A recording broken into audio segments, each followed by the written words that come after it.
The man, indeed the foremost among the 7 kings of slaughter, dared not even crush an ant. Merely because the man had awakened a talent for slaughter, he could continually enhance his strength through killing. However, when the man revealed this to his grandfather, he frightened him so much that his grandfather fled far away overnight. Moreover, before leaving, he repeatedly cautioned him never to reveal his innate talent. At that moment, on the rain-soaked streets, several bodies lay scattered in disarray, interspersed with the intermittent sounds of electricity. Calling Ellie, can you hear me? Soon after, a figure, battered and exquisite, slowly rose. But just then, a humanoid creature rushed forward, punching the woman and sending her flying once again. Her burning body crashed into the puddles, splashing water high. As the humanoid creature charged at the woman again, the silhouette of someone in school uniform suddenly appeared in front of it, swiftly raising an arm and delivering a punch. Everything happened too fast. Even the curtain of rain seemed to pause at that moment. With a loud bang, the humanoid creature was hurled into a wall, falling silent. The man then raised his palm, and with a gesture, a flash of blood flew rapidly from the humanoid creature and entered the star-red runes on his palm. Turning around, the man glanced at the woman behind him and then calmly walked towards the distance. Ellie, still lying on the ground, her face still marked by shock, weakly said, "Thank you, my name is Ellie. May I ask your name?" Without stopping, the man faintly uttered 3 words, "Qin Juan Hao." As the man's figure disappeared, several military SUVs quickly gathered around. On the other side, I returned to the front door of my home, shaking the raindrops from my umbrella, as my aunt's voice came from inside the house. "Xiao Yu, this item is now scarce. Only through extensive connections could your father and I manage to get it. This time, let your sister and your brother Fangqing participate. You're still young. Next year, when you awaken, we'll buy 2 hearts for you." Upon hearing this, Xiao Yu instantly slapped the table. "Not fair. You always favor that nephew without parents. He eats our food, uses our stuff. Why should he now take my awakening potion?" Tearfully, Xiao Yu looked towards Jiang Weidong. "Dad, speak some sense here." Jiang Weidong, eyeing the 2 potions on the table, suggested, "Guilan, why not give Fangqing's potion to Xiao Yu? After all, Xiao Yu is our dear daughter." "No way." Fang Guilan immediately objected. "The talent test is crucial. It affects her future." Jiang Weidong slammed the table. "Huh, was it not okay? Your nephew is a treasure, and my daughter isn't? If not for us, your nephew Fangqing would have been a stray dog by now." At this, the aunt's eldest daughter, Jiang Xiaocha, raised her head. "Strictly speaking, everything we eat, use, even the house we live in, was left by Fangqing's parents.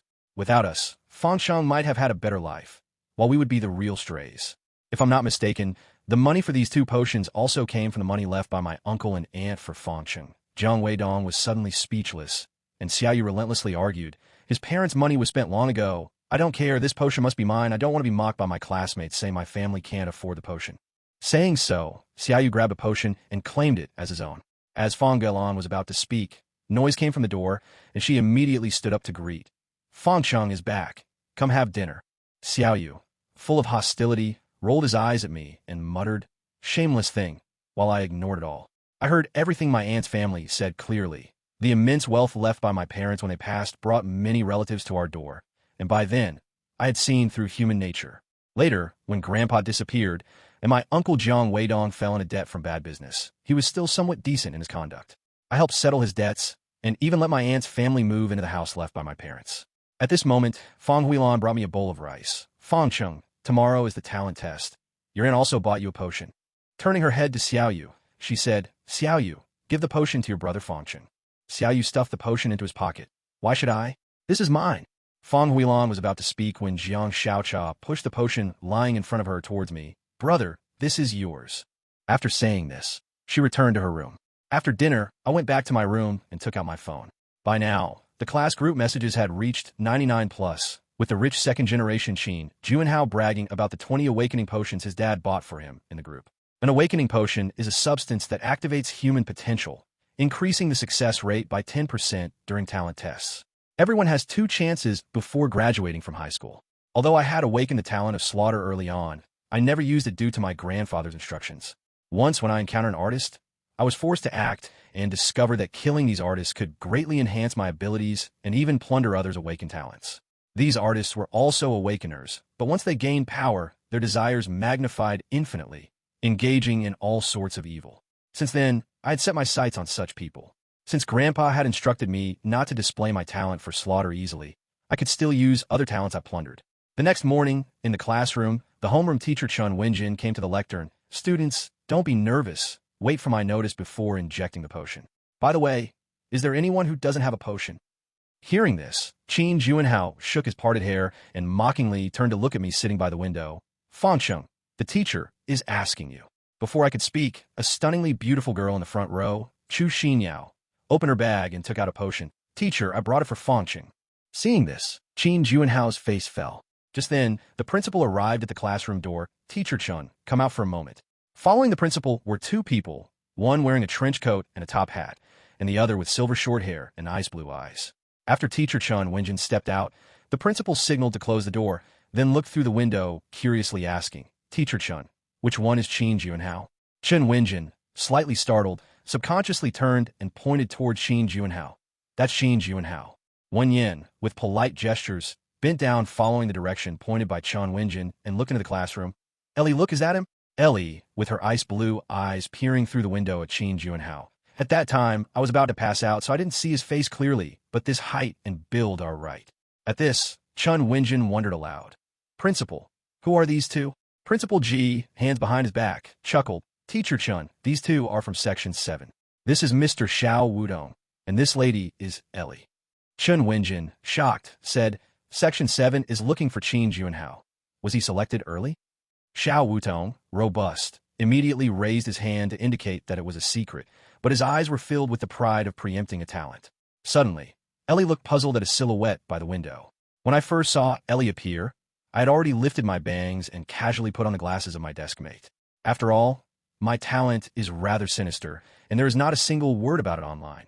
Who knows if they will take me away for research at that moment? And Xiao Wudong was in a great mood at that time.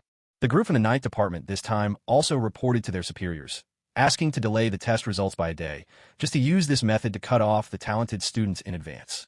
Damn it, they have outstanding achievements and the support of old Master Yi. But this is too overbearing. But who let our old Xiao be so lucky? He found a treasure ahead of time. As soon as the talent test ends, we will rush to find Qin Juanhao to sign the contract. Just thinking about those guys from the 9th Department with their long faces makes me want to laugh. In the classroom, since the principal called Chun Wenjin out, the atmosphere has exploded. Because just before closing the door, the students sitting in the front row clearly heard the principal asking who Qin Juanhao was. Then those two people who looked important turned to Qin Juanhao's direction. What the hell? What's going on? Who are those people? A student sitting by the door perked up his ears and said, I heard them mention the 7th Department? Damn, the 7th Department. I have a distant cousin over there. It's the legendary Tian Dun Bureau's 7th Department. My cousin was discovered early, just took a glance outside the classroom, and as soon as the test ended, he signed a contract. Now he's all high and mighty. Many people looked shocked, and those lacking information asked quietly, Tian Dun Bureau? Tian Dun Bureau is an official establishment specifically targeting people with abilities, a very prestigious place. It oversees 9 special action divisions, and even though the 7th Special Action Division strength cannot rank in the top 3, it is still part of Tian Dun Bureau. Moreover, their entrance requirement is extremely high. They only recruit B-level and above. Wow, B-level entrance requirement. What does that matter? The most prestigious place is the 9th Department, also called the Monster Room, filled with geniuses, and their entrance requirement is S-level. What the hell, S-level? Doesn't that mean only geniuses can get in? We can only watch. The sycophant Su Xiaoqiang immediately said, Wow, Brother Hao, you've hit the jackpot. No matter which department it is, being discovered early is already the most impressive. I've said that Brother Hao is the best. You all didn't believe me. You want to bark at me? Come on. Who's not convinced now? Qin Juanhao looked a bit confused. Qin Juanhao, how did you get discovered? Give everyone some advice. Everyone wished to hold on to your luck, a student asked. To be honest, Qin Juanhao couldn't explain it himself, and the sycophant Su Xiaoqiang immediately defended him. Does this need to be said? Brother Hao, your family is so impressive. You must know people from Tiandun Bureau, right? Hearing this reason, Qin Juanhao suddenly realized, right? My dad knows them. I remember my dad has had dinner with people from there before. Hear that. This is family background. Even if I told you how Brother Hao did it, could you learn it? Su si akwing fa wen. Qin Juanhao's mouth curled up. Xiaoqiang, we are all classmates. Don't say that. It hurts everyone's pride. While speaking, he glanced at Chu Xinyao. Su Xiaoqiang was quick-witted. Chu class flower, you've seen Brother Hao's strength now, right? Chu Xinyao scoffed. They just took a glance. How do we know what really happened? Maybe Qin Juanhao's dad broke the law, and they came to catch him. Su Xiaoqiang choked for a moment. In terms of family background, Chu Xingyao's family background isn't bad either. Everyone knows her mother is the director at the Electropower Bureau. But her father's occupation is unknown. It is said he is a local official, so Qin Juanhao's story doesn't impress Chu Xinyao at all. Chu Xinyao waved her hand in front of Fong Xian. Why are you wearing glasses when you don't even need them? Fong Xian smiled and handed the glasses back to his desk mate, just trying to see what it feels like to wear glasses. He glanced out the window. Xiao Wudong and AI Li had already walked far away. Fong Xian didn't expect to run into them again.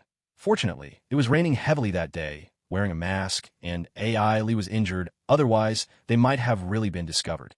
His talent is quite wicked. Fong Xian searched online and found no relevant entries. Who knows if it will end up disrupting the slice research. The class was still buzzing with discussion. The classroom door opened. The head teacher, Cheng Wenjin, walked in and gave Qin Juanhao a focused look. Teacher, what did those people say just now? Nothing much, Cheng Wenjin said with a smile. Is it true that my brother, Hao, got specially recruited by the 7th Division? Su Xiaoqiang, the sycophant, immediately asked. Cheng Wenjin raised a finger to her lips, signaling not to speak. Seeing Cheng Wenjin smiling, the students in Class 2, Grade 11, erupted again. How good is awesome. Qin Juanhao was also a bit excited. After the test, if I really get recruited by the 7th Division, anything our class wants to eat, drink, or play, it's on me. Damn, how good is magnificent. Su Xiaoqiang shouted, his voice cracking. Fong Xian looked at Qin Juanhao, who was celebrating with champagne. If his talent test results were poor, no matter how high he flew, he would fall just as hard. In the front row, Chu Xinyao turned around, resting her chin on a stack of books on Fong Xian's desk. Fong Xian, let them have their fun. Let's do our own thing. After the test, do you have time? There's a new ocean-themed center in our city that I want to visit. Will you go with me? We'll see, I'm not sure. All right then, we'll go when you have time. Okay. Chu Xinyao smiled sweetly, showing her 2 cute little tiger teeth. It's settled then. You better not back out. MHM. Cheng Wenjin glanced at her phone. Students, make sure to bring your student IDs and potions and line up orderly. The talent test is about to begin. Chapter 5. Fong Xian, the 9th Division wants you. The line formed a long queue. Many students were very nervous. After all, this is a major event in life. In this world, awakened individuals hold absolute power. It's difficult for ordinary people to make a living, and if one can at least get a D level from the talent test, as long as they don't break the law, they can secure a stable job. The talent test was divided into 3 areas. First and second year students in one area, and the third year students in 2 separate areas. Chu Xinyao stood behind Fong Xian. Her fair fingers were doodling on Fong Xian's back. From time to time, she would poke Fong Xian, making him guess what she drew. In the distance, around the talent testing area, many people in uniform stood. News was being passed around by some perceptive students. Most of these people in uniforms were officials, with some from prominent families and various large organizations. Awakened individuals are highly sought after now. Everyone wants to find good seeds. Qin Juanhao raised his chin, looking for those 2 people from the 7th Division he saw outside the classroom. Many students looked at Qin Juanhao with envy. Sycophant Su Xiaoqiang rubbed his hands together like a fly. How good over there? The people you're looking for are over there. Following Su Xiaoqiang's direction, he saw Xiao Wudong and AI Li standing together. So impressive. How good. You'll definitely become like this in the future. Remember to think of me then. Qin Juanhao put an arm around Su Xiaoqiang's shoulder. Don't worry. I won't forget you. While they were talking, they spotted 2 people coming from a distance. A tall, slender young man with white hair and sunglasses walked through the officials with his hands in his pockets, followed by a beautiful girl holding a lollipop and carrying a box. When everyone saw the 2, they immediately stood at attention. Non-official members nodded in greeting, and officials saluted one after another. Even the 7th Division's Xiao Wudong and AI Li stood straight and saluted those 2. But the white-haired one seemed unaware, hands in pockets, walking through the crowd and heading straight to a classroom. Who is that? So arrogant? All the officials have to salute. The 9th Division, the legendary 9th Division. Did you see the pretty sister carrying that box? 上面的那个9龙图腾就是第9处的图腾，不愧是第9处，福利待遇最高，他们成员的等级比其他处高1级，紧急时刻可以调动其他8处成员，谁的面子都不给。我要是能加入第9处，让我取校花，我也愿意啊。方心看着进入教室的白毛和漂亮姑娘，即便是对方没有释放出任何气息，可经历过无数次战斗的方心能够非常敏锐地感受到来自于那2人的危机感。尤其是那个白毛，方心甚至感觉对方一念之间就能把自己秒了。方心按照自己之前上网的综合评估，自己的力量天赋应该是个 S 级。如果自己是 S 级，极有可能会被第9处带走。第9处的人这么强，若是发现了自己的杀戮天赋，万一人家动了什么心思，自己岂不是要被切片研究了？其实昨晚方心就想好了，不动用药剂，避免被高层盯上。江小茶下午测试，药剂晚点给妹妹江小茶。之所以昨天不给，就是单纯的想气一下江卫东。下面叫到名字的同学带着学生证，有药剂的提前注射药剂，有序进入测试区进行天赋测试。张宇轩、王子涵、李欣怡，每个区布置了几间教室，教室里面摆放着几个2米多高的柜子。天赋测试的学生进去之后，等个3-5分钟就可以了。但陈文锦刚才发通知说，今年的测试成绩不是当日公布，需要推迟1天，这就让很多同学很难受。毕竟等成绩的这一天备受煎熬。秦俊豪目光转移到了第7处的肖梧桐身上，肖梧桐也朝着这边看了过来，冲着秦俊豪笑着点了点头。豪哥，他冲你点头了。狗腿子徐小强兴奋道：你们都看到了吗？第7处的那位对我豪哥点头了。徐小强冲着周边的同学炫耀道。秦俊豪嘴角比 AK 还难压，但还是对徐小强劝说道：低调一点，到时候具体开出来什么天赋什么级别还不知道呢。余光一扫看向了方心和楚星瑶，发现楚星瑶在方心后背写画画，两个人正在玩你画我猜的游戏，完全没有把他放在眼里。秦俊豪斜了一眼方心，也不知道最后能开出来一个什么天赋。不过我听说开天赋这种东西，有时候学习好的同学大脑开发过多，天赋测试成绩却适得其反。之前就有个学习很好的学长，最后开出来了个 A 级挖掘机天赋。方心，我觉得你指不定也能开出这种天赋。方心点了点头，认可道：那也挺好，总比 A 级舔狗天赋好。所谓谎言不会伤人，真相才是快刀。简简单单一句话，直接给秦俊豪干破防了。秦俊豪脸色一下子变了。徐小强连忙拍着秦俊豪的胸膛给顺气儿：豪哥，咱不跟这种人置气，咱以后是第7处的人，等你加入了第7处，到时候想要拿捏他还不是一句话的事。秦俊豪冷笑一声：到时候看我怎么收拾你。楚星瑶戳了戳方心的后腰：我给你的药剂呢，忘了没带。你……楚星瑶皱眉嘟嘴：这么重要的时候你怎么这么粗心？说着话，楚星瑶把自己的药剂塞给了方心，转身就要跑回教室去取刚才给方心的药剂。方心一把拽住楚星瑶，柔声笑道：马上就要到咱们了，现在回去取时间不够用，不能再规定时间过来，会被视为旷考。 Why are you like this? Chu Xinyu said anxiously. It's okay. If this time doesn't work, there will be next time. In front came Cheng Wenjin's voice. Students whose names are called, please bring your documents and orderly enter the testing area. Qin Junhao, Su Xiaoqiang, Zhang Haoyu, Luke Bowen, Fong Xian, Chu Xinyu. Fong Xian gave Chu Xinyu a reassuring look and walked towards the testing area. In the distance, Xiao Wudong saw Qin Junhao walking towards the testing area and immediately smiled, turning to AI Li. Quick, the contract. Wait, after he comes out, we'll go sign him early. Ha ha ha. The 9th division has been dominating for so long. It's time for our 7th division to be strong once. Fong Xian stepped into the enormous white testing machine. He placed his student ID in front of the sensor area. After the identity verification, red light continuously scanned Fong Xian. Fong Xian touched the pendant given to him by his grandfather on his neck. In a classroom, the white-haired boy sat in a chair, swaying back and forth. The girl with a lollipop opened her suitcase, which contained a precision control keyboard and a display screen. The camera peeking out from one end of the box projected images of various testing areas onto the wall. Time passed second by second. Beep beep.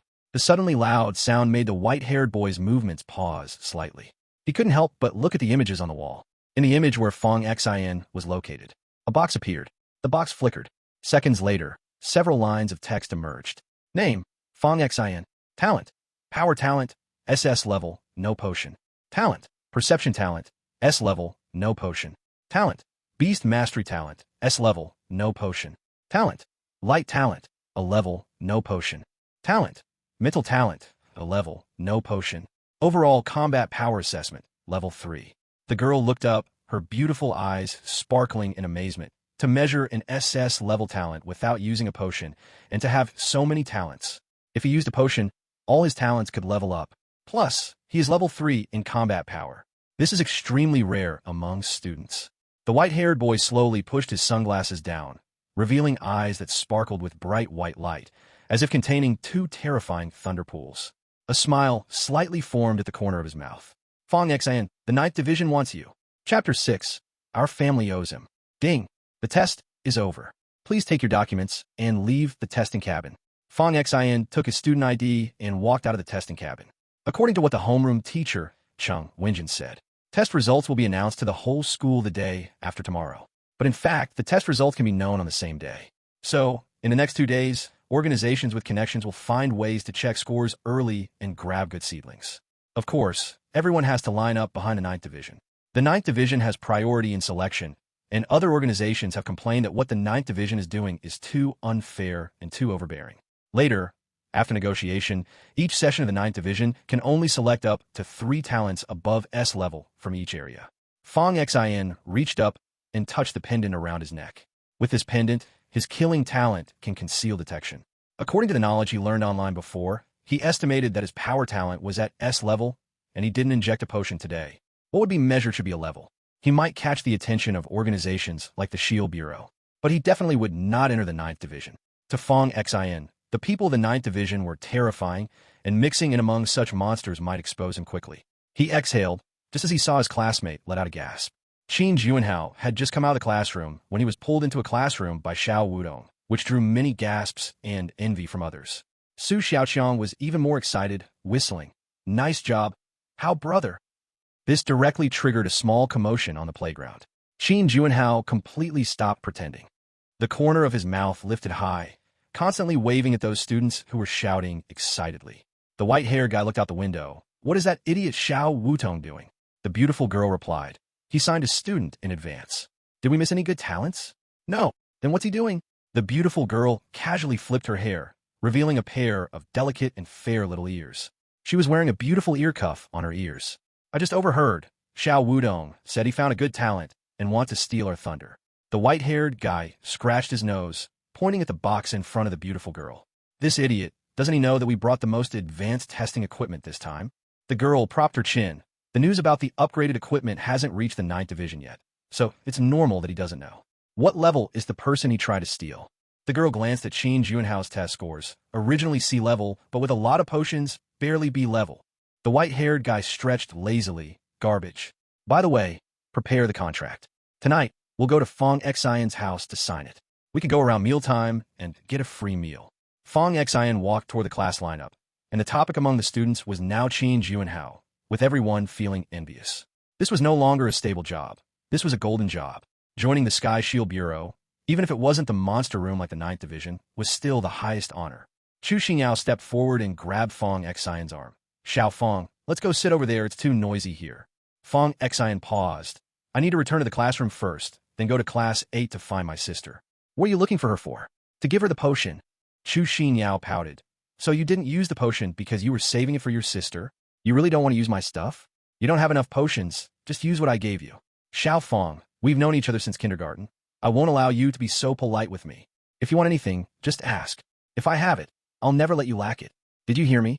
While talking, Chu Xingyao stood on tiptoe, lightly tapping Fong Xion's forehead with her soft white fingers. Fong Xion slightly raised his eyebrows. Anything? MHM. Can you give me a kiss? Fong Xion. Chu Xingyao angrily grabbed Fong Xion's waist. He took the potion. He found class 8. There were no classes today, so the discipline was chaotic. Through the window, many students in the classroom were chattering about the talent test, and almost every desk had a potion on it. Jiang Xiaocha was wearing headphones and reading a book. Jiang Xiaocha, Fong Xion shouted. Jiang Xiaocha was nudged by her deskmate and looked up at the door, adjusted her glasses, and quickly walked out. Brother, is your test over? MHM, here's this for you. Fong Xion handed her the potion. Seeing the potion, Jiang Xiaocha froze for a moment, recognizing it as the one from last night. You didn't use the potion? I forgot you use it. Jiang Xiaocha lowered her head, biting her lip. Brother, thank you. Why are you being polite with me? Jiang Xiaocha looked up at Fong Xion, her eyes reddening. I know you didn't use it just to save it for me. Don't be ridiculous. If I wasn't going to use it, I would have given it back to you last night. You didn't give it to me last night just to piss off my dad, right? Fong Xion awkwardly scratched his side face. He flicked Jiang Xiaocha's forehead. Stop talking nonsense. My classmates are watching. Jiang Xiaocha glanced at Chu Xingyao, who was also looking at Jiang Xiaocha, and both of them nodded gently to each other. When they returned to the class, Qin Juanhao was standing at the podium. Classmates, since you all saw it, I won't pretend anymore. I was indeed recruited by the 7th Division. I told my dad about it, and he said he would donate a building to our school in the name of our class, to thank everyone for taking care of me these years. Also, my dad has already ordered the butler to book a place. The day after tomorrow, I will send our family's driver to pick everyone up. All expenses are on me. At this point, Qin Junhao looked at Chu Xinyao. Chu Xinyao, you must come too. Sorry, I made plans with Fong Xian to go to the ocean theme park. You all go have fun. Qin Junhao was taken aback, wanted to say more, but Chu Xinyao had already put on her headphones. Seeing Chu Xinyao's rejection, Qin Junhao sat down, his face full of darkness, his eyes toward Fong Xian filled with a hate that almost wished to peel his skin away. Qin Junhao took out his phone and sent a message. Dad, book the ocean theme park in our city. I want to have a gathering there with my classmates. The talent test continued until almost school was out in the afternoon when suddenly an incident broke out at school. We don't know which genius leaked some students' test scores. As a result, the score list quickly spread like wildfire throughout the school. After seeing the scores, some were elated and some were worried. Fong Xian also received his test score.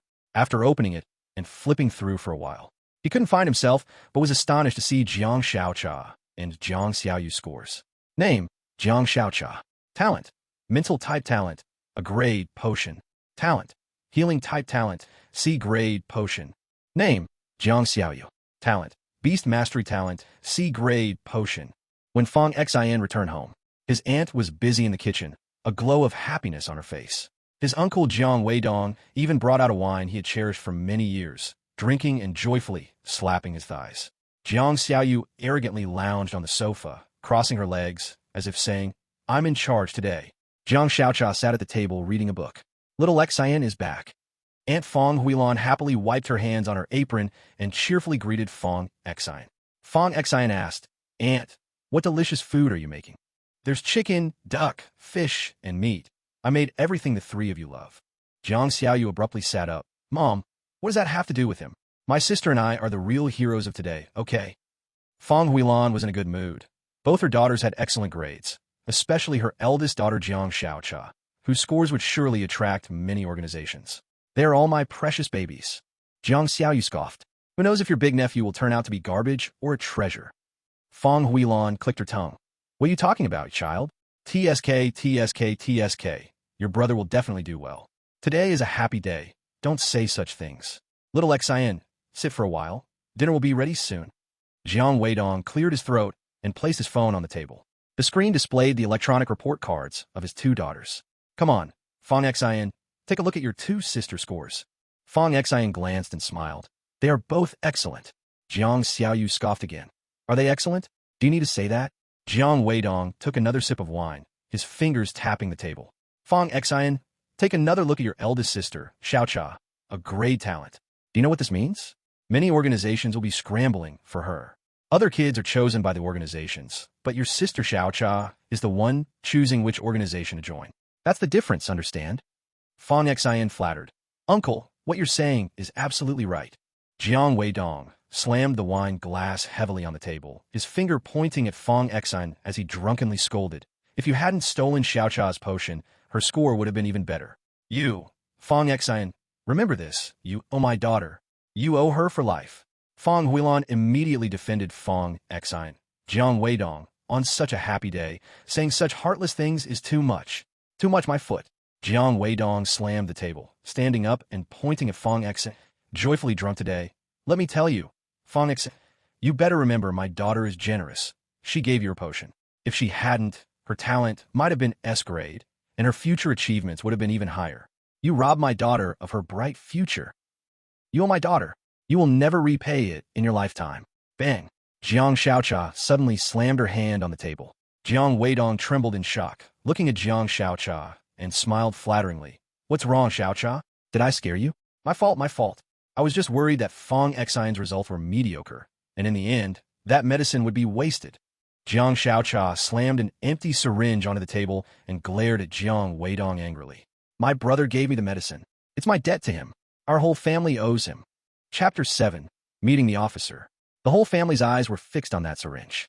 Jiang Weidong went silent instantly. He recognized that syringe, and he was absolutely certain Jiang Xiaocha wouldn't lie about this. So, Fong Xian hadn't used the medicine at all and had given it to Jiang Xiaocha instead. Aunt Fong Huilan grabbed the syringe, turned around quickly, and tightly grabbed Fong Xian's arm, then gently patted his arm with red-rimmed eyes. Why, you child, you're gonna make me die of anger. This is yours. Why are you giving it to your sister? As she spoke, Fong Huilan's lips trembled, and 2 lines of tears streamed down her face. Aunt, it's fine. I don't need the medicine. Fong Huilan wiped her tears. Aunt is sorry. Aunt is sorry. Jiang Xiaoyu chewed gum. Mom, why are you crying? You've ruined my good mood. Even if Fong Xian used the medicine, it doesn't mean he'd be better than my sister, right? Moreover, your big nephew willingly gave the medicine to Jiang Xiaocha. No one forced him. Jiang Xiaoyu, do you have any conscience? Jiang Xiaocha shouted angrily. Jiang Xiaoyu rolled her eyes. Didn't he say himself that he doesn't need the medicine? Why are you worrying for him?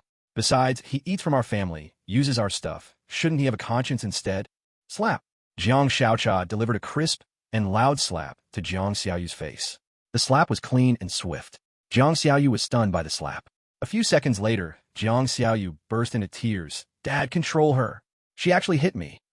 Jiang Weidong held Jiang Xiaoyu and rubbed her cheek. Xiaocha, what are you doing? How could you hit your little sister for an outsider? She's your real sister. Jiang Xiaocha coldly stared at Jiang Weidong. Outsider? Our family is the outsider. Don't forget, it was my brother who took us in.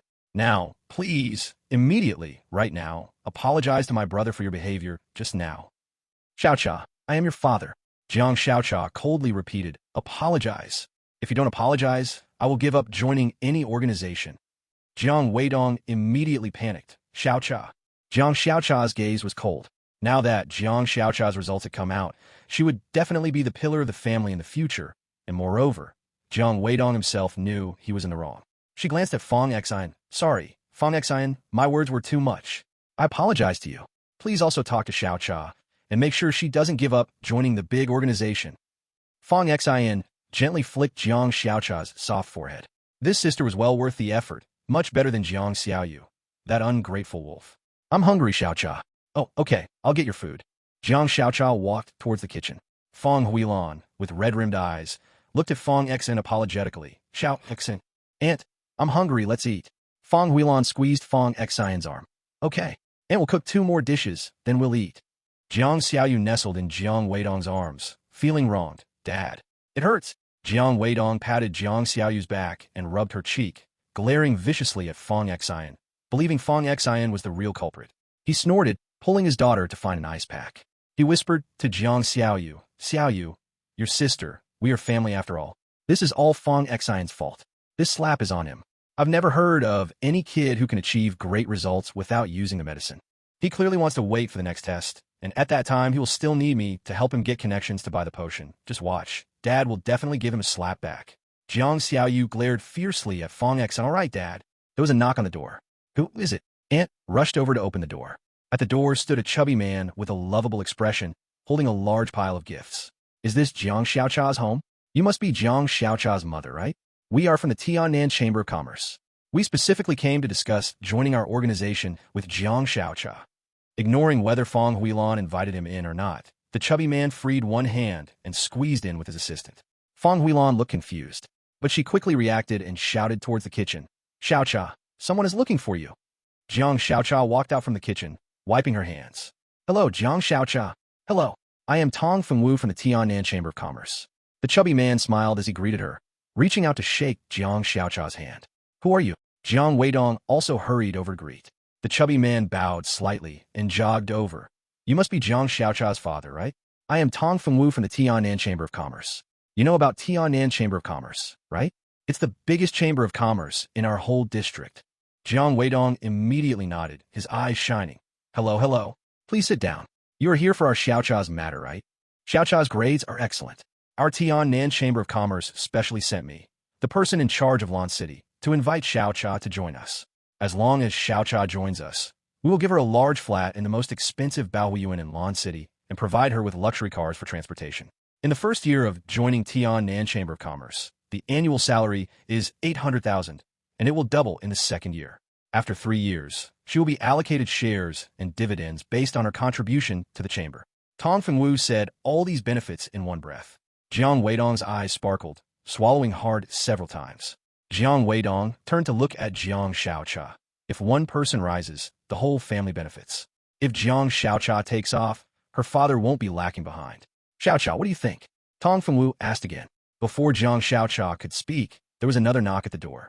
Feng Huilan went to open the door, and there stood a woman in professional attire, wearing glasses, followed by two assistants carrying gifts. The woman extended her hand. You must be Xiaocha's mother, right? Hello, I am Li Yinxiao, the agent of the Li family from the provincial city in Lan City. We are here for Jiang Xiaocha. Welcome, welcome. Feng Huilan looked eagerly at her. The aura of the woman was very strong, looking like a powerful career woman, and she stepped aside to let her in. Li Yinxiao walked in wearing high heels, glanced at the chubby Tong Fengwu, who returned a harmless smile, but only received a cold snort in response. You must be Jiang Xiaocha's father. Li Yinxiao extended her hand towards Jiang Weidong. Jiang Weidong licked his lips, feeling a little lightheaded. Someone was here, trying to take his daughter. After being downtrodden for so many years, he could finally hold his head high.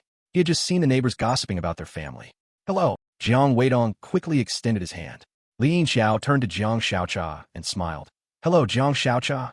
I am Li Yinxiao from the Li family in the provincial city. Very nice to meet you.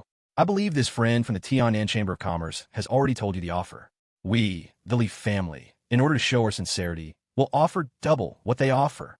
Tong Fengwu narrowed his eyes a little. I say, Director Li, that's a bit unfair, isn't it? Li Yinxiao replied calmly. I believe Jiang Xiaocha deserves it. Seeing both sides competing fiercely, Jiang Weidong felt he was about to explode with joy. This is just too delightful. Everyone, please sit down and talk. Jiang Weidong smoothly tried to mediate. Unexpectedly, another knock came at the door. Feng Huilan opened it. This time, the person at the door looked more formal. Dressed in a uniform, bringing a simple gift, nothing as flashy as the previous visitors. The leader was a man with a square face, looking somewhat stiff. Hello, Tian Dun Bureau, 4th Department, Captain of the 2nd Special Operations Team, Chu Gang, here for student Jiang Xiaocha. Feng Huilan quickly opened the door. Please come in. Chu Gang stepped in. His gaze swept over Tong Fengwu and Li Yinxiao. Both smiled and said, Captain Chu is here? Jiang Xiaocha, have you made your choice yet? Not yet. Oh, good. The 4th Department would like to invite you to join. You can choose now. Jiang Weidong's voice trembled with excitement, feeling this was a highlight of his life. Captain Chu, right? Please have a seat. Chu Gang sat down. You all sit too. Tong Fengwu and Li Yinxiao sat down one after the other. Li Yinxiao opened her mouth first. No matter how we argue, the final decision lies in the hands of Jiang Xiaocha. It's really up to her. Jiang Xiaocha was a bit taken aback, having only heard about her high talent and being pursued by various factions, but she didn't expect it to be so direct. After a brief hesitation, she said, I'll listen to my brother. Feng Xin was stunned for a few seconds. Clearly, he didn't expect Jiang Xiaocha to say this. The three factions all turned to Feng Xin. Li Yinxiao laughed. Are you Jiang Xiaocha's brother? Where do you want your sister to go? Jiang Weidong immediately interrupted. Why listen to him? I'm her dad. I call the shots in this family. Can your faction even recruit my daughter? Saying this, Jiang Weidong pulled Jiang Xiaoyu over. May I ask, your daughter is? C-level beast, tamer talent. Chu Gang answered sternly. Talent too low. The 4th Department won't accept. Tong Fengwu's eyes lit up. We'll accept. Li Yinxiao quickly said. We'll accept too. The conditions are still twice those of Tianan Chamber of Commerce. I say, Li, why do you always go against me? The fat man said helplessly. Li Yinxiao ignored him, continuing to look at Jiang Xiaocha. Jiang Xiaocha, the decision is in your hands. Unexpectedly, Jiang Xiaocha still said, I'll listen to my brother. You child. Jiang Weidong stood up anxiously. Tong Fengwu looked at Feng Xin. Are you a student too? Yes. What's your name? Feng Xin. Jiang Weidong inquired. Did you all know the results in advance? Can we see his score? Tong Fengwu chuckled, looking a bit embarrassed. Anyway, the score list we got are all C level and above. My score list doesn't have Feng Xin's name. So that means he's below C level? Jiang Weidong secretly rejoiced. Pretty much, that's the meaning. Jiang Xiaoyu laughed out loud, and Jiang Weidong shot a sideways glance at Feng Xin, snorting in triumph. Feng Xin was somewhat taken aback, not expecting to be below C level. Jiang Weidong crossed his legs, glancing at Feng Xin. Below C level? Then finding a job might not be easy. Jiang Xiaoyu looked at Feng Xin proudly, rubbing her still slightly swollen face, feeling she had avenged a great grievance. Unexpectedly, Jiang Xiaocha suddenly spoke. Whichever faction is willing to recruit my brother, I'll go to that one. This statement stunned everyone. Chu Gang was the first to speak, still so serious. The 4th Department has a high threshold. We don't accept those with too low talent. Tong Fengwu weighed the pros and cons, feeling it wasn't quite worth it. Li Yinxiao said, "Our Li family can accept him, but the benefits may be relatively lower since his talent is too low." And before she could finish, another knock came at the door. "Is someone else coming?" Huilan, open the door quickly. Jiang Weidong stood up excitedly, pointing at the door. He was beaming with excitement. Fang Huilan walked to the door and opened it. After opening the door, at the door stood a white-haired person in a uniform, wearing sunglasses, followed by a beautiful girl. "You are here to find Xiao Cha, right?" "Find what Xiao Cha? I'm still looking for coffee. Is Fang Xian home?" "Yes, who are you?"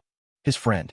As he spoke, the white-haired man took the beautiful girl inside, looking for Fang Xian. When Fang Xian saw the white-haired man, his heart tightened. How did the 9th Division come here? Jiang Weidong was floating on Cloud 9, and when he saw a white-haired man walk in, "Fang Xian, you're a student. You don't study well every day. Who are these shady friends you bring home?" "You." Jiang Weidong didn't finish his words. Tong Fengwu and Li Yinxiao immediately stood up, bowing respectfully. "Mr. Zhuge." Chu Gang also immediately stood up straight, saluted. 4th Special Operations Division, Chu Gang, greeting the officer. Chapter 8, Grandfather's True Identity. Most afraid of the sudden silence in the air, Jiang Weidong was still acting arrogantly just a second ago. In the next second, the smile on his face froze directly.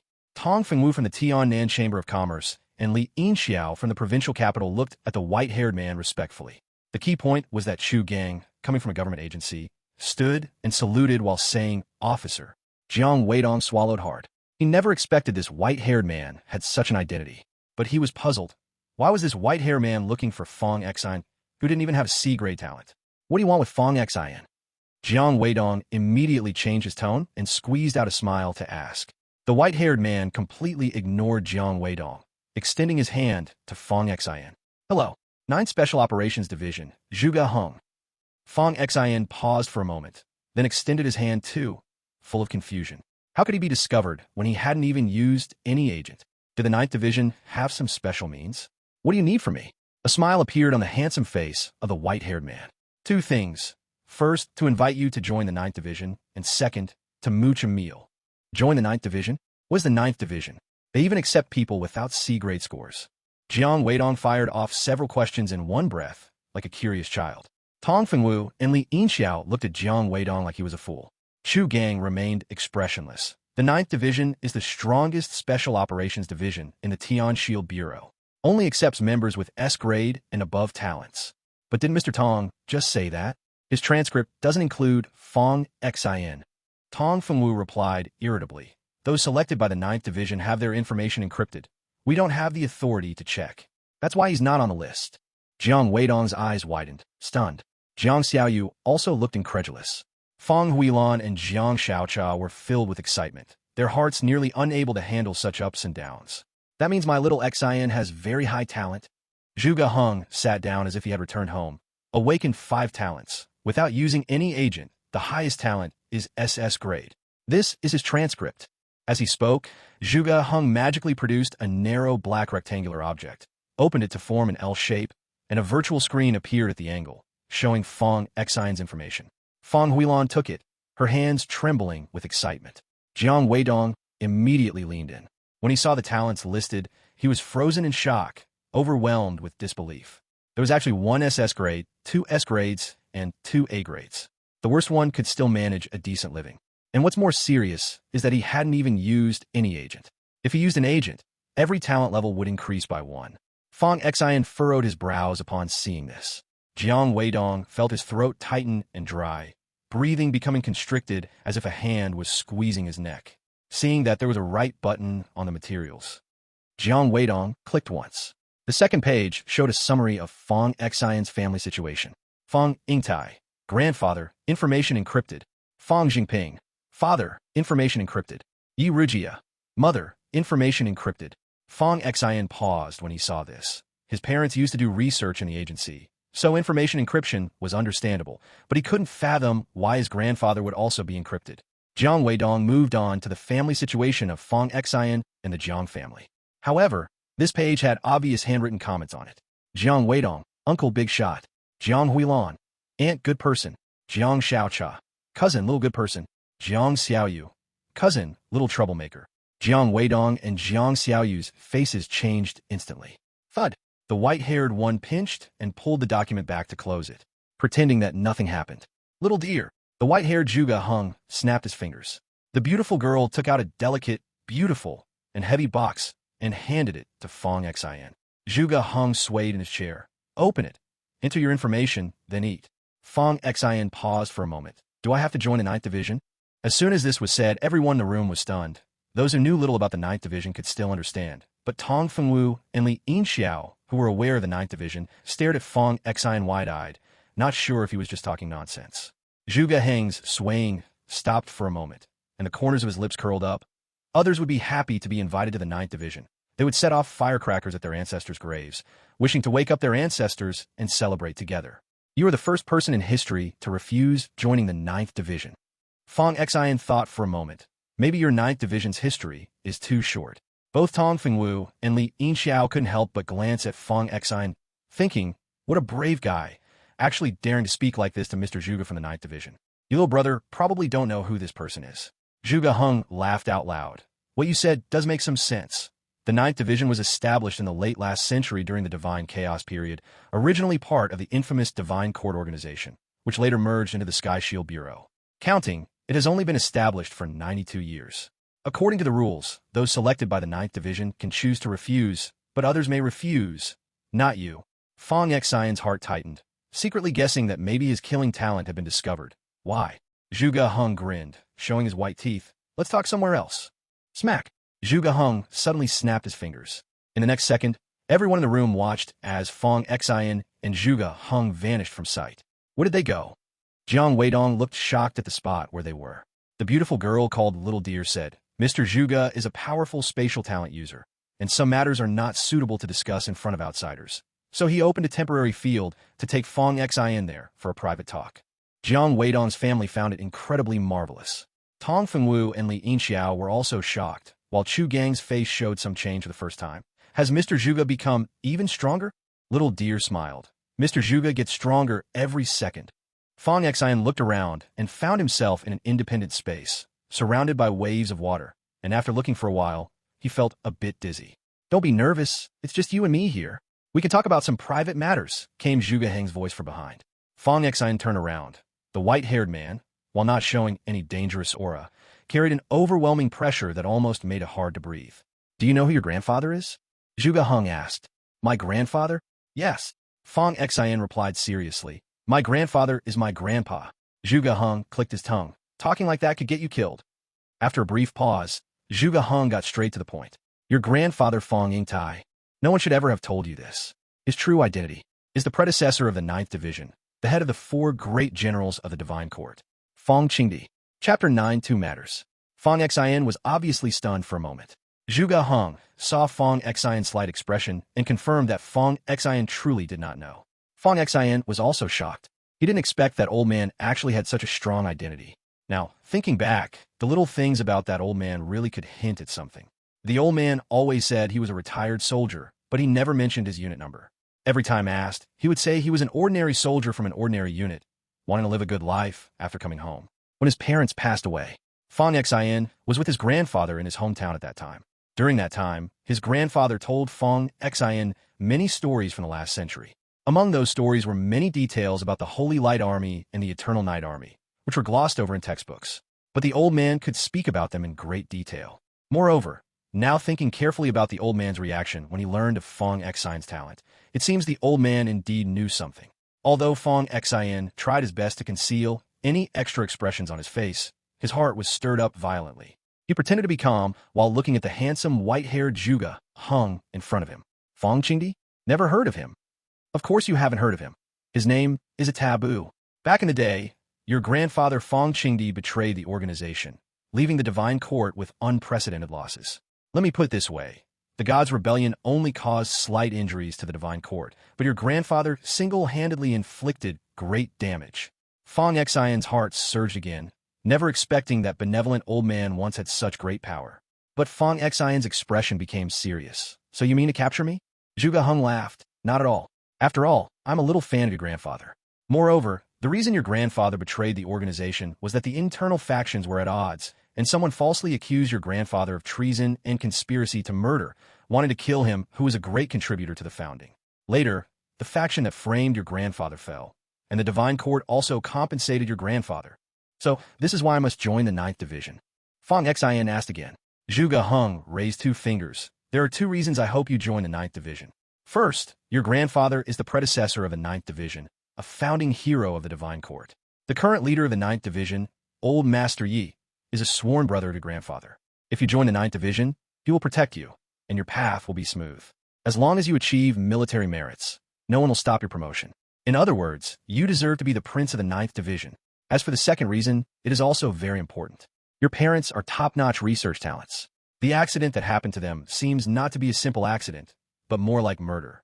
Your parents discovered something that could strengthen genes at minimal cost. Someone has turned their sights on this thing, intentionally arranging the accident. With your parents gone, the whereabouts of this thing are unknown, and some guess it might be with you. Innocent people suffer the most when they possess treasures. So joining the Ninth Division is not only for your future, but also to protect your safety. Of course, you can also choose to refuse. I could give you 3 days to think it over. This thing is for you. If you come to a decision, just crush it, and I will appear. Of course, if you are in danger, you can also crush this thing, and I will appear to save your life. Zhuge Heng flicked his finger, and a nearly transparent little ball flew in front of Fong Xin. Fong Xin held the object in his hand. It was very light. He needed to find a way to contact his grandfather to confirm if this Zhuge Heng was telling the truth. Fong Xin put the object away and asked, "Are you very strong?" The power levels before the turmoil of the gods are divided into 14 ranks, including summon, origin flow, pulsing, standing, viewing wells, merging paths, breaking mirrors, responding to void, spirit stage, and so on. Later, for convenience, they were simply called Level 1, Level 2, Level 3, and so on. As for my power level, using the current classification, with glasses on, my power level is Level 11. Fong Xin looked at Zhuge Heng, who had been wearing sunglasses since their first meeting. What about without glasses? Zhuge Heng didn't specify a level. He just stuffed his hands in his pockets, showing that signature toothy grin, confidently saying 2 words. Very strong. Even though Zhuge Heng didn't say exactly how strong he was, Fong Xin could sense a strong feeling of arrogance from him, akin to a showdown with Sakamoto. Logically speaking, if you are this strong, shouldn't you hold a high position and rarely show yourself? Fong Xin questioned. Zhuge Heng smiled with his small white teeth. I have a nickname, called the Street Rascal of the Ninth Division. However, this trip is indeed very worthwhile, because I met my idol, Fong Qingdi, afterwards. Where did your grandfather go? According to the information you left, he went to your hometown and didn't find anyone. I don't know. Didn't he say anything before leaving? No. Zhuge Heng crossed his fingers behind his head. All right, the thing that little deer just gave you is the Sky Shield Bureau's self-developed Sky Shield Smart Connector. Among the entire Sky Shield Bureau, only newly joined members of the Ninth Division will be equipped with it. New members of the other 8 divisions must go through a year-long assessment period before they get it. Once identity verification is successful, you can use it to contact teammates, browse information, and check others' talent levels and power levels. As for other functions, once you've decided to join the Ninth Division, someone will naturally introduce them to you. Any more questions? If not, let's head out. I'm hungry. I came just in time for mealtime. Why have I never felt my other talents? Because you have not truly awakened yet. It's like a sharpshooter who hasn't touched a gun before. He doesn't know his talent for shooting. Once he touches the gun, he also needs training. After the talent test, the Ninth Division will give you targeted training to hone your talents. Any more questions? Not for now. Clap. Zhuge Heng snapped his fingers. Everything in front of him shattered like a broken mirror, and when everything pieced back together, they found themselves back in the living room. Fong Xin felt that this talent was simply magical. But this also had a lot to do with this Zhuge Yin, who was known as the Street Rascal of the Ninth Division, being very strong. Upon seeing the 2 appear, everyone in the room immediately looked over. Zhuge Yin casually sat down. Aunt Fong Xin, serve the dishes. Fong Huilan was momentarily baffled. Zhuge Heng was indeed not polite at all and ran to the kitchen to serve the dishes. It smells great. I said I should come at mealtime. Zhuge Heng placed the dishes on the table and looked at Tong Fengwu, Li Yinxiao, and Xu Gang. What are you all doing here? Here to mooch food too. Tong Fengwu quickly shook his head and waved his hands. No. We're here to recruit Fong Xin's younger sister Jiang Xiaocha. Who are you? Mr. Zhuge. I am Tong Fengwu from the Tianan Chamber of Commerce. Zhuge Heng exclaimed. Oh, so you are the rogue businessman from the Tianan Chamber of Commerce. You've probably scammed many students from ordinary backgrounds into working for you through contracts, haven't you? Get lost. All right. Zhuge Heng looked at Li Yinxiao. And you? Li family from the provincial capital. All road businessmen, you get lost too. Li Yinxiao didn't dare to show any displeasure and politely bowed. Goodbye, Mr. Zhuge. Jiang Weidong's family was dumbfounded. The Tianan Chamber of Commerce and the Li family from the provincial capital did very big business. Ordinary people hardly know any.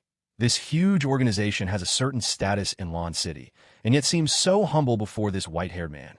Zhuge Heng looked at Chu Gang, who stood up and said, "The 4th Division. Chu Gang, I know you." Zhuge Heng served himself a bowl of rice. "Let her first go to the 1st Division. They're short of someone with mental abilities over there. If it doesn't work out, then she can go to your 4th Division. All right, Mr. Zhuge. You have no objections, right?" Zhuge Heng looked at Jiang Xiaocha. Jiang Xiaocha's head was buzzing. She instinctively looked at Fang Xian. "Let's listen to him," Fang Xian said. Jiang Xiaocha nodded. "No objections." Jiang Weidong quickly said, "Can I let my daughter also go to your 9th Division?"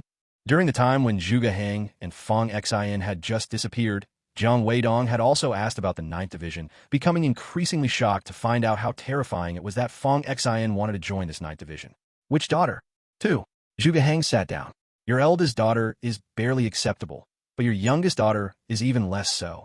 Even the dog guarding the 9th Division has a B-class fire attribute talent. Are there any other questions? If not, can we start eating? I'm so hungry." Jiang Weidong's face was awkward, but he did not dare to contradict Zhuge Yin, eagerly inviting Zhuge Heng to eat. During the meal, Jiang Weidong kept serving Fang Xian vegetables with a bustling smile, eager to kneel before Fang Xian if he could. "Here, Xiao Xian, this is your favorite braised fish. Mr. Zhuge, my Xiao Xian has been smart since he was a child. You must take good care of him in the future. Xiao Xian, what do you want to drink? Today you are the great contributor of our family. Uncle will pour you some wine." After the meal, Zhuge Heng took an apple, crunching it as he walked out. 3 days. Remember to give me a response. After sending off Zhuge Heng, when returning to the room, Jiang Weidong still had that eager demeanor. "Does Xiao Xian want to drink a little more? This is the fine wine bought by your uncle." "No need." Fang Huilan looked at Fang Xian with relief, as if remembering something. "Xiao Xian, I almost forgot. This afternoon, there was a package for you that arrived at the doorstep. I put it in your room." "Okay." Fang Xian took the Tian Dun Smart Link machine back to his room. On the desk was a package box. He opened the box. Inside was a mobile phone. Fang Xian immediately recognized it. It was Grandpa's phone. He quickly took out the phone. The phone was out of battery, so he found the data cable to charge it. After rebooting, the photo album was prominently located in the center of the screen, like a silly reminder. He opened the photo album. Sure enough, he found a video inside. Fang Xian clicked on the video. It was all darkness with a shaky camera. A few seconds later, Grandpa's hurried voice came through. Through the violent shaking of the camera, it could be seen that Grandpa seemed to be fleeing. In addition, there were piercing sounds mixed with the video. "Xiao Xian, I am your grandpa. You must remember 2 things I'm going to tell you." Chapter 10. The Mirror Image. First, join the 9th Division. With your talent, it won't be difficult to join the 9th Division. The current head there is an old friend of mine. He will definitely take care of you. Second, before 12 o'clock at night, look in the mirror and use your energy to activate your slaughter rune, and hold on for half an hour. Xiao Xian, many things are inconvenient to explain now. Don't lose this phone. I will contact you. The image froze at this point. Fang Xian's heart was tumultuous for a long time. In the video, Grandpa seemed to be hiding from something. However, the lighting in the video was too dim to see exactly where it was. Fang Xian replayed the video, but still found no useful clues in the scene. Thinking back to Grandpa's sudden departure back then, there must be another story behind it. Recalling what Grandpa had just said, according to his words, that meant he could join the 9th Division. That proved the white-haired handsome guy was right. As for the second thing, looking into the mirror at night, what is this for? Fang Xian glanced at the time. It was just past 8, still some time before Grandpa's mentioned hour. He flipped his phone over and over, confirming that the only clue Grandpa left was this video. Unable to squeeze out any extra value of information, Fang Xian put the phone aside. He looked at the smart device on the table. When he opened it, it was the L-shaped thing that Zhuge Heng had taken out to look at data when he visited this afternoon. It was L-shaped when opened. A virtual screen appeared in the corner of the angle. This thing wasn't heavy, it could even be said to be light. After turning it on, the virtual screen displayed 2 buttons. Identity registration. Account login. Fang Xian thought for a moment and clicked on identity registration. Please face the center of the screen to complete face recognition. Fang Xian faced the screen. Face recognition completed. Please enter the invitation code or inviter. Fang Xian was stumped when entering his name. That white hair guy only said his name was Zhuge Heng, but he didn't say what the last character of Zhuge Heng was. Moreover, the prompt below the dialog box indicated there was only one chance to input. When Zhuge Heng left, he didn't leave any contact information, mainly because when Fong Xian was preparing to ask, that white-haired guy stepped out the door and vanished with a deer using his spatial talent. He only left Fong Xian with that small space ball that could summon him. But Zhuge Heng had said before that in case of danger, he could crush this thing to call for him. Fong Xian didn't want to lose this great opportunity to benefit from the white-haired guy. He could also see how strong this white-haired guy really was when he acted. His phone kept vibrating. After Qin Juanhao was recruited by the 7th place, he was so happy that his tail could reach the sky. His dad bought him a luxury car worth 7 million, and now he was flaunting photos in the group. Su Xiaoqiang was like a bootlicker, endlessly praising him. Fong Xian just treated it as a joke, watching these two work hard to show off in the group. Half an hour ago, Chu Xinyao also sent a message. Xiao Fong classmate, I want to go to the ocean theme hall. Will you come with me? Please, I'm begging you. Fong Xian thought about how Chu Xinyao had brought him medicine before, considering it a favor owed, so he bought 2 tickets for tomorrow and sent a screenshot. Chu Xinyao happily replied with a message. Wow, I knew Xiao Fong classmate was the best. By the way, Xiao Fong classmate, the results were supposed to come out the day after tomorrow, but they leaked early today. The school decided to announce the results tomorrow. Fong Xian was taken aback. He didn't expect the announcement to come early, but for him, he already knew the result. Got it. Want to play some games? Fong Xian glanced at the time. Grandpa said in the video to look in the mirror before midnight. It would take some time, so he decided to pass the time first. Log in. Xiao Wudong was like a monkey that had eaten mustard, turning in circles on the spot. He looked at Qin Juanhao's report card over and over. Every time he looked, he had the face of wanting to cry, but having no tears. This shouldn't be. How could this happen? AI Li, are you sure this Qin Juanhao is the same person you met in the alley that day? AI Li looked at the screen of a white-framed smart device with her ice blue eyes. Should be. I can't remember clearly. Xiao Wudong rubbed his head hard with both hands, as if he was wearing a mask of pain. This is definitely not right. Someone who can barely reach B-level talent cannot have level 4 combat power at this age. I thought I had stumbled upon a treasure.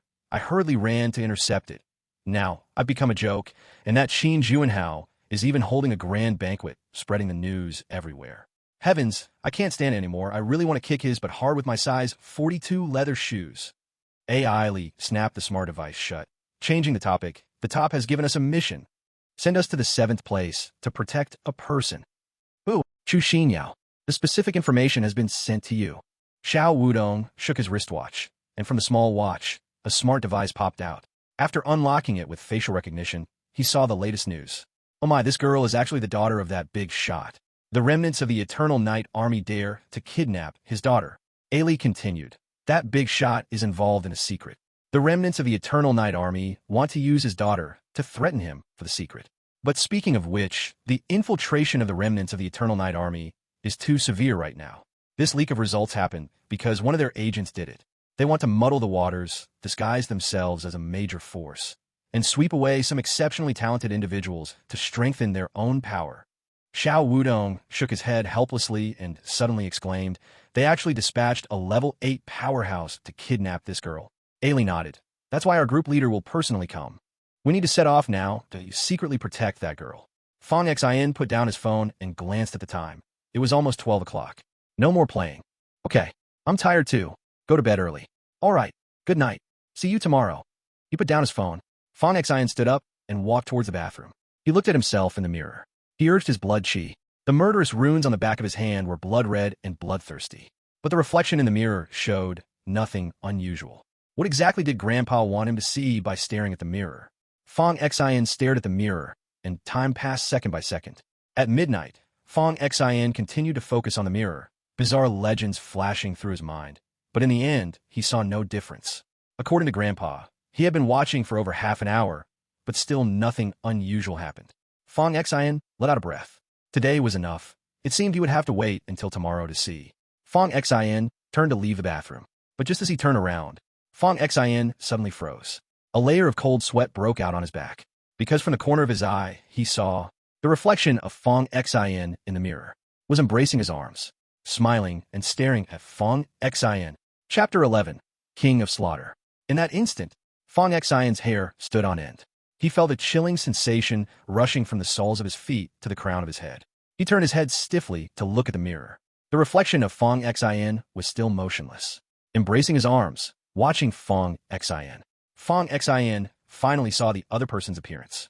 He looked exactly like Fong Xin, except the other's eyes were blood red, exactly like when Fong Xin used his murder talent. The two stared at each other through the mirror. The reflection of Fong Xin slowly leaned back.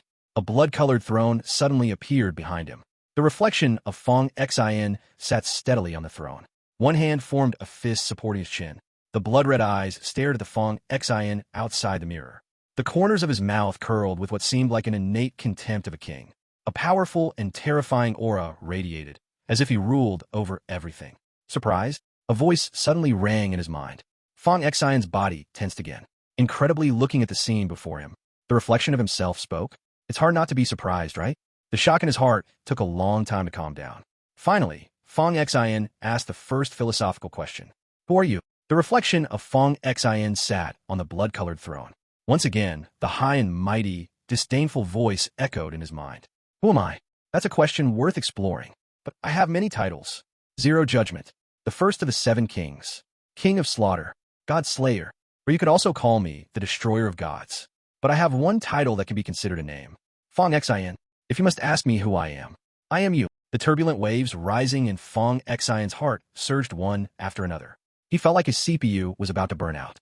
Everything before me has far exceeded my understanding. The Fong Xian in the mirror has a smile on his lips. Are you me? Fong Xian could hardly believe it. He was just an ordinary model student, excelling in academics and character, different from the overwhelming presence of the other. The Fong Xian in the mirror sat on a throne, resting his chin on his hand. This question is not worth thinking about right now. There's no need to waste time on it. With your current strength, you can see me for only 3 minutes. After 3 minutes, everything will return to normal. 1 minute and 47 seconds have already passed. There are some things I will briefly tell you. As a slayer with the talent for killing, you seem to not fully understand your ability. You only know that you can enhance your strength through killing. Do you know that through killing, you can also devour others' talents and enhance the level of your existing talents by killing enemies with the same talent? Everything other than your light-based talent has been obtained through killing. This ability is the truly terrifying aspect of the killing talent. Of course, you also have another ability. Through killing, you can nourish me. I am like a king of slaughter with whom you have signed a contract. When you're in danger, you can summon me, and I can take over your body for 3 minutes.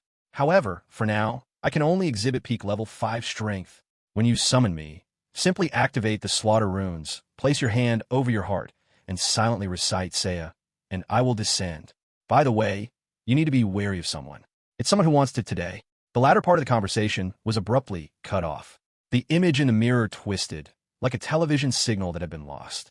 Who? Fong Xin hurriedly leaned closer to the mirror to inquire, and the Fong Xian in the mirror also leaned closer.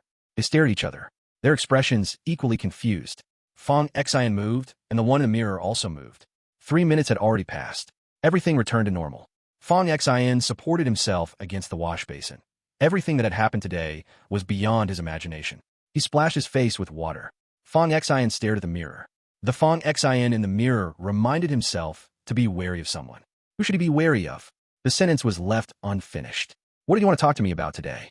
Fong Xian immediately thought of Zhuge Hang. The only person who applied pressure on Fong Xian in reality was this handsome white-haired boy from Monster House. Be wary of him? Who else could he be wary of? It seems he'll have to wait until tomorrow night to ask the mirror again. Outside the bathroom, Ant's concerned voice came through. Xin, what's wrong? Do you feel unwell? Why have you been in the bathroom so long? Fong Xian quickly replied. Just playing on my phone. You child, hurry up and rest. Jiang Weidong's voice immediately followed, like a sycophant. Look at you. What's wrong with letting Xin play a bit? If Xin has the strength to play, he should enjoy it. Fong Huilon snorted at Jiang Weidong's fawning behavior, feeling disdain. After returning to his bedroom, Fong Xian's gaze fell once again on his grandfather's delivery box. The originating location was missing. There were only Fong Xian's address and recipient's name. He put his phone into the drawer compartment. Fong Xian looked out at the round moon. He pondered over everything he had seen and heard. He looked at his hands. He didn't expect that his talent could actually improve, but he had never heard of the saying that talents could be elevated. Fong Xian was awakened early in the morning by Jiang Xiaoyu's cries. Jiang Weidong had gotten up very early to buy Fong Xian's favorite buns, but he forgot to buy the milk tea Jiang Xiaoyu wanted. Jiang Xiaoyu confident about her performance yesterday, pointed her finger at Jiang Weidong's nose and scolded. Why do you buy for Fong Xian, but not for me? You even ran so far. Isn't Fong Xian just a little better at grades? Look at what you become after Fong Xian's grades came out. I'm your real daughter. He's just a poor orphan without parents. Why are you spoiling him so much? You really don't have any backbone at all. I'm your father. How can you talk to me like that? You may have given birth to me, but it doesn't necessarily make you my father. Jiang Xiaoyu screamed. Slap. Unable to bear it any longer, Jiang Weidong slapped her with a fierce blow. After all, Jiang Weidong was an adult, and the force behind the slap was considerable. Jiang Xiaoyu's Beastmaster talent couldn't enhance her skin's defense, so when Jiang Weidong slapped her, her face twisted, and the slap made her quiet down. After Fong Xian finished washing up, while eating, Jiang Xiaoyu shot a glare at Fong Xian, her teeth grinding in frustration, but she dared not speak out. Instead, she tapped her spoon on the bowl, creating a loud, annoying clinking sound. Xiaoyu, what happened to your face? Fong Xian, while eating, asked knowingly. Jiang Weidong immediately tried to smooth things over, smiling. This child talks without respect, so I had to give her a little lesson. Fong Xian quickly grabbed Jiang Weidong's hand. Oh, uncle, is your hand okay? It's fine, it's fine. Hearing Fong Xian care about him, Jiang Weidong immediately smiled happily. Fong Xian turned to Jiang Xiaoyu. Xiaoyu, how old are you now? Why are you so thoughtless? You even used your face to hit your dad's hand. Look, you made uncle's hand hurt. His career line is all messed up. Jiang Weidong's face froze. Jiang Xiaoyu's tears immediately flowed, and covering her mouth, she cried loudly while running back to her room. Look at how happy the kid is. Jiang Xiaocha tried to hold back her laughter. Fong Huilon gently tapped Fong Xian's head with her finger. How can you be so mean? Jiang Xiaocha smiled. Mom, my brother's mouth has been sharp for years. Jiang Weidong immediately corrected. It's not a sharp tongue. Your brother is just being humorous. Fong Xian shook his head and couldn't help but think of a book he had read over 400 years ago, where there was a story about Fan Jin taking the imperial exam. And at this moment, Jiang Weidong's every move reminded him a bit of Fan Jin's father-in-law. Brother, school is out today. Where are you going? Jiang Xiaocha asked. I'm meeting some classmates, going out to have some fun. Just as they were talking, the phone vibrated, and a voice message from Chu Xinyao followed. Calling Lil Fong, I'm out, feeling good. Where shall we meet? Xiao Wu pressed his earpiece. Everyone get ready. Chu Xinyao is out and heading to the ocean theme park. The enemy has moved, no matter the cost. We must ensure her safety. AI Li suddenly looked up. Captain Xiao, there's one more thing. Qin Juanhao has also booked the ocean theme park for a gathering with classmates. Chapter 12. Ocean Park. After Fong Xian exited the subway station, he saw Chu Xinyao across the street. Chu Xinyao's beautiful eyes were fixed on the exit. When she saw Fong Xian, she quickly waved at him. Have you been waiting long? Fong Xian walked up and asked. Just arrived. Then let's go. Today, Chu Xinyao was wearing a JK skirt, with her fair little legs swaying as she walked. She wore small leather shoes and white lace-trimmed short socks, adding a touch of innocent charm. The ocean theme park had only opened at the end of last month, but their promotion had been good, so there were quite a few people there when they arrived. In the mid-20th century, after humans awakened their talents for over a decade, they discovered that many animals had also gradually gained intelligence, including marine creatures. The newly opened ocean theme park specialty was capturing various marine creatures that had awakened special talents. From the outside, the whole park looked like a giant orca lying in wait on the earth. When they entered to have their tickets checked, the staff smiled and said, You too, today with your tickets, you can enjoy all services and performances inside for free. Inside the theme park, there was a wide variety of marine life. Dolphins leapt out of the water, waving their fins, speaking with a heavy accent. Is that you, little brother? On one side, an octopus played the piano and blew into a flute. Fong Xian always felt that the tunes it played were filled with a sense of violence, as if at any moment it would smash the piano. A singing jellyfish, a starfish running at the bottom of the water in shorts, and a king crab waving its large claws to take tips from tourists. There were also people with awakened water attributes dancing with schools of fish in fisherman costumes at the bottom of the sea. But the most exciting show in the aquarium was still the underwater animal gladiator arena. At this moment, a seahorse in armor holding a spear was dueling with an electric eel shimmering with arcs of electricity. The seahorse had incredible fighting power. After several charges, it actually left the electric eel battered and bruised. The audience cheered loudly. Fong Xian watched the battle between the seahorse and the electric eel, truly amazed that he could witness such a fierce fight between the two. On both sides of the arena, two seals beat drums to cheer them on. If he hadn't seen it with his own eyes, Fong Xin would definitely have thought he had eaten too much of something strange. As he was watching the duel, a voice came from nearby. What a coincidence, you guys are here too. Fong Xin turned to see Qin Juanhao and some classmates from his class appearing. When Qin Juanhao saw Fong Xin and Chu Xinyao, he pretended to be surprised. Chu Xinyao scrunched her brows as if she had seen something dirty. Are you following me? Qin Juanhao immediately pushed the blame onto his dad. What are you talking about? It was truly a coincidence. My dad said this ocean-themed museum is quite fun, so he booked the whole place for me to bring my classmates to play. Fong Xin, why are you also here? Fong Xin seriously made up a story. I saw a promotional video while scrolling saying there are lots of performances here, and I heard there's a turtle that throws its shell in a performance, and the audience named it the King Turtle Shell Toss, so I was curious and came to see. Qin Juanhao's expression fluctuated between dark and bright. Chu Xinyao was holding back her laughter. Fong Xin often found it pointless to deal with Qin Juanhao, but every time he wanted to retaliate, it always made Qin Juanhao uncomfortable for a while. Qin Juanhao's loyal sidekick, Su Chong, immediately jumped out and angrily shouted, Fong Xin, who are you calling the King Turtle's shell toss? Fong Xin pointed to the side. Behind thick glass, there was indeed a performance with a turtle.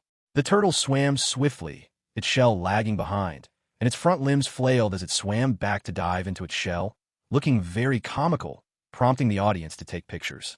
Hey, I was talking about that turtle. Otherwise, who would you think I was referring to? Are there any other King Turtle's shell toss here? Su Chong was speechless for a moment, and Qin Juanhao sneered in return. Fong Xin, the results will be out in 2 hours. I heard you didn't use any potions yesterday. I'm curious to see if you'll still be in a mood for fun when the results come out. Su Chong chimed in proudly.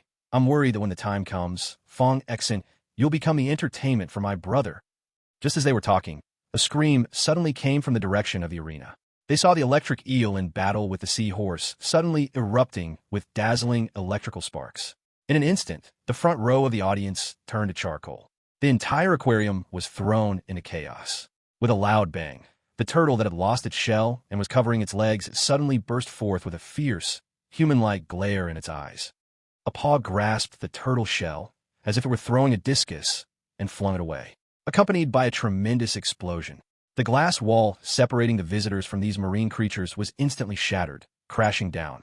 Water surged out into the exhibition hall.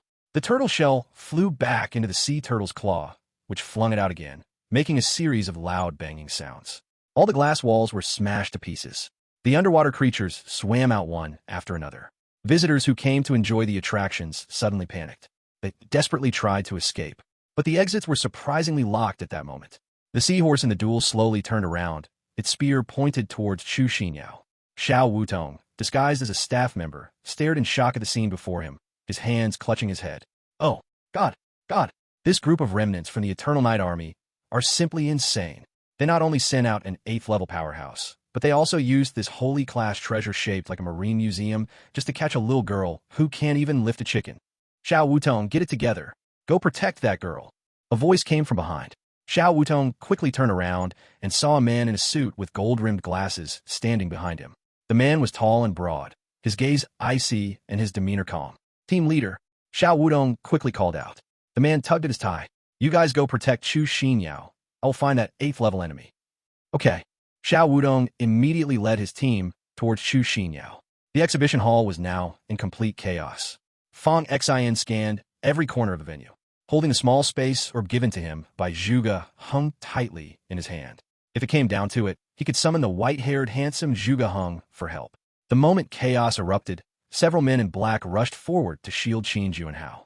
Qin Juanhao turned back to look at Chu Xinyao. Xinyao, don't be afraid, come here. My bodyguards are experts that my dad hired at great expense, and this strongest bodyguard captain is a 3rd-level powerhouse. Chapter 13, A Punch. Qin Juanhao hid behind his bodyguards. He waved at Chu Xinyao. Chu Xinyao clutched Fong Xion's arm. A hint of panic appeared on her delicate little face. She was indeed frightened. Xinyao, hurry over here. Why are you hiding behind Fong Xion? Can Fong Xion really protect you? Qin Juanhao urged again. Chu Xinyao's small face was pale, and seeing Fong Xion not moving, she bit her lip and firmly stood behind him. Qin Juanhao felt helpless and anxiously said to the bodyguards, Don't act unless it's absolutely necessary. I'm gonna show them what I'm made of. Let them know I'm the most reliable. Also, focus on protecting Chu Xinyao. Ignore that Fong Xin. Fong Xin's gaze was fixed on the seahorse holding the spear. The seahorse charged toward Chu Xinyao. It cut through the water, creating a streak of snowy white. In just a few breaths, the seahorse was right in front of her. The spear in its hand thrust towards Chu Xinyao. Although it wasn't aimed at a vital spot, it could incapacitate her. Fong Xin pulled Chu Xinyao back just in time, and in that split second, several figures emerged beside him. Leading the charge was Xiao Wudong, elegantly lifting his sword to deflect the seahorse's spear. He stood right at the front. Ai Li and her team blocked in front of Chu Xinyao. Miss Chu, we are here to protect you. Fong Xin was taken aback and glanced at Chu Xinyao. What kind of background did she have to deserve protection from the 7th Bureau? Her mother indeed had some power, but it was not enough to make the 7th Department come to protect her daughter. This proves that Chu Xinyao's father, just as the legends say, is definitely not an ordinary person. Fong Xin raised his eyes and found that Ellie was actually staring at him. The two made eye contact, and Ellie smiled and nodded. Fong Xin also politely nodded back. Besides the team led by Xiao Wudong, there was another team that had joined the battlefield, and their leader was fighting fiercely against an electric eel. When Qin Juanhao saw Xiao Wudong and Ellie, he immediately waved his hand excitedly and ran over. Team Xiao, Sister Ellie, are you here to protect me? Qin Juanhao asked excitedly. Ellie coldly replied, no.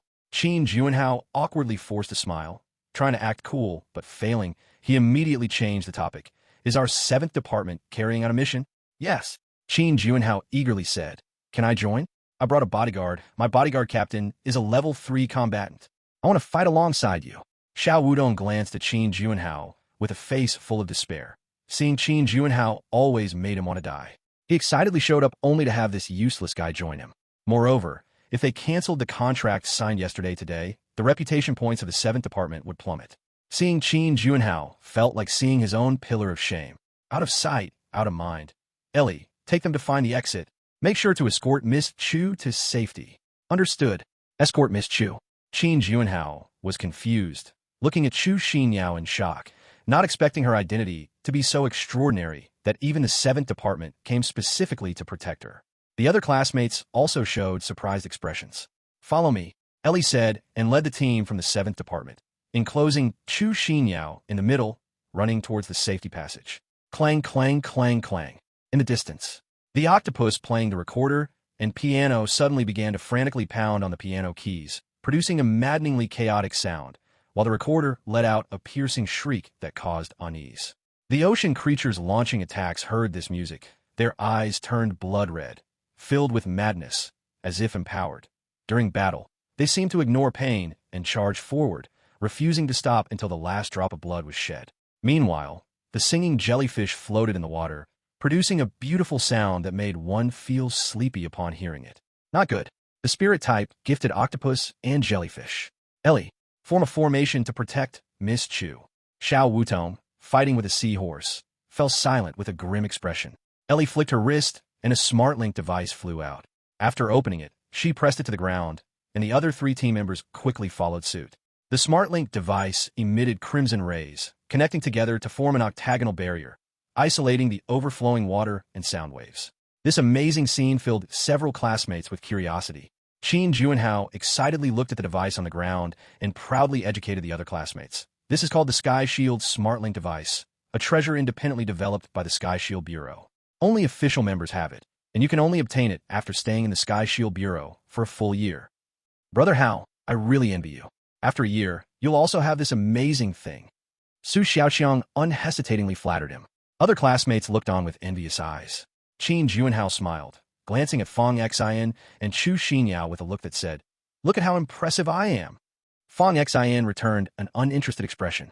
His gaze swept over the smart link device. Yesterday, the white-haired person had also given Fong Xin one. He had thought it was just a communication device to check information, not realizing it had such a magical function. He had originally thought it would hold up for a while, but unexpectedly, almost at the next second, the previous sea turtle came back with a powerful attack. The turtle shell spun around and flew over here, crashing heavily onto the barrier. The barrier let out a tremendous roar, and the nearly transparent protective shield appeared cracked. Everyone's faces changed. None of them expected the sea turtle to be so strong. Almost in the next second, a chill swept over.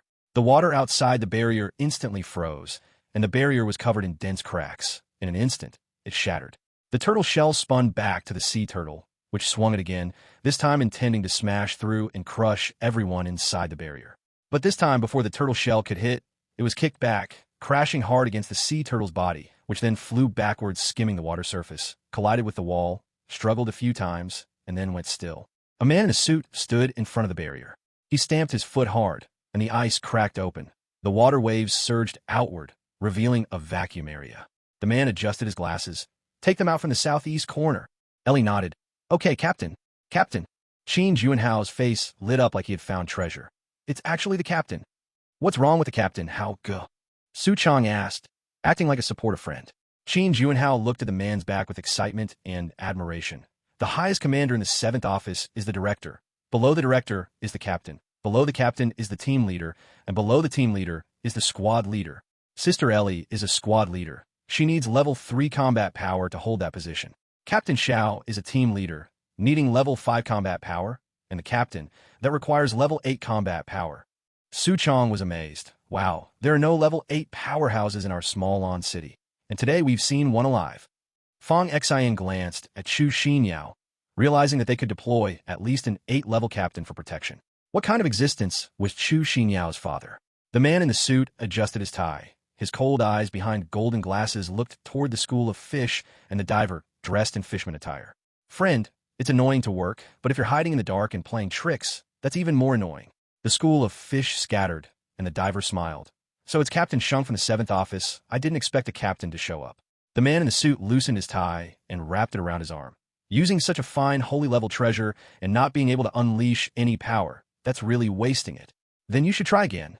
The diver's expression darkened as he raised his hand, causing ice to spread out from him in all directions, seemingly wanting to turn this place into a snowy world with fish swirling into ice-covered spikes heading straight for the man in the suit.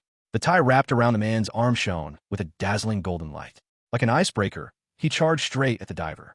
The ice was instantly pierced, creating a massive crack. "Don't just stand there. Quickly go," Ellie urged. The classmates were jolted back to reality from their surprise. Is this what it looks like when powerhouses clash? Ellie led the way, but unexpectedly, the path ahead was blocked by a dolphin. The dolphin looked at the group, its gaze fixating on Qin Juanhao, speaking in a heavy accent. "What are you staring at?" Qin Juanhao shrank behind several bodyguards. "What about you?" After countless battles, Fang Xian remained indifferent. A blood mark had appeared on the dolphin's side. "Ow, what the hell? You tiger bitch.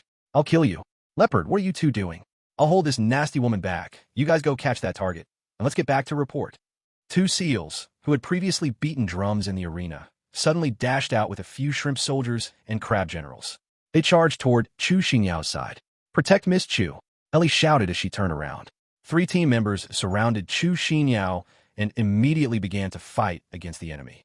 But the enemy was too numerous, and the 3 team members struggled to hold on. Moreover, both seals were of level 2 peak strength. Qin Juanhao licked his lips, sensing an opportunity. "Xinyao, don't be scared. I'll protect you." But in the next second, the 2 seals opened their mouths and spat out drums, hitting their chests, creating deafening sounds. In just a moment of distraction, 1 team member was directly turned into a mist of blood, while the other 2 were injured. The 2 seals turned their attention directly towards Chu Xinyao. This scene stunned many students present. It was the first time they faced death so closely. As the seals approached, the captain of the bodyguard team, following Qin Juanhao's previous instructions, tried to protect Chu Xinyao. Unexpectedly, Qin Juanhao grabbed the captain. "What are you doing protecting her?" "Protect me." The 2 seals were already close. Ellie wanted to turn back, but the dolphin desperately held her back. "Haha, you puny thing. I'm going to win big."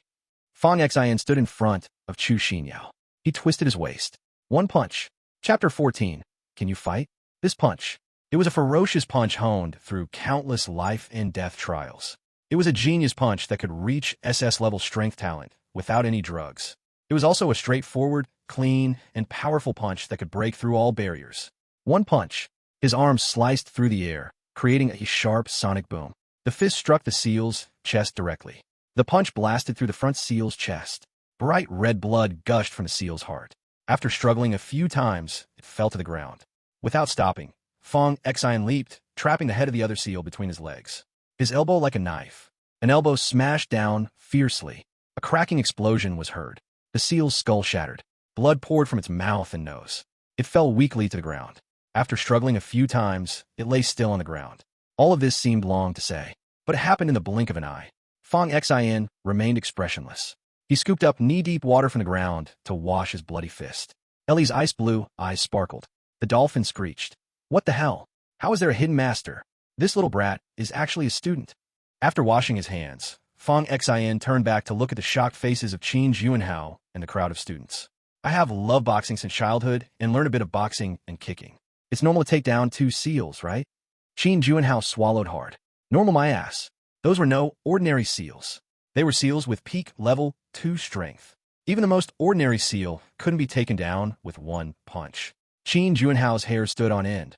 He had gone from shock to fear. How could Fong Xin be so strong? If Fong Xin wanted to kill him, it seemed like his bodyguards couldn't hold up. A group of students looked at Fong Xin in shock.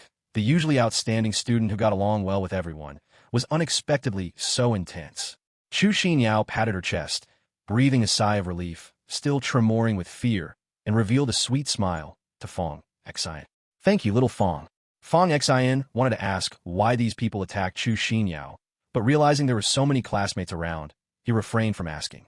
Ellie's attacks became more and more fierce, and the dolphin was gradually unable to cope. New line, damn it. What the hell is this? Don't just stand there. Line end. New line, the dolphin twisted its body and merged into the water, turning into a line of water that vanished without a trace in an instant. Line end.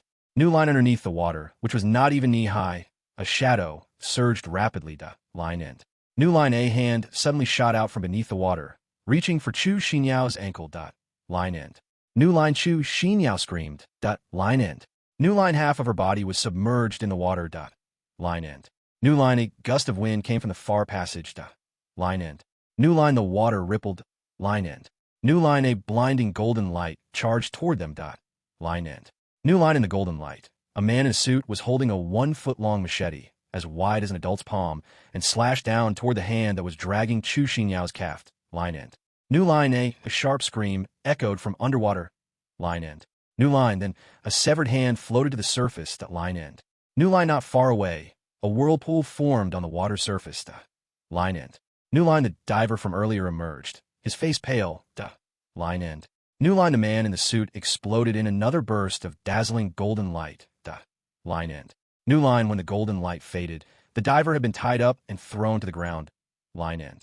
New line, the man in the suit adjusted his tie, meticulously putting it into his pocket. Line end. New line, the others from the 7th Division gathered around. Line end. New line, Xiao Wudong was also coming over. Line end. New line, the man in the suit adjusted his glasses and looked at the pale-faced Qin Juanhao, still shaken. Line end.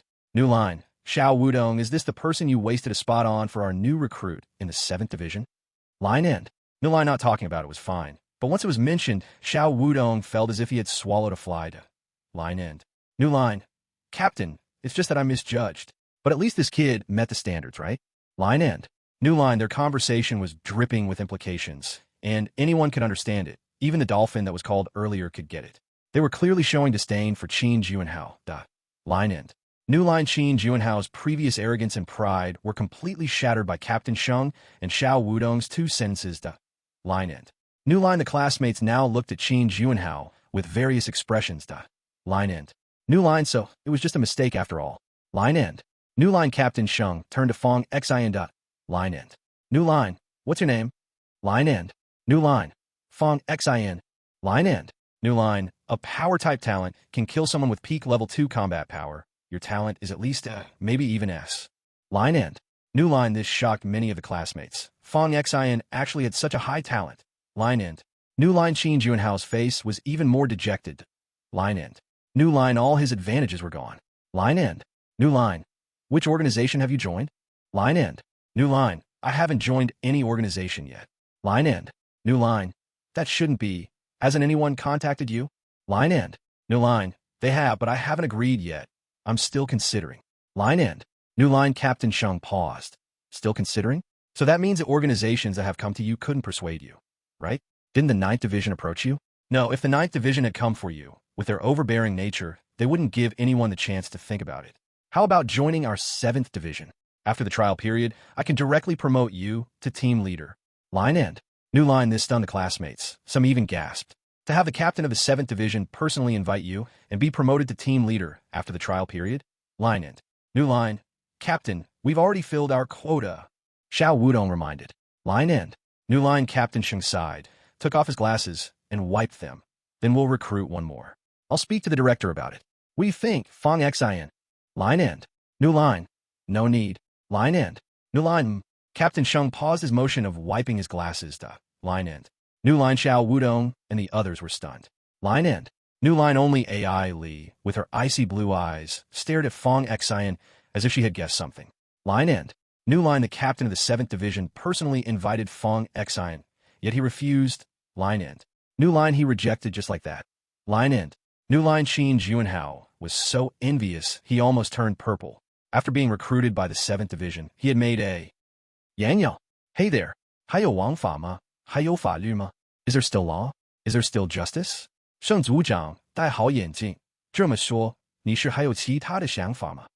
Team leader Sheng adjusted his glasses. So, do you have other thoughts? 小娃娃，你可以来我这儿啊。Little kid, you can come to me. 一道苍老的声音忽然传来。An old voice suddenly came. 所有人都是一惊。Everyone was shocked. 盛组长瞬间爆发出金光，进入了战斗状态，如临大敌。Team leader Sheng instantly burst out with golden light, entering a battle state, as if facing a great enemy. 回过头，一 turn around, 就看到水面涌动，在2米高的浪头，一个老人坐在一只海龟龟壳之上，面带笑意地看着这边。He saw the water surging, and on a wave 2 meters high, an old man sat on a turtle shell, smiling at them. 盛组长手提砍刀，镜片之后的双眼闪过一丝震惊。Team leader Sheng held a machete, and a glint of shock crossed his eyes behind the lenses. 在兰城这种小地方，竟然出动了一位10级战力的强者！你们这些永夜军余孽，还真是肯下血本。盛组长冷冷地盯着坐在海龟后背的老人。In a small place like Lawn City, a level 10 powerhouse is actually summoned. You remnants of the Eternal Night Army are truly willing to spend big. Team leader Sheng coldly stared at the old man sitting on the turtle's back. 老人轻轻一笑，你们天盾局派来了你这位8级巅峰的组长，我们不得拿出足够的诚意吗？ The old man smiled gently. Since your Heavenly Shield Bureau sent your level 8 peak team leader, shouldn't we show enough sincerity? 盛组长目光一扫 Team leader Sheng glanced around. 忽然眉头一皱 Suddenly, his brows furrowed. 主题馆窗外的景色飞快后退，整个海洋主题馆似乎是在天上飞。The scenery outside the themed hall rushed backward. The entire ocean-themed hall seemed to be flying in the sky. 所有通讯设备也都在这一刻失灵了。All communication devices malfunctioned at that moment. 老人面带笑容。The old man wore a smile. 既然都出动了这件圣阶宝器，那肯定要完成任务，不是吗？别想了，你们逃不出去的。现在没有人可以救你们，你们都将会是这件宝器的养料。Since this holy level treasure has been activated, you must complete the task, right? Don't think about it. You can't escape. No one can save you now. You will all be the nourishment for this treasure. 说着话，老人目光再度看向了方心。除了你，小娃娃，考虑的怎么样了？我看你出手干净利落，杀伐果断。这个年纪，这个手段，可是个不可多得的好苗子。As he spoke, the old man looked at Fong Xian again. Except for you, little kid. How are you considering it? I see your actions are clean and decisive. At this age and with such skills, you are indeed a rare talent. 现在，我给你2条路，要么加入我们九幽，要么，呵呵，我只能下狠手了。毕竟，若是日后让你成长起来，肯定是一个劲敌。Now I give you 2 paths. Either join our 9 nether, or, haha, I can only take drastic measures. After all, if you grow up in the future, you will definitely be a fierce opponent. 秦俊豪羡慕嫉妒恨地看着方心。Qin Juanhao looked at Fong Xian with envy, jealousy, and hatred. 你特么第7处要你也就算了，怎么反派也要你？还特么让不让人活了？ You getting picked by the 7th division is one thing, but how come the villains want you too? Can't you let anyone live? 方心看着老人，手中攥着那颗空间小球。Fong Xin looked at the old man, holding that small space ball in his hand. 我选 C 可以吗？ Can I choose C? 老人哈哈大笑，小娃娃，拿我打趣的人可不多。The old man laughed heartily. Little kid, not many have dared to make fun of me. 秦俊豪压低声音，冲着方心小声道：“方心，加入他，假的也行啊。你想办法讨好他，跟他说软话，这样让他也可以放我们一条生路。你愿意眼睁睁看着这么多同学死吗？” Qin Juanhao whispered to Fong Xian. Fong Xian, join him, even if it's fake. You should find a way to please him, talk nicely, so he might let us have a way out. Do you want to watch so many classmates die? 老人指着秦俊豪，这个小娃娃觉悟不错，想法也很好。老人盯着方心，小娃娃还没有问你，你叫什么？ The old man pointed at Qin Juanhao. This little kid has a good awareness, and his thoughts are nice. The old man stared at Fong Xian. Little kid, I haven't asked you yet. What's your name? 方心一本正经道，我叫秦俊豪。Fong Xian said seriously, My name is Qin Juanhao. 秦俊豪愣了一秒，方心，你特么叫秦俊豪，那我叫啥？你特么别坑我啊！老爷爷，他叫方心。Qin Juanhao was stunned for a second. Fong Xin, you're called Qin Juanhao, so what should I call myself? Don't mess with me. Grandpa, he's named Fong Xin. 哈哈哈，方心，小娃娃，有意思，我越来越喜欢你了。你要是加入我们，我可以放了你的这些同学，可你要是敢拒绝，我现在让他们死。哈哈，Fong Xian, little kid, interesting. I like you more and more. If you join us, I can let these classmates go. But if you dare to refuse, I can make them die right now. 方心，还愣着干嘛？救大家啊！秦俊豪低声催促道。Fong Xin, why are you still in a daze? Save everyone. Qin. The water overflowing on the ground directly split to both sides. Zhuge Hang stood on the dry ground. He saw the old man in a panic.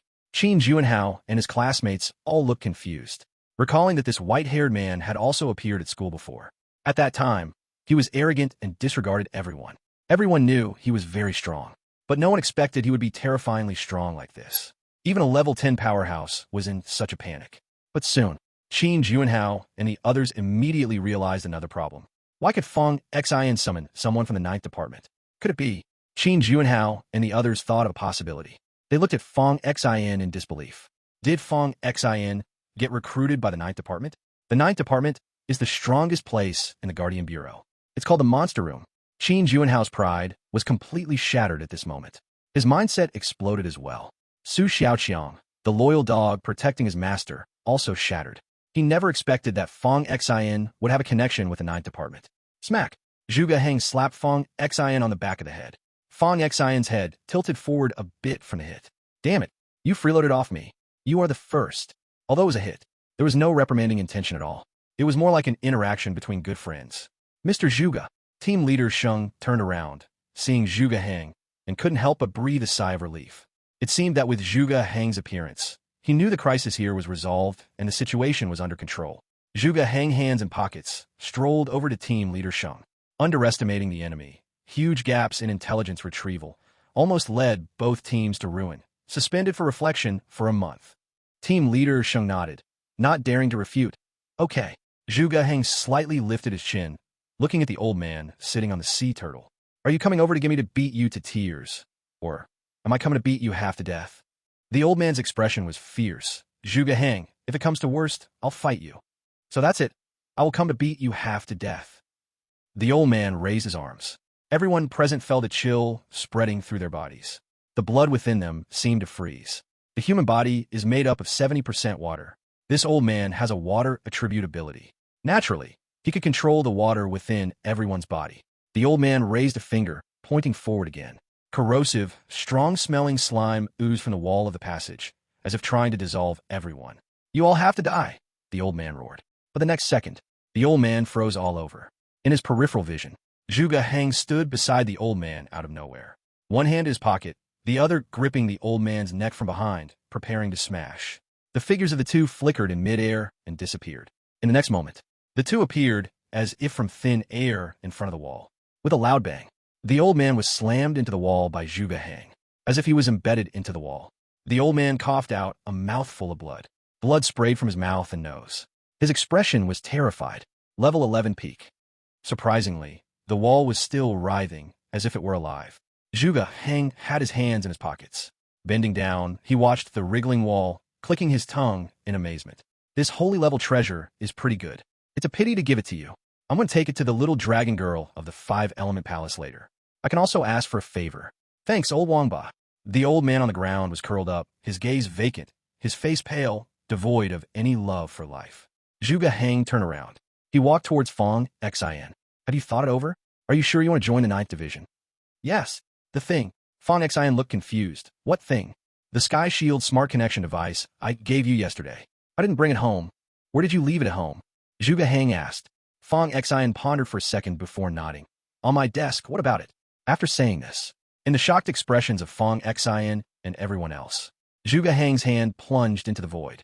When he pulled it out, he was holding an apple, which he placed in his mouth. Then he plunged his hand back into the void, and when he pulled it out again, he was holding the Sky Shield smart connection device he had given to Fong Xin yesterday. He tossed the item to Fong Xin. Zhuge Heng took a big bite of the apple. When you get home later, explain to your aunt that I took the apple. I might have scared her a little. Fong Xion's head buzzed. He only knew that this 9th Division street punk was very impressive, but he didn't expect it to be this impressive. Fong Xian had opened this device yesterday. After facial recognition, it prompted Zhuge Heng to input his name. That's how he found out the white-haired guy's name. Ding! Identity verification successful. Member Fong Xian. Welcome to the 9th Division. Zhuge Heng chewed on the apple. Once you join the 9th Division, someone will naturally come to connect with you. Follow-up training will be arranged for you. I'll come and check on your progress from time to time. Fong Xian quickly saw the opportunity and said, Give me your contact information. Zhuge Heng raised his chin, indicating the smart connection device in Fong Xion's hand. Soon, the little deer will pull you into a group. My contact info will be in that group. Looking outside, Zhuge Heng continued towards group leader Sheng. Mistakes are mistakes, and merits are merits. I'm taking this holy level treasure, and I will report all of your merits from the 7th Division without missing a thing. Okay? We all listen to Mr. Zhuge. Let's go. Snap. Zhuge Heng, biting the apple. With his free hand, he snapped his fingers. The surrounding scenery seemed to shatter like a broken mirror. Then everything became blurry, until all the images reassembled. Everyone found themselves standing in a clearing. Looking around, they discovered they were still at the location of the previous ocean-themed pavilion. Only the orca-shaped pavilion had vanished into thin air. It was barren place. All the visitors were left dumbfounded. Fong Xian exhaled. Everything was too surreal. Fong Xian, you've joined the 9th Division. You've joined the 9th Division, known as the Monster Room. A classmate broke the silence first. Other classmates looked at Fong Xian enviously. Group leader Sheng laughed. Just now, you said you weren't sure yet. I thought you were considering which organization to join, but it turns out you were considering the 9th Division. You're the first student to seriously consider joining the 9th Division. Fong Xian smiled calmly. Doesn't everything need someone to go first? Group leader Sheng chuckled. Su Xiaoqiang looked at the Sky Shield smart connection device in Fong Xian's hand. How good? Didn't you say you could only get this thing after joining the Sky Shield Bureau for a year? How did he get it in advance? Group leader Sheng took over the conversation because he was selected by the 9th Division. It's that simple. Qin Juanhao looked like a withered eggplant. Captain Xiao, the new recruit you just accepted, chose to compromise when facing the enemy. There's a very serious problem with his mindset. You need to follow up. We can't have weak-willed recruits in the 7th Division. Group leader Sheng adjusted his glasses, his voice cold and serious. Xiao Wudong wanted to cry without tears as he responded, looking at his pillar of shame, Qin Juanhao. Got it, team leader. While speaking, he helplessly glanced at Qin Juanhao. Later, copy the regulations and rules of the 7th Division until you can recite them perfectly. Qin Juanhao felt like the sky had fallen. Xiao Wudong turned around and looked at Fong Xian, liking him more and more. Team leader Sheng looked at Fong Xian and extended his hand. My name is Sheng Tianqi, and from now on, we are colleagues. Fong Xian shook hands generously. I'm Fong Xian, please take care of me. Team leader Sheng glanced at his watch. Danger has passed, prepare to leave. As the people from the 7th Division were preparing to leave, Ai Li stepped forward and extended her tender white palm towards Fong Xian. A pair of beautiful ice blue eyes stared at Fong Xian. I'm Ai Li, Fong Xian classmate. You. Hello. Chapter 16 results, not controlled. Ai Li emphasized the word you. Fong Xian, who was shaking hands with her, was slightly taken aback. He stared into AI Li's beautiful ice blue eyes. AI Li said this. Fong Xin quickly realized that AI Li recognized him. But from everything Xiao Wudong did, it seemed AI Li had not told Xiao Wudong about it. Hello, Captain AI Li. Just call me AI Li. The two looked into each other's eyes. AI Li broke the silence first. Shall we exchange contact information? Sure. After exchanging contact details, AI Li left with her team. Fong Xin put his phone into his pocket. After such a day, even though his arm had been cleaned, the water from earlier was not very clean. Fong Xin planned to go home and take a shower. Chu Xinyao stepped forward sweetly and said, Little Fong, thank you for today. Then why don't you give me a kowtow? Chu Xinyao poked Fong Xin's stomach angrily with her finger. So bad. The results are out. A classmate received the news. Everyone took out their phones to check the results. In the school-wide results, the one who ranked first overall was none other than Fong Xin. When they saw Fong Xin's impressive results, a group of classmates exploded with excitement. What? Someone hasn't awakened a single talent, and Brother Xin awakened 5 talents. Is he so strong without potions? If he used potions, wouldn't all his scores go up a level? SSS level strength talent. I said Brother Xin is the most fierce. Wait a minute. Chu Xinyao is second overall? SSS level light talent? SS level healing talent. What? Fong Xin looked at Chu Xinyao with slight surprise. Chu Xinyao raised her chin. Isn't it impressive, your sister Xinyao? Impressive. I underestimated you. Fong Xin. Chu Xinyao's teeth were itching, and she glared at Fong Xin angrily, her finger poking his stomach again. Su Xiaoqiang was looking at the result sheet. How go? I found you. B-level Earth talent. All the classmates turned to look at Qin Juanhao. Qin Juanhao's talent score ranked among the top in the school. But compared to Fong Xin and Chu Xinyao, it seemed like fireflies contending with the bright moon. At this moment, Qin Juanhao felt completely deflated, lacking the arrogance he had before. He looked at Fong Xin with envy, jealousy, and hatred. Fong Xin ignored him. Looking at the time, he said, Little Chu, I want to go home. Okay, let's go together. After bidding farewell to the classmates, they sat side by side on the subway. With such high talent, why didn't the 9th Division find you? Fong Xin asked curiously. Chu Xinyao paused. No, because of my father. I have to go to other places. Your father is... Before he finished speaking, Chu Xinyao reached out to cover Fong Xin's mouth. Little Fong, can we not discuss this issue? After seeing Fong Xin's eyes, Chu Xinyao explained, Little Fong, my father's identity is a bit special, and I can't tell you for now, but don't worry if one day I can say it. I'll be the first to tell you, okay? Chu Xinyao looked up, her beautiful eyes fixed on Fong Xin, wearing a pleading expression. Okay. I knew Little Fong was the best. Went home. As soon as he entered the door, he saw his Aunt Fong Huilan and Uncle Jiang Weidong huddled together, looking suspicious. Fong Huilan was holding a rolling pin, while Jiang Weidong had a mop in his hand. The sound of the door startled them both. What are you doing? Fong Xin asked in confusion. Xin, you don't know. Something strange happened today. It's so scary. I was cleaning the room, and suddenly a hand appeared in the living room, moving around, and then grabbed an apple and disappeared. Fong Huilan said, still shaken. Fong Xin immediately remembered this was done by Zhuge Hang earlier, and that was the apple Zhuge Hang took when he came to get something for me. He said it might have scared you and asked me to come home and tell you. Zhuge Hang. Fong Huilan didn't immediately understand. The white-haired guy from the 9th Division yesterday. Fong Xin reminded her. Fong Huilan instantly realized, patting her chest, so that's who it was? You scare me to death. But the people from the 9th Division are really terrifying, taking things from afar. Fong Xin smiled, thinking how much more terrifying things could be that they hadn't seen yet. Otherwise, it would leave them shocked for a lifetime. After taking a shower, Fong Xin looked at the mirror covered in a layer of mist, wiped the glass, and thought he would have to ask the figure in the mirror that night about whom he should be cautious of. After changing clothes, when he returned to his room, he saw a spark flashing from the Tian-Dun Smart Link machine on the table. Upon opening it, he saw someone with the nickname Little Deer pulling him into a group. The group was called the 9th Division Red Lotus District Taiyang District Youth Training Class. There weren't many people in the group. Adding Fong Xin, along with Little Deer and Zhuge Hang, made only 8 people. Fong Xin noticed Zhuge Hang's avatar was a Taiji fish image, so he casually clicked to add him as a friend. Someone in the group sent a message. The avatar showed a muscular man. The members' nicknames were their real names, and the one speaking was named Shi Tailang. Another new member? Named Fong Xin? Is she a girl? What's her height? Weight? Measurements?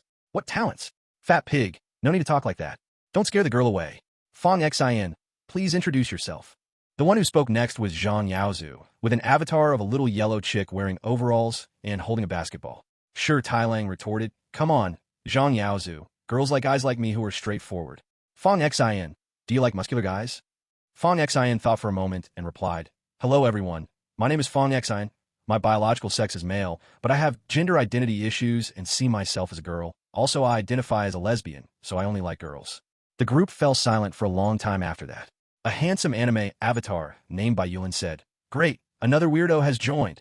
Our 9th division, new members without some quirks are not accepted, right? Sure, Tailang and Bayulin. Are you now a brother or a sister? Bayulin replied, I am my brother. Sure, Tailang said, Great, the split personality has worsened, and now there is a younger brother. Our 9th division isn't a monster house. It's honestly a sick ward. Zhang Yaozu changed the topic. Did you see? This year, the national talent test results have come out. In the 12 districts across the country, there are 18 SSS ranks. Our Red Lotus district has 3. Since the chaos of the gods, the territory of Longhua has enlarged by half its original size, vast and wide-ranging. To better coordinate and manage, it has been divided into 12 districts, with Lanqing being a small city under the Red Lotus district of Qingzhou province. Zhang Yaozu said, Didn't a small place like Lanqing also produce an SSS rank? It seems to be an SSS rank light-based talent. Light-based talents are already hard to come by, let alone at the SSS level. Sure, Tailang chimed in. To protect privacy, the report hides the names, but I heard she's a particularly beautiful girl. Huh. Fong Xion's information shows she's from Lanqing, right? Wow, could Fong Xion be that SSS-level light element girl from Lan City? Fong Xion was taken aback, not expecting Chu Xinyao to already have a bit of fame. I'm not. The split personality patient by Yulin sighed. It's really not easy to have an SSS-level talent come out of small place like Lan City. Unexpectedly, Xiao Lu suddenly spoke up. Strictly speaking, Lan City has actually produced 2 students with SSS-level talents. 2. But the SSS-level statistics only show 1. Right, Instructor Xiao Lu. Xiao Lu explained, the other student didn't use the potion, so the test score is S-level, which is our Fong Xian. Oh man, those who don't use potions are all amazing. Sure, Tailang exclaimed in shock. Zhang Yaozu also followed in awe. Oh my goodness, I barely scraped an SS after using a potion. This big guy is an SS level without using any potion? Why don't you use it, big guy? Fong Xian humbly replied. I heard the pressure at the 9th division is high, so I thought not using the potion would keep my score lower and allow me to drift by elsewhere. But I ended up not being able to hold it back. Chapter 17, Old Case. After a long period of silence in the group, Sure Tailang messaged, I can't take it anymore. I'll pay 500,000. Who's going to Lan City to beat him up? I'll add 100,000. I'll add 200,000. I'll add 100,000. Several others in the group who hadn't spoken also began adding their stakes. Xiao Lu changed the subject. All right, everyone, let's quiet down for a moment. After the results come out, everyone will have a week of rest time. A week later, someone will come to pick you up for the training camp. See you all in a week. Fong Xion's smart device vibrated again. It was a friend request from Xiao Lu. After accepting it, Xiao Lu sent a message. Fong Xion, please sign the contract and send it to me. Do I need to print the contract myself? Just face the virtual screen of a smart device toward the table. Fong Xion followed the instructions, and with a slight flash, a contract appeared on the table. After signing the contract, click the plus sign in the bottom right corner, and there's a transfer button. Send the contract to me. Fong Xion looked at all of this in amazement. It was so magical. This thing looked like a piece of space equipment. However, Fong Xion currently did not know its exact grade. After completing everything, Xiao Lu sent Fong Xion an introduction manual for the smart device, as well as the regulations of the 9th division. Along with that, he sent a plane ticket and a bank card that hadn't been set up with a password yet. Please, Fong Xion, be sure to read the 9th division's regulations carefully. The bank card has 1 million, which is the joining bonus for the 9th division. Finally, welcome, Fong Xion, to the 9th division. We'll see you in a week. Fong Xion also replied, see you in a week. He went through the regulations and got a rough understanding. Then he read the manual for the smart device. After reading it, he was even more amazed. It turned out this thing had another name called the treasure machine. When used by a single person, it could shoot out lasers as a laser sword. When working in a team, 2 or more people could form a barrier and even perform short-distance teleportation. This thing was a treasure device developed with significant investment by the Celestial Shield Bureau. The levels of treasure devices range from the 1st to the 9th level, and above the 9th level were the Spirit Grade, Earth Grade, Holy Grade, Divine Grade, rules, and the legendary taboo. Something like the themed hall encountered today was a terrifying holy grade treasure. The smart device in Fong Xian's hand was a 4th-level treasure. According to the regulations, new students joining the 9th Division were issued first-level devices, but Zhuge Heng opened a backdoor for Fong Xian and directly gave him a 4th-level one. If Fong Xian joined the 9th Division, as his realm improved, the higher-ups would also provide him with a stronger smart device. Following the manual's instructions, Fong Xian pressed a button on the smart device, and a scarlet laser shot out swiftly from one end. The shape resembles a Tang Dao, incredibly imposing. However, although this laser sword cuts through iron like mud and has great power, it requires the user to consume their vital energy. So many people usually do not use the laser sword, unless it is a user with a talent for strength, one with a thick bloodline who doesn't care about these things. It feels like this thing was prepared just for me. Fong Xian shook the laser sword. The feel in his hand was excellent.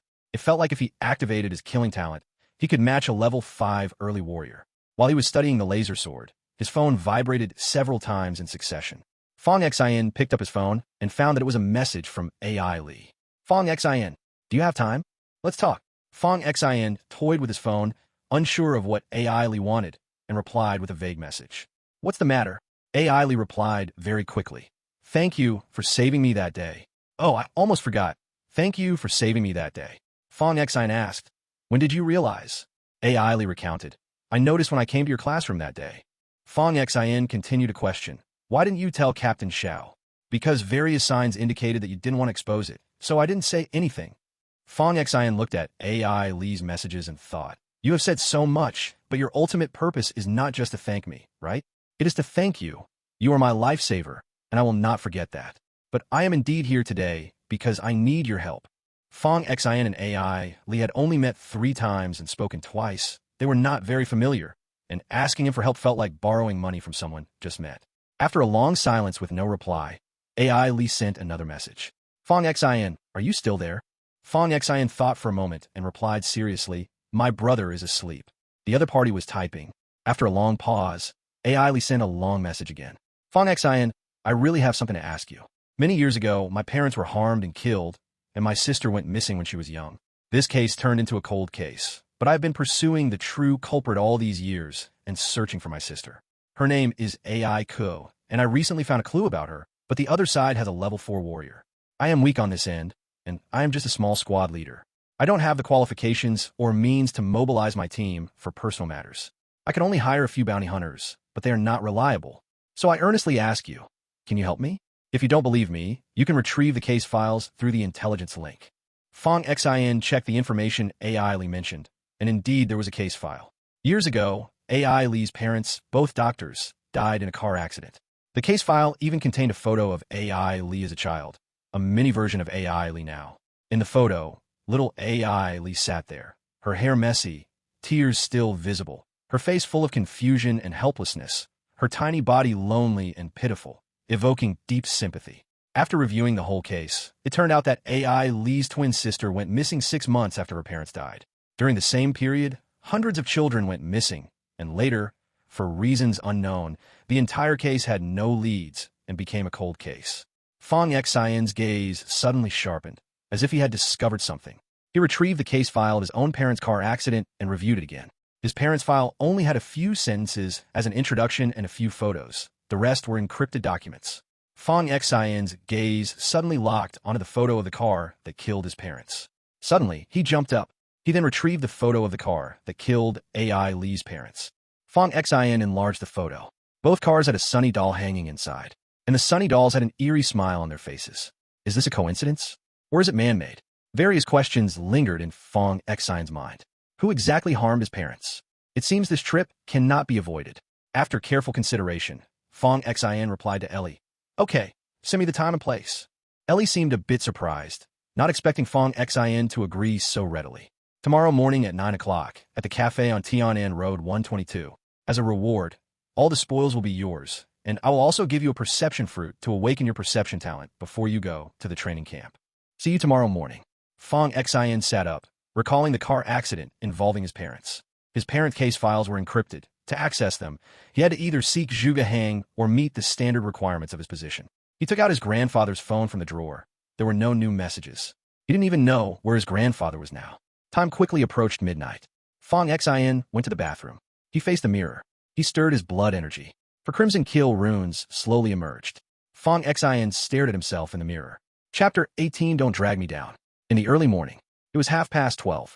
Fong Xin had been looking at himself in the mirror for a full 45 minutes. But he did not see the Fong Xin from the mirror today. Fong Xin frowned, staring at himself in the mirror. He even pretended to turn around like last night. But there was no unusual sight in his peripheral vision. Last night had been fine. What was going on tonight? Could it be that something was missing to trigger it? He recalled everything from yesterday. If he were to replicate everything from yesterday, Fong Xin couldn't help but think. Could it be because he hadn't watched his grandfather's video? The time point had already passed today. He could only try again tomorrow night. Fong Xin returned to his bedroom. Lying on his bed, he thought about tomorrow's meeting with Ellie. The next morning, after breakfast, Fong Xin received a message from Ellie. The meeting point was a cafe. When Fong Xin arrived, Ellie was already waiting at the door. Ellie's silver hair was tied into a short ponytail. She wore a baseball cap, a baseball jacket, and tight jeans, perfectly outlining her graceful figure. Over here, Ellie waved her hand. Today, Fong Xin also wore a baseball cap. When he got closer, Ellie said, "There is still a certain level of danger. Are you sure you are ready? Are you sure the opponent is only level 4? I've been scouting for half a month. Then there should be no problem. What about the other people you hired?" Ellie tugged at Fong Xion's arm. "The people we hired are not good people, so we'll need to use fake names and false information. I'm now called Zhao Yaomei, a foreigner. You'll need to change your name too. Then I'll be Qin Juanhao. Change it to another name. Qin Xiaoqiang, your cousin."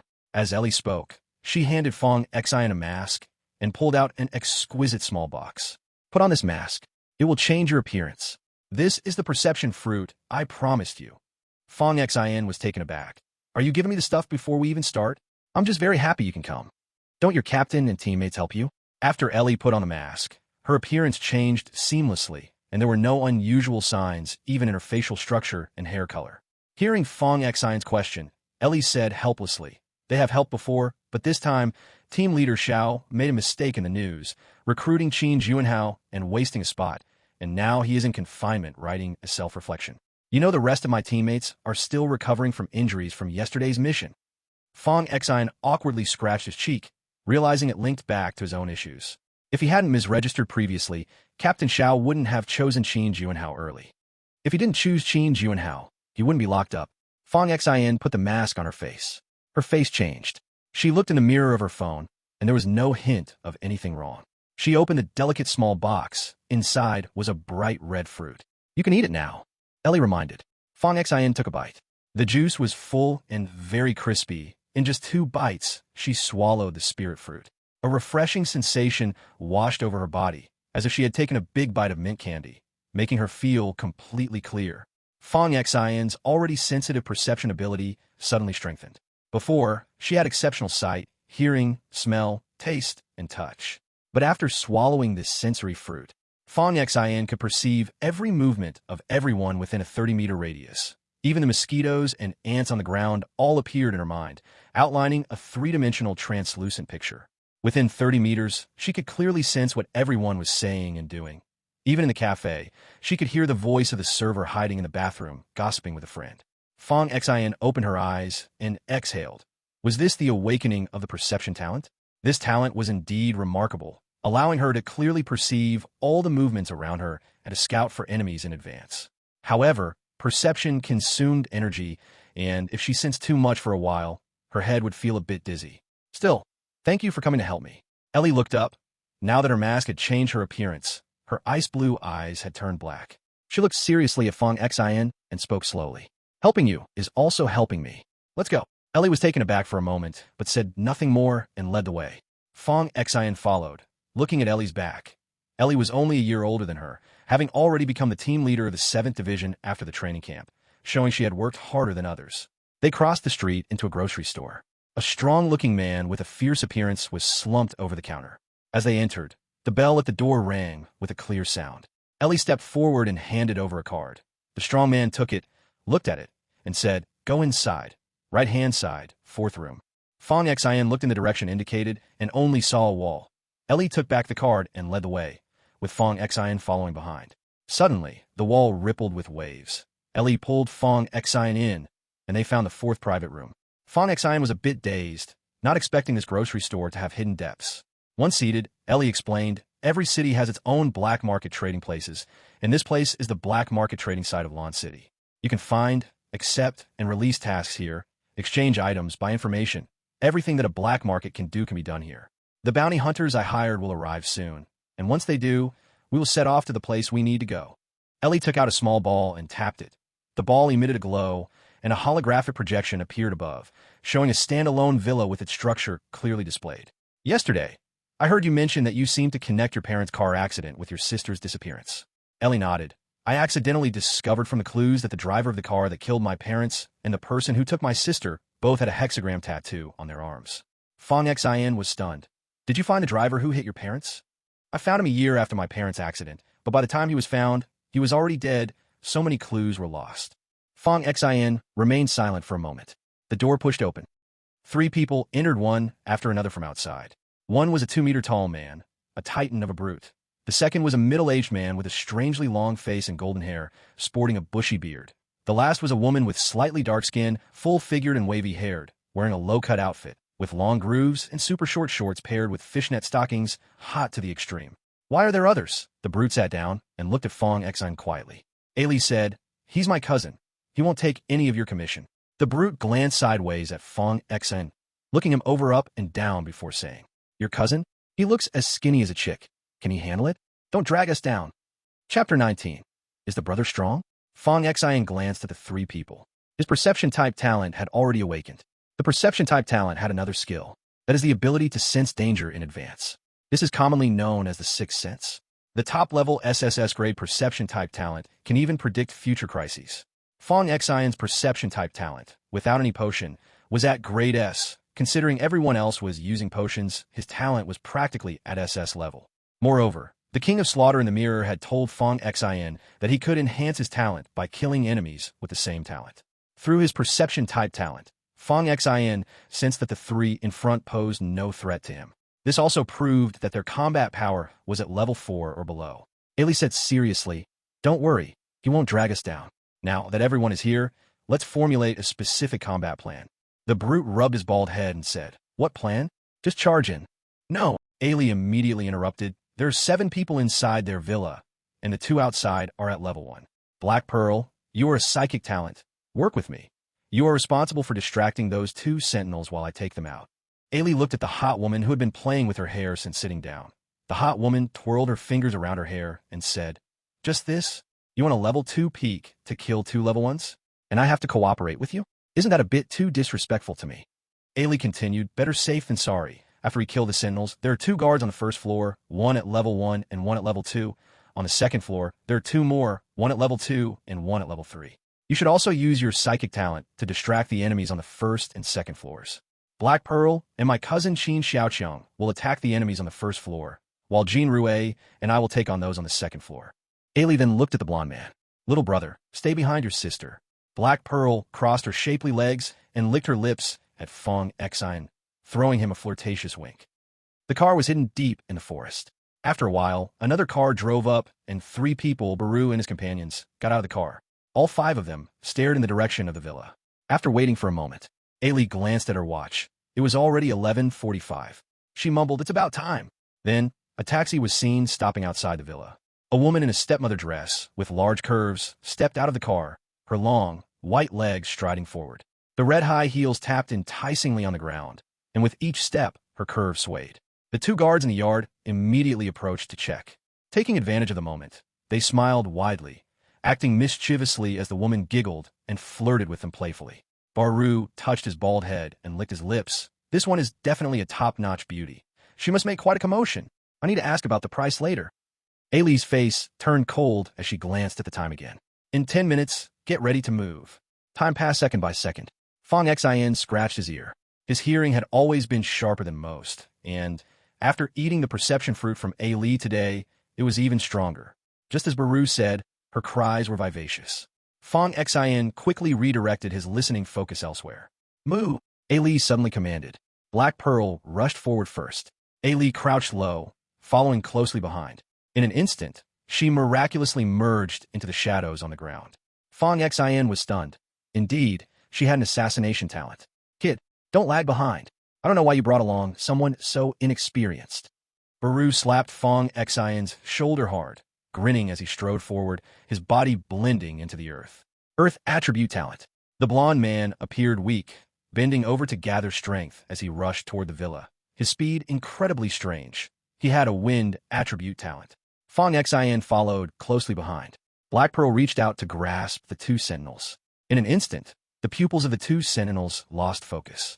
Their gazes became blank. In just a few moments, from the shadows on the ground, Ali emerged, a faint blue cold light flashing as she sliced one man's throat, then melted back into the shadows, slipping through a second-floor window. The blond man took a running leap, crashing through the second-floor window. The ground suddenly moved, and a dirt dragon pulled Baru upwards, his body wrapped in a layer of yellow light, charging through a third-floor window. The sound of smashing glass followed in succession. Then came the cries of alarm. Black Pearl chewed gum, sashaying her curvy legs toward the first floor, glancing at Fong X. "Little brother, stay behind your sister. If you get hurt, I will be heartbroken." Saying this, she wiggled her hips, bumping against Fong Xin as she entered the villa's first floor. The two men on the first floor got up, initially about to head upstairs. Black Pearl, still chewing gum, instantly eliminated one at level 1, while the other, at level 2, hugged his head, looking pained. "Little brother, isn't sister fierce?" Black Pearl threw a flirtatious glance at Fong Xin. But unexpectedly, on the stairs between the second and first floors, the enemy that had been on the second floor rushed down. Seeing the two on the first floor, he charged at Black Pearl with a twisted expression. Black Pearl's face paled instantly, her gums swallowed in fear. She unleashed a mental attack, trying to halt the opponent's advance. The man's expression changed slightly, clearly disturbed by the mental attack. But since he was a level 3 power user and a physical talent, he recklessly charged at Black Pearl. Black Pearl shouted, "Jean Rue, save me." A sound of wind came from upstairs. But at that moment, a figure flashed by in the corner of his eye.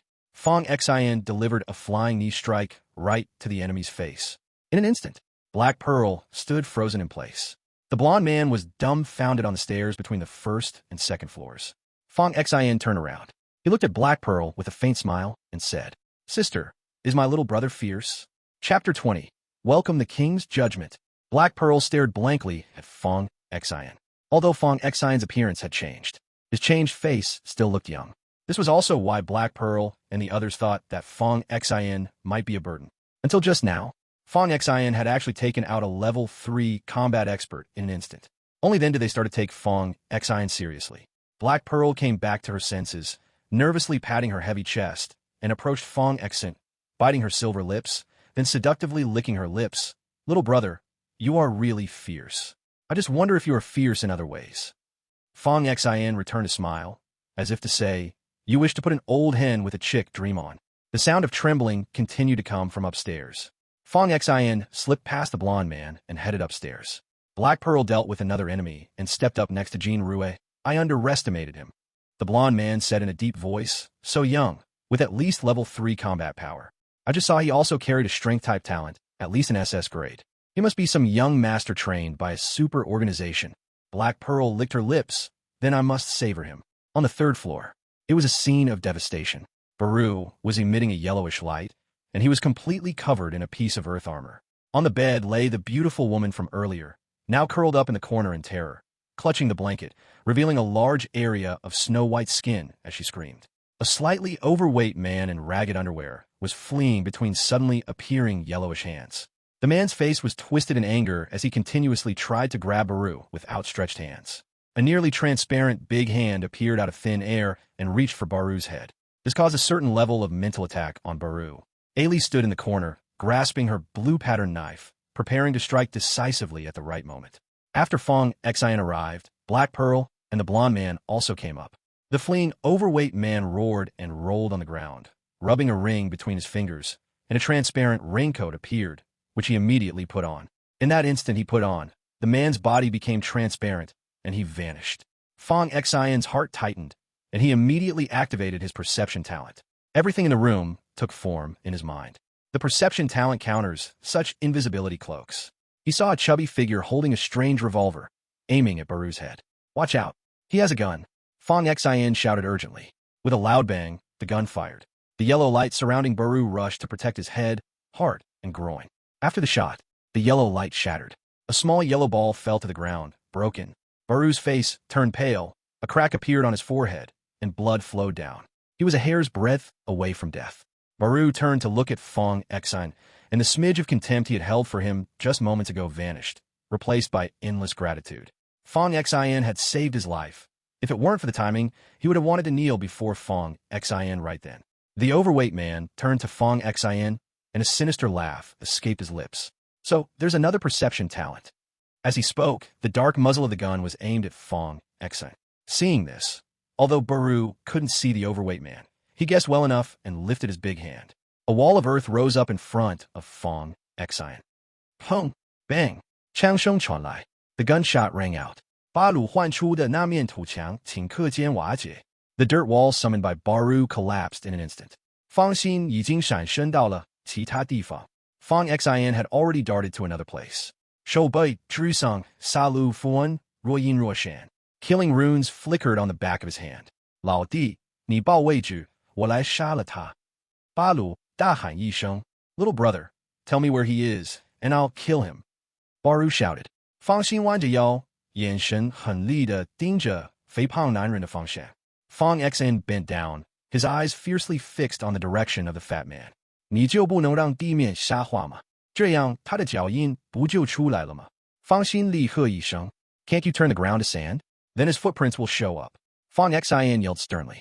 Ha! Slap! 巴鲁一拍脑袋，恍然大悟，操！我咋就没想到呢？ Baru slapped his head, realization dawning. Damn, why didn't I think of that?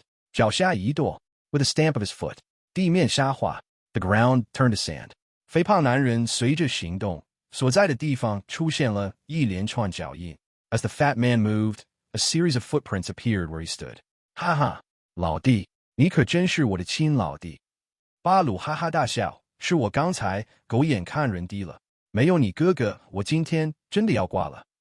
Ha, little brother, you are truly my dear little brother. Baru laughed heartily. I underestimated you. Without you, I would really be done for today. 肥胖男人面目狰狞，手中的枪口正对着方心的方向。The fat man's face twisted in rage. The muzzle of his gun aimed directly at Fong Exine. 方心闪身一躲，感知系天赋觉醒之后，能够提前预判对方的开枪方位，堪堪躲开了第二枪。Fong Exine dodged just in time. After awakening his perception talent, he could predict the enemy's shooting position and narrowly avoided the second shot. 巴鲁双手合拢，一双徒手拔地而起，大手合拢朝着肥胖男人的方向狙拿了过去。Baru brought his hands together, and a pair of dirt hands rose from the ground, closing in on the fat man. 哈哈，抓到了！哈哈 got you. 那双徒手越来越紧。The dirt hands tightened more and more. 穿在肥胖男人身上能让他隐身的雨披滑落，肥胖男人面目狰狞，眼球暴突。The cloak that made the fat man invisible slipped off, revealing his ugly face and bulging eyes. 艾丽，金发男相继对着肥胖男人发动攻击，想要让肥胖男人丧失行动能力。Ailey and the blonde man attacked the fat man one after another, aiming to incapacitate him. 可没想到，男人仰天怒吼一声 ，but unexpectedly, the man let out a furious roar to the heavens. 指尖戒指冒出一抹青光，男人往嘴里喂了一颗果实，眼球之上血丝弥漫，整个人癫狂至极。A green light burst from the ring on his finger as the man fed a fruit into his mouth. Bloodshot eyes filled with madness. 一股气息骤然爆发 A powerful aura suddenly erupted. 破禁果。巴鲁惊讶地大吼一声 Forbidden fruit. Baru shouted in disbelief. 肥胖男人笑容扭曲 The fat man's smile twisted grotesquely. 我宁愿少活3年，也要获取短暂时效的5级战力，弄死你们。I would rather live 3 years, less to gain temporary level 5 power to kill you. 巴鲁大喊一声，逃 Baru shouted, run. 肥胖男人对着巴鲁隔空一抓，一只近乎透明的手出现在了巴鲁后脑，朝着巴鲁脑袋狠狠一捏。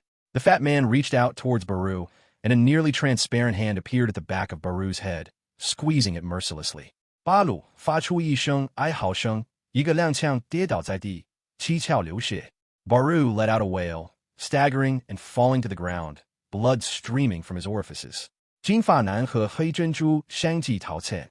The blonde man and Black Pearl fled in succession.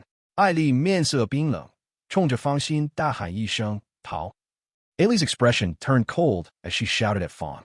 The fat man stared at Fong Xian's crimson eyes. His mind was shaken. He had never seen such a talent before, nor had he ever felt such a powerful and kingly aura, as if a ruler had descended. His face twisted in a grimace. He wanted to escape, but his legs felt like they were filled with lead, unable to move even a little.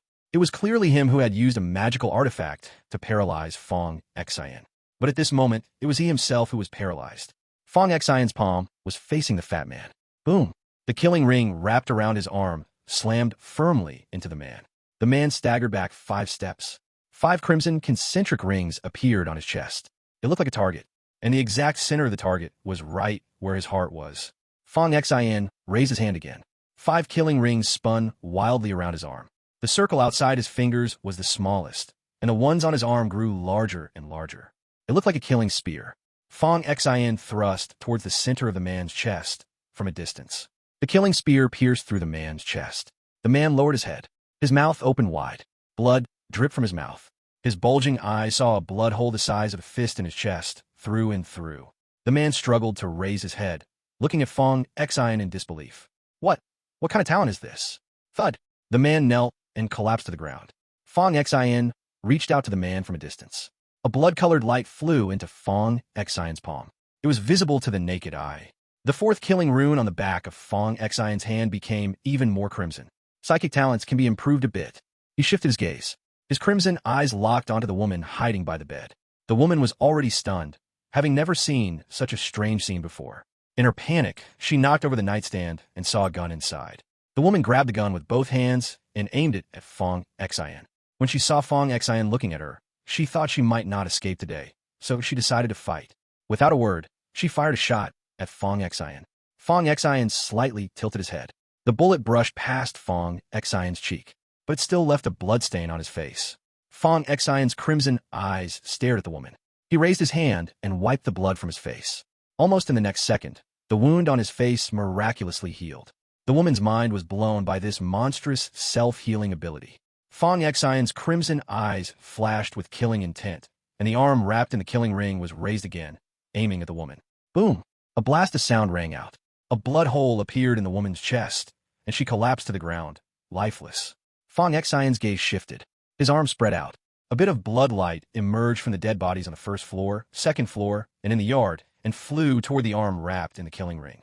Silently, it fused into Fong Xian's arm, and the 4th rune became more intensely crimson, as if the 5th rune was about to light up at any moment. The killing ring around his arm grew, even more crimson. Fong Xian casually waved his arm. The killing ring retracted into his arm. The crimson tide in his eyes gradually faded away. It slowly turned black. Fong Xian clutched his chest, breathing heavily, crouching on the ground, one hand supporting himself. When he regained his senses, his heart was pounding so hard he felt like his heart might jump out of his mouth. His face was pale, and a layer of fine sweat appeared on his forehead. When his body was taken over earlier, it was as if he had been watching the King of Slaughter's actions from a god's eye view. He looked at the 2 corpses on the ground. Fong Xian had never expected that the King of Slaughter, derived from his killing talent, could be this terrifying. Looking at the man's corpse, Fong Xian's mind flashed. He needed to think of a way to fool Ellie and the others over. He sensed that there were no cameras in the area, and finally, Fong Xian breathed a sigh of relief. As the obese man died, outside, the restraints on Ellie and the others were lifted one after another. The blonde man and the Black Pearl both turned back to look at the 3rd floor in astonishment and fear. The 2 dared not approach the villa, and first ran to a safe area, dragging the heavily injured and unconscious Barrow with them. Ellie turned back. Fong Xian was still inside. She brought Fong Xian here, and now his life or death was uncertain. She could not just leave. Now that the restraints were lifted, this situation could only mean that the fat man was dead or he had actively released the restraints, but the second possibility was almost zero. However, if the first was true, the fat man had reached level 5 through breaking the ban. Did Fong Xian kill him?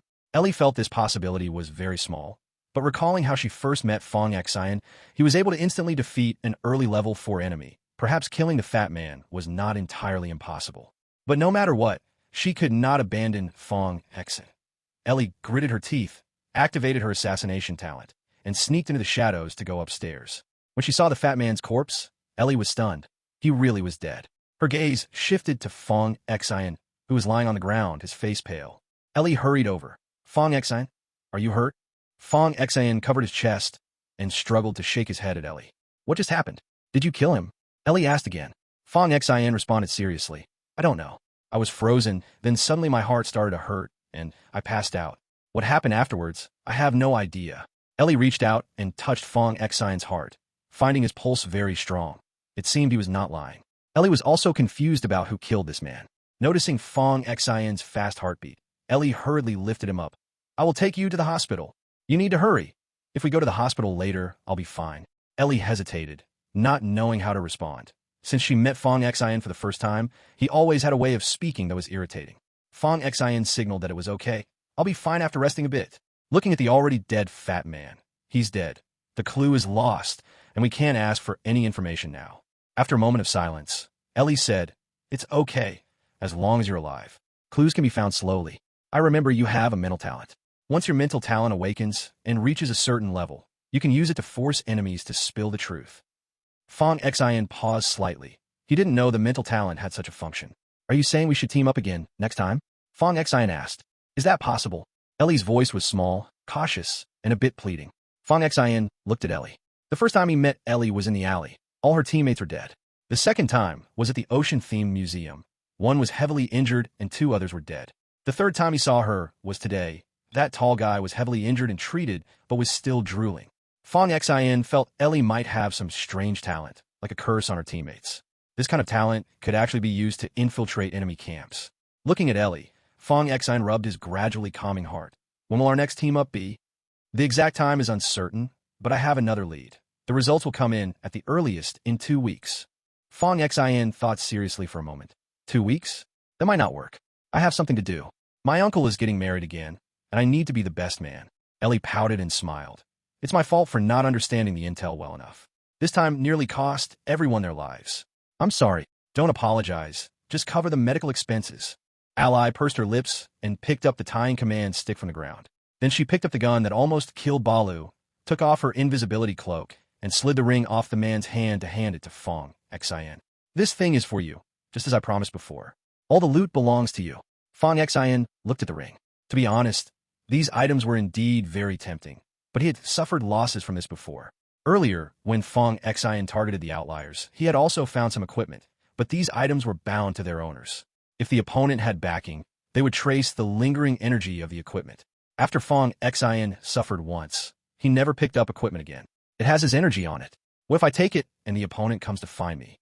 The loot from other places needs to be submitted, but the 9th area has a special channel for members to erase the energy of the loot. You just need to scan the loot with the Smart Link device. Fong Xian picked up the items. The silent black pearl and the blonde man crawled in from outside. Upon seeing the man dead, they were both shocked and looked at Fong Xian. Did you kill him? Fong Xian shook his head. I don't know. Don't know. Fong Xian repeated the explanation he previously gave Ally to the 2 of them, and they remained skeptical. The group split up to check the room, both inside and out. Black Pearl looked upstairs. How did a level 5 die? The blonde man thought for a moment and said more firmly, It should be just as I guessed. He's a young master trained by a super organization. Either his elders helped him, or he was carrying some kind of powerful artifact. Black Pearl licked her lips. I'm getting more and more curious to try him. At the parting moment, Black Pearl slipped a small note into Fong Xian's pocket and made a gesture to remember to call her as she got into the car. Fong Xian took out the note. It was a contact number, which he casually tossed away. He parted ways with Ally in a park outside his house. After returning home, Fong Xian took out the Smart Link device. Sure enough, he found an option for a loot processing room. Fong Xian held the ring, sensed it, and found that the space inside was not small, equivalent to a room, with a considerable amount of items piled up. Apart from the visible tying stick, revolver, and invisibility cloak, there was also a pile of cash, around 7 million yuan. Fong Xian suddenly let out a soft ah. He sensed something. Chapter 22, The Notebook. It was a very old notebook. Fong Xian took out the notebook. In such a large space ring, there was such a notebook.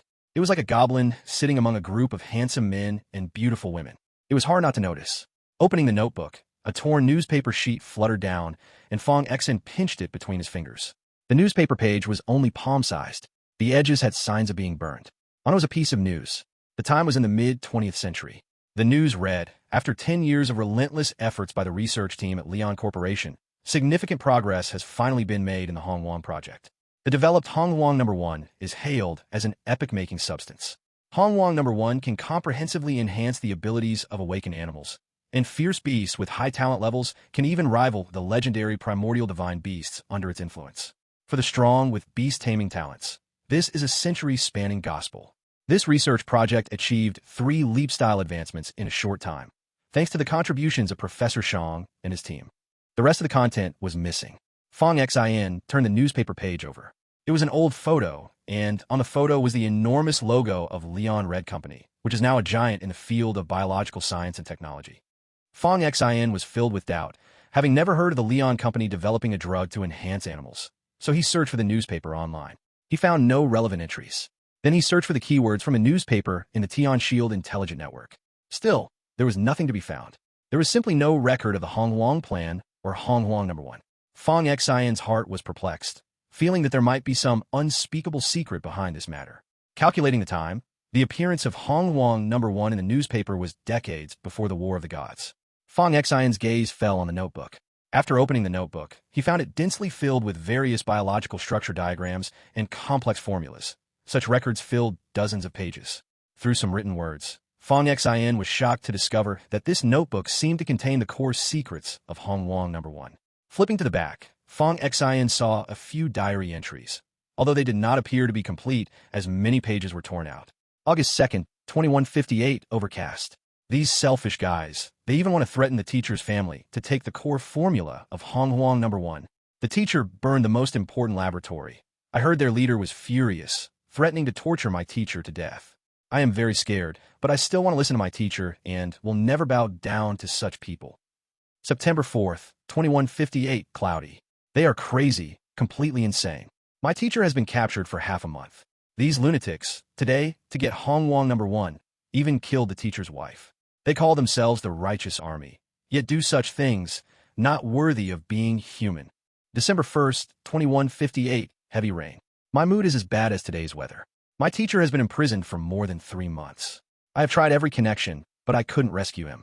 I heard that a young man named Fong Qingdi spoke up for my teacher. Otherwise, my teacher would have been beaten to death today. April 12th, 2159, overcast. When I visited the prison today, my teacher told me a secret in a code only I could understand. Before announcing Hongwang No. 1, he injected it into a fierce beast, and the experimental result was very successful. He named that fierce beast Qilin. Now the beast has not grown up yet, and my teacher asked me to take the young beast and escape. September 19th, 2162, sunny to partly cloudy. It has been over 2 years since I escaped from that place. The past events are fresh in my mind. Countless times I have woken up from nightmares, dreaming of that day of escape. If it weren't for that young man named Fong Qingdi letting me go, I might have died 2 years ago. My teacher has been gone for more than a year, and the fierce beast has gradually grown. Unexpectedly, it awakened the 4 attributes of wind, fire, thunder, and lightning. No wonder they torture my teacher like that. If Hongwang No. 1 fell into the hands of those hypocritical people, the consequences would be unimaginable. I have little time left. I'm not of the beast mastery talent and cannot sign a contract with this Qilin young beast, but I cannot find a suitable candidate. That young man named Fong is quite good, but unfortunately, he is not of the beast mastery talent. December 18th, 2162, heavy snow. I finally can't hold on any longer. I sent the Qilin into the god and demon ruins, telling it to find a just and kind person to sign a contract. I used the last power of my witchcraft talent to cast a blessing and curse on this notebook. The person who obtains this notebook, if a good and upright person, can sign a contract with the Qilin. If an evil and sinister person, they shall not have a good death. The diary ends on this page. Snap! Fong Xin's finger was pricked, as if he had been stabbed by something, and without saying a word, he threw the notebook aside. Checking his finger, he indeed saw a small red dot on his fingertip. Fong Xin looked at the notebook he had thrown on the table. Is there something wrong with this person? Looking at your broken diary, you're both blessing and cursing? Indeed, who writes a diary if they're serious? Fong Xin rubbed his fingers, feeling that something had changed in him, but there was no apparent difference. However, his thoughts returned to the content of the diary. The diary mentioned the name of his grandfather. This means that his grandfather knew the person who wrote the diary, and the other party could live a few more years because Fong Xin's grandfather spared him. Aside from that, the elusive wild ancient number 1 also led to the creation of a fierce beast known as the Qilin. The person writing the diary placed the Qilin in the ruins of gods and demons. If one is upright and kind, they can sign a contract with the Qilin. Fong Xian rubbed his fingers. He just happened to have a beast-taming talent. If he could tame this Qilin, wouldn't he soar? He checked the note in the diary about the ruins of gods and demons, marked as a forbidden place. Fong Xian reflected on himself. Aside from occasionally being a bit sharp-tongued, he should be quite kind, right? No, starting tomorrow, he would insist on helping elderly women cross the street. Fong Xian pondered, but how does this relate to his grandfather?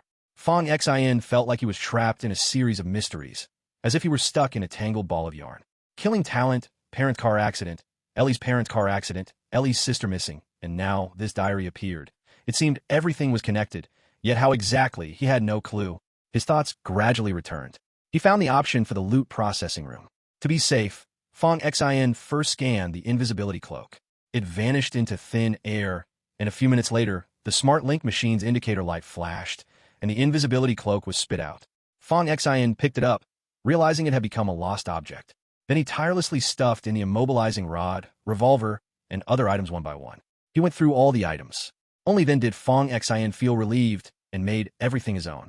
Among them, Fong Xian was most curious about the immobilizing rod. Just now, the smart link machine evaluated these items.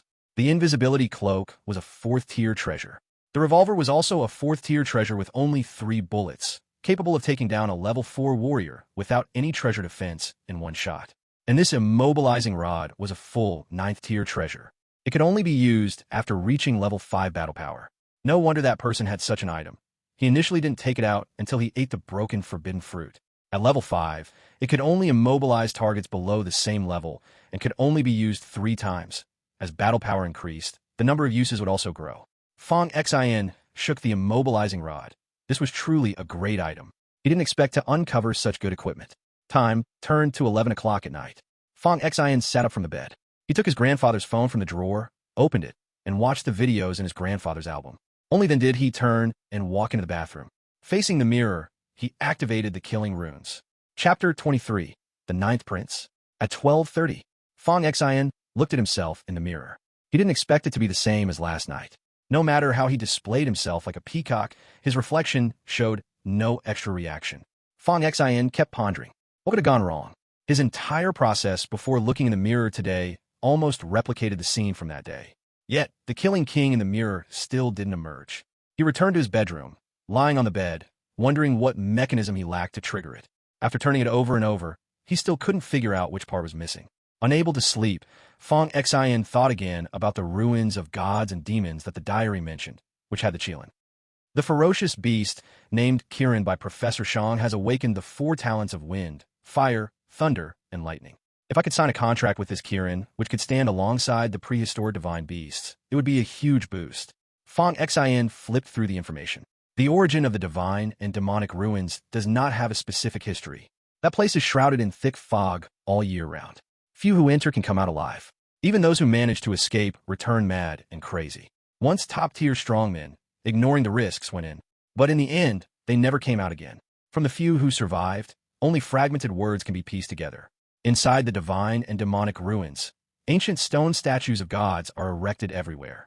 But they are too ancient. So many statues are incomplete. Besides that, there are many rare treasures within the ruins. Although it is a forbidden area, it opens twice a year. Based on the experiences gathered over many years by fearless warriors, the restrictions in the divine and demonic ruins grow tighter with higher realms, but are much friendlier to those with slightly lower realms. Every year, midterm and final assessments at the youth training camp take place in the outer regions of the divine and demonic ruins. Fong Xian's eyes sparkled. If that is the case, doesn't that mean I can go in for free 2 times to find Kirin? Just thinking about it makes me a little excited. However, there's a bit of a curse on the notebook that is kind of messed up. Today, the man who was killed by Fong Xian was the best example. To a certain extent, he was also under the curse of the notebook. Fong Xian pulled out that notebook again. This time, he looked over the complex formulas at the front of the diary. There were many parts he didn't understand, but quite a few had notes that he could read. After carefully reviewing it, Fong Xian sat on the bed, slightly excited. This Kirin, injected with the primordial number 1 potion by Professor Shang, has all 4 talents at the SSS level. If it grows, won't it be able to rival the prehistoric divine beasts? Now, counting the time, Many years have passed. Since the awakening of talents, the lifespan of awakeners is much longer than that of ordinary people. According to what Fong Xian knows, some of the first batch of awakened ones are still alive today. Logically, this Kirin should also still be alive. If it has survived till now, its combat power is unimaginable. Putting the notebook away, Fong Xian's gaze was fierce. He must find a way to sign a contract with this Kirin. His phone had vibrated for quite a while. Fong Xian picked it up and saw that in the class group, Qin Juanhao was showing off again. First, he sent several big red envelopes. Su Xiaoqiang, as a loyal sycophant, of course, was the first to respond after grabbing the red envelopes. Brother Hao, why aren't you asleep yet? Worried? What do you have to worry about when you're going to the 7th place soon? I'm about to go to the youth training camp. My dad bought me a private plane. He said I should take the private plane over. To be honest, I initially wanted to take the train to experience life a bit, but then I heard from my family's maid that the train is full of smelly migrant workers, so I gave up in the end. I wanted to go to the youth training camp in a low-key manner, didn't want to take the private plane, wanted to drive over, but I am unsure whether to take my 7 million sports car or my 12 million supercar. Although the 7 million one is a bit cheaper, I really like that model. The 12 million car has everything else good except the model. I can't decide which one is better to take. Qin Juanhao said gloomily. While speaking, he sent another message. Qin Juanhao, choose Xinyao. Xinyao, can you help me choose? Qin Juanhao sent several photos of sports cars. Fong Xian saw there was an opportunity, so he quickly grabbed several red envelopes. When Chu Xinyao saw the red envelope notification, she sent a message. Xiao Fong, are you not asleep either? No, I'm worried. What are you worried about? There are too many awakened talents, and their levels are just mediocre. I don't know which one to practice first, and it keeps me awake. After Fong Xian finished speaking, Qin Juanhao no longer pretended. The group chat also quieted down a lot. Fong Xian's phone vibrated. It was a private message from Chu Xinyao. Xiao Fong, my dad says thank you for saving me last time. He also said that he wants to meet you sometime. Okay, let him make an appointment with my secretary. Fong Xian. Chu Xinyao sent an angry emoji. Chu Xinyao's father had always been a mysterious figure. The sudden suggestion to meet surprised Fong Xian. To be honest, he really wanted to see what kind of person this was. When Fong Xian asked seriously, Chu Xinyao continued, he has been very busy lately, and this year's training camp is about to start. You will also go to the training camp for training, so we can't find a time. It will have to be after the midterm exams. There will be a week's break then, so let's do it then. Fong Xian agreed. All right. Chu Xinyao happily said, you must not back out. I won't. Chu Xinyao then gave Fong Xian a warning in advance. There's one more thing. My dad has a bit of a strange temper. Because of his work, he might speak sharply, so be prepared mentally. What's the big deal? I know a bit of martial arts. Xiao Fong, classmate. Chu Xinyao angrily tapped Fong Xian's profile picture. I'm just kidding. I wouldn't really hit anyone. Chu Xinyao then said, Xiao Fong, my dad has some friends in the government, and he has some friends in the Tianxil Bureau too. After you go to the training camp, remember to train well every day. I will supervise you. When you come to my house, talk nicely with my dad, and I will plead with him. If you want to get promoted in the 9th division later, it will not be a problem. Otherwise, without a strong backing in that kind of place, even if you have military achievements, it's hard to rise. Fong Xian froze for a few seconds. This topic had come up before. Bai Mao Zhugaheng had also mentioned it to Fong Xian. However, at that time, Bai Mao Zhugaheng had said that the boss of the 9th division, Elder Yi, was a sworn brother of Fong Xian's grandfather. As long as Fong Xian joined the 9th division and did not make any major mistakes, once he earned enough military achievements, he would rise smoothly without any stumbling blocks. In other words, Fong Xian was the crown prince of the 9th division. Chapter 24, Decapitation Operation. Xiao Fong, why aren't you replying? Are you asleep? Fong Pig, huh. Remember to message me back tomorrow. Good night. Fong Xian paused and replied. No need to bother your dad. Chu Xinyao misunderstood and thought Fong Xian was hurt in his pride. Xiao Fong, we are about to enter society soon. This kind of thing is actually very normal. If you want to thrive in society, having a backing is very important. I understand your thoughts. You have enough ability and you have your pride. You want to build a career all by yourself, but if you work hard and have someone supporting you, it will help you avoid many detours. Fong Xian smiled. He understood what Chu Xinyao was saying. No matter what the world is like, if you want to become big and strong and last long, besides being strong, having a solid backing is essential. Chu Xinyao continued, just like that Zhuge Heng from the 9th division. My dad told me that such a terrifying genius like Zhuge Heng must have a huge Zhuge family backing him. Fong Xian was stunned for a moment. He didn't expect the white-haired guy to have such a powerful backing. People truly can be intimidating. Chu Xinyao seemed to remember something. Oh, one more thing. You can listen, but it's up to you whether to do it. My dad said that Zhuge Heng is very likely going to be the director of the 9th Division in the future. There's even a possibility of taking over the position of the #1 leader of the Shield Bureau, and, at the very least, the position of the #3 leader. Moreover, the Zhuge family behind him is a well-known prominent family throughout the Dragon Country. If possible, be sure to establish a good relationship with Zhuge Heng. It will greatly benefit your future. Fang Xian looked at the long message sent by Chu Xinyu. To be honest, Fang Xian did not like to flatter others. He had always despised people like Su Xiaochong, even though such people usually got along well in reality. However, that did not prevent Fang Xian from looking down on them. Furthermore, whether it's the white-haired Zhuge Heng or Chu Xinyu's father, in their eyes, he was ultimately just an outsider. They could not wholeheartedly help him, and even help would require an equivalent exchange. Therefore, relying on their protection felt no different than begging for the Ancestor Dragon's blessing. However, Fang Xian also understood Chu Xinyu's thoughts. Chu Xinyu's mother worked in the agency, so she had been exposed to many people and was aware that society operates on connections. That is why she wanted to give Fang Xian a hand.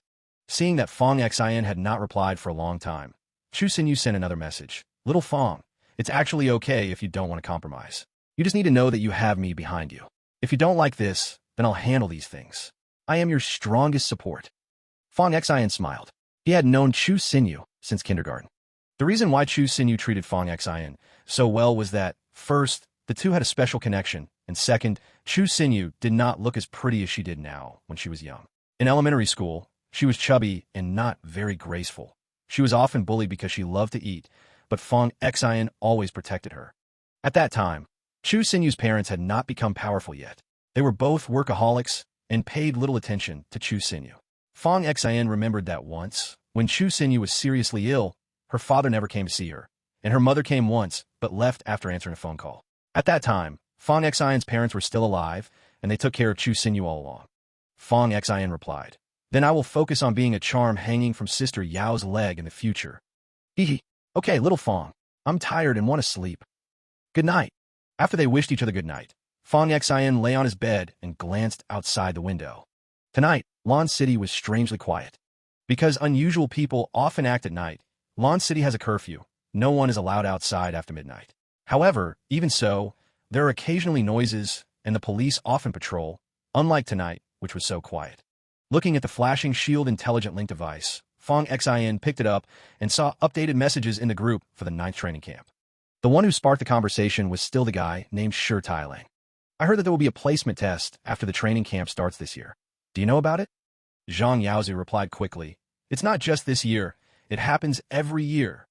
Shi Tailang said, Damn, my brother said in the placement test, we will face puppets with battle power from level 1 to level 3. However, the placement test for the 9th training camp is known as the Devil's Trial. Each puppet at every level represents the peak power of that level. To put it this way, our level 1 puppet in the 9th training camp can defeat the level 2 puppets in other places' placement tests. I heard that there are very few who pass the 9th training camp's placement test without injuries, unless the trainee reaches level 4 battle power. Level 4 battle power? Are they kidding? Someone named Shinyu spoke up. It's not a joke. Those who awaken an SSS level talent early might reach level 4 battle power. There have been such people in history, Zhang Yaozu responded. Shi Tailang immediately replied, Haha, you said it yourself, in history. The entire Dragon Country, from the discovery of talent awakening in the early last century to now, nearly 2 centuries later, there are only 2 high school students at this age with SSS level talent and a combat power, reaching level 4. Dead fatty. Do you have to argue with me? Zhang Yaozu said angrily. Shi Tailang chuckled. By the way, have you all awakened your talents? What level of combat power do you have? I'll go first. I'm at level 2 early combat power. Damn it, I'm at level 1 peak combat power. You dead fatty at level 2. Zhang Yaozu exclaimed. I'm also at level 1 peak. Shinyu said. Shi Tailang grumbled. Damn, are we all finished? Everyone remember to bring various medicines when we go. What are your combat powers, you 3? Fang Xian looked at the messages in the group. The current youth training camp is equivalent to the universities of long ago. Just that it is said that students back then were relatively relaxed. Now, the so-called youth training camps are exhausting like dogs. Fortunately, after graduating from the youth training camp, jobs are guaranteed, stipends are generous, and there are many benefits. I've heard that students back then graduated to face unemployment, just becoming livestock in society. The previous talent tests were only tests. Of course, the higher the talent level, the earlier it awakens. Fong Xian's current power-type talent allows him to exert level 3 peak combat power, while his killing talent enables him to exert level 4 peak combat power. If he summons the King of Killing, he can reach level 5 peak combat power. In a way, this puts him within the top 3 throughout the history of Dragon Country. Bai Yulin suddenly sent a message to change the topic. Tonight, in Red Lotus District, there is an execution operation targeting the Yi Run. Do you know about it?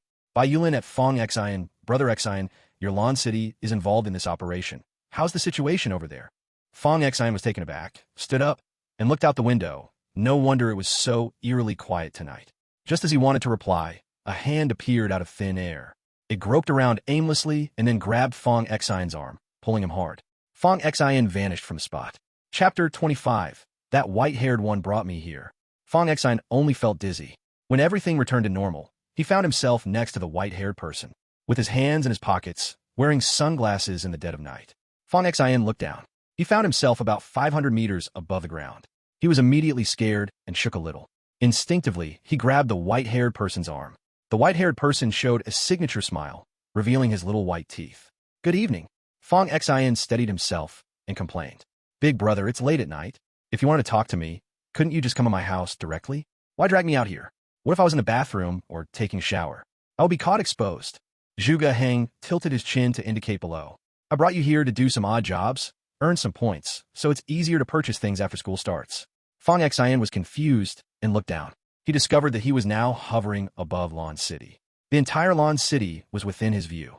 Tonight, Lan City didn't seem so peaceful. Standing in midair and looking down, the entire city was covered by a huge hemispherical barrier, and the residents' homes were protected by a nearly transparent light membrane. This way, it could prevent enemies from escaping and make it easier to catch them all, as well as cut off sounds to avoid disturbing the residents. Many places in Lan City were engulfed in battles of varying scales. Fong Xian immediately realized this was the execution operation that Bai Yulin mentioned in the group. Are you in charge of this execution operation targeting the Yi Run in Lan City? Zhuge Heng hovered in the night sky, hands in pockets, shaking his head. I'm not the overall person in charge of Lan City. I'm the provincial director of this operation in the entire Qingzhou province. Fong Xian clicked his tongue. Once again, feeling this white-haired one was impressive. Zhuge Heng looked down. Next, Fong Xian explained to Fong Xian. Most of these others are remnants of the Eternal Night Army. You have seen in your history textbooks about the Eternal Night Army, so I won't elaborate further. These people still want to restore the Eternal Night. There are many others, some organized, some disorganized, but all who are harmful to ordinary people will be targeted by the Sky Shield Bureau. Fong Xian recalled what Zhuge Heng had just said. What did you say about points? After entering the training camp, the official will provide students with a portion of resources, but for a student to grow, relying solely on the resources provided by the official is far from enough. However, the official is not doing charity, so they will assign some tasks for students to earn points, which can later be exchanged for needed resources. Killing a level 1 enemy gives you 100 points, level 2 gives 200 points, and for levels below 5, the settlement method follows suit. If it's an officially wanted enemy, the points will have additional bonuses. Of course, you can also exchange real money for points, but 1 million can only be exchanged for 100 points. In your case, not counting fixed assets, the tens of millions in cash your parents left you will only be enough to exchange for a few thousand points. Some scarce resources and treasures require thousands, tens of thousands, or even hundreds of thousands of points to exchange for. Your assets just won't cut it. It's also not worth it. Moreover, many resources are controlled by the official and various major factions. It's not that simply having money means you can buy them. Therefore, in the world of Awakeners, points are real currency, much more valuable than cash. The main thing is that points represent an Awakener's true strength. If I spend 1 billion points, doesn't that mean my strength would be poor? Zhuge Heng smiled, revealing his small white teeth. Among Awakeners, there's a points ranking system. Each level has different star ratings. When you have 1 billion points, your star rating will be very high. When others see the card in your hand, they will know your strength. Fong Xian nodded. Does the card Xiao Lu sent you have your SmartLink device? I didn't bring it. It's on my desk. Zhuge Heng stretched out his hand, his arm disappearing into the void. A few seconds later, he returned with a bank card containing 1 million between his fingers and handed it to Fong Xian. Every new student in the 9th Bureau has 1 million cash in their card, which is equivalent to 100 points. After you kill enemies, the system will automatically increase your points. Fong Xin took the card and received the Smart Link device from Zhuge Hang's hand. So will my points increase when I kill enemies regularly? It can, but after you finish the battle, you must scan the corpse of the enemy you killed. If the information is verified and it confirms the person is an other, your points will increase. Of course, scanning enemies killed by others won't count, so don't have any funny ideas. How can you determine it wasn't me who killed them?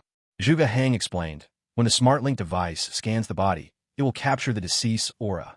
The auditors in the background are usually endowed with sensing abilities. They can read the deceased's memories from the moments leading up to their death through their gifts and match them against your database information. If it passes the audit, you will receive additional points. Fong Xin looked at the Smart Link device in his hand. No wonder it was also called the treasure device. It really is powerful. Are there any other questions? Zhuge Hang asked. If I work with someone to kill an enemy, how are the points divided? Points are distributed based on the proportion of damage you deal to the enemy. Fong Xin nodded. Got it. All right, then let's get started. Wait, can I have a pair of shoes? Fong Xin quickly said, realizing he was still in his pajamas and hadn't worn shoes when he was brought here from the bed. Zhuge Hang revealed his small white teeth. If you encounter an enemy ambush and you're on the toilet, do you think a vicious enemy will wait for you to finish wiping before they strike? While saying this, Zhuge Hang lightly slapped Fong Xin's back. Go for it. Fong Xin's vision shimmered. He suddenly found himself in a containment barrier. Inside the barrier, there were 3 level 2 superhumans and 1 level 3 superhuman. The Heavenly Shield Bureau had a 5-person team. Seeing Fong Xin suddenly appear, everyone was momentarily stunned. Fong Xin was dressed in pajamas, barefoot, standing between the 2 camps. Neither side knew which camp Fong Xin belonged to. There was dirty water on the ground, forcing Fong Xin to stand on one leg like a rooster. A hideous superhuman stared at Fong Xin. To the ends of the earth or the depths of the underworld. Fong Xin hesitated. Both places are vast and invisible. The superhuman showed a cold smile. Incorrect password. As he spoke, his large hand reached out towards Fong Xin from afar. Fong Xin felt a chill rise from his feet. He saw a nearly transparent hand emerge from the dirty water beneath him. It was a resentment spirit-type ability. Whoosh! A beam of light flashed. In the captain's hand, the transformed laser sword from the intelligence machine swiftly severed that nearly transparent hand. Protect him, the captain instructed. One team member stood in front of Fong Xin. Don't move. How did you get here? Fong Xin pointed at the sky above, under the crescent moon in the night sky. A figure loomed between heaven and earth. That white-haired one brought me here. Chapter 26, Battle. The team member protecting Fong Xin was taken aback. He instinctively looked up at the sky. Upon seeing that figure, he froze again. You were brought by Instructor Zhuge? You're a new recruit from Section 9. Yes. As they spoke, a new round of battle erupted between the team and the 3 superhumans. The captain of the team had an electric-type ability with level 3 combat power. The muscular man with the resentment spirit-type ability was also at level 3 combat power. The 2 sides were evenly matched. Just as they were fiercely engaged, the muscular man stepped back, pressing a hand on the ground. A strange pattern appeared on the surface. As the burly man pulled upwards, the ground cracked open. From within crawled a corpse resembling a zombie. It was dripping with disgusting, foul-smelling slime. That corpse was also a level 3 combat power. The muscular man grinned savagely. Everyone must die. Fall back. The team member protecting Fong Xin positioned himself in front of him. Stay behind me. Earlier, Fong Xin had said he was brought by the white-haired one. Seeing Fong Xin still in his pajamas, the team member speculated that this new recruit from Section 9 was likely yanked from bed by Instructor Zhuge and thrown into the cruel battlefield. After all, Instructor Zhuge doesn't follow the norm, and in Section 9, throwing an untrained recruit into battle was not unusual. Stay behind me, the team member urged Fong Xin. Every new recruit from Section 9 was a promising talent. He dared not take risks. If one of them died in their team, they couldn't bear the responsibility. Instead of training new recruits, wasn't it also training these other, older recruits? But unexpectedly, Fong Xin suddenly rushed out from behind. The team member quickly shouted, "What are you doing?" The level 3 muscular man, who had summoned the zombie, grinned as he saw Fong Xin charging towards him. Good body. Turning you into a zombie will be a great choice. The team captain, who was facing off, caught sight of Fong Xin rushing towards the level 3 muscular man. Hey, what are you doing? Before he could finish his words, Fong Xin leaped into the air. With his elbow like a knife and knee like a spear, his knee struck the muscular man's face directly, hitting hard. The muscular man instantly had his face smashed. Fong Xin wrapped his arms back, squeezing his knees around the muscular man's head. twisting at the waist, with a crack, the muscular man's neck. Straightforward and beautiful, without any hesitation. As the strong man was instantly defeated, the zombie hung its head, as if its power had been abruptly cut off. Before the strong man's body even hit the ground, Fong Xian kicked off, and the intelligent device in his hand shot out a crimson laser sword, piercing another enhancer's forehead. As he withdrew the sword, resembling a Tang sword, Fong Xian quickly turned the sword with another swift move called Swallow's Return. Pressing his back against the last enhancer, the laser sword shot out from Fong Xian's armpit, penetrating the heart of the enhancer behind him. Fong Xian pulled out the laser sword. Though it sounds lengthy, all of this happened in the blink of an eye. In the sky, Zhuge Heng fixed his gaze on Fong Xian's direction, a smirk gradually forming on his lips. Not bad. Fong Xian stuffed the intelligent device into the pocket of his pajamas, crouched down to take off a pair of shoes from an enhancer of similar size, sniffed them, and then immediately spat, throwing the shoes aside. Turning around, he saw everyone in the small team staring at him in disbelief. Everyone's face was filled with shock. Is this the combat power of the new recruits from the 9th District? Truly, he is in existence about to join the Monster House. A single new recruit, is this terrifying? Is there still a law, or is there still justice? However, having Tier 3 combat power, even before enrollment, is outstanding in the 9th District. Though the habit of smelling someone else's shoes seems a bit odd, but it doesn't really matter. Which genius doesn't have some strange quirks? The team leader walked over to Fong Xian. He saluted Fong Xian. Hello from a 6th District Tian Junhui. Fong Xian quickly stood up, and only then did he see a badge on Tian Junhui's chest, with a cloud rising and a character Lu in the center. Greetings, officer. My name is Fong Xian. Fong Xian saluted Tian Junhui. The other team members also hurriedly saluted Fong Xian. Tian Junhui quickly gestured for Fong Xian to stop. No, brother. Don't call me officer. You are a new recruit from the 9th District, right? The other team members all wore smiles. Fong Xian was a bit confused but nodded. Right. Tian Junhui smiled and said, new recruits from the 9th District are at the same level as the team leaders from other districts. You don't have to call me officer. I truly cannot bear that title. Fong Xian was taken aback. It seems the treatment in the 9th District is indeed quite high. Tian Junhui continued. So, do you want to join us for now? Fong Xian remained in his stance. I'm fine with anything, but I need to find an enhancer whose feet don't stink to get a pair of shoes.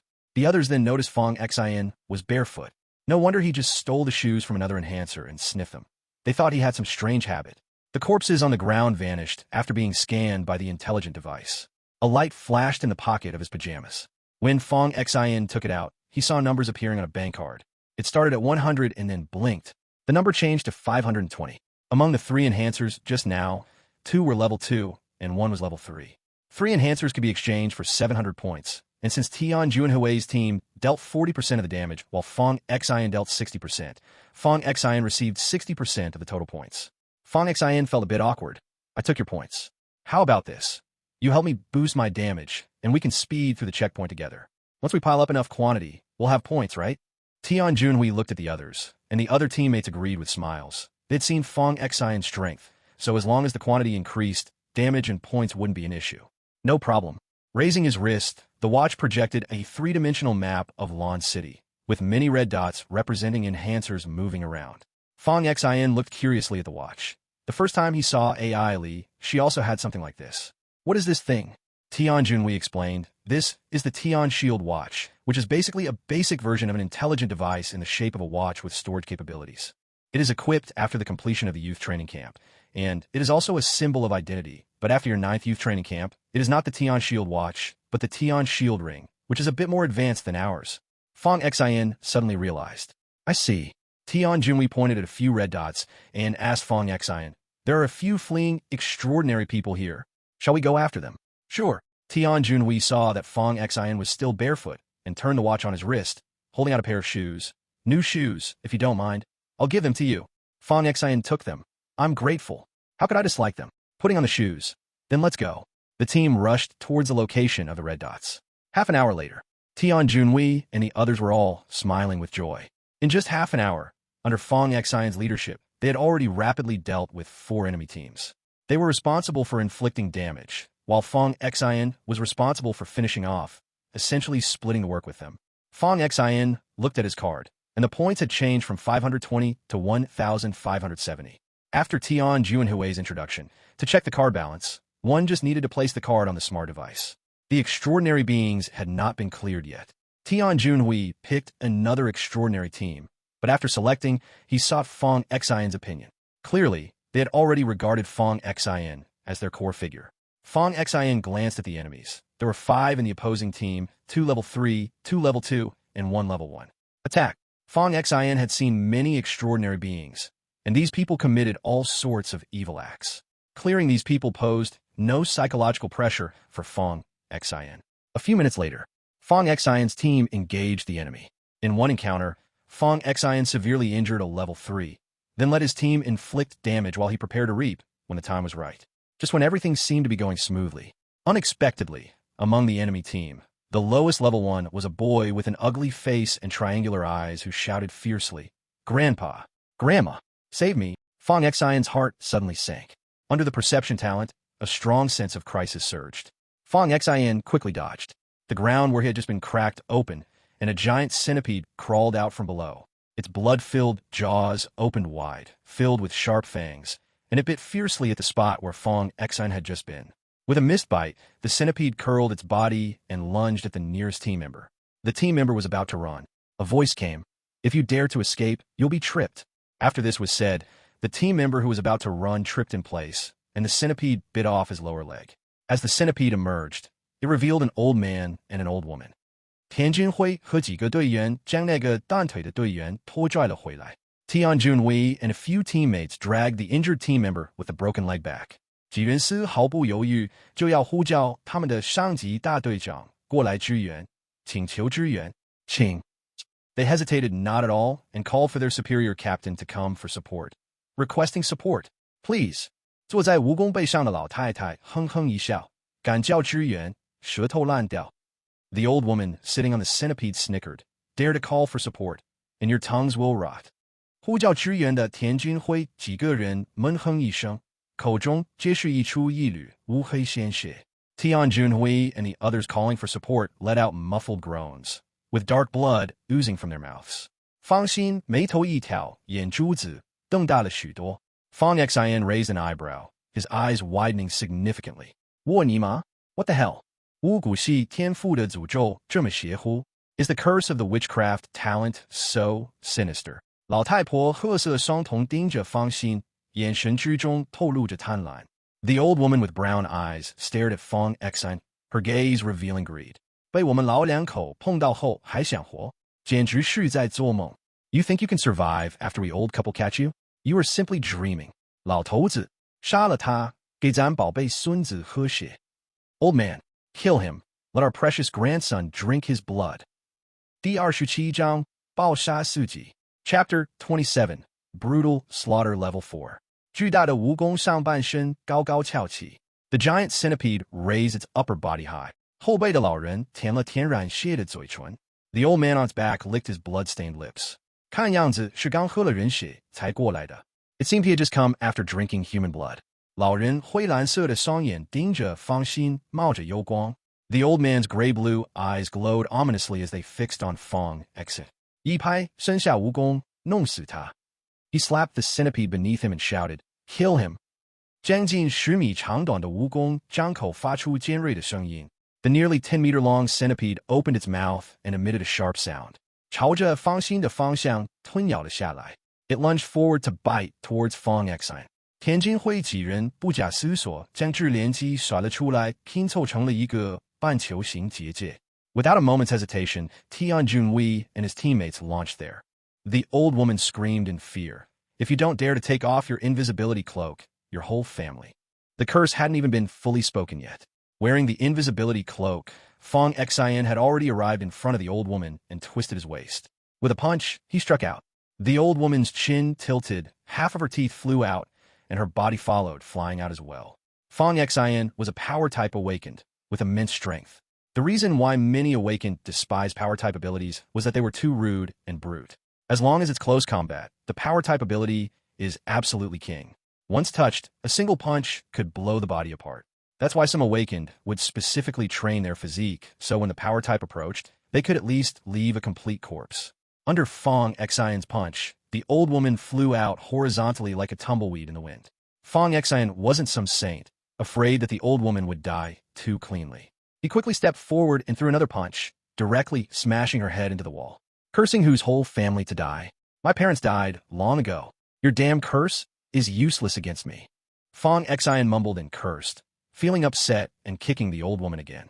Everything happened too quickly, so fast that when the elderly and the old woman died, the two sides' forces only realized it afterward. The huge centipede on the other side roared sharply, seemingly stimulated by something. It twisted madly in place, smashing several walls. Fong Xian, still wearing the invisibility cloak, quickly approached the enemy team. A punch for each little darling. Every punch landed with a thud, each one a critical strike. Each punch aimed directly at vital spots. In an instant, the other enemies were all swept away by Fong Xian. As the enemies fell, a barely noticeable blood glow leaked from their bodies, which in the blink of an eye merged into Fong Xian's body. Everything happened so fast that no one noticed any signs. The moment the beast-controlling elder's blood glow merged into Fong Xian's body, Fong Xian instantly felt a strange sensation, as if he had merged with the elder's beast-controlling ability, strengthening his own beast-controlling talent. Fong Xian casually picked up the two old people's magical treasures and space rings, inspecting them. There were still quite a few miscellaneous things in the space rings. The bank card in the pajama's pocket flickered like a flashing light when he took it out and looked at it. Just from that old couple, both of them were on the wanted list, so one had 450 points, the other 350 points, totaling 800 points, all given to Fong Xian. The other five-member team, with Tian Junhui's team having contributed 37% of the damage, and Fong Xian contributing 63%, a total of 1,100 points was gained, with Fong Xian taking 693 points. Now, Fong Xian's total points had reached 3,063. He grinned widely, overjoyed. This was equivalent to over 30 million in cash. In the distance, a team quickly approached. On their chest badges was the character Lu, representing the 6th Division. When they saw Tian Junhui and the others with blood at the corners of their mouths, and saw the pile of corpses on the ground, while Fong Xian stood in the middle of the corpses, wearing pajamas, grinning foolishly, everyone immediately went into battle mode, facing Fong Xian. Tian Junhui quickly grabbed the captain's arm, and although his speech was still a little unclear, he could at least be understood. Captain Zhang, he's a new recruit from the 9th Division. Captain Zhang stood frozen, looking at the corpses on the ground, and then at Fong Xian. You mean, this new recruit from the 9th Division killed a level 4 Beastmaster, and a level 3 Witch Doctor, as well as a 5-member team? Captain Zhang and his entire team stared in shock at the new recruit from the 9th Division, who was still wearing pajamas. This is too unbelievable. They only know that the monsters in the 9th place are all talented freaks, but you, as a new student who hasn't officially enrolled yet, have killed a level 4 Beastmaster, a level 3 Witch, and a 5-person team. Isn't that a bit too much? Is he level 4? Captain Zhang asked, his throat tight and dry. You must know, at this age, having level 4 combat power can be counted on one hand throughout the history of Long Country. Fong Xian put the card in his pocket. Turning back to Captain Zhang, he said, It's not as impressive as you think. I just reached level 3. And I could kill them all thanks to treasure tools. Captain Zhang smacked his lips. Level 3 is already amazing, okay? Even in the 9th place, that's a top-notch performer. Fong Xian pointed at the huge centipede that was still twisting and rolling. How do we deal with this? You killed the Beastmaster, so this centipede is your trophy now. How to deal with it is entirely up to you. Before Fong Xian could speak, a voice came. You have Beastmaster talent. Do you want to subdue it? A white-haired figure appeared out of nowhere, walking on a staircase of space until he stood 30 centimeters off the ground, hands still in his pockets. Instructor Zhuge. All the team members saluted. Zhuge Heng just hummed in response. When Fong Xian had encountered danger earlier, the white-haired one appeared in the sky over Lan City. But as soon as he appeared, he saw that Fong Xian had already killed the old couple in a team, and the corners of his mouth curved with wild glee. Like finding a treasure. Fong Xian turned his head, knowing that this white-haired one was everywhere. So he had just made the right move and didn't use his killing talent. Hearing the white-haired one's words, Fong Xian looked at the giant centipede and shook his head. Too ugly. No, thinking back to the majestic unicorn mentioned in the diary he got, what was this centipede? This is a level 4 mud dragon centipede, and its potential is not low. At the very least, it can accompany you to level 10. Zhuge Heng reminded again. Can it be exchanged for something else? Zhuge Heng nodded. Yes, if you really don't want it, you can go to the 10,000 Beast Palace to exchange for a similar one.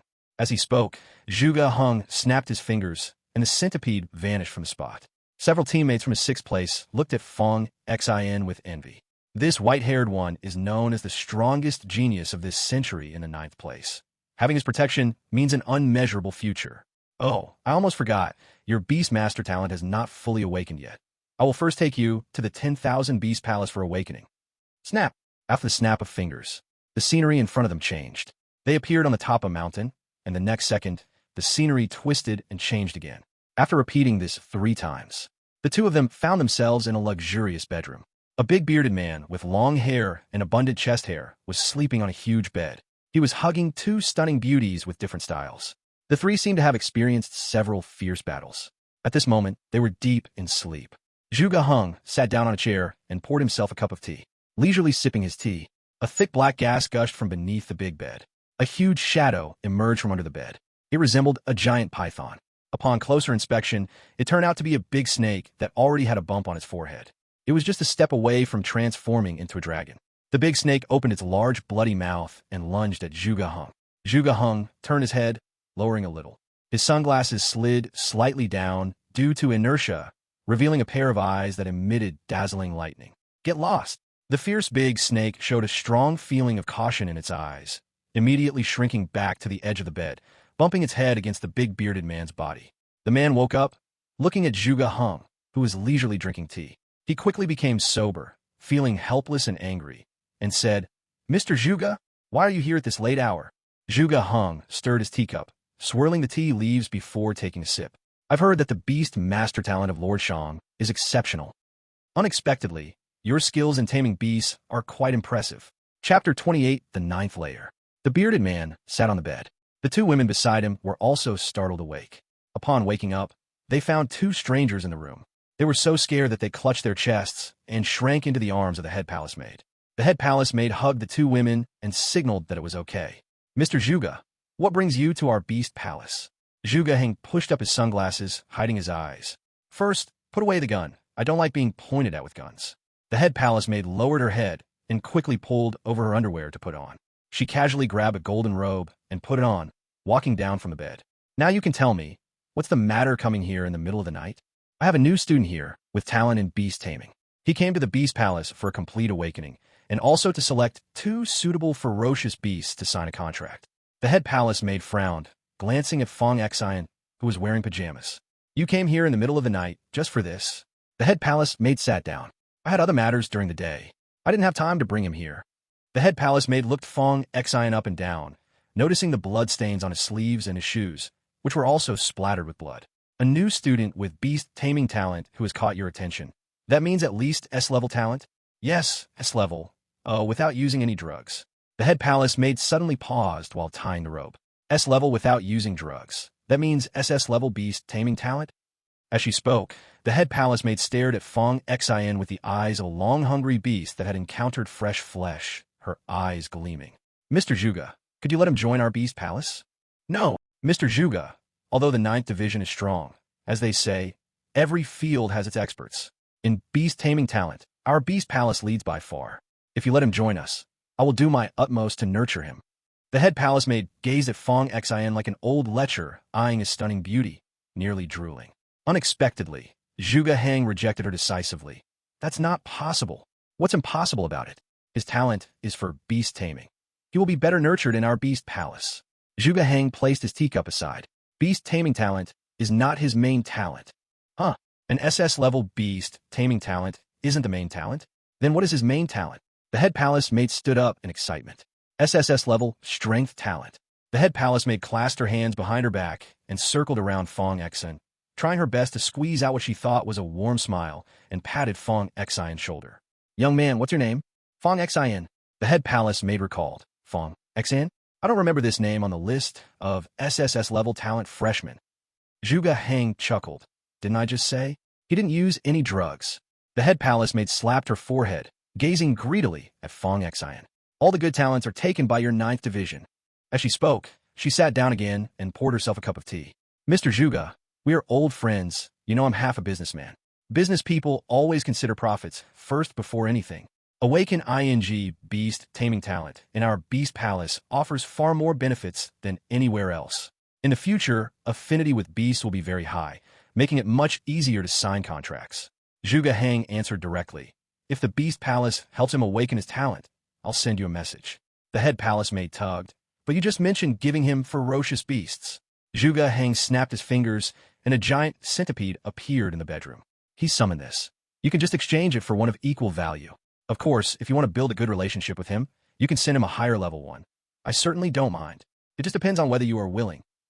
The Lady Master smiled and looked at Fong Xian again. Her eyes still seemed to want to keep Fong Xian at the Beast Palace. However, competing with the white-haired person in front of her was somewhat challenging, so she ultimately held back. All right, what is the news you just mentioned? The Lady Master asked again. Zhuge Hang grinned, showing his small white teeth with his signature smile. Let him awaken first, and after he awakens, I will tell you the news I have for you, which will surely keep you awake and happy tonight. The Lady Master stood up. Mr. Zhuge, among everyone in the Heavenly Shield Bureau, I enjoy doing business with you the most, and I only consider you as a friend, straightforward. Then let's get ready for the awakening. Let's go, I will take you. Zhuge Hang laughed. That's quite troublesome. Before his voice faded, the surrounding environment became blurry and distorted. When the scene froze again, Fong Xian found himself standing at the foot of a mountain. A winding mountain path led to the top, partially hidden by lush trees along the way. The Lady Master clicked her tongue. The space-type talent truly deserves to be among the top talents. Zhuge Hang tilted his head, indicating the Lady Master to lead the way, casually saying, personal ability is strong. Please do not elevate it to the level of talent. The Lady Master laughed heartily, the night wind blowing her golden robe open, revealing a chest full of hair. While walking up, the Lady Master chatted, I heard from someone that Mr. Zhuge is getting promoted. Is this information reliable? Zhuge Hang smiled upon hearing this. Who did you hear that from? I heard it while chatting with a few people from the Five Elements Alliance that day. Zhuge Hang climbed up the stairs. They gave me two choices. One was to go to the church and become the governor of the Red Lotus District. The other was to choose any of the other 8 offices to be the director. The Lady Master's footsteps paused slightly before she continued walking and said, So what was Mr. Zhuge's final choice? I went to sign the transfer order at the old man's house. After a friendly talk, he finally agreed to let me stay in the 9th office, without going anywhere. The Lady Master turned to look at Zhuge Hang. Mr. Zhuge, the church wants you to be the governor of the Red Lotus District. That's a promotion. Zhuge Hang completely dismissed it. Those old cultists in the church, aside from deceiving people and engaging in power struggles, are of no use. I get annoyed just seeing them. The Lady Master covered Zhuge Hang's mouth as if she had been electrocuted. Mr. Zhuge, you must not speak carelessly. Zhuge Hang disdainfully pushed her hand away. I said it. If they want trouble, they can come find me. The Lady Master kept looking around, as if afraid of being overheard. She stopped discussing those topics with Zhuge Hang. The Lady Master brought Zhuge Hang and Fong Xian to the mountaintop. At the top of the mountain was a huge altar. In the center of the altar stood a massive staircase. There were a total of 9 steps.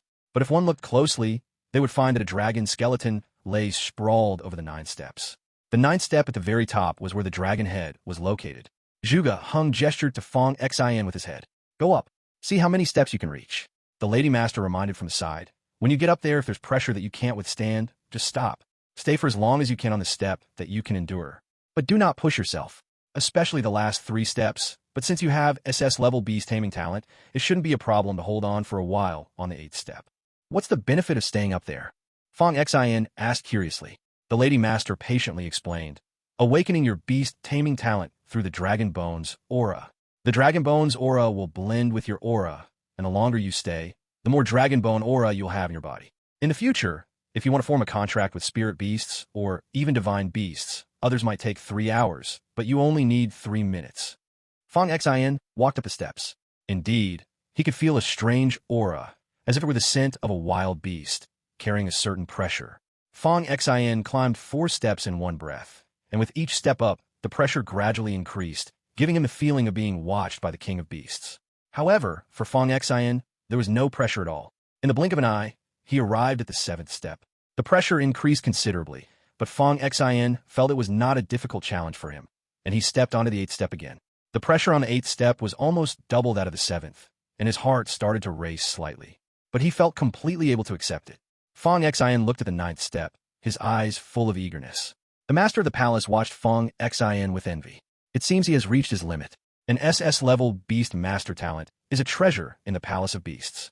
If he grows up well, as long as no SSS-level beast master talent appears, He will be the future candidate for the Palace Master.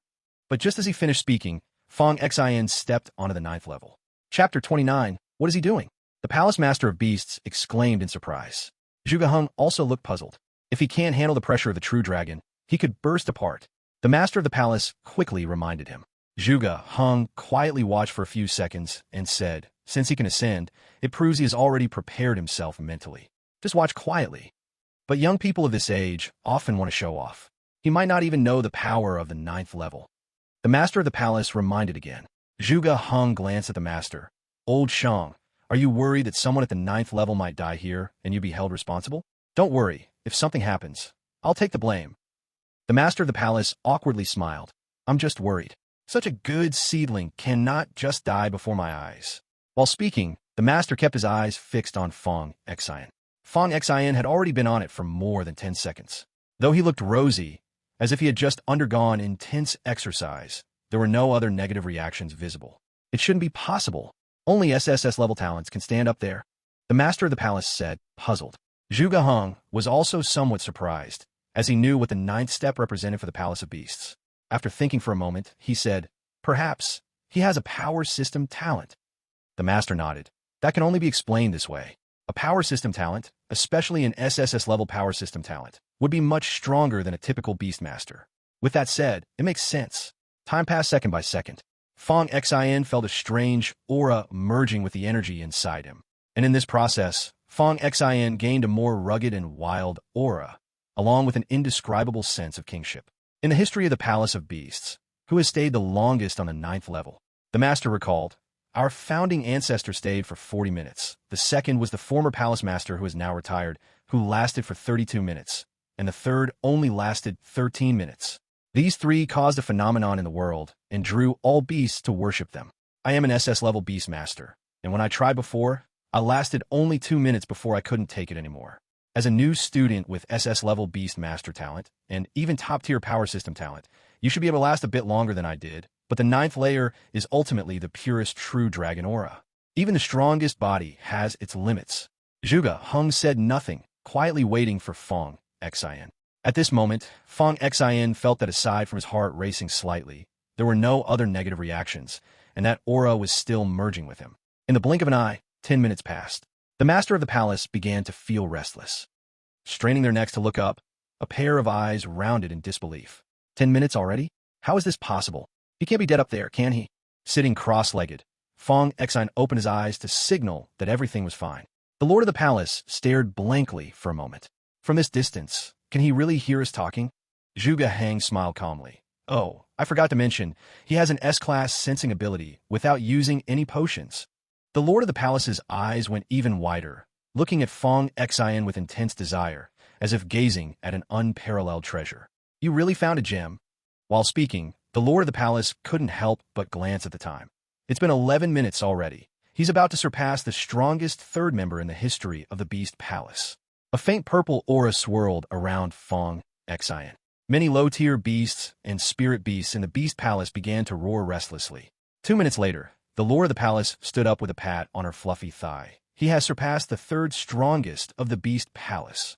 The aura swirling around Fong Xian grew even thicker.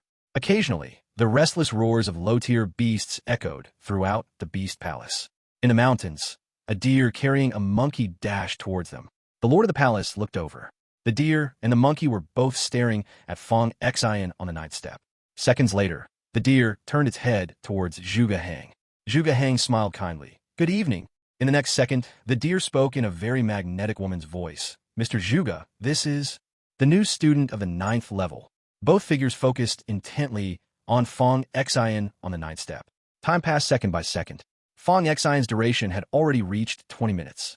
The purple aura surrounding him grew even thicker. The mid-tier beasts and spirit beasts of the Beast Palace began to stir restlessly. In an instant, the Beast Palace became uncharacteristically lively. Above the mountain, the clear night sky suddenly gathered many clouds. Within them, a terrifying presence could be vaguely seen, appearing and disappearing. 20 minutes. The Lord of the Palace swallowed hard. A tiger's roar echoed. A magnificent white tiger rushed towards them, settling not far away, its yellow eyes fixed on Fong Xian. Another colorful, unknown fierce bird descended from the sky, circling above before finally landing on a treetop, also staring at Fong Xi. Then, a wild boar as tall as a human barreled through, reddish eyes locked onto Fong Xi. "Good evening, everyone."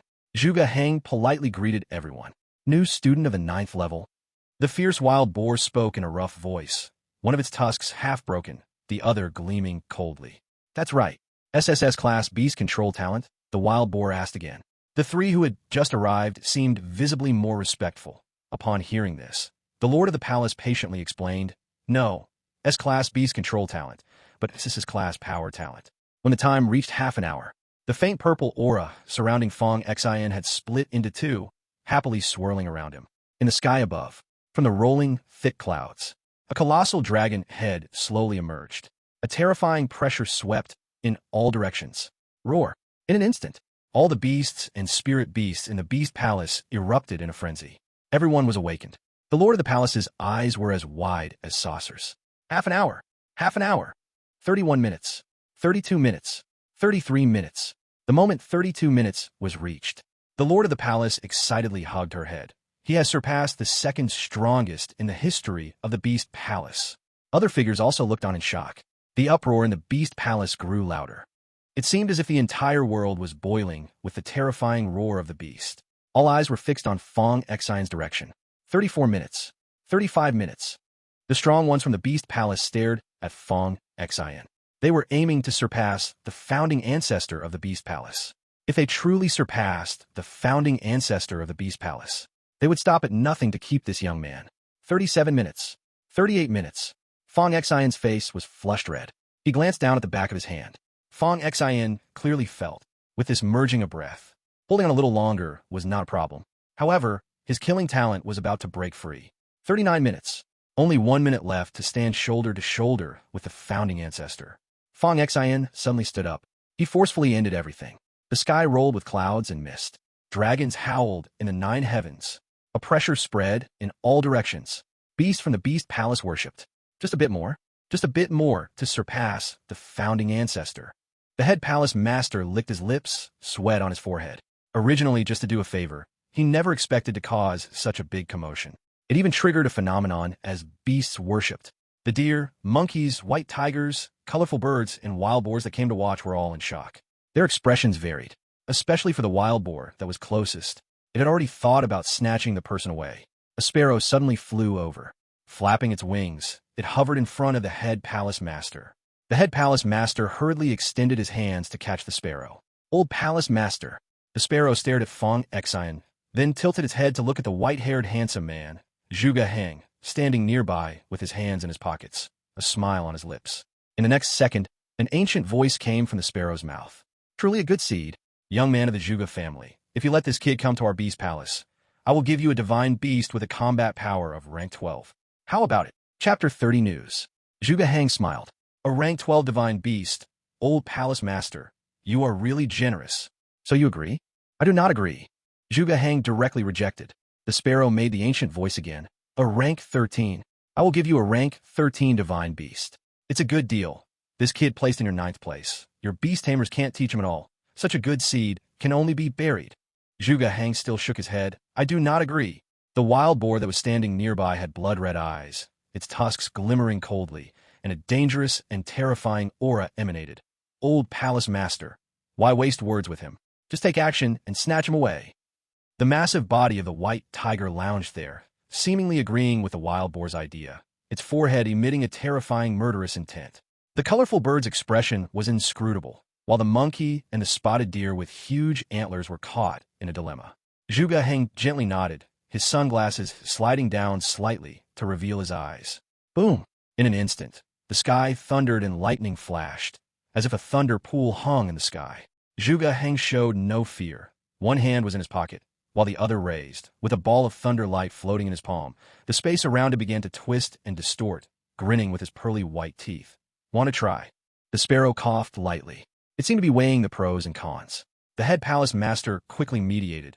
"Mr. Zhuge, didn't you say there was a piece of news that would make all of us so excited we couldn't sleep tonight?" "Old palace master," Mr. Zhuge said, "that news is enough to help this new student awaken his talent." The sparrow tilted its head to look at Zhuge Heng. "What news?" Unexpectedly, Zhuge Heng smiled and said, I changed my mind. That news not only needs to exchange for his awakened talent, but also to find a suitable spirit beast for him. The head palace master quickly coughed as a signal. Zhuge, didn't you say that to me before? Before your beast palace didn't prepare to take action. I have to compensate for the psychological loss of this kid, right? White-haired boy, coming to our beast palace to act wild.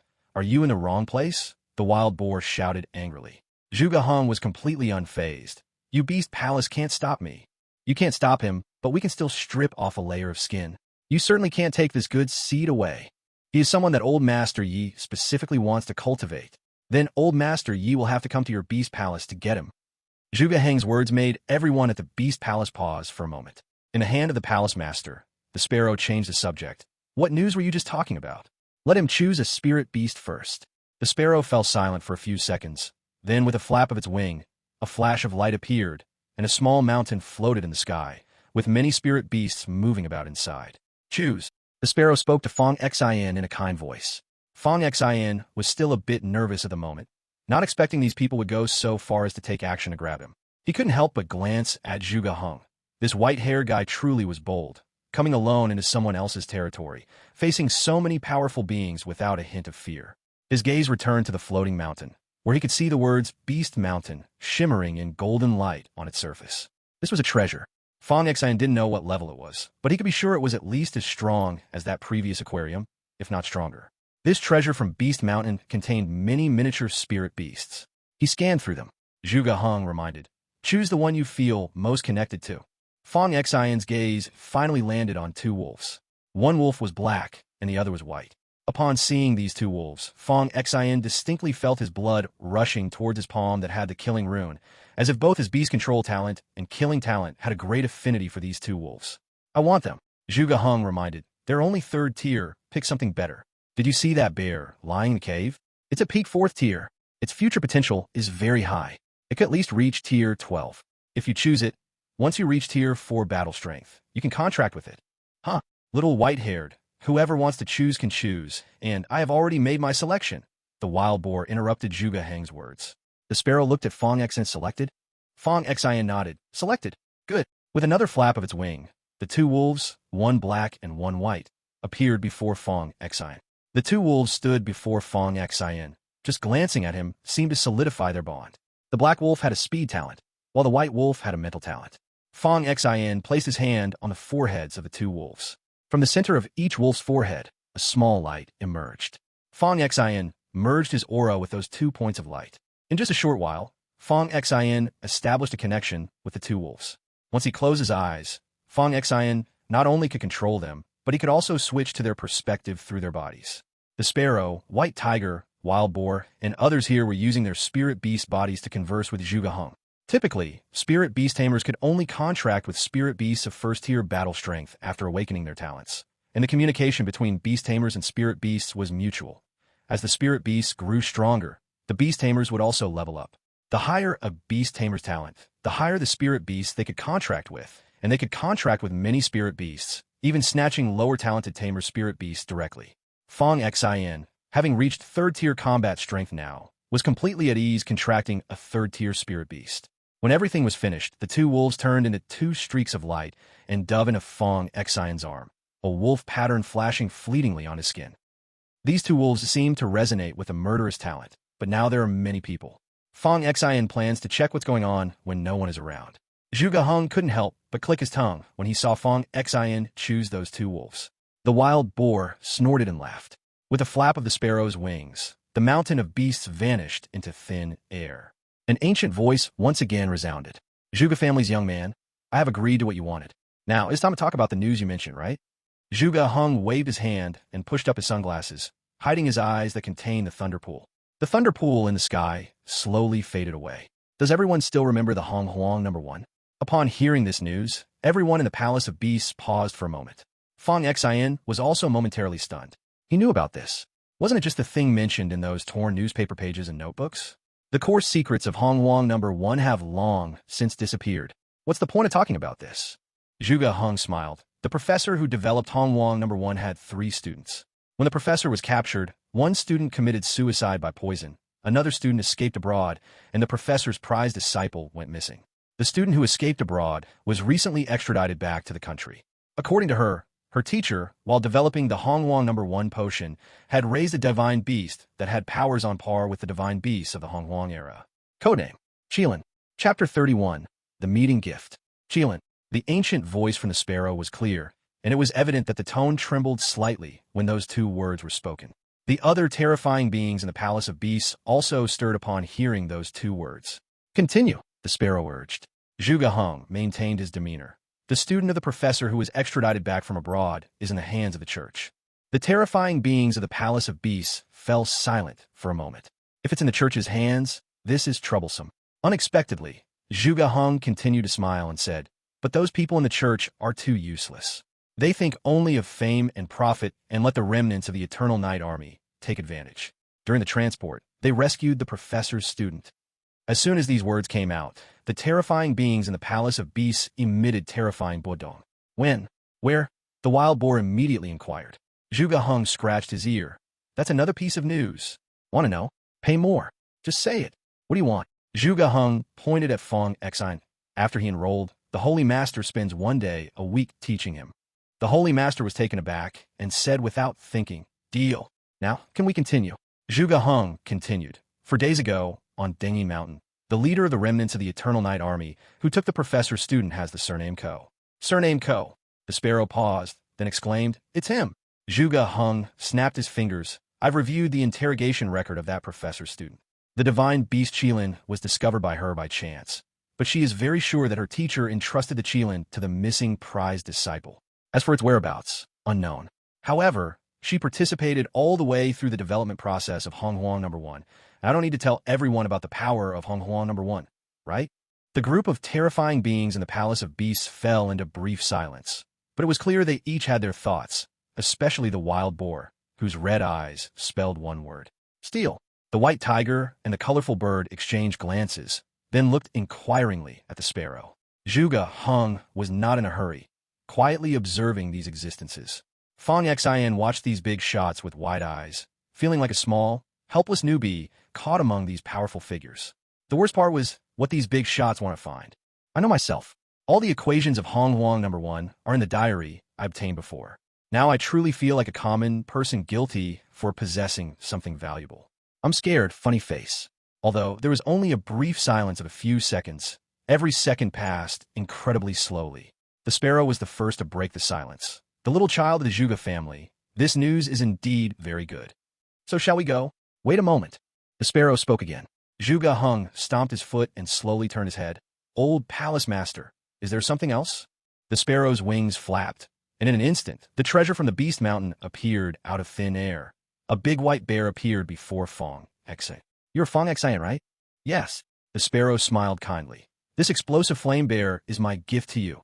Fong Xian looked at the bear and realized this was indeed the one Zhuge Heng had just let him choose.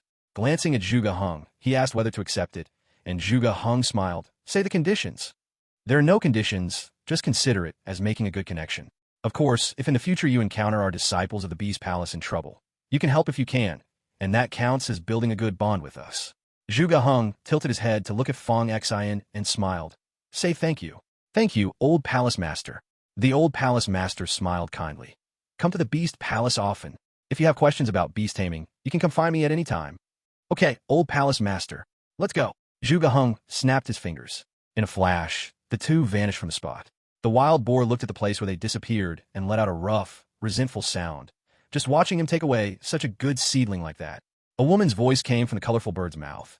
If we forcefully keep him here, that white-haired one will definitely not let it go. Once we take action, everyone present combined could indeed seriously injure him.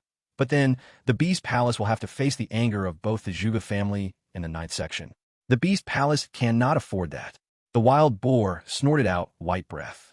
About the unicorn, the sparrow's voice turned cold. Investigate. Go to Danyang Mountain to trace the clues. Find ways to snatch that professor's student from the Eternal Night Army. Hongwang No. 1 is too important for our Beast Palace. The scenery changed several times. Fong Xian appeared in his bedroom. Zhuge Heng picked up a packet of potato chips from the table. I took a bite. I have already submitted that centipede on your behalf, and the corresponding points will be issued to you. I have opened a new space containing this bear. Take this spatial sphere. Once your level allows you to control it, shatter this sphere, and the bear will appear before you. Zhuge Heng flicked his finger, and a spatial sphere appeared. Fong Xian took it. If I break this thing, will you appear before me? Zhuge Heng laughed. Are you addicted to freeloading off me? Fong Xian smiled awkwardly. Can you really appear before me anytime? If I can determine your exact location, with spatial coordinates, then yes. Fong Xian nodded. I see. Are there any other questions? No more. I have things to attend to. I'll leave first. If you need anything, call me. Oh, right. This assassination operation will last half a month. Make sure to recharge during the day. I will call you precisely at 1 o'clock tomorrow morning. After speaking, Zhuge Heng disappeared without a trace. Fong Xian lay on the bed and sighed. So much has happened tonight. Outside the window, occasional sounds could still be heard. Fong Xian looked at the sky. The cover that had once hung over Lan City was gone. It seems tonight's operation has come to an end. Fong Xian lay there for a while. His thoughts returned to those two wolves. Earlier, he had only used his beast control talent to control the two wolves. But his killing talent was obviously more in harmony with the two wolves. Fong Xian sat up again and raised his arm. Two beams of light, one black and one white, appeared out of thin air. Two wolves sat in front of Fong Xian. One black wolf had a speed-based talent, and the white wolf had a mental talent, and together they could attack in coordination. Moreover, the black wolf possessed an instant kill skill, which could gather all its strength to strike enemies at an incredibly fast speed, causing devastating instant death. However, the skill required a somewhat long charge time, and the white wolf, with its mental talent, could precisely delay the enemy's time, compensating for the black wolf's long charge time, setting the stage for the black wolf's instant kill. To prevent that white-haired Zhuge Heng from suddenly appearing, Fong Xian collected the two wolves and quietly jumped out of the window, slipping into a park 2 miles away. Channeling his killing talent, runes of slaughter reappeared on the back of his hand, 4 of which were especially bright red. The two wolves in front of Fong Xian hung their heads, as if they were the two wolves that followed him closely. At the moment Fong Xian's palm touched the two wolves, the black and white wolves slightly trembled. Immediately after, 2 barely perceptible blood rays pierced into the foreheads of the two wolves. In that instant, Fong Xian could clearly feel an indescribable resonance returning from the two wolves. The eyes of the two wolves flashed a hint of scarlet. A killing rune flickered in their pupils before disappearing. The two wolves seemed to have been granted the killing talent by Fong Xian. Furthermore, Fong Xian could clearly predict that if the two wolves engaged in killing and fed on the power that came afterward, they would become stronger, and if they grew stronger, Fong Xian, through his beast-taming talent, could also grow stronger. But with the killing talent, it was like having an added skill, and Fong Xian would become even stronger than before. With the enhancement of the killing talent, the functions of the two wolves would also be greatly boosted, and their healing abilities would become terrifying. In other words, Fong Xian now seemed like the king of slaughter, granting the two wolves a simplified version of the killing talent. It was visibly apparent that the two wolves' aura was much stronger than before. Most interestingly, the wolves were inherently ferocious, they delighted in killing, and showed no signs of the killing talent, perfectly hiding that ability. What they gained was not just this. Their original limit of level 10 had now changed to level 12, and, in the long run, it would go even higher. Fong Xian was overjoyed. He didn't expect that his killing talent had such an effect. It was just right, there was a task tomorrow night, and Fong Xian could go try on the battlefield. Now he also had a bear gifted by the old master of the Beast Palace. If he could bestow the killing talent upon that bear. Just thinking about it made him excited. He had to find a way to elevate his power talent combat strength to level 4, so that he could officially contract with that bear. He named the black wolf Little White, and the white wolf Little Color. Raising his hand, he made a grasping motion towards the two wolves in the air. The two wolves transformed into 2 streaks of light, diving into Fong Xian's arms, revealing a wolf pattern that slowly faded into his skin. Fong Xian returned to his room. Just as he lay down, the bank card from the 9th location glimmered. The number displayed had changed again. It had gained 400 points. Now it had become 3,463 points. After checking the details, he found that it was the points obtained after submitting the centipede. If it continued at this pace, there were still a few days until the training camp began. Fong Xian could completely reach 10,000 points before the school started. Just as he lay down, Fong Xian suddenly remembered something and turned over, bringing out the items he obtained today from that beast master in which there weren't many good items within the old man's space ring. Fong Xian's gaze fell on a scale. After taking it out, he discovered it was a 4th-order defensive treasure. Besides that, there were a few eggs, and when Fong Xian took a glance, he found they were all spiders. He immediately disliked them and stuffed them into his space ring, planning to exchange them for points. After checking, Fong Xian saw a big red pair of underpants. They were triangular, and after taking them out and using his smart device to scan them, he was surprised to find it was a treasure that resisted curses and insect control. When using it, he only needed to wear it over his pants and stimulate his blood. Although the design was a bit strange, it was still a 7th-order treasure. He scanned these items one by one with a smart device, making them his own. There were only these few treasures along with gold, silver, and cash, totaling about more than 10 million. After all, these people's identities were not fitting for public view. If they stored money in the bank and their identities were exposed, their accounts would be frozen and the money would just disappear. So, they carried most of their wealth with them. Fong Xian took another look at the old lady's space ring. The old lady had a 6th-order scarf treasure that could resist mental attacks. The scarf was gray-blue. Wearing it on the head was a bit rustic, but since it could resist mental attacks, the style didn't matter. She also had a 4th-order human skin drum that could launch mental attacks. Inside the old lady's space ring, there were only 4 million in cash. Besides that, it was mostly jars filled with various insects and poisons. Apart from these, Fong Xian also saw a scarecrow and a few needles. After taking them out and examining them, he found it was a 6th-order cursed treasure. To curse someone, he just needed to place something from the target like hair, nails, or blood on the scarecrow and then stab it with needles. The target would then be cursed, feeling pain wherever he stabbed, potentially even leading to death. Even those without witchcraft talents could use this thing, but it would consume their vitality. He scanned these items one by one. Tonight was a bountiful harvest. He quietly waited for tomorrow's battle. After a busy night, he felt a bit tired. Plus, there would be action later, so Fong Xian let himself sleep until 10 o'clock. When he opened his eyes, Fong Xian picked up his phone to check. Chu Xinyao had sent several messages. Little Fong, I'm leaving Lan City tomorrow. Could you spend the day with me? Where to? Fong Xian replied. I'm going to my dad's place. Fong Xian did not ask further. We can go for a stroll, but I won't do anything that drains energy. You come over, let's sit by the city moat for a while. Then we'll stroll around the school and go to Fengming Temple. I heard there's an old lady there who can tell fortunes very accurately. I want to draw a fortune. Fong Xian glanced at the message, not wanting to dampen her spirits. Sounds good. Then you pack up now and come to my house. My mom's not home, and once I put on some makeup, we'll head out. No problem. See you in 2 hours. Little Fong, I'm gonna hit you. After taking a shower, Fong Xian changed his clothes. In the living room, Jiang Xiaoyu was clinging to Jiang Weidong, acting cute. Dad, can you just give me this space ring, please? Several of my wealthy classmates have one. If I wear one out, they'll definitely be envious. Don't worry, when the allowance comes, I'll pay you back double. Okay, Dad? Xiaoyu, this is just your vanity getting the best of you. It's not good, Fong Huilan said sternly. Mom, what do you mean by vanity?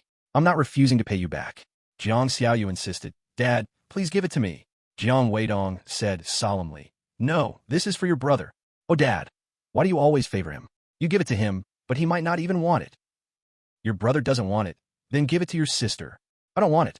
Don't worry, Jiang Xiaochai has never liked to fight over things since she was young, and she listens to you. As long as you say to give it to me, she won't say a word against it. Why are you always like this, child? Seeing Fong Xian about to leave, Jiang Weidong immediately put on a straight face, his smile plastered all over his face. Since Fong Xian joined the 9th Division, Jiang Weidong has made a 180-degree turn, flattering her uncontrollably. Little Xian is going out. Aunt, I won't be back for lunch. I'm eating out with classmates. Jiang Weidong continued. Little Xian, I bought you a space ring. Although the space inside is only 1 cubic meter, it will still be quite convenient to carry. Xiaoyu, quickly bring the ring over. Jiang Xiaoyu pouted, reluctantly taking off the ring. Unexpectedly, Fong Xian smiled and said, I don't want it. After saying that, she walked out. Just downstairs, she ran into Jiang Xiaochai, who was taking out the trash. Brother, going out to play? After the test ended, students were released from school. Those who did well would go to the youth training camp, while those who did poorly would stay at school for targeted training in the second half of the term. Fong Xian stopped. Xiaochai, I have a gift for you. She handed a space ring to Jiang Xiaochai. This is a space ring? Jiang Xiaochai exclaimed in surprise. Yes. Where did you get it? I got it from a mission with that white-haired guy. Jiang Xiaochai looked at the ring. Then if you give it to me, what will you use? I have more. Jiang Xiaochai looked up. Thank you, brother. Fong Xian flicked Jiang Xiaochai's smooth forehead. Hurry back. In the room, Jiang Weidong stood frozen in place, turning to look at Fong Huilan. Does this child still hold a grudge against me? With the things you said and did, it's hard not to hold a grudge. Aunt Fong Huilan said indignantly. Jiang Weidong held the ring. What to do? This ring cost a lot of money. How about you give it to little Xian? He listens to you. Fong Huilan sighed. Little Xian is just like his parents, stubborn. If he said he doesn't want it, he definitely doesn't want it. Jiang Xiaoyu took the ring and proudly wore it on her own. It doesn't want it, then I want it. Just then, Jiang Xiaochai walked in from outside. Xiaochai, did you run into your brother just now? Jiang Weidong asked eagerly. I did. How does your brother look? Jiang Weidong asked again. He seems quite good. Jiang Weidong felt a bit relieved. Xiaochai, Dad is giving you a space ring. Xiaoyu, give the ring to your sister. I won't give it. If it's on my hand, it's mine. Jiang Xiaoyu screamed. What's wrong with you, child? I just won't.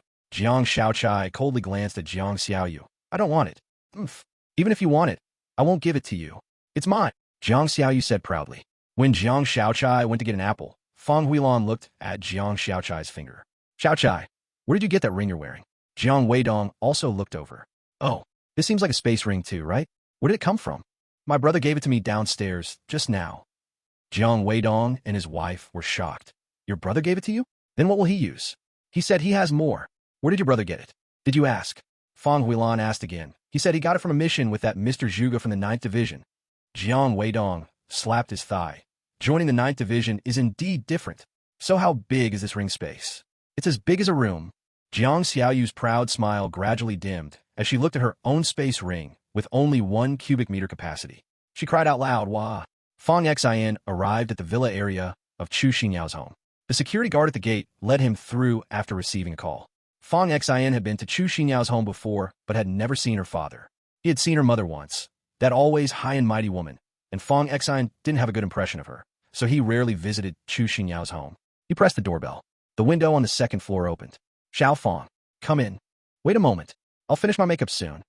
Fong Xian shrugged, as if it were nothing unusual. To his surprise, the person who opened the door was not the maid. Instead, it was a tall, very strong man. Dressed in a suit, he exuded an intimidating presence.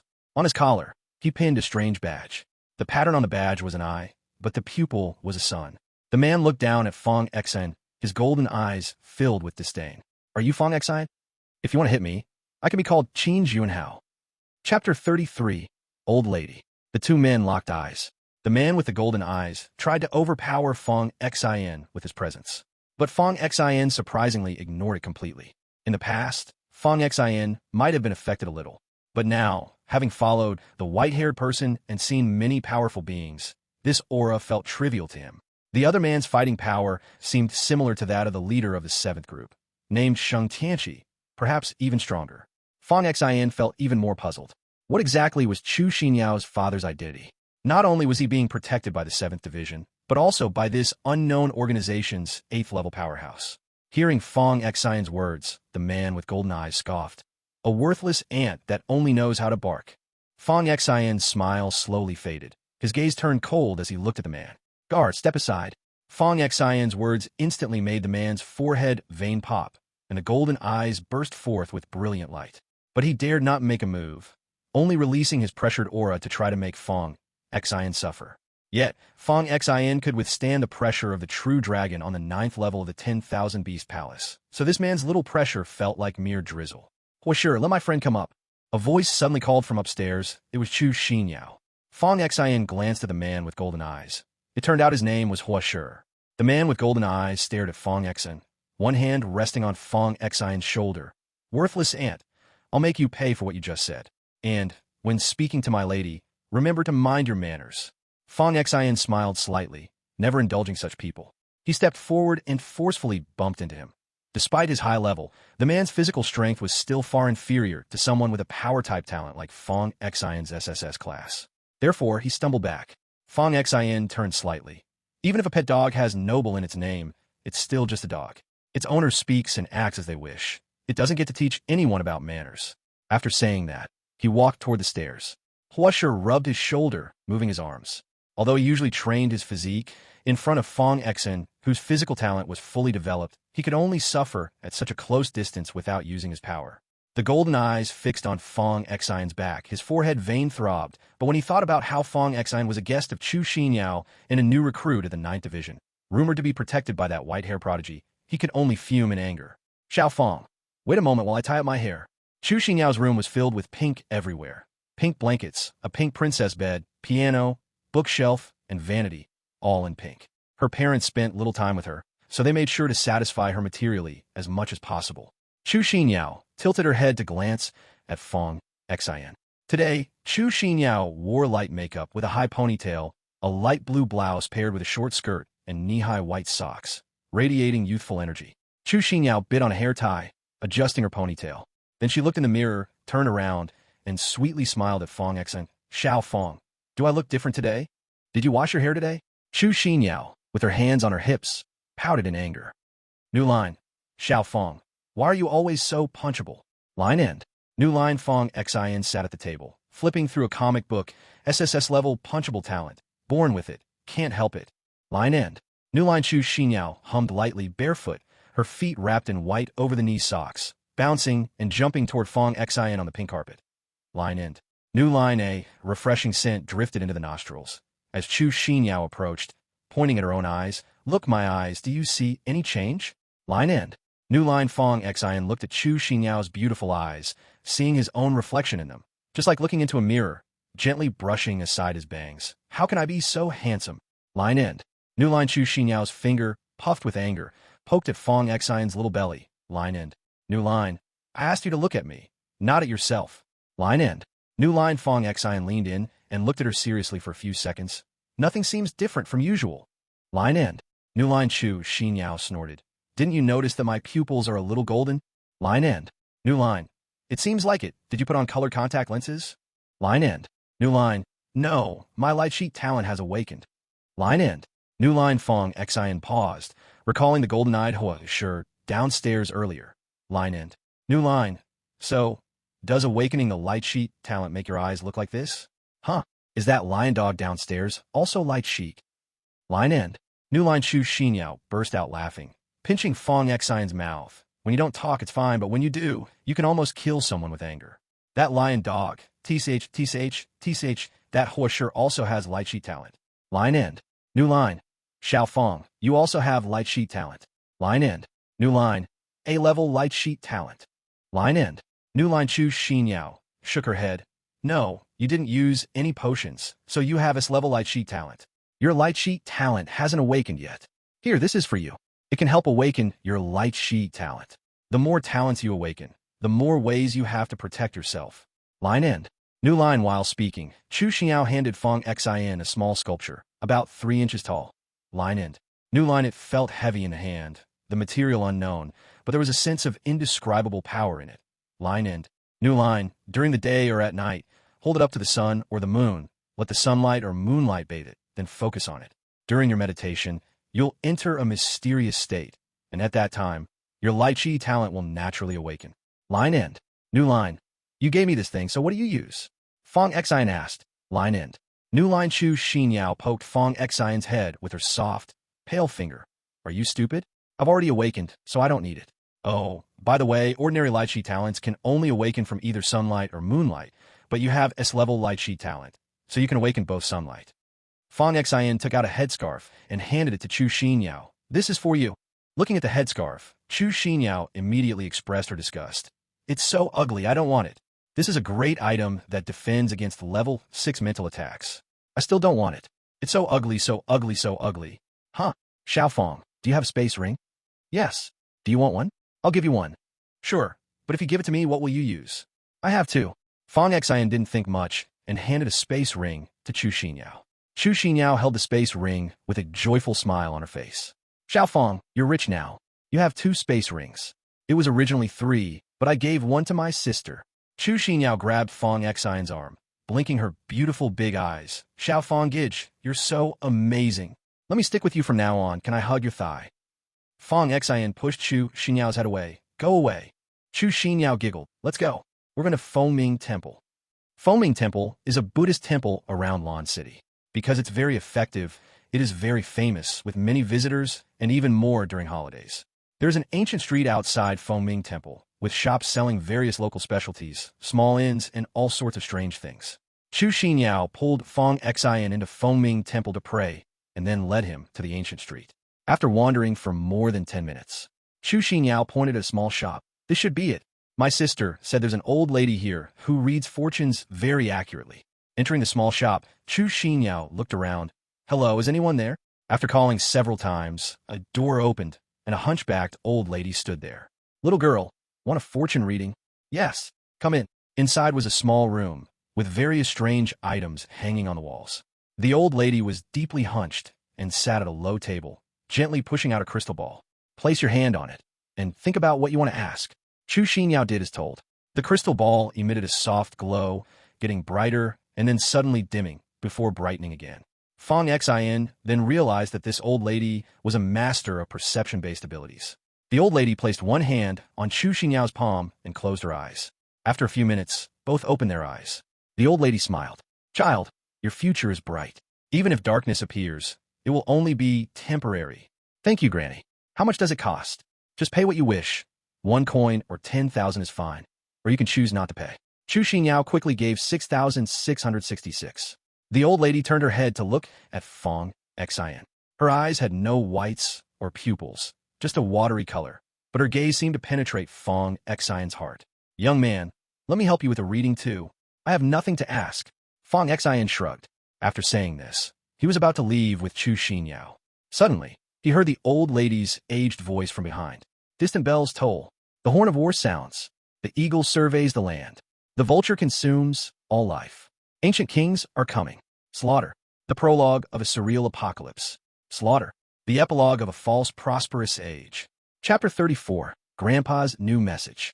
Fong Xin's body slightly paused. He slowly turned his head to look at the old lady sitting behind the low table. The old lady's watery gaze was still calmly directed at Fong Xin's direction. If it were someone else, they might not have any reaction upon hearing these words. At most, they would think the old lady was just pretending to say some nonsense. But the old lady's words made Fong Xin stop in his tracks. Only he and his grandfather knew about his slaughtering ability. Everyone else who knew this secret had been killed by Fong Xin. The figure in the mirror had introduced himself as the king of slaughter. The old lady's words seemed to cover Fong Xin's identity and secrets entirely.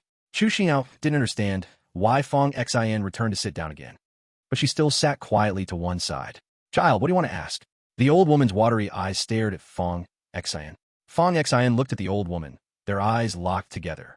May I ask what you meant by your earlier words, Grandma? The old woman chuckled softly. It means nothing, dear.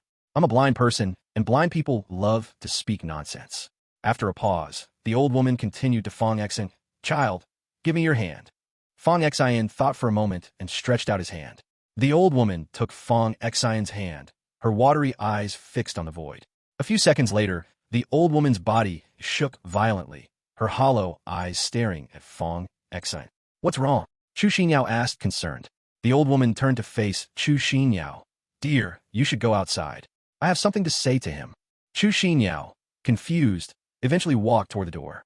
Once the old woman confirmed that Chu Xinyao had walked far away, she turned back to Fong Xin, her watery eyes fixed on Fong Xin. Child, close your eyes. Fong Xin closed his eyes. As soon as he closed his eyes, he found himself on a battlefield. Corpses lay everywhere, blood flowed like a river. Countless bodies had piled up to form a mountain of corpses. On top of the mountain of corpses sat a throne. Fong Xin recognized that throne very well. It was the same throne he had seen in the mirror before. His subconscious urged him to walk toward the throne on the mountain of corpses. But in the next second, a golden light emerged from his heart, piercing through Fong Xin's chest. Fong Xin wanted to turn his head, but he couldn't see who had stabbed him from behind. The person's face was covered by a mask. Fong Xin wanted to remove the mask. Before he could move, everything blurred. Fong Xin opened his eyes. His heart raced wildly. Fong Xin pressed his hand to his chest, gasping for air. He heard the old woman's soft whispers in his ears. The ring of slaughter pierces the world. The sword of hypocrisy offers the heart. Eternal night descends. You will eventually walk toward the throne. Fong Xin lay on the table, one hand over his heart, beating so violently that it felt like it would explode in the next second. The old woman's hand rested on Fong Xin's shoulder, a warm current flowing into him. Only then did Fong Xin slowly recover. Grandma, what was that just now? Fong Xin looked up at the old woman after calming down. The old woman chuckled softly. If you see the future, then you see the future. I am dull. I hope Grandma can clarify for me. The old woman smiled kindly at Fong Xin. Child, I am a cursed person. There are some things I cannot say, but I can remind you to guard against a person. Fong Xian suddenly raised his head to stare at the old woman. The person in the mirror had also mentioned this before.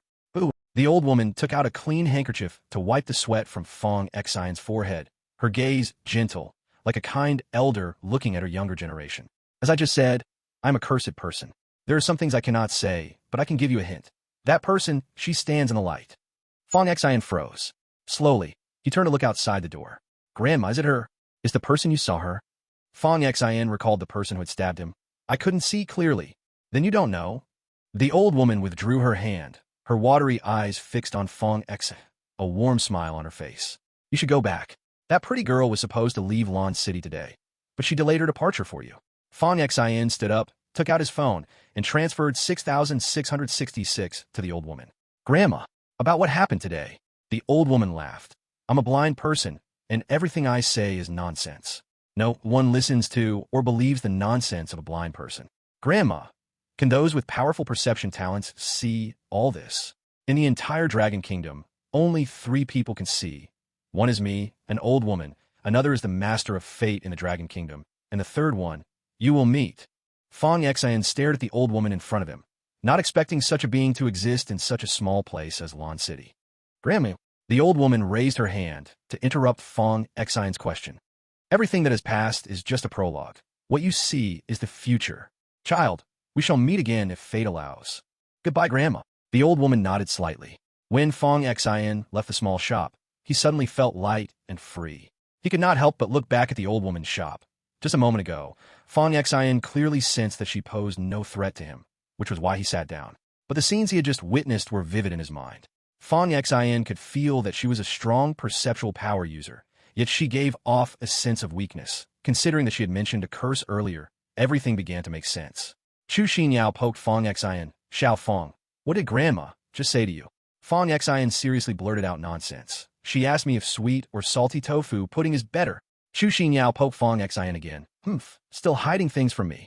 Grandma also said that you were supposed to leave today. Chu Xinyao was taken aback. Wow, she knew that. Fong Xian asked curiously. Grandma seems quite accurate. Why are so few people coming? Chu Xinyao put her hands behind her back and walked beside Fong Xian. Because Grandma reads fortunes based on fate, she only comes when she's in a good mood. If someone seeks her out, she will read fortunes, and if no one comes, she only stays a little while before leaving. So naturally, there are few visitors, especially since next door at Fengming Temple. The fortune-telling is also very effective. So many people go there. Huasher followed behind the two. Miss, if you want to find someone to read fortunes, the most powerful fortune-teller in Longhua is a friend of Mr. Chu. You can definitely seek him out. Chu Xinyao stopped and turned back to Huasher. Please don't interrupt us while we're talking. Keep a certain distance from us. Miss Chu, I am here to protect your safety. Chu Xinyao puffed up in anger. Isn't launching safe right now? Huasher replied respectfully. Miss Chu, since the last time you were attacked, Mr. Chu was furious and proposed a decisive action. Though Lanchang has been cleared once, it's better to be safe than sorry. I am here to... Stop talking. Chu Xinyao immediately interrupted Huasher's words. Fong Xian's eyes were wide in disbelief. What the heck? Damn it. So the decisive action was initiated by Chu Xinyao's father? Chu Xinyao pulled Fong Xian's arm. Xiao Fong, let's hurry, ignore him. Noticing Fong Xian's expression, Chu Xinyao asked, Xiao Fong, why are you looking at me like that? Sister Chu, I don't want to work hard anymore. I want to be supported. Chu Xinyao smiled sweetly. All right, then you can stand behind your sister from now on. Your sister is your support, your strongest backing. Accompanying Chu Xinyao for the whole day. After dinner in the evening, they went to watch a late-night movie. Before getting in the car, Chu Xinyao waved vigorously at Fong Xian. Fong Xian waved back. When he got home, it was already past 10 at night. Fong Xian hurriedly washed up, returned to his room, and took out the phone sent by his grandfather from the drawer. He prepared to watch it for a while, then go to the bathroom to look in the mirror. But when Fong Xian turned on the phone, Fong Xian was amazed to find there was a new message on the phone. Fong Xian quickly opened the new message. Xiao Xian, during the midterm test of the training camp, be sure to go to the number 9 demon remains. Remember, delete after reading. Do not contact Grandpa proactively. Wait for Grandpa's message. Fong Xian looked at this message. Why did Grandpa specifically want him to go to the number 9 demon remains? Speaking of demon remains, Fong Xian immediately thought of that unicorn. Previously, when flipping through his notebook diary, A student of that professor had clearly stated that Fong Xian's grandfather had helped them. Fong Xian pondered this over and over. He checked the phone number that Grandpa used to send the message and found that the sender was from an unknown area. Lying in bed, my mind was full of questions. I sighed. For now, I would set aside these questions. I would know the details when the time came. For now, I would take another look at the King of Slaughter in the mirror. Previously, the King of Slaughter had spoken halfway. Today, that old woman said the same thing, warning Fong Xian to guard against someone. Recalling the person who had stabbed me, I had to find that person quickly. I watched the video again. Fong Xian stood in front of the mirror in the bathroom. Half an hour later, it was still the same as before. Nothing had happened. Fong Xian lay back down on the bed. I thought back to the triggering conditions of that day. But no matter how I pondered, I couldn't figure out what step had been missing. I glanced at the time. It was already past 12:40. Zhuge Heng had said to start acting at 1 o'clock. Fong Xian put on clothes, donned a mask, and sat quietly on the bed, waiting for Zhuge Heng's call. Footsteps sounded outside the door. Fong Xian casually sensed it was Aunt going to the bathroom. Having a sensing ability could sometimes be too sensitive, which wasn't a good thing. Fong Xian had seen this building's young couples tangled up together more than once. So when I got home, I would only sense what was happening in my own room. The door was gently knocked on. Xin, still not asleep? Not yet, Aunt. Can I come in? Aunt asked again. Aunt had always been very kind and respected the kids' privacy. Sure, Aunt. Fong Huilan pushed the door open and walked in, only to find Fong Xian sitting on the bed dressed. Why are you dressed? Are you going out? I have a mission to wait for. Fong Huilan looked confused. A mission? What mission? Just as she was speaking, a hand appeared from thin air, rummaging around randomly, then grabbed Fong Xian's face tightly. Fong Xian swatted away the messy white-haired hand, then grasped the white-haired person's hand, pulling it to indicate no problem. The white-haired one pulled, and Fong Xian disappeared from the spot.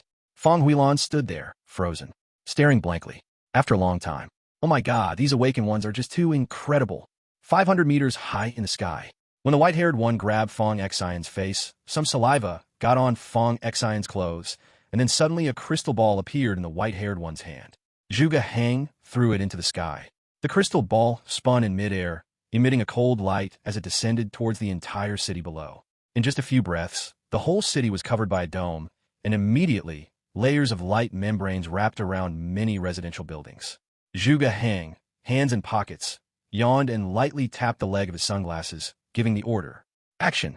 Only then did Fong Xian realize that the white-haired one's sunglasses were also a treasure. Then he saw teams emerge from the city below, starting to hunt down the remnants of the Eternal Night Army in the streets and alleys. Isn't this Lan City? Zhuge Heng scratched his ear. Yes. In a small place like Lan City, the remnants of the Eternal Night Army wouldn't focus their attention there. It's easy to eliminate them. Is there any other problem? At this moment, Fong Xian was already eager to verify the attack power of those two wolves. Can I act alone? No problem. As soon as the words fell, things changed before my eyes, and Fong Xian was already on the ground. The moment he landed, Fong Xian immediately put on a scarf to defend against spiritual attacks, then slipped on a pair of bright red underwear over his pants for curse protection, followed by quickly donning stealth gear, and clipped the revolver to his waist, holding the protective treasure scales in his hand. Everything was prepared. He moved stealthily into the night. In the sky, Zhuge Heng rolled his eyes dramatically. Fong Xian held the intelligence device, which still showed the location signals of those remnants of the Eternal Night Army. For the first time, he didn't dare to be too flashy. He targeted a squad with only one level 3 combat power enemy. After going up, 2 wolves were released. One black and one white. 2 flashes of light disappeared into the night sky. The white wolf launched the first mental attack. The black wolf gathered its energy for a moment, and then transformed into a beam of black light, piercing through the enemy's chest. With one strike, it was a fatal blow. Everything happened in the blink of an eye. Both wolves absorbed the enemy's vitality, their power increased, and so did Fong Xian's. He stealthily took away usable treasure from the enemy's hands and collected the 2 wolves, moving through the city under the night cover. Using this method, Fong Xian crazily harvested 4,620 points overnight. His total points reached 8,083. Fong Xian alone was like a team, and the points he earned increased accordingly. That night, he was sent back home. Fong Xian counted various spoils of war again. He picked out a few useful items. The rest were all exchanged for points. In an instant, the points reached 9,228. Suppressing his excitement, Fong Xian looked out at the moonlight. He took out the small sculpture given to him by Chu Xinyao.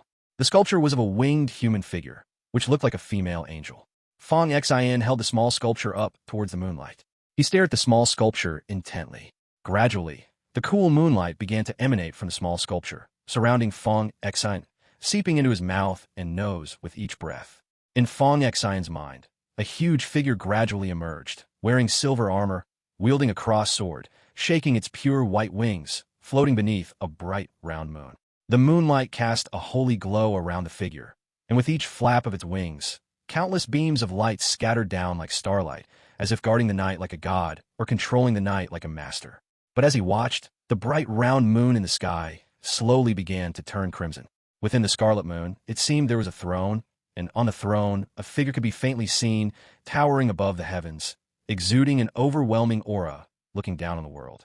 And the 12-winged god, hovering in the night sky, slowly turned to face the blood moon, bowing its head in worship. Fong Xin slowly awakened, reflecting on the figure he had just seen. The figure within the blood moon was too familiar. Fong Xin could even sense that this was the effect of his killing talent. He lifted his head to look at the night sky. The cool moonlight slowly penetrated Fong Xin's mouth and nose, soaking into his lungs. It felt quite comfortable. The light-based talent is divided into sunlight and moonlight. Tomorrow, he would try the sunlight. The next day, when the sun hung high in the sky, Fong Xin took out the small sculpture again and faced the sun to begin his visualization. Gradually, a round sun emerged in Fong Xin's mind. Beneath the bright sun, a huge figure floated between heaven and earth, wearing golden battle armor, flapping massive wings. Even from a distance, one could feel the scorching energy radiating from it, as if it could dry the vast earth in an instant. That huge figure seemed to represent the source of light in the world. But as Fong Xin visualized, the sun also began to change. Chapter 36, The Ancient Prophecy. The sun hanging in the sky. Surprisingly, as time passed, it slowly turned black. It was as if experiencing a solar eclipse. And the golden warrior who had originally floated beneath the sun, the ancient god representing daytime and light, slowly began to dim, emitting wisps of black gas from his body. Immediately after, he slowly turned around. Facing the black sun, he held the sword with both hands, lowering his proud head, seemingly choosing to submit. Looking in the direction where he bowed, Fong Xin finally saw. Between that round black sun, once again, the throne is suspended, and the figure on the throne is sitting sideways. The elbow resting on one side of the throne's armrest, one hand supporting the chin, looking coldly down at all of humanity. Who? Fong Xin opened his eyes, recalling the images that had just appeared in his mind. The figure on the throne was so familiar to Fong Xin. Wasn't it himself? Fong Xin raised his hand, and slaughter runes appeared on the back of it. He never expected that this slaughter talent could be so against the heavens. The Fong Xin in the mirror had said he was the top of the 7 kings. That also meant there were other talent kings besides the king of slaughter.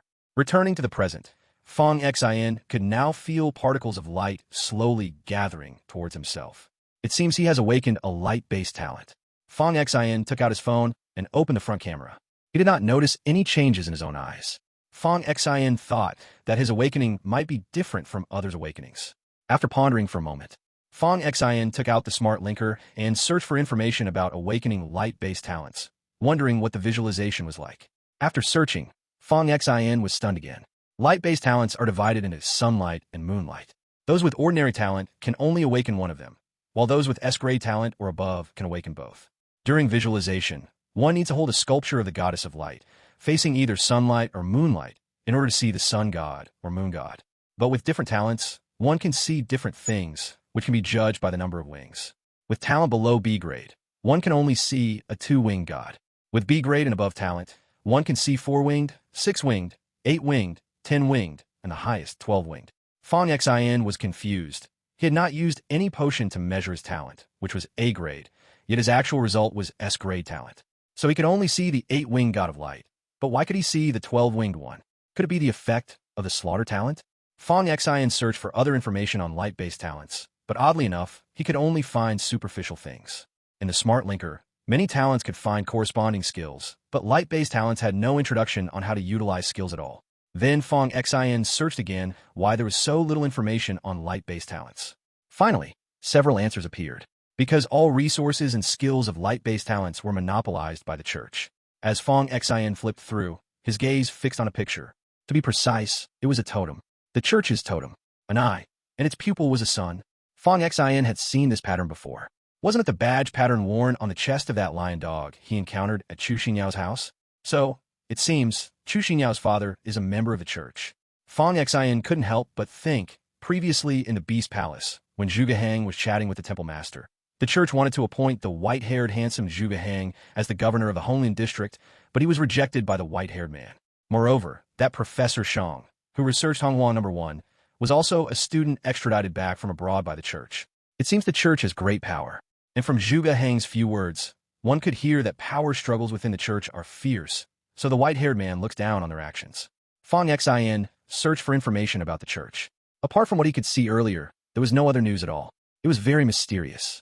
Now that he thought carefully, Chu Xiao never talked about her father every time. The root cause was here. However, there was one more point in the messages he just found. Anyone whose light-based talent was tested would be forcefully taken away by the church, regardless of level. Fong Xin rubbed the smart linker. His light-based talent wasn't inferior, and the only reason he wasn't taken by the church was just one. Fong Xin had just joined the 9th Division. Just as Fong Xin was pondering these matters, the imperial capital, in the ancient and grand Bright Temple, a middle-aged man wearing a crown and a gold and white embroidered cape looked up at the huge statue of the goddess of light standing in the temple. The stars, sun, and moon were embroidered on his cape. Upon closer inspection, as the cape waved, the stars, sun, and moon seemed to slowly move. Behind the statue, there was a huge sphere hanging in mid-air like the bright sun. But at that moment, the sun appeared as if it had experienced a solar eclipse. Bit by bit, it was being devoured into darkness. The middle-aged man's eyes burst forth with a golden light. The temple trembled. A figure rushed in from outside, their red cloak dragging on the ground, swaying left and right as they ran. Upon seeing this scene, their pupils shrank sharply. "Your Holiness, what? What is this?" The middle-aged man's golden eyes fixed on the sun, still being devoured by darkness. He murmured, "Great calamity devours the sun. Black and white reversed. The 7 kings reunite. Judgment descends." The figure behind him trembled violently and said in a shaky voice, "The war of the gods just ended less than a century ago. Is there any way to stop the 7 kings from descending?"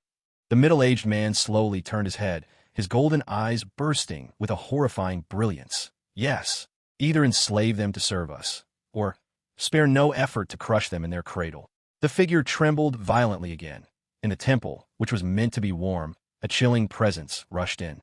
"Watch the remnants of eternal night closely at all times. Send people to infiltrate the remnants of eternal night. If the 7 kings appear, they will definitely sense it before us. Before they draw in, act to snatch them away. Those who follow me will prosper. Those who oppose me will perish." Understood. Fong Xin stayed up late at night to grind points, sleeping a bit more afterward. In the blink of an eye, it was night. Fong Xin persisted, staring at the mirror. As always, with no results, he returned to bed and waited quietly. When a hand appeared out of nowhere, Fong Xin reached out and grabbed it. With a tug, he vanished into thin air. Looking down at the city beneath him, Fong Xin found that he had changed to another city. Zhuge Hang threw the spherical treasure into the sky, the protective shield once again locking down. "Do you have any questions?" Zhuge Hang asked. "Can you find me some skills or methods related to the light affinity?" Zhuge Hang paused in the act of cleaning his ears. "You awakened the light affinity?" "Yes.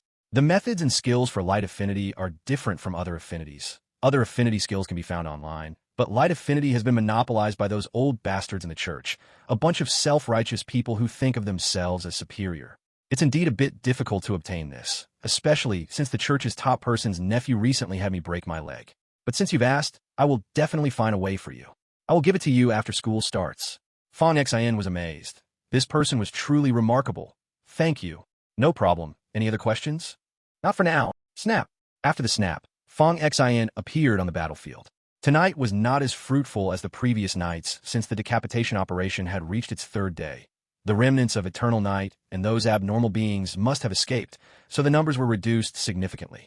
Fong Xin only scavenged 2,832 points in one night. Currently, his points were 12,060. Just as Fong Xin's points reached 10,000, his card suddenly flickered. 2 stars appeared on it. "Dear Mr. Fong Xin, greetings. Congratulations on your promotion to a 2-star user." In the following days, Fong Xin killed and harvested every night in the darkness. Members of the Sky Shield Bureau, who came to hunt the abnormal beings, all knew. On the battlefield, There was a new trainee from the Ninth Division, wearing an invisibility cloak, striking fiercely and decisively, already reaching level 3 battle power before even enrolling. Few people knew what he looked like. Only legends of him circulated in the night. Everyone thought everything would pass quietly. Unexpectedly, on the last day, he encountered a wind-type extraordinary person who unleashed a powerful gust. The wind blew away Fong Xian's invisibility cloak, exposing Fong Xian wearing red shorts underneath.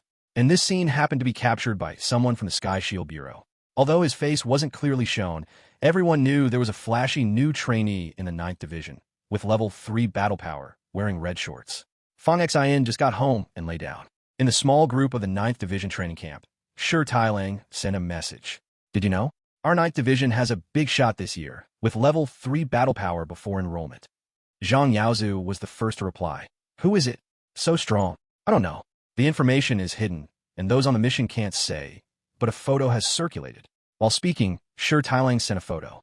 In the photo, the person was jumping high, wearing a grandma's headscarf, a strange mask on his face, a revolver in one hand, and a smart device laser sword in the other, with very eye-catching big red shorts, embroidered with a pair of mandarin ducks. Look, now everyone calls him the Red Shorts War God. What a flashy outfit. Who is this? It can't be one of us in the group, right? Shi Tailang continued. There have been 2 people in the group not speaking. It can't be one of them, right? Bai Yulin interjected. The photo clearly looks like a guy. The 2 silent ones in the group are Fong Xian and Li Bauer. Bauer is a girl.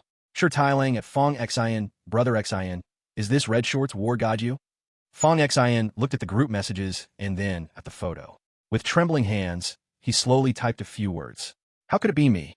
There can't be such a flashy person in our Lan City, or even the whole Honglian district.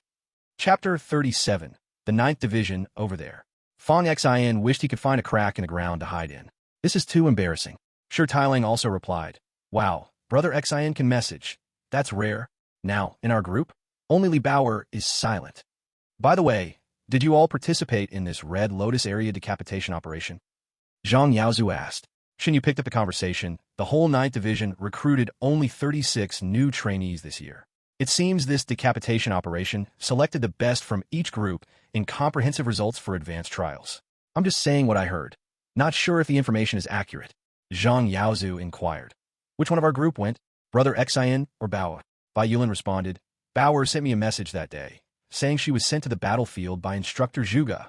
Looks like Bauer is the first in comprehensive results in our group. Wow, with such a strong brother Xian in our group, Bauer must be amazing. Zhang Yaozu exclaimed. Bai Yulin continued. Bauer has a rare blade god talent. SSS level blade god talent. Super fierce. We are from the same school. Her score is the highest in the entire Taiyang district. Zhang Yaozu was shocked. No way, just our small group has 2 SSS level big shots. The Ninth Division's monster house is terrifying. Shi Tailang said.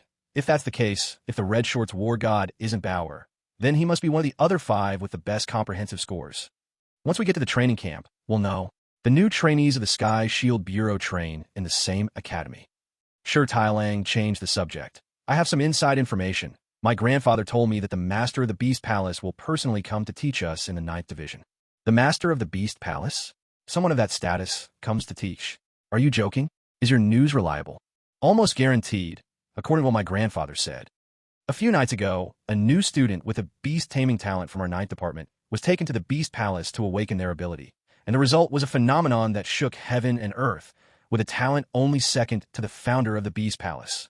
The old master of the Beast Palace was startled. It was said that the people from the Beast Palace even wanted to snatch the student away. In the end, they were intimidated and suppressed by our Ninth Department. But the Beast Palace was very fond of our new student and specially sent their master to give a lecture. Wow, which big shot has such prestige?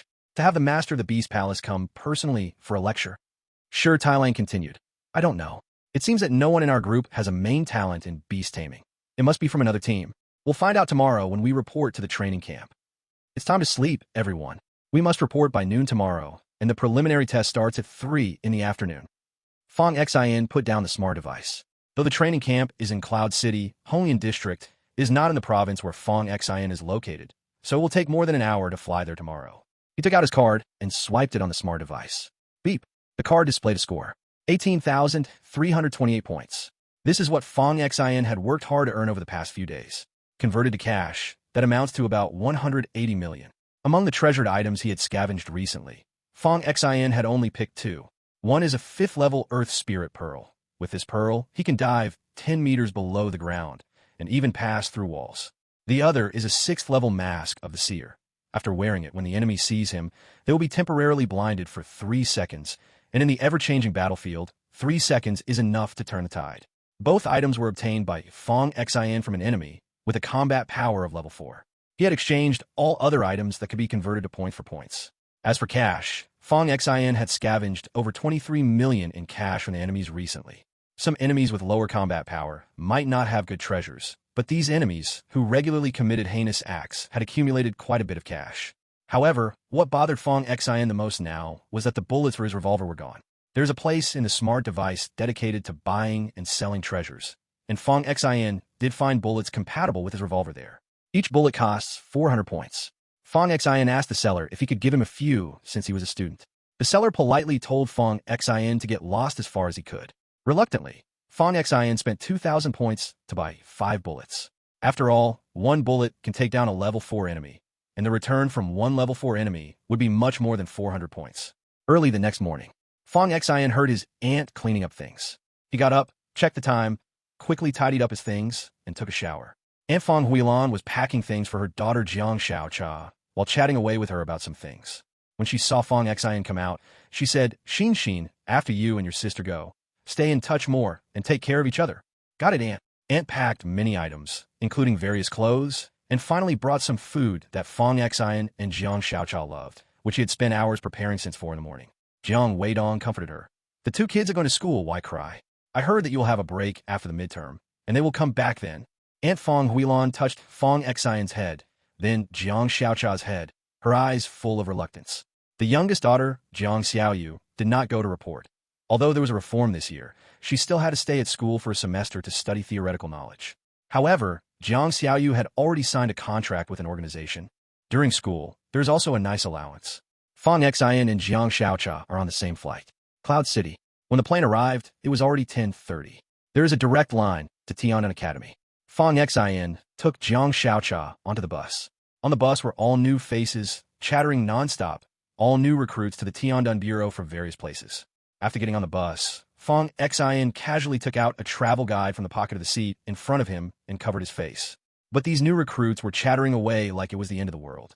Jiang Xiaocha pulled out her headphones and stuffed them into Fong Xin's ears, giving him a sweet smile. Fong Xin leaned against the window, still appreciating that his sister understood his feelings. In the front row sat a girl with a sharp voice who had been chattering nonstop since she got on the bus. To be honest, I wasn't in good form that day, so I barely managed to get an A rank. Otherwise, I could have joined the 9th Division. Just a little bit off. But no one from our school got picked for the 9th Division. The best one is me, who got in the 6th Division. My name is Huang Hui. Which division are you all from? What's your name? We'll all be classmates. Let's get to know each other in advance. She asked everyone in front one by one. None of us are from the 9th Division. Huang Hui said with a sigh. Well, the 9th Division is a monster house. Not just anyone can get in. This year, the Tiandon Bureau recruited over 1,800 people from 12 districts across the country, and the 9th Division only took 36. As she spoke, Huang Hui turned to look at Fong Xin and Jiang Xiaocha sitting in the back row. Classmate, what's your name and which division are you in? Jiang Xiaocha, 1st Division. 1st Division, that's good. Huang Hui glanced at Fong Xin, whose face was covered by the travel guide, and reached out to uncover it. Hey, classmate, what's your name and which division are you in?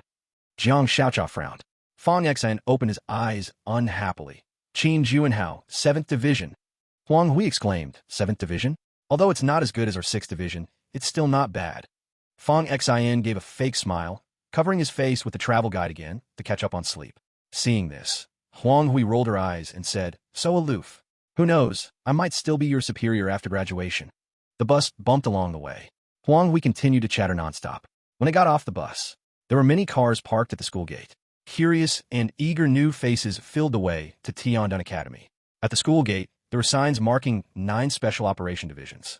Each registration area had members from each division. After Huang Hui got off the bus, she chattered, wow, the seniors are so handsome. So cool. Fong Xin's gaze turned to the 9th Division, where the little deer he had seen before was sitting and registering. Jiang Xiaocha waved to Fong Xin. Brother, I'm going to register. Fong Xin replied, if you need anything, look for me. Huang Hui glanced at Fong Xian. Your cousin, the 1st Division, is definitely better than you. Qin Juanhao from the 7th Division. Fong Xian smiled back, and Huang Hui pointed to a spot. Your 7th Division is over there, right next to our 6th Division. We're still on the same path. Tian Junhui walked over. Huang Hui immediately got excited, squeaking, "Hello, senior. I'm Huang Hui, a new recruit from the 6th Division." Tian Junhui nodded and pointed to the 6th Division's registration area. Register over there. Okay, senior. Just as Huang Hui was about to leave, she saw Tian Junhui suddenly stand at attention and salute Fong Xian. Fong Xian returned the salute. Tian Junhui smiled. Your 9th Division is over there. Chapter 38, Balance. Fong Xian nodded. He gently patted Tian Junhui. Then I'll head over first. All right. Huang Hui stood frozen, watching Fong Xian's back, and then looking at Tian Junhui. Senior, is he from a 9th Division? Tian Junhui returned to his cool demeanor, simply replying with a mm. Huang Hui stared blankly in the direction Fong Xian had left, feeling like she had been played. But there was nothing I could do. Fong Xian walked through the crowd and stood at the registration spot number 9. Little Deer rested her chin on the table and dozed off. Fong Xian waved his hand. Sister, Little Deer. Little Deer lifted her head and smiled sweetly at Fong Xian. Fong Xian is here. Look at the camera. Let's register. Fong Xian faced a nearby camera. With a beep, Little Deer extended her hand towards Fong Xian. Welcome aboard. Fong Xian, a voice called out. Fong Xian turned around and saw a chubby, fair-skinned little guy standing behind him. The chubby guy leaned in, extended his hand, and chuckled, I am Shi Tai Lang. Fong Xian simply shook hands. Hello, hello. Behind Shi Tai Lang stood a girl with slightly dark skin, dressed in a tracksuit, with the words struggle on her chest and youth on her back. Brother Xian, can you guess who this is? Shi Tai Lang asked, hugging the girl with a mischievous smile. After a moment of thought, Fong Xian replied, Is it Li Bao Air? The girl's dark face flushed a bit, and after giving Shi Tai Lang a punch in the stomach, she smiled shyly at Fong Xian. Brother Xian, I am Zhang Yaozu. You're Zhang, what? You're a girl. Fong Xian stood still in shock. Wow, you have quite a name. Zhang Yaozu scratched her head and chuckled. My brother's named Zhang Guangzong. Fong Xian was momentarily silenced by Zhang Yaozu's words. He had always thought this person, who often bantered with Shi Tai Lang in the group and used an avatar of a yellow chick with a middle part, was a boy. Where are the others? They went back to their dorms to tidy up their beds. We were waiting for you here while keeping watch. Shi Tai Lang revealed a slightly lewd smile. Keeping watch for what? Shi Tai Lang leaned in. Aren't you curious who the Red Underwear God of War is? Many people want to know who that Red Underwear God of War is now. Fong Xian instinctively coughed and cleared his throat. I'm not that gossipy. Even if he shows up, he can't wear his underwear outside. Shi Tai Lang chuckled. Actually, after some comprehensive assessment, the Red Underwear God of War has been identified. It's Zhang Chong from Team 6. He ranks first in their team's overall performance, has participated in the Red Lotus area decapitation operation, and when asked, he didn't deny it. Just 5 minutes before he got here, he reported in and looked quite flashy. No one else fits that description. Fong Xian thought, since someone was willing to bear this shameful title, then let him carry it. Shi Tai Lang continued. Brother Xian, before heading to the dorm, you need to go over there to pay the accommodation fee and all sorts of miscellaneous fees. Remember to bring your card, and Zhang Mei Chiu will take you to pay. The dorms for our Spot 9 students are all single rooms. Xinyu arrived early and has cleaned up our dorms, so you only need to drop off your stuff when you get there. I'll go reserve a private room for us to eat at the cafeteria. Before coming, my dad loaded 5 million into this card. He told me to make good relations with everyone. As he spoke, he swiped the card, and a number showed up, 392. Young Master Qin is truly generous, a classmate shouted beside Qin Juanhao. It's just a little splash of water. Qin Juanhao waved his hand dismissively. Zhang Yaozu shook his head and clucked his tongue. I wonder which rich landlord's foolish son this is. So generous. He's already swiped for many new students at the 7th Division, each costing 20,000. The 7th Division has nearly 200 new students. That's close to 4 million. Wealthy people really know how to show off.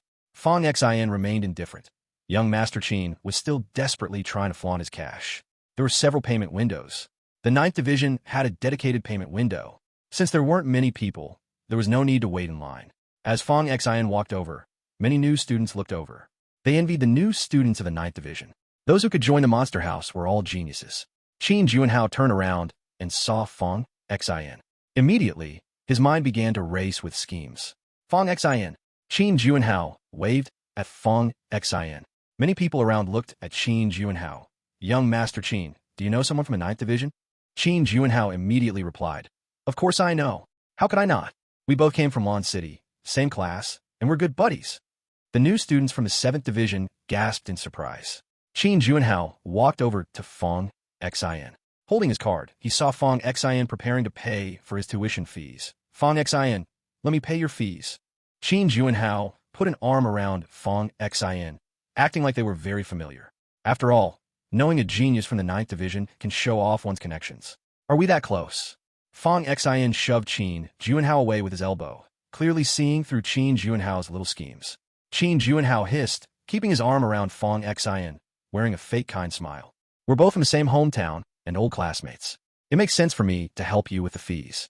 Plus, after your parents passed, your inheritance couldn't be much. For you, over 20,000 in fees is not small. That meager salary from your aunt and uncle must take a long time to save. With this, he stepped on Fong Xin again. After demeaning Fong Xin, he helped pay. His image grew taller. Many classmates looked at Fong Xin with varying degrees of pity.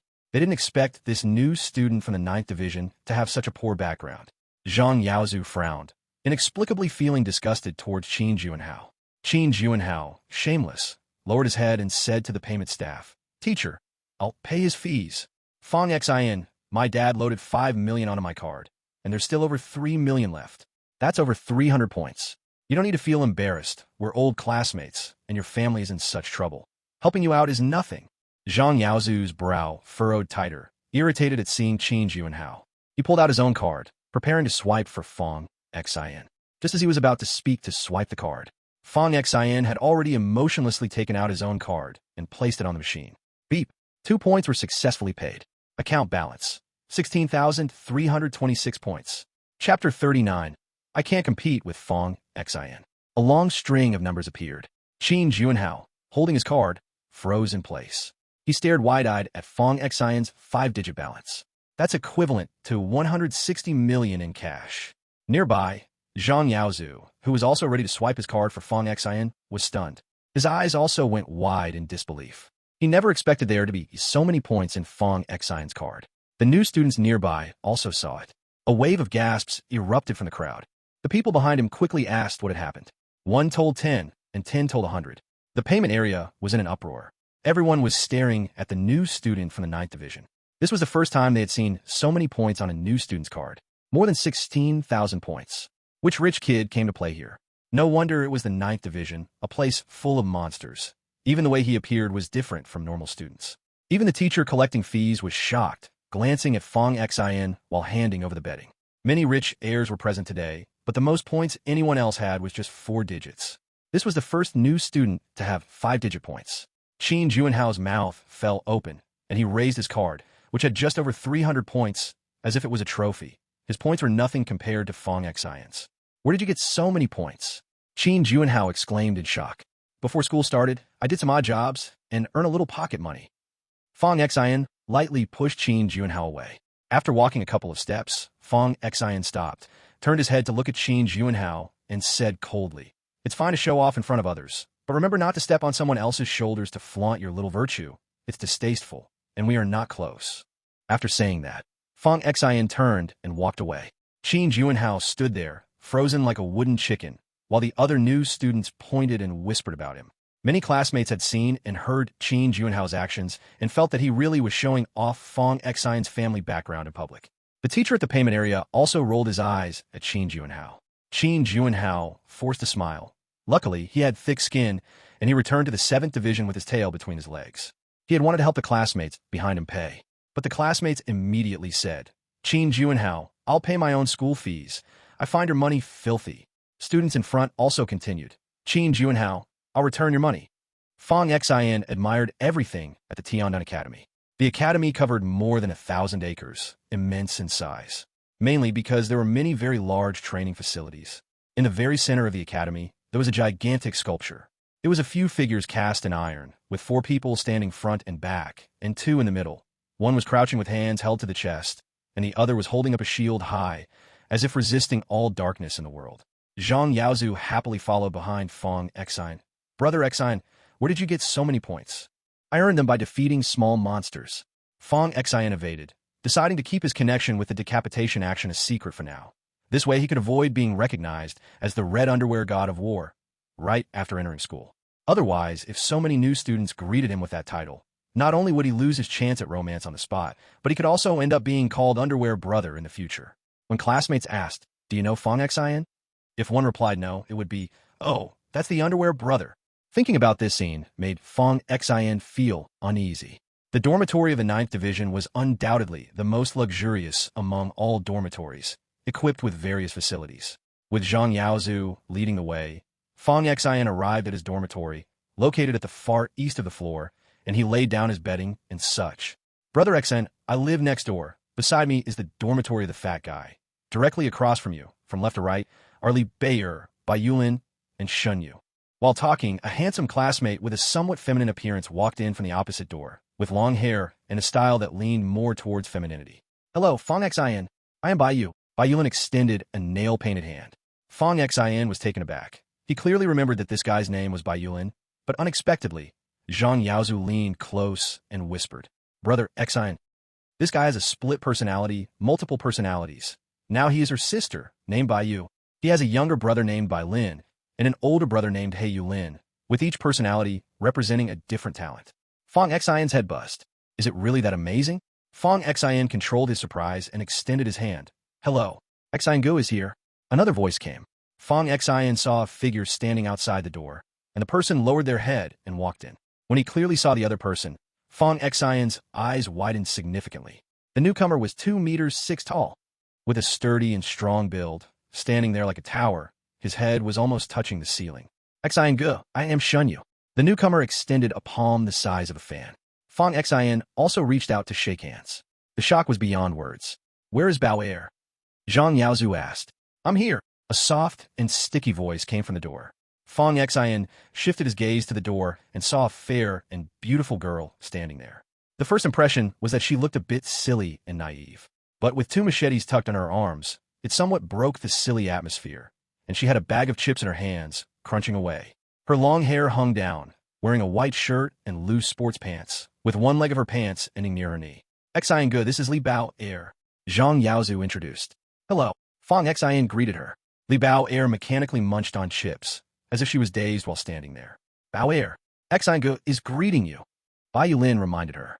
Li Bao Er's vacant eyes refocused. "Oh, hello." Zhang Yaozu changed the topic. "The fat guy sent the location. Let's hurry and go eat." Following the location, they arrived at the restaurant reserved by Shi Tai Lang. Shi Tai Lang swiftly handed out utensils and poured tea, gossiping. "I just saw the boxer brother Zhang Chong. Right over there." The door of the private room was half open, and Shi Tai Lang pointed his chin in a direction. A few people looked over and saw a distant new student in a floral shirt, pink pants, and golden shoes. Fong Xian couldn't help but take a look as well. Many new students were pointing and whispering about him, even taking sneaky pictures. But Zhang Chong seemed to enjoy this attention. Fong Xian shook his head. If he wants to be the boxer brother, then let him be. I just heard someone say, after reaching level 3, Boxer Brother's combat power is the highest. For the assessment this afternoon, he is the most likely to pass without injury. Shi Tai Lang said again. Zhang Yaozu glanced at the time. It's past 12. After eating, let's take a short break. We need to gather at 2:30, and the test starts at 3. I heard this year's difficulty has been adjusted slightly, making it harder than previous years. It's tough to pass without injury. I heard some seniors from previous years ended up severely injured and had to lie down for a month to recover. Bai Lin said, I brought medicine. I'll distribute it to everyone before the test. Shen Yu said upon hearing this. Fong Xian took out his smart link device and glanced at it. Zhuge Heng sent a message. Hey Xian, come help me move some things. There was a location shared right after that. Fong Xian got up. Zhuge, call me over. You guys eat first. I'll be back in a bit. Okay, Xian go. If you can't make it back later, send us a message, and we'll bring the food to you. Thanks. After greeting, Fong Xian left the room. After watching Fong Xian leave, the others resumed their previous conversation. I heard the top 3 who pass the test the fastest will get reward points. Shi Tai Lang took a sip of tea. Fastest to pass? Just making it to the required time is already a blessing. Let's not think about those. Zhang Yaozu scoffed. Bao Er is level 3 combat power. She should be the easiest among us. Unexpectedly, Li Bao Er looked confusedly at Zhang Yaozu and slowly said with a soft voice, I can't beat Fong Xian. Chapter 40. Mock test. After Li Bauer finished speaking, the other new trainees in the same squad showed shocked expressions. Bauer, you mean you can't beat Fong Xian? Bai Yulin turned to Li Bauer. Li Bauer nodded her head. Are you sure? Li Bauer crunched on potato chips, her voice still soft and gentle. Absolutely sure. Wow. So that means new brother is also a level 3 fighter? Sure, Tai Lang exclaimed. Among us, there are 2 level 3 fighters? Yes. New brother has SSS level strength talent. Thinking about it doesn't seem surprising. Sure, Tai Lang thought for a bit. But that's not right. In the previous decapitation operation, didn't they say that only the top performer from each squad would participate? If Bauer can't beat new brother, why did our squad choose Bauer and not new brother? Zhang Yaozu asked in confusion. Li Bauer raised her head, her big eyes blinking, looking adorably innocent. Bai Yulin asked, is this news accurate? Heard it. Bai Yulin rolled his eyes. Heard news isn't true. We might as well have both Bauer and new brother go from our squad. Then last time the group, when we asked new brother if he knew about the decapitation operation, why didn't he say anything? Li Bauer rested her chin on the table, munching on potato chips, because he was busy killing people and had no time to deal with you all. Zhang Yaozu suddenly understood. So you mean new brother might be the red underwear battle god? Sure, Tai Lang immediately refuted. Fatty, are you out of your mind? We already confirmed that underwear brother is Zhang Chong, right? New brother clearly seems like a righteous person. How could he wear such flashy clothes? You fatso, you're the coal ball. Speaking of which, new brother should do well in this afternoon's mock test. Not necessarily. Anyway, the 9th department's mock test is tough, but no matter what, he is still better than me. Sure, Tai Lang said. Dozens of large trucks filled with various equipment stopped on a road. Fong Xian stood dumbfounded in place, watching the white-haired guy slurp noodles next to him. Is this what you call moving a little? Zhuge Hang slurped some noodles, resting his elbow on Fong Xian's shoulder. What's wrong? Want more? Fong Xian frowned. I have an entrance mock test this afternoon, big brother. Zhuge Hang raised his chin. These devices on the truck are for training at each venue. I told the teacher in charge here, if you finish moving these things according to the rules, I'll give you an administrator identity. If others want to train during off hours, they need to pay and plead with the person in charge. With your administrator status, you won't have to. How about that? Fong Xian was stunned for a moment, and then smiled. Thank you, big brother. Go on, Pikachu. Zhuge Hang pushed Fong Xian, slurping noodles and vanishing from sight. Fong Xian wondered, what's Pikachu? He opened the truck door and began moving the equipment down as per the instructions of the person in charge. Fortunately, with his strength talent, these things weren't too tiring for Fong Xian. He worked until almost 2:30. Sure, Tai Lang and the others messaged to ask where Fong Xian was, getting ready for the exam. Fong Xian had just finished moving the dozens of trucks, but a few more arrived. Little Deer sent a message in the group. Fong Xian, Mr. Zhuge told the chief examiner that it's okay for you to come a bit later. Fong Xian replied with a frustrated understood. By the time everything was done, it was already past 3, and the person in charge gave Fong Xian an identity card, with Fong Xian on the front and administrator on the back. After thanking the person, Fong Xian hurriedly ran towards the exam location. When Fong Xian arrived, the exam had already begun. The exam venue consisted of 9 gigantic fields. Above the sky hung a massive screen. It displayed the scores of the new trainees for this mock test. They were evaluated based on combat strength, time taken to pass, or the duration they could endure. The so-called clearance only requires first dealing with a level 1 peak combat puppet, then 2, and then 3. After passing level 1, it goes to level 2, from 1 puppet to 3, and finally to the level 3 peak puppet, also from 1 to 3. If you can't win, then it's about who can delay the time the longest. The longer you delay, the higher the score, but each level also has a limit. 10 minutes for level 1 means the exam can be declared over, 20 minutes for level 2, and 30 minutes for level 3. After this preliminary exam, the first place gets 300 points, the second place gets 200 points, and the third place gets 100 points. When Fong Xian arrived at the location, he took a look at the big screen above. As of now in the exam, the overall first place is a person named Chung Yu, who cleared the exam in 17 minutes and 58 seconds. The top 20 on the big screen are almost completely monopolized by the 9th department, and as new students from the 9th department gradually walk into the exam hall, they are expanding toward the top 30, leaving others far behind. In the distant stands, a row of leaders sat. Among them was the particularly eye-catching white-haired one. Compared to other leaders sitting upright, the white-haired one looked somewhat lazy, and while most leaders were middle-aged or elderly, he was a young person standing out. Zhang Yaozu waved at Fong Xian. Here, new brother. Fong Xian walked over quickly and Zhang Yaozu handed him a luxurious hand-grab pancake and a cup of porridge. Here you go. Just after taking a sip of the porridge, a gasp echoed from the crowd. Someone refreshed the first-place score. Damn, it's Brother Underpants. Zhang Yaozu stared at the screen. All the new students started discussing among themselves. Surprisingly, Brother Underpants' flashy outfit matched his flashy combat power, refreshing the first place with a time of 17 minutes and 42 seconds. Then they saw Brother Underpants, bruised and battered, walking out of the exam arena. Fong Xian glanced over and noticed that almost everyone finishing the exam was bruised. Not far away, there were even several ambulances and staff with healing abilities prepared at all times. Zhang Yaozu also looked bruised as he gazed at the big screen. Fong Xian took a look and saw Zhang Yaozu, ranked 29th. Just as he took a bite of food, the announcement echoed. Student from below, please enter the exam hall for the exam. Another big screen displayed several students' names, with Fong Xian's name among them.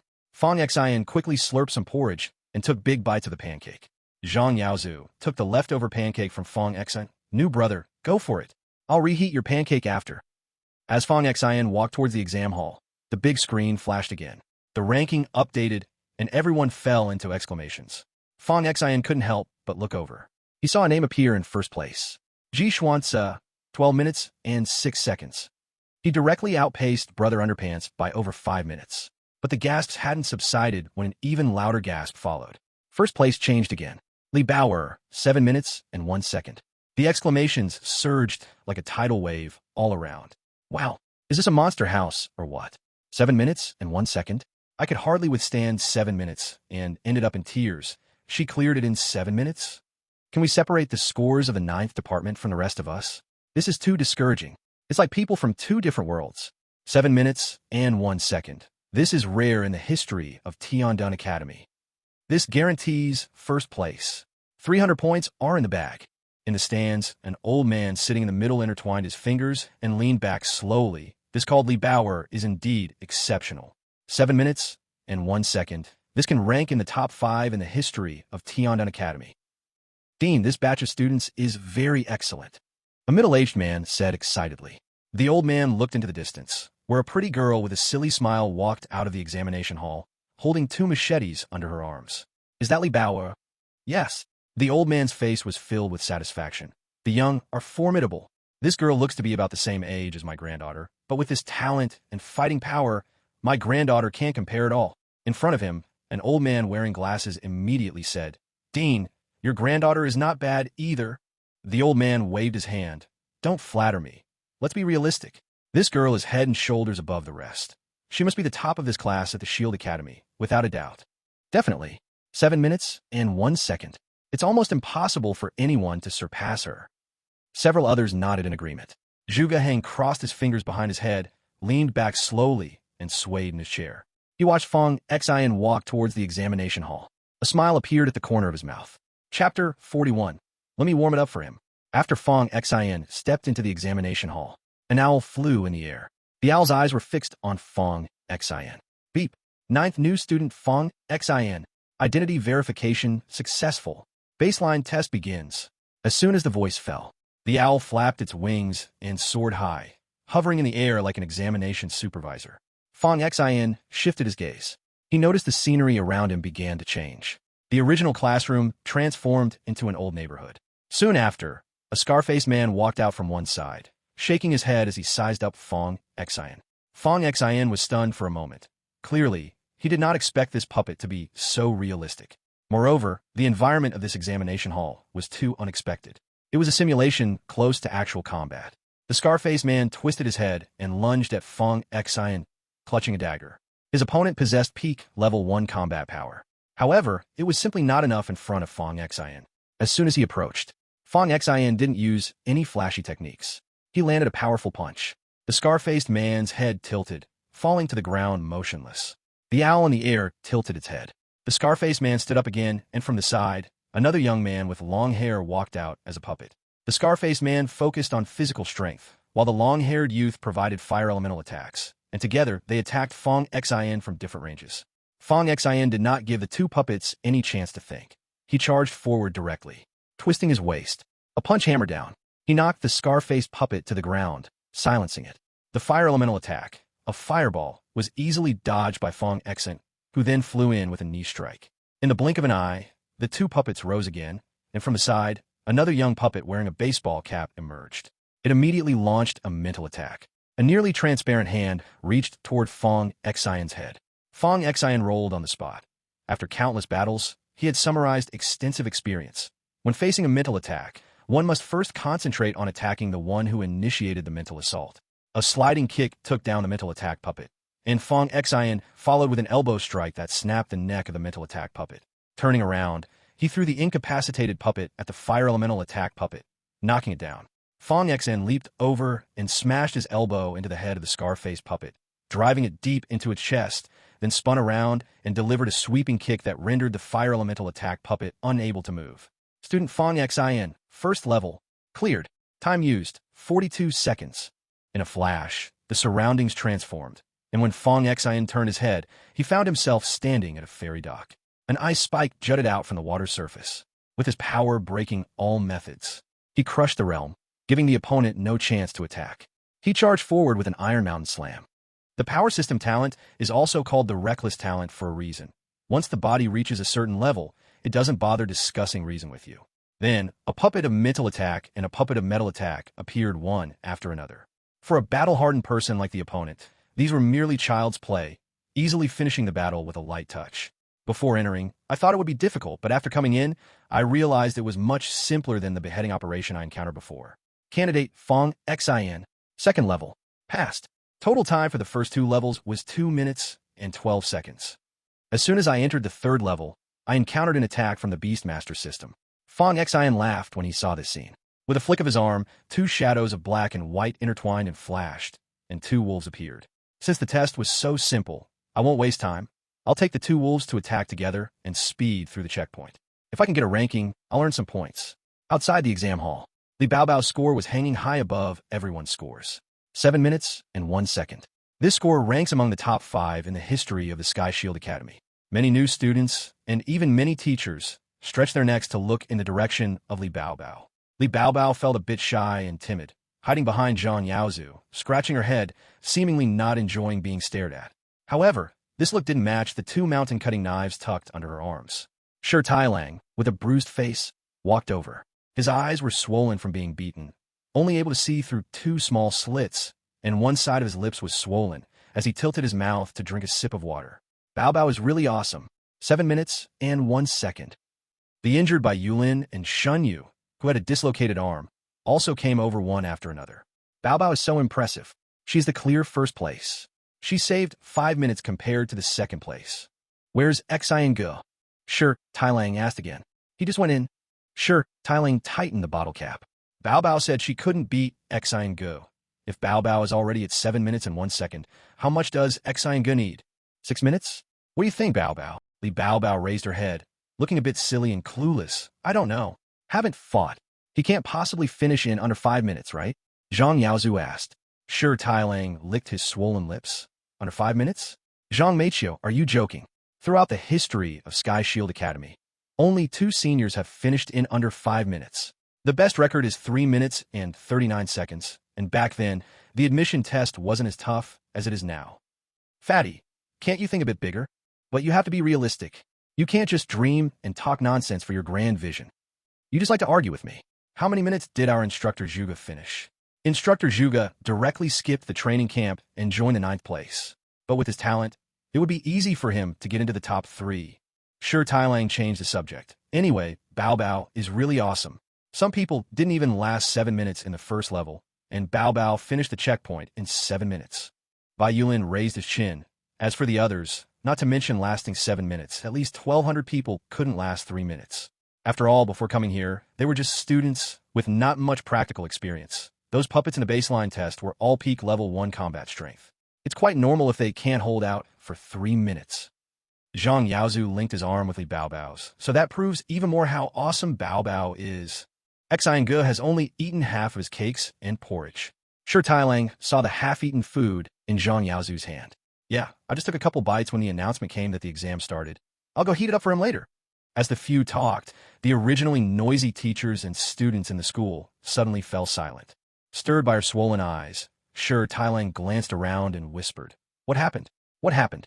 What's going on? Everyone turned in unison to look at the big screen displaying the scores. The screen flickered briefly. A name slowly appeared above Lee Bauer's name. Chapter 42. Breaking the Record. In the stands, the elderly dean wore a kind and warm smile, gazing intently in Lee Bauer's direction from afar. His eyes were filled with joy and pride for the younger generation surpassing their predecessors.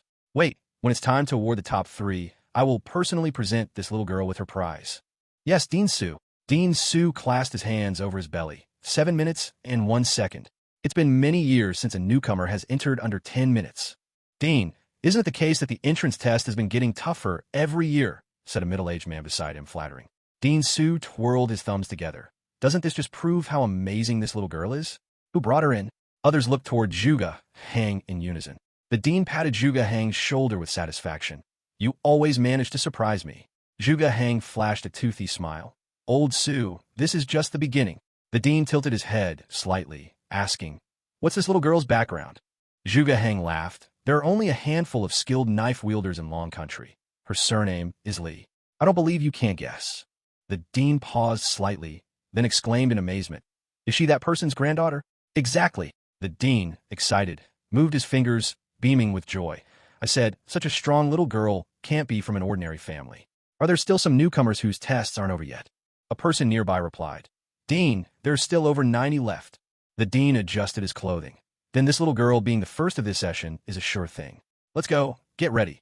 I need to personally award this little girl. As he spoke, the dean stood up. But just as he stood, the once noisy staff and students of Tian Dun Academy fell silent. Everyone looked toward the big screen displaying the scores. They saw the ranking table flicker. Lee Bauer's first place slowly shifted to second. A name appeared above Lee Bauer's name. Student, Fong Xin, 9th Division. Time, 3 minutes and 12 seconds. The entire academy, with nearly 2,000 students and staff, fell silent. The atmosphere was still, as if everyone had been cast under a spell. After a few seconds, the academy erupted. What the hell? 3 minutes and 12 seconds? Am I seeing things? Is this real? No way, brother. You cleared it in just over 3 minutes? You cleared it in 3 minutes 12 seconds and went unscathed. I thought 7 minutes and 1 second made me unbeatable. Who is this new challenger? What do you mean by monster room? This is truly a monster room. It's impossible to live. Over 1,200 new students from other divisions can't survive over 3 minutes. And this person cleared it in 3 minutes and 12 seconds. The best previous record at Tian Dun Academy was 39 seconds. This is a broken record. The difference between first and second is 3 minutes and 12 seconds. The difference between second and third is over 35 minutes. The gap between first and me is like a human and a dog. Don't joke. I heard there's an 8th level watchdog with B-level fire talent in the 9th division. You're not as good as their dog. It's impossible to live. Strongly suggest removing the 9th division from the list. It's too demoralizing for the rest of us. Bro, don't joke. This score is hitting hard for us in the 9th division too. In the crowd, badly injured Qin Juanhao stared at Fong Xin's name in shock. Many newcomers from the 7th division recognized Fong Xin because of Qin Juanhao. After seeing Fong Xin's results, everyone was amazed and looked down on Qin Juanhao even more. Jiang Xiaocha looked up at the scoreboard and, upon seeing Fong Xin's name, adjusted her glasses and broke into a sweet smile. A classmate nearby asked in confusion, Xiaocha, what are you laughing at? Nothing. The dean, originally about to leave, raised his head with wide eyes. Thinking he might be seeing things, he rubbed his eyes, leaned forward while holding onto the table, and stared at the results again. 3 minutes and 12 seconds. It was absolutely correct. The dean's finger trembled as he pointed at the big screen. 3 minutes and 12 seconds.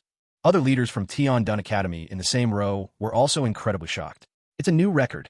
A new record, Dean. The dean was so excited that he sat down, patted his racing heart, took out a handkerchief to wipe the sweat from his forehead, and his expression of joy made it seem like his mouth would reach the back of his head. His gaze shifted to the calm Zhuge Hang with white hair. Hey, Zhuge, did you foresee this? More or less. Is this new student someone you found? That's right. Zhuge Hang grinned, revealing his little white teeth. The dean slapped Zhuge Hang's shoulder hard. You kid, I'll give you a first-class merit. No, I have to tell old Yi this good news. While on the phone, the dean asked, Zhuge, what's the background of this Fong Xin? Zhuge Hang stood up slowly with his hands in his pockets, pulled out a hand to pat Dean Su's shoulder, and leaned in to whisper in his ear, Old Su, sometimes knowing things too early isn't a good thing. You will definitely find out later. Dean Su was taken aback for a moment, and the call connected. A strong old man's voice came from the other end. Hello. Dean Su quickly picked up the phone. Oldie, it's me, Su Bushing. I'm here to report some good news. Tian Dun Academy's top score in this year's preliminary test is 3 minutes and 12 seconds. It's a new record. What's the name? It's Fong Xin. A hearty laugh came from the other end. Good. Ha, I got it. Is Zhuge next to you? Pass the phone to him. Dean Su stood up. Zhuge, Oldie wants you on the phone. Zhuge Hang was about to leave, but turned around upon hearing this. This usually arrogant white-haired boy changed to an unprecedentedly polite tone on the phone. Oldie, what can I do for you? After responding a few times, Zhuge Hang hung up the phone and handed it back to Dean Su. Dean Su wanted to ask something more, but Zhuge Hang waved his hand and vanished from sight. Dean, so how are we giving out the awards now? The top 3, I'm awarding them. Su Bushing turned back and replied, feeling puzzled. Oldie's tone earlier seemed to suggest that he already knew this new student named Fong Xin. Combining that with Zhuge Hang's words, Su Bushing felt doubtful and turned to look in Fong Xin's direction, pondering what background this young man had. Fong Xin walked out of the examination room while rubbing his shoulders. New brother, sure, Tai Lang shouted at the top of his lungs, directly lifting Fong Xin and spinning him around. New brother is amazing. Sure, Tai Lang almost shouted until his throat was raw. Fong Xin accepted the half-eaten food from Zhang Yaozu's hand. Zhang Yaozu blankly handed over the cake and porridge. It's still hot. New brother, you're incredible. 3 minutes. You broke the record, did you know? Sure, Tai Lang exclaimed with excitement. Zhang Yaozu retorted. You fatso, you just said new brother couldn't do it in under 5 minutes. Sure, Tai Lang clicked his tongue. I only knew new brother was strong, but I didn't expect him to be this strong. Fong Xin quickly replied. It was just luck, really. It's not me being strong. It's mainly that the test was too easy. Sure, Tai Lang threw his hands up. Do you hear yourself? Is this even human talk? You can't fight, can't bluff. What kind of life is this? Just as Fong Xin was about to speak, Zhuge Hang appeared at his side. One hand rested reassuringly on Fong Xin's shoulder. Next second, Fong Xin was surprised to find that the voices of Sure Tai Lang and the others beside him became blurred, as if they were behind a wall of air, and these people seemed unable to see Zhuge Hang. There's something I forgot to tell you. Chapter 43, Award Ceremony. Fong Xin looked at Zhuge Hang in confusion. Zhuge Hang placed a hand on Fong Xin's shoulder. Don't tell people you are the grandson of Fong Qingdi. If others ask, don't say anything. Although your grandfather's wrongful case was cleared, there were many in the divine court who were heavily injured by your grandfather when he left back then.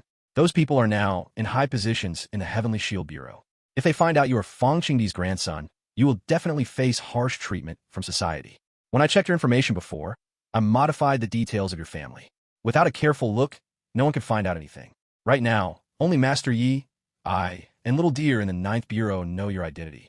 But your identity will be revealed sooner or later. So before that happens, try to improve your own strength as much as possible. Master Yi and I can indeed help you avoid a lot of trouble, but we can't solve your problems every minute and every second. Also, this time your reputation is quite high, and you will definitely attract attention. So just stay low-key and aim for the top 10 in the midterm test. Fong Xin hurriedly asked, Don't go yet. I have another question. Go ahead. What's your question?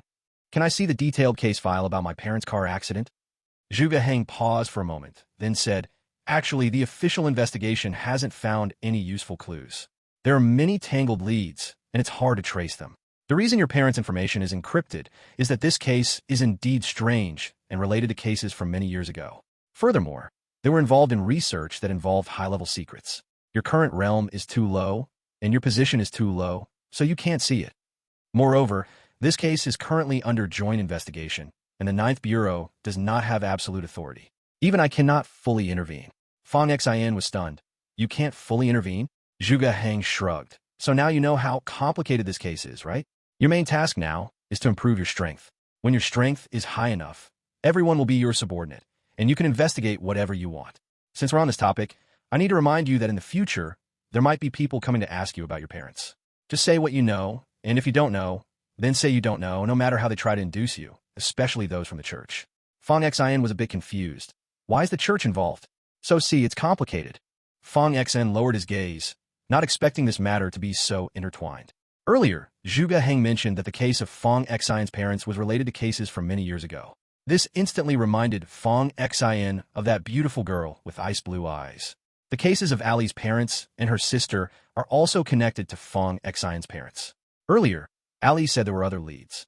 Now that both wanted to investigate similar matters, the goals were unified. He needed to strengthen his contact with Ali appropriately. "I'll take my leave now," Zhuge Heng said, and then disappeared from the spot. The previously indistinct voices from Shirtai Lang and the others gradually became clear, and a chaotic chatter arose around them. Zhang Yaozu waved his hand in front of Fong Xian's eyes. "Xingge, what are you daydreaming about?" Fong Xian came to his senses. "Nothing, just thinking about some other things. Just now, the announcement said the top 3 of you are going to receive awards. Our Dean Su will personally present the awards." Fong Xian looked over.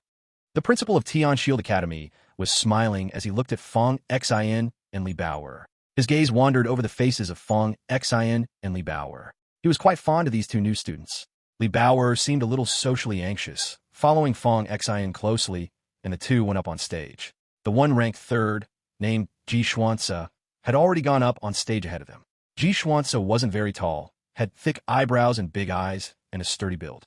Seeing Fong Xian and Li Baoer walking up together, he smiled and nodded at them. Fong Xian also smiled politely and nodded back.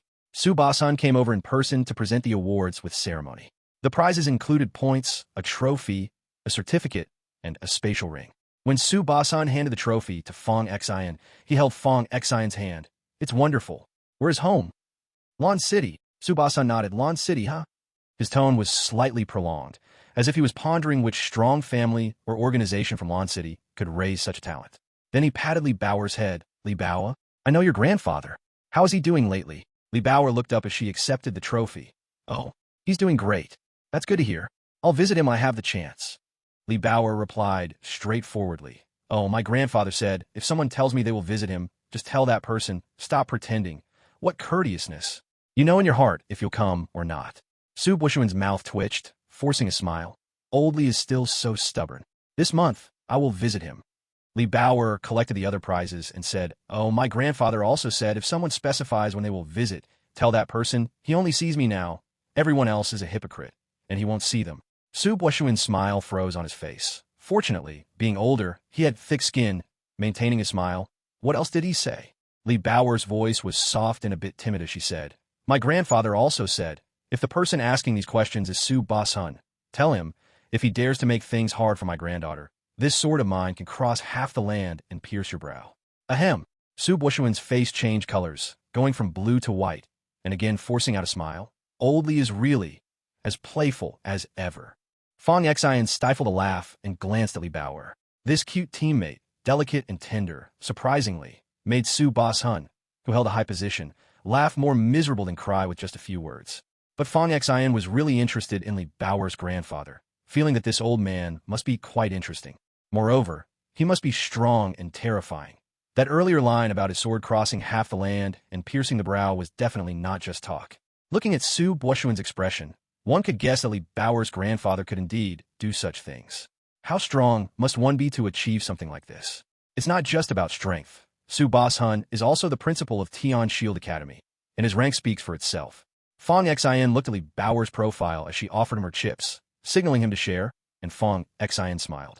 Who would have thought this exceptionally talented and innocent cute teammate was actually a true third-generation martial artist? Su Basan walked over to Ji Xuanzi. Ji Xuanzi bowed and said, "Hello, Principal. My name is Ji Xuanzi." Su Basan paused, sizing up Ji Xuanzi. "Are you from a Ji family?" Ji Xuanzi had thick eyebrows and big eyes. His thick eyebrows were slightly raised at the ends, so he appeared a bit fierce. Su Basan patted Ji Xuanzi on the shoulder. "Very good, young and promising. I feel very comforted to see you new generation of young people doing so well." Ji Xuanzi bowed his head slightly. "Thank you, Dean. How has your old man been lately?" Su Buxing instinctively said this. After saying it, he looked inexplicably at Li Baoer, who was focused on eating potato chips beside him. After all, Li Baoer's words just now left quite an impact. People like him, who are in high positions, haven't been confronted like this in a long time. Ji Xuanzi's speaking is also quite pleasant. "Dean, my old man has been doing well lately. Before the school year started, he asked me to send his regards to you." Su Buxing patted Ji Xuanzi on the shoulder. "That's good." The group took a photo together. Afterward, all the new students lined up according to their respective units. Su Buxing delivered the opening speech. During the speech, Xiao Lu came over and softly told the new students of the 9th department not to brag about their exam scores, and that everything happening at Tiandon Academy must also not be disclosed, including all facilities on campus, mentor information, and teammates' information. If any of this were to be leaked, being expelled from Tiandon Academy would be the lightest punishment, and in severe cases, they could face imprisonment. While telling everyone this, I realized that Sister Xiao Lu is the counselor for the new students in the ninth department. According to Shi Tailang, Sister Xiao Lu appears pure and sweet, with a peaceful temperament and a look just like the girl next door, but her background is quite extraordinary. Her grandfather is one of the founders of the Tiandon Bureau. After the event, it was already past 5 in the afternoon. As Fang Xian and others walked side by side to the dormitory, Bai Yulin suddenly stopped in place, his head lowered, his body trembling slightly. A somewhat childish voice came from his mouth. "Brother, let me come out to play for a while." But a steady voice scolded. "No. Can't you see our sister wants to chat with Fang Xian?" "Bai Yulin, what are you saying? I want to chat with all of my teammates. I don't just want to chat with Fang Xian." A clear female voice came out, and it was obvious that Bai Yulin's face turned a bit red, and he looked at Fang Xian with a hint of a pout. Fang Xian felt a tightness in his chest, shivering inside. "Your face is red like a bubble teapot." Then another coarse voice boomed out. "What the hell is there to talk about? A bunch of useless people. How can you even have the face to play after such terrible scores? Let me out. I want to battle Fang Xian to see who is better." Shi Tailang leaned over to Fang Xian. "Don't be afraid, brother Xian. This kid has a very special talent, even quite miraculous. When his sister's personality occupies his body also changes to that of a girl." Fang Xian's eyes widened in surprise. No wonder when he first saw Bai Yulin at noon, the female voice he spoke in was so natural, not all like a fake tone. This ability to switch genders is something Fang Xian had never heard of before. After a violent spasm of Bai Yulin's body, he shook his head hard, and his dazed pupils gathered again, extending his hand toward Fang Xian. "Hello, brother Xian. I'm Bai Yulin." Fang Xian reached out and shook Bai Yulin's hand, clearly seeing that Bai Yulin's appearance also changed slightly. Just now, he looked very feminine and even had a bit of an elegant, mature vibe. Now he appeared much more androgynous. Shi Tailang suggested that after returning, everyone take a shower and gather in the dormitory for hot pot in the evening.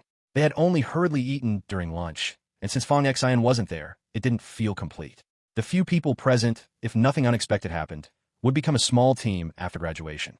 They would spend a long time together in the future, so it was best to build good relationships and work well together from the very beginning. When selecting students, the beginning was crucial. It will consider the compatibility of each team member's talent. Each team covers commanders, attackers, defenders, regulators, and healers. In the team where Fang Xian is located. From the current situation, Fang Xian is responsible for overall command and launching attacks, while the talent of the sword god, Daidali Bayer, is responsible for close combat, and the main job is the psychic talent of multiple personality Bai Yulin responsible for long-range attacks. The big guy Shan Yu, who has earth attribute talent, is responsible for defense, and the healing talent Kobal Zhang Yaozu is the healer. The chubby guy with martial arts talent goes wherever support is needed. It seems that when Zhuge Heng selected these new students, he already had ideas in mind. Back in the dormitory, Fang Xian took some things to prepare for a shower when Chu Xinyao sent a message. "Little Fang, you're amazing. I am now Little Fang's little fan." Fang Xian was a bit puzzled. "What are you talking about?" You scored first in the school's basic test. I knew Little Fang was the best." "How did you know?" Fang Xian was confused. Previously, Sister Xiao Lu had specifically mentioned that everything happening today on campus was not to be shared. Chu Xinyao was not in the Tian Shield Academy, so how did she know this news? Chu Xinyao sent a voice message, her tone sweet. "Little Fang, call me sister, and I'll tell you." Fang Xian thought for a moment, and was now very sure that Chu Xinyao had gone to the church. According to the information he currently knew, the church held significant power, enough to challenge even the 9th division. But a regular student like Chu Xinyao couldn't possibly see Fang Xian's results. There's only one possibility. "Did you hear it from your dad?" Chu Xinyao was silent for a long time. "Little Fang, how did you know?" "Just a guess." "I'm mad." As she spoke, Chu Xinyao sent a series of symbols and numbers that seemed like a messy, angry message. Fang Xian looked at that long string of numeric characters. In the past, Chu Xinyao loved to play encrypted games with Fang Xian. During class, they would pass notes, not writing letters, but passing numeric symbols. The numeric symbols corresponded to the strokes of Chinese characters that the two had arranged and combined. Fang Xian was already familiar with a recombination of Chinese character strokes. The string of numeric symbols Chu Xinyao sent was understood by Fang Xian at a glance. The church wants to find you. Be very careful. My messages are being monitored. Do not ask. After seeing this message, Fang Xian's heart surged with tumultuous waves. After the basic test this afternoon, Zhuge Heng had specifically told Fang Xian about this matter. He also mentioned that many powers were involved in his parents' case, and the church was also involved and would come to ask Fang Xian about some things. Now, Chu Xinyao sent a message referring to this matter. This kind of news surely wasn't known to everyone in the church. Without a doubt, Chu Xinyao obtained this news from her father. Although it was unclear what position her father held in the church, it wouldn't be too low. This confirmed the accuracy of the information. The reason they would look for Fang Xian was that long ago, Zhuge Heng had explained it to Fang Xian. Zhuge Heng had said, Fang Xian's parents discovered a substance that could change genes at a minimal cost. Thus, the car accident that caused their deaths was filled with conspiracy. Now, Fang Xian knew that there was definitely a hidden mastermind behind this. Fang Xian's thoughts returned to Chu Xinyao's message. This news from Chu Xinyao was most likely seen from her father. She also warned Fang Xian to be careful. Judging by this, the newcomer was not friendly. Fang Xian replied to Chu Xinyao, next time we meet, I'll treat you to a big meal. I will remember that. Oh, you got first place in the basic test. My dad praises you as very excellent. Remember, we previously agreed that after your midterm test, there would be a holiday. My dad wants to invite you to our home as a guest, to thank you for saving me earlier. No problem at all. I'll go take a shower first. Great. It's getting cold, so be sure to wear more clothes and remember to eat on time. Don't forget to chat with me when you have some free time. After replying, Fang Xian went to take a shower. At 6 in the afternoon, Shi Tailang had already started preparing hot pot in his dorm. All kinds of ingredients were ready. This guy even managed to get a huge iron gourd from somewhere, filled to the brim with liquor.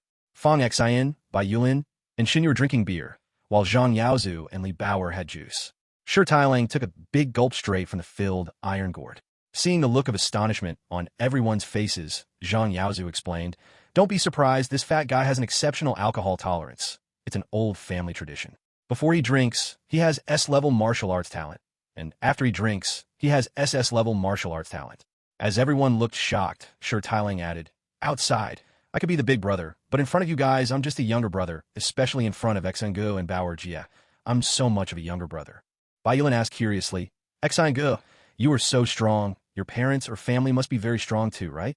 Zhang Yaozu nudged Bai Yulin's knee under the table, giving him a wink to signal him to be quiet. Fang Xian felt this but still chuckled and said, My parents are gone. I'm an orphan. I'm sorry, Xingu. Bai Yulin quickly replied. Fang Xian shrugged it off. What's the big deal? Otherwise, how do you think I became so strong? There's an old saying, if you aren't an orphan, how can you be the main character? Seeing Fang Xian like this, everyone smiled as well. Let's eat. Let's eat. Shi Tailang continued. This meal was filled with joy, and everyone got a chance to know each other a bit better. After dinner, Xiao Lu sent a message in the group that the schedule had been arranged, and everyone should remember to check their own timetables. Because the awakened talents are different, the mentors would also be different, so each person's schedule would naturally be a bit different. Among everyone's talents, the strongest one is called the main profession talent, and the training here will lean towards that main profession talent.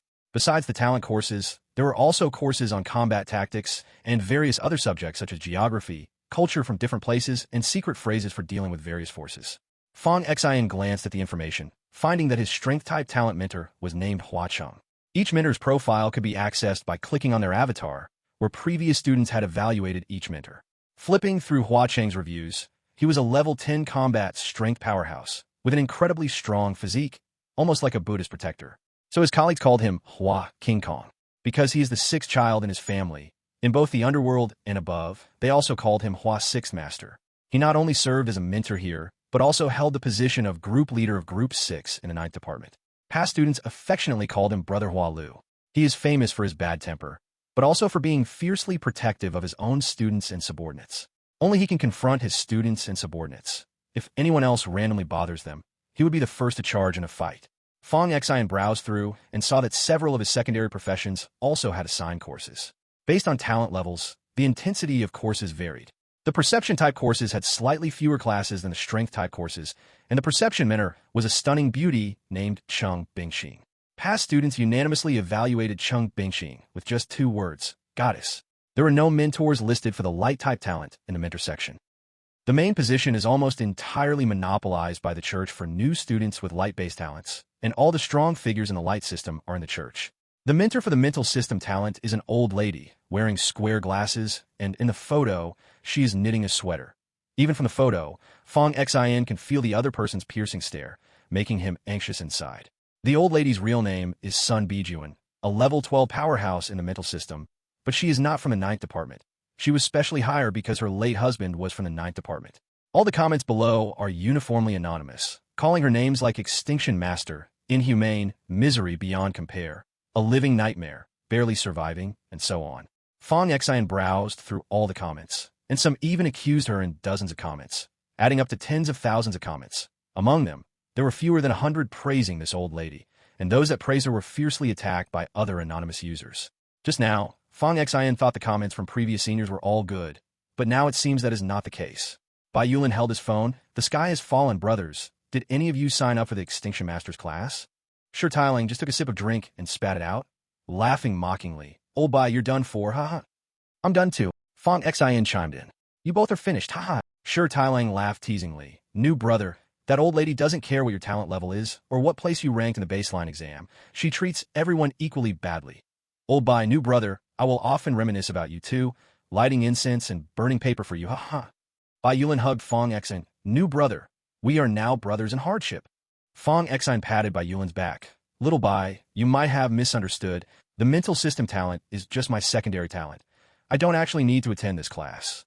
As long as my main talent course has perfect attendance, it will be fine. Bai Yulin grinned with a naive smile. New brother, for other classes, if you skip them because of your main talent, the mentors will turn a blind eye. But for the Extinction Masters class, don't even think about skipping. Not to mention skipping class. For a class, you must arrive 5 minutes early. If you dare to be late, you won't have a good time. Is that true? Bai Yulin looked lifeless. My uncle was her student. He also thought like you back in the day. Now he's over 40 and graduated more than 20 years ago. Even when he sees the old lady knitting, he still gets nervous.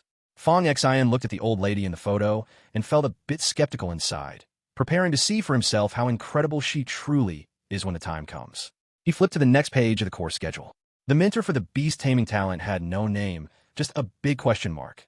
When he clicked on the question mark avatar, many comments were just posted. Is anyone there? I heard this mysterious mentor is the Lord of the Universal Beast Palace. Is it true or false? Can someone who knows say something?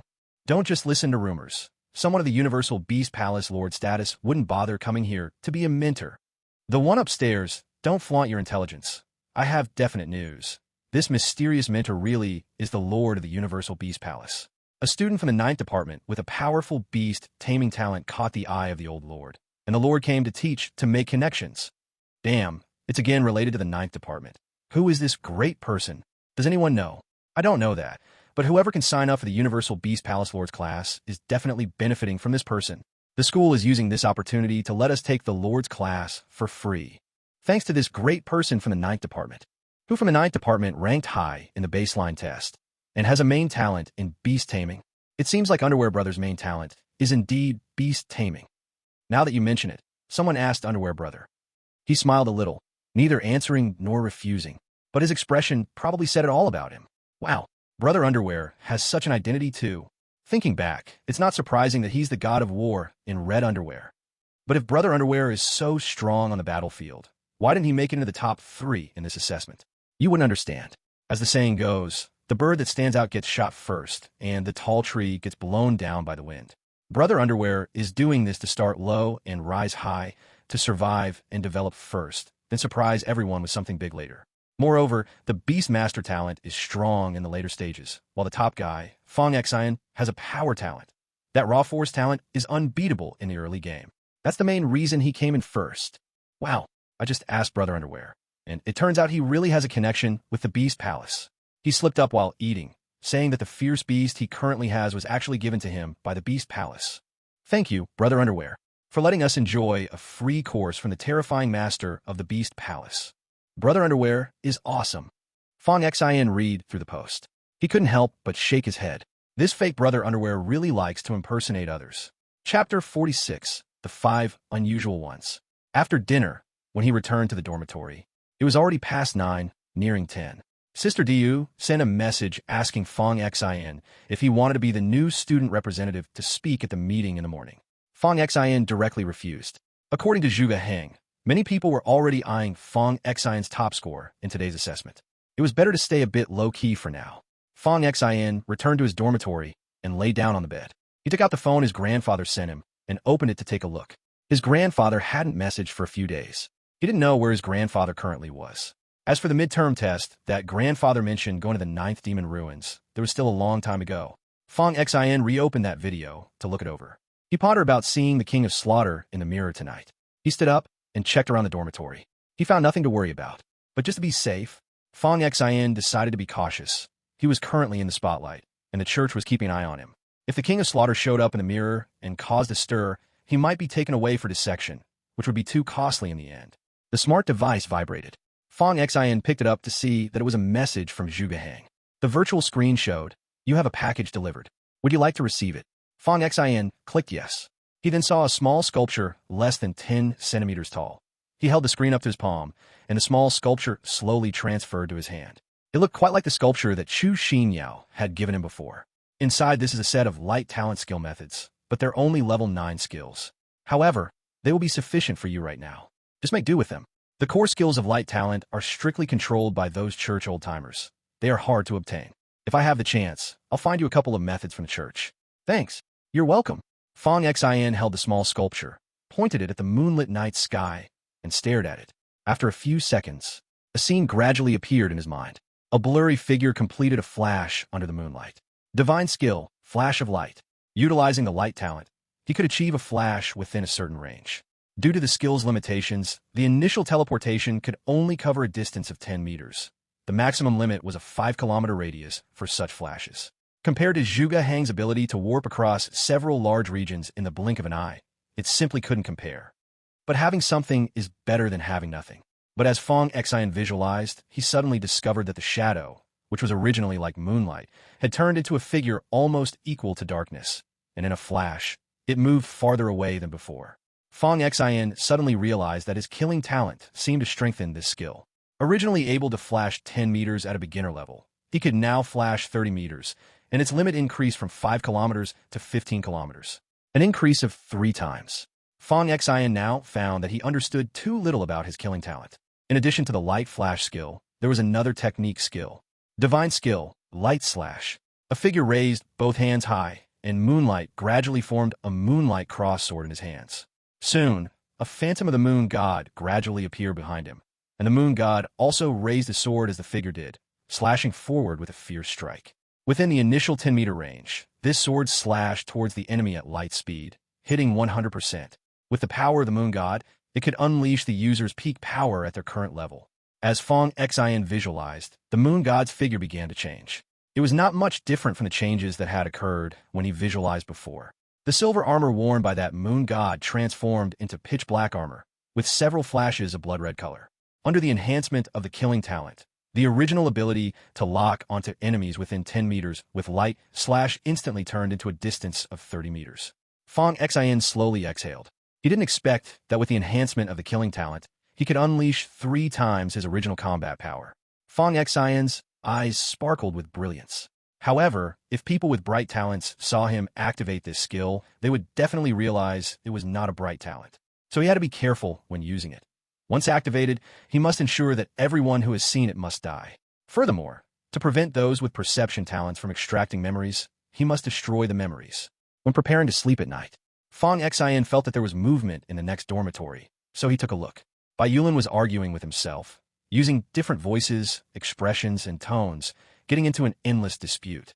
Shi Tailang was holding a wine gourd, drinking while petting it, looking like a pig, muttering lines that were not suitable for broadcast. Li Baoer had 2 machetes propped up on her bed, using one as a pillow and resting her heels on the other. His hair was neatly styled, shining as if it had been licked by a cow. Dressed in a flashy manner, he was simply the most impressive guy in the whole place today. After a round of opening remarks, the host said, "Next, let us invite the representative of this session's mentors to give a speech." A very robust figure quickly stepped onto the stage, first saluting the leaders and the students below. Then he said, "Hello everyone, I am Chun Yunjue, the leader of the 2nd team of the 1st Special Operations Department of the Sky Shield Bureau, and also one of the mentors of this session. It is an honor to stand here to welcome the new students. The Sky Shield Bureau was established at the beginning of this century, aiming to defend the peace of our country and eliminate societal threats posed by various organizations led by the Eternal Night Army. We bear the heavy responsibility for the safety of ordinary people's lives and property. After rambling on for a long time, Chun Yuanjue continued. I see that many new students seem to care a lot about their baseline test scores, but that is actually not the case.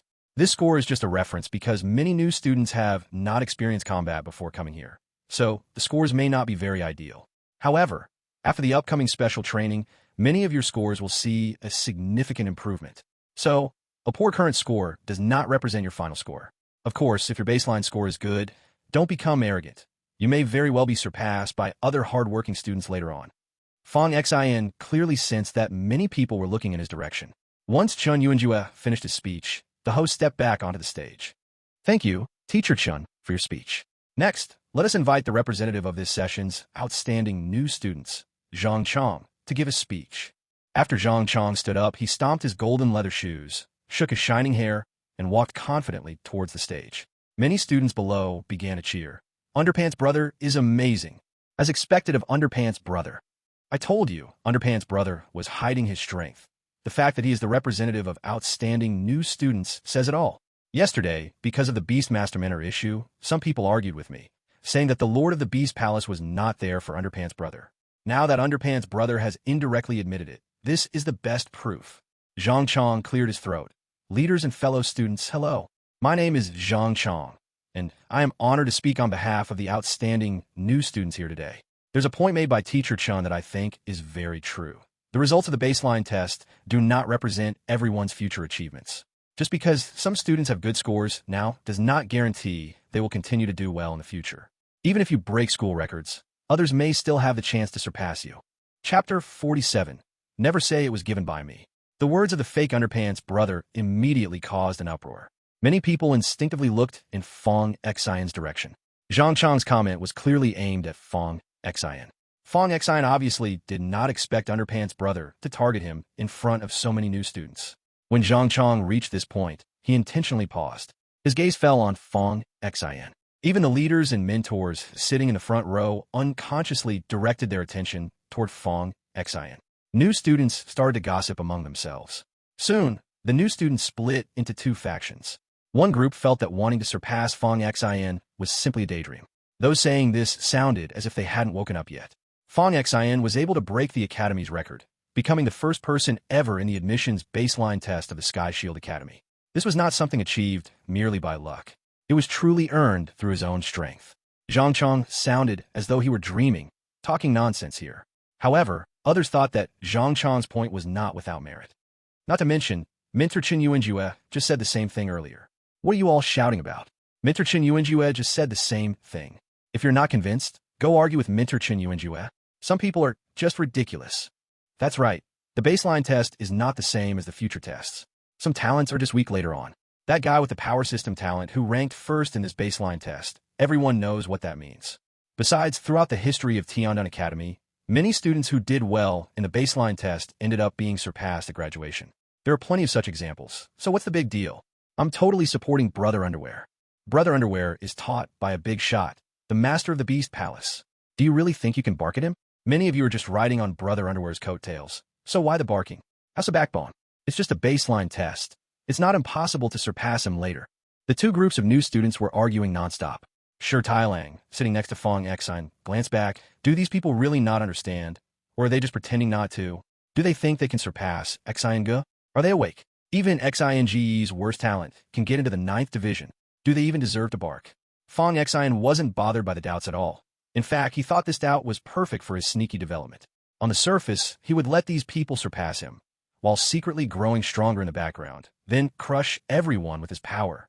Zhang Chong smiled as he watched the new students arguing below, seemingly satisfied with the current situation, as if this was the effect he wanted. He looked at Fong Xion with a provocative expression, as if to say that he used to be the most popular among the new students, but was now overshadowed by Fong Xion.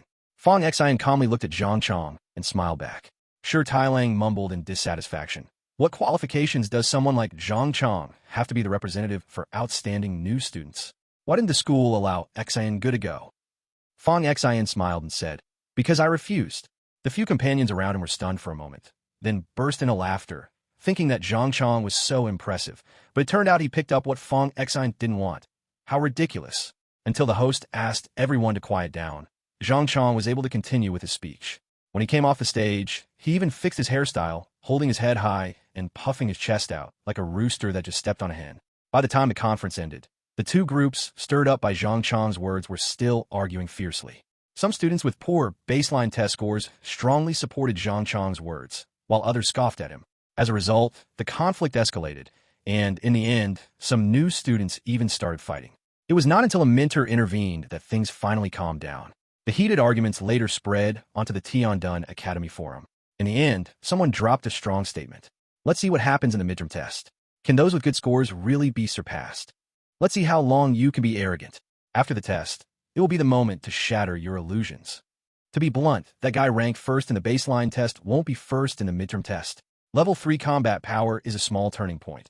After level 3, talents like the spirit system and witchcraft system can match up against power system talents. We'll see. Fong Xin looked down on these forceful posts. That afternoon, textbooks were distributed. The next morning, there was a class for power system talents, and in the afternoon, they had a class for beast taming. Fong Xin's phone vibrated. Someone had added him as a friend. Opening it, he found a nickname called Baron Tianlong had added him. With a casual touch, I opened the other person's homepage. Their signature read, "Pure love, old boy." Yesterday, they shared daily photos, and I discovered they were the master of the Beast Palace, Shang Tianke. Fong Xin rolled his eyes dramatically. "You pure love? What about your grandfather? If I hadn't seen you embracing two beautiful women with my own eyes, I might have believed you." Fong Xin, "I will come to teach you tomorrow." "Sure. Thank you, Master Shang, for taking time out of your busy schedule to coach me." Shang Tianke replied with a fist salute emoji. "Let me ask you something. Is there a mentor named Cheng Bingxing in your class?" "There is." "Fong Xin, can you help me with something? If it works out, I will give you a level 4 spirit beast." Fong Xin became cautious. "What is it?" Shang Tianke, with a goofy grin, said, "Can you give me Cheng Bingxing's contact information?" Fong Xin found it amusing. No wonder this old guy with titles like Celestial Dragon Baron and Pure Love Old Boy wasn't after me. But after our teacher Cheng, isn't the contact information in the mentor brief? That's for your internal system. I can't see it. You see, it was me who helped you awaken your talent, right? Zhuge Hang is my good friend, and you are Zhuge Hang's proud student, so we can be considered half good friends. Help a friend out. Fong Xin thought for a moment. Okay. Turning around, Fong Xin quickly sent Qin Juanhao's contact information to Master Shang. Qin Juanhao's profile picture was a cute cartoon image. It should blend in well. Master Shang joyfully replied with a voice message. Thank you, little brother. I'll bring the spirit beast over tomorrow afternoon. Is there any way to get it sent to me right now? Fong Xin asked, knowing tomorrow wouldn't work. Master Shang said, no way. The teleportation on your side can only use internal channels. I can't send it over. Don't worry. You've helped this old brother so much. You will definitely get your rewards. I need to go. Your old brother is chasing love. Please don't mention that I gave you the contact information. Fong Xin reminded him. Don't worry. You've helped me so much. I'd never betray you. As night fell, Qin Juanhao was racking his brain on how to mend relations with the student from the 7th Division. His gaze gradually focused on Zhang Chong, who had displayed strong hostility towards Fong Xin during the freshman assembly. Zhang Chong had many fans, and if he could get close to him, his reputation could warm up a bit. Just as he was thinking about how to connect with Zhang Chong, his phone vibrated. Someone added him as a friend with the note, Master of the Beast Palace. Qin Juanhao abruptly sat up straight. Chapter 48. Let this kid trap me. Qin Juanhao flipped through the other person's account over and over again. After clicking on their homepage, it indeed seemed to confirm they were the Master of the Beast Palace. Qin Juanhao checked online for information about the Master of the Beast Palace. Through scattered descriptions and photos, it was an exact match to this person wanting to add him. But Qin Juanhao was puzzled. His family had some money, true, but there are always bigger mountains and greater people outside. In the eyes of the Master of the Beast Palace, his family was nothing serious.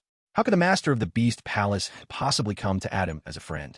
Suddenly, a light bulb went off in Qin Juanhao's mind. It was rumored in the academy that Brother Underwear and the Master of the Beast Palace knew each other. The Master of the Beast Palace came to teach because of Brother Underwear.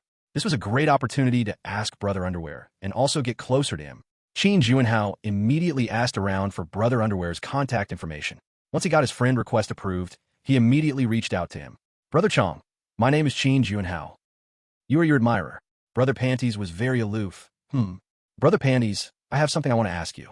Just now, someone wanted to add me as a friend, but I don't know such an important person. I want you to verify if this is real or just someone pretending. As he spoke, he sent a screenshot for Brother Panties to see. A few seconds later, Brother Panties was not as cold as before. This is Uncle Sean's contact information. Who are you? My name is Qin Juanhao, a new student from the 7th department, and your admirer. Who is your father? Qin Juanhao was stunned for a moment, but still replied, My father is Qin Zongxing. Okay, did Uncle Sean add you for any reason? I thought it was a scammer, so I didn't dare to accept it. That's why I asked you. Qin Juanhao held his phone, his hands trembling with excitement. The distinguished Master Shang actually added his contact information. With an excited heart and trembling hands, Qin Juanhao clicked to agree to the friend request. Hello. As soon as the message was sent, the other party quickly replied, Don't call me hello, just call me Brother Shang. It feels more intimate. Qin Juanhao was momentarily stunned. I daren't. You are the master of the Beast Palace. Calling you Brother Shang is too presumptuous. I'll still call you Master Shang. What's so presumptuous about that? Outsiders can call me Master Shang, but you are the exception. Just call me Brother Shang. If you want to be even more familiar, you can call me Tianke. Qin Juanhao's eyes widened in shock. This isn't right. The Master Shang, and he, a small guy, calling him Brother Shang was already overstepping. If he called him Tianke, that would be outrageous. I dare not. You are overestimating me. Your profile picture is very cute, just like you, playful, adorable, and lively. Master Shang continued. Qin Juanhao's eyes widened even more. Why did that sound so strange? Did you add the wrong person? No, it's you. To be honest, ever since I saw you last time, I haven't been able to forget you. I've dreamed of you many times. Your fragrance still lingers in my mind, hard to forget. Qin Juanhao's heart tightened. This sounds ominous. I do not have any fragrance. After some thinking, Qin Juanhao wondered if Master Shang really added the wrong person. Master Shang, do you know who I am? Of course, little orange teacher. You are as pure as you seem. Qin Juanhao's entire body stiffened. Master Shang, I am not the person you're looking for. You little rascal, are you trying to fool me? Master Shang, I really am not the person you want. Did you add the wrong person? You must be looking for teacher Cheng Bingqing. The other party was silent for a long time. Who are you? What is your name? My name is Qin Juanhao, a new student from the 7th department. Qin Juanhao replied thoroughly. But after saying that, Qin Juanhao regretted it. He had learned an incredible secret. Sweat began to bead on his forehead in nervousness. You must not tell anyone about today. Do you understand? Master Tianke said sternly. I definitely won't. I didn't see anything. While saying this, Qin Juanhao deleted the chat record and took a screenshot from Master Tianke to see. Qin Juanhao swallowed hard. It felt like he was holding a massive secret. Brother Panties asked Qin Juanhao at that moment, Did Uncle Shang ask you anything when he added you? He added the wrong person. Qin Juanhao typed a few words and then deleted them. When out, one's identity is given by oneself, so it can be vague. This way, it's easier to get closer to Zhang Chong. After some thought, Qin Juanhao replied to Zhang Chong. He mentioned a little something to me. What something? Brother Chong, it's really not convenient to discuss the details. Qin Juanhao sent a mysterious reply. Qin Juanhao placed his phone aside. Now he could consider himself in on the Beast Palace Master's little secret. I never expected that such a powerful figure would have this side to him. The Beast Palace. Shang Tianke lay in the swimming pool. Beside him sat a beautiful white woman with fair skin, gently massaging his temples. He rested his head on her snowy white legs, and on his left and right, there were two stunning beauties, one holding a drink for him and the other feeding him fruit. Putting his phone aside, Shang Tianke couldn't help but laugh. What are you laughing about, Palace Master? I was fooled by that kid Fang Xin, huh? How can you still laugh after being fooled? Shang Tianke replied with a smile. This kid is different from others. If it were someone else to flatter me and get a 4th-tier combat spirit beast, they would definitely hand over Cheng Bingqing's contact information. But this kid didn't even ask for it. He has principles, and I like making friends with people who have principles. But there is something I need to deal with. Please go find a clear 0 pearl and bring it to me. I need it tomorrow for my visit to the Sky Shield Academy. Just in case, I need to wipe the memory of that guy Qin Juanhao. I want to avoid embarrassment later on. Tomorrow afternoon during class, I need to go teach that kid Fang Xin a lesson. That little brat dares to mess with me. Reverse the heavens. The next early morning. After breakfast, the morning class was for the power system talent, held in the gravity chamber. Fang Xin greeted a few others and walked towards the gravity chamber.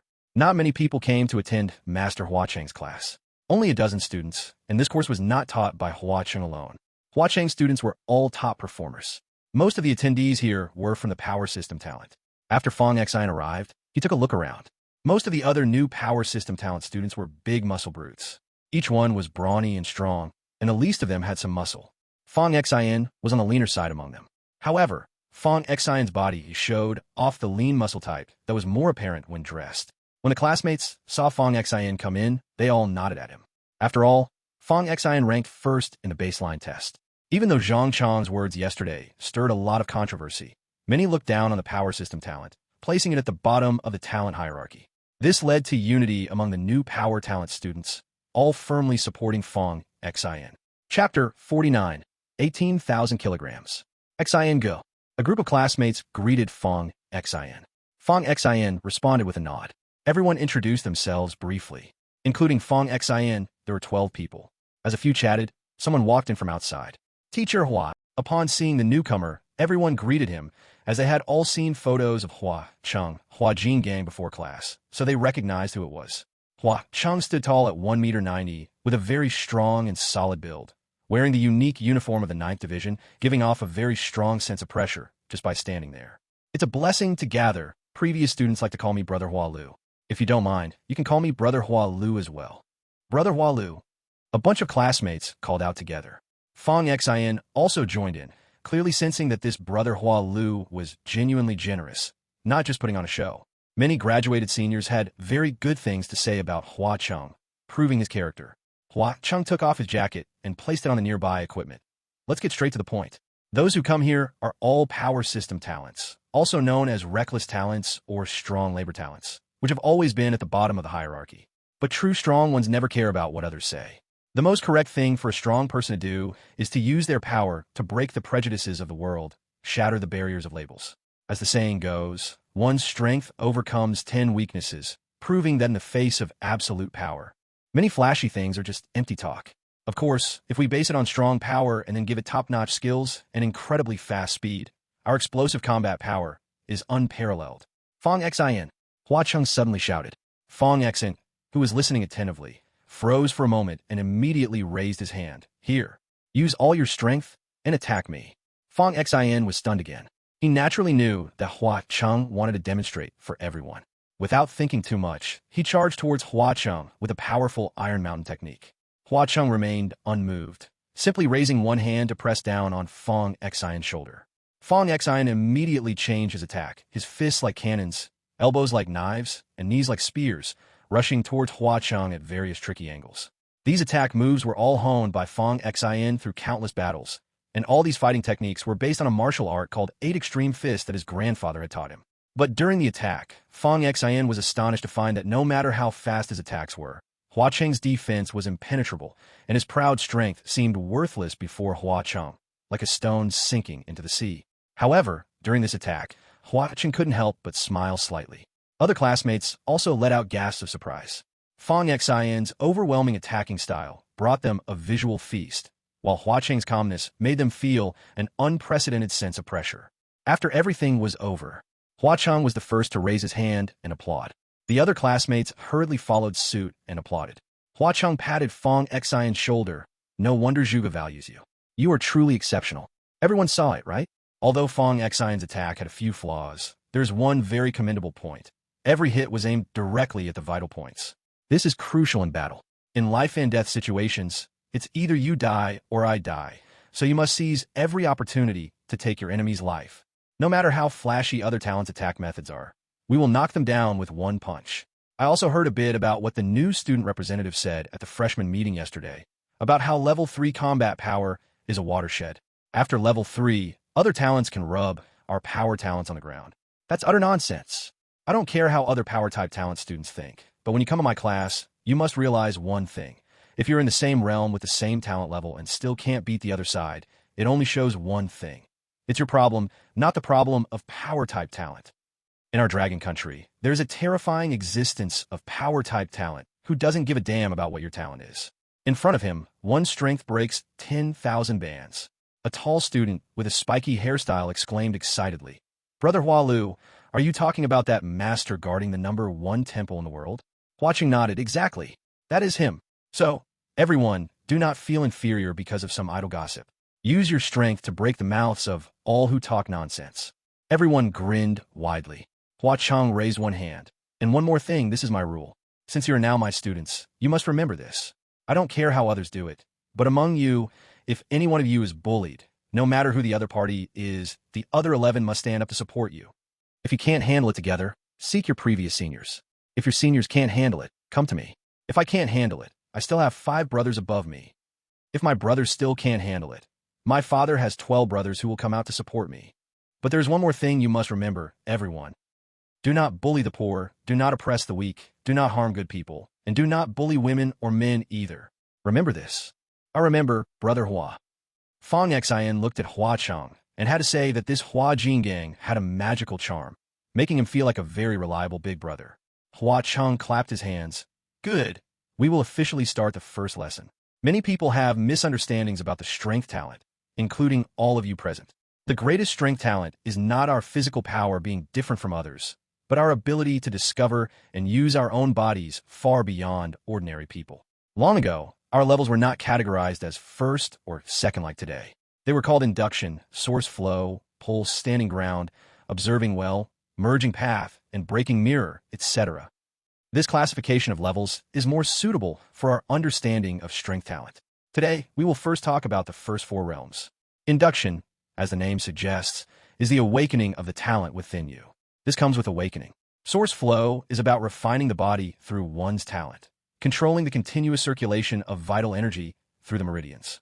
The pulse is the explosive release of the cultivated vital energy, expressed in a pulsing manner.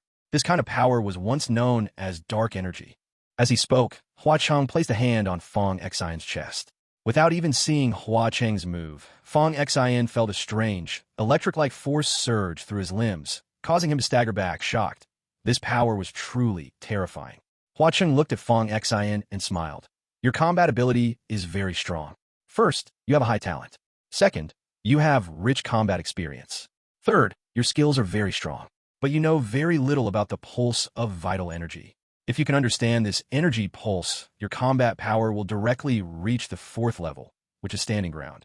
The realm of standing ground for strength talent is a strengthening of your defensive mechanism, allowing you to constantly refine your vital energy and physical body. Through the generated energy, a protective barrier can grow on your body's surface, making you stable as a rock, invincible in the realm of standing ground. Now, come and attack me. Hua Chang looked at Fang Xian, and Fang Xian struck with a punch. He saw a nearly transparent protective film appear on Hua Chang's surface, and Fang Xian's punch hit, but did not touch Hua Chang's flesh. Hua Chang's body trembled slightly, and Fang Xian immediately flew back. Fang Xian was shocked. Indeed, one must rely on a great teacher rather than figuring it out by oneself, which could take ages. Hua Chang continued, I originally only planned to teach you the first 3 realms today, but because of Fang Xian, I've added a 4th realm. You can now look at the skills and techniques I sent you. I have grouped you based on your progress, strengths, and weaknesses, and I will teach each group individually. Oh, the textbooks sent by the school. Take some time to look at them. Just treat them as extracurricular reading, but mainly, you'd better listen to me. Fang Xian took a glance at the skills Hua Chang prepared for him. Martial skill, 9-fold opening heaven force. This is an attacking skill that can unleash 9 layers of continuously stacking power with one punch. Martial skill, golden bell shield.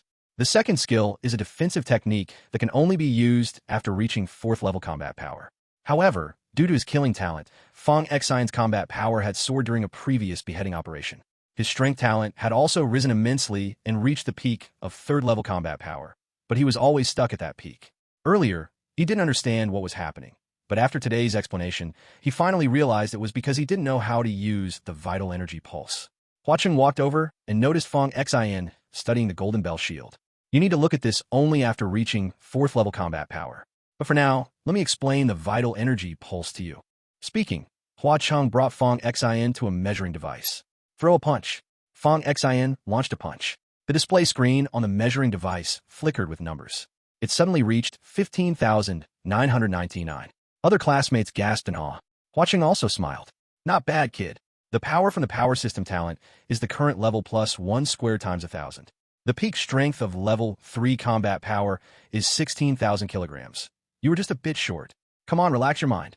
As he spoke, Hua Chang placed one hand on Fang Xian's shoulder. Close your eyes and feel. Fong Xin closed his eyes and could clearly sense a pulse of power transmitting from the shoulder, causing waves to ripple in his internal energy as if tides were surging. This feeling grew stronger and stronger. The energy gathered in his fist, and Fong Xin felt that if he threw a punch now, he would experience a qualitative leap. Remember this feeling? Hua Cheng withdrew his hand and smiled, patting Fong Xion's shoulder. Don't rush. Take your time to find the feeling. Your talent is strong. Within half a month, you should understand this feeling and reach level 4 combat power. Fong Xian kept his eyes closed. Just now, after Hua Cheng had given some encouragement, Fong Xion's internal energy was surging. Now that Hua Cheng had pulled back his power, the surging energy inside Fong Xian slowed down a lot, but the waves were still there. Holding tightly to that feeling, Fong Xian awkwardly urged the energy within him to surge. Hua Cheng clapped his hands and looked at everyone else. Come on, Fong Xian is making progress faster than you all. Let him find his feeling, and I'll teach you. Fong Xian kept his eyes closed. At first, he was a bit awkward, but Hua Cheng's earlier help was crucial. Fong Xian grasped that feeling, and it became more intense, as if ready to erupt at any moment. Previously, the accumulated energy from slaughter surged forth violently. Because Hua Cheng was easygoing and could mix with everyone, the class went by quickly. The class soon passed. When everyone was preparing to leave, they saw Fong Xian still standing in front of the measuring device, motionless. Hua Cheng approached and patted Fong Xian's shoulder. Class is over. You can't remember these things. Take it slow. Just as he spoke, Fong Xian suddenly opened his eyes. Hua Cheng exclaimed. Fong Xian twisted his waist. Suddenly, he threw a punch. The measuring device emitted a rapid beeping sound as the value skyrocketed. The earlier almost 16,000 value instantly broke through 16,000. The numbers soared. 1 second later, the number changed again, remarkably stopping at 18,000 kilograms. Chapter 50. You come to sit in front of me. The other students were ready to leave. Seeing the commotion, they all walked over. In an instant, everyone's eyes widened significantly. Isn't this a bit ridiculous? First class. Everyone was still muddled in class. Some concepts hadn't even been digested yet. And you broke through? You broke the record in the entrance test and achieved an unprecedented first place. You even broke the official historical record, and that's not enough? Now, in the first class, you reached level 4 combat power. Is there still a rule of law? How can we live? Hua Cheng grinned, wrapping an arm around Fong Xian. Which teacher wouldn't love such a student? No wonder that white-haired guy always likes to pull this kid along. Good talent, great understanding ability, strong combat power. Awesome, awesome, awesome. Hua Cheng proudly patted Fong Xian's shoulder, beaming with joy. The upper limit of level 4 combat power is 25,000 kilograms, and Fong Xian just broke through, reaching 18,000 kilograms. The other classmates felt helpless yet impressed. Fong Xian had already won too much on the starting line. Hua Cheng shook his head, sighing. No wonder you are an SSS-level power system talent. Just now, I said you would break through in half a month. Now this feels like a slap in the face. Fong Xian smiled and said, Thank you, Brother Hua Lu. If it weren't for your help just now, I wouldn't have reached level 4 power so quickly. Hua Cheng said confidently, I'm your mentor. Isn't this what I should do? If my student excels, it brings me glory too. At this point, Hua Cheng seemed to remember something and looked at the other students. For now, don't announce Fong Xian's breakthrough to the outside world. As the old saying goes, a tall tree catches the wind. Fong Xian just won first place in the preliminary test, and if he attracts too much attention, it could easily lead to unnecessary trouble. Not to mention, if a big mouth lets the foreign organizations or the remnants of the Eternal Night Army know, they will target Fong Xian. If those people have their eyes on him, they might either force him to work for them or try to eliminate him directly. This would be very unfavorable for Fong Xian. Everyone nodded. Got it, Brother Hua Lu. Hua Cheng hugged Fong Xian. However, just staying low and developing in secret doesn't mean you should always show weakness. When it's time to show your strength, just show it. After all, some people are just nasty and need a beating. Fong Xian grinned. This mentor was just too much to his liking. Who wouldn't love such a mentor?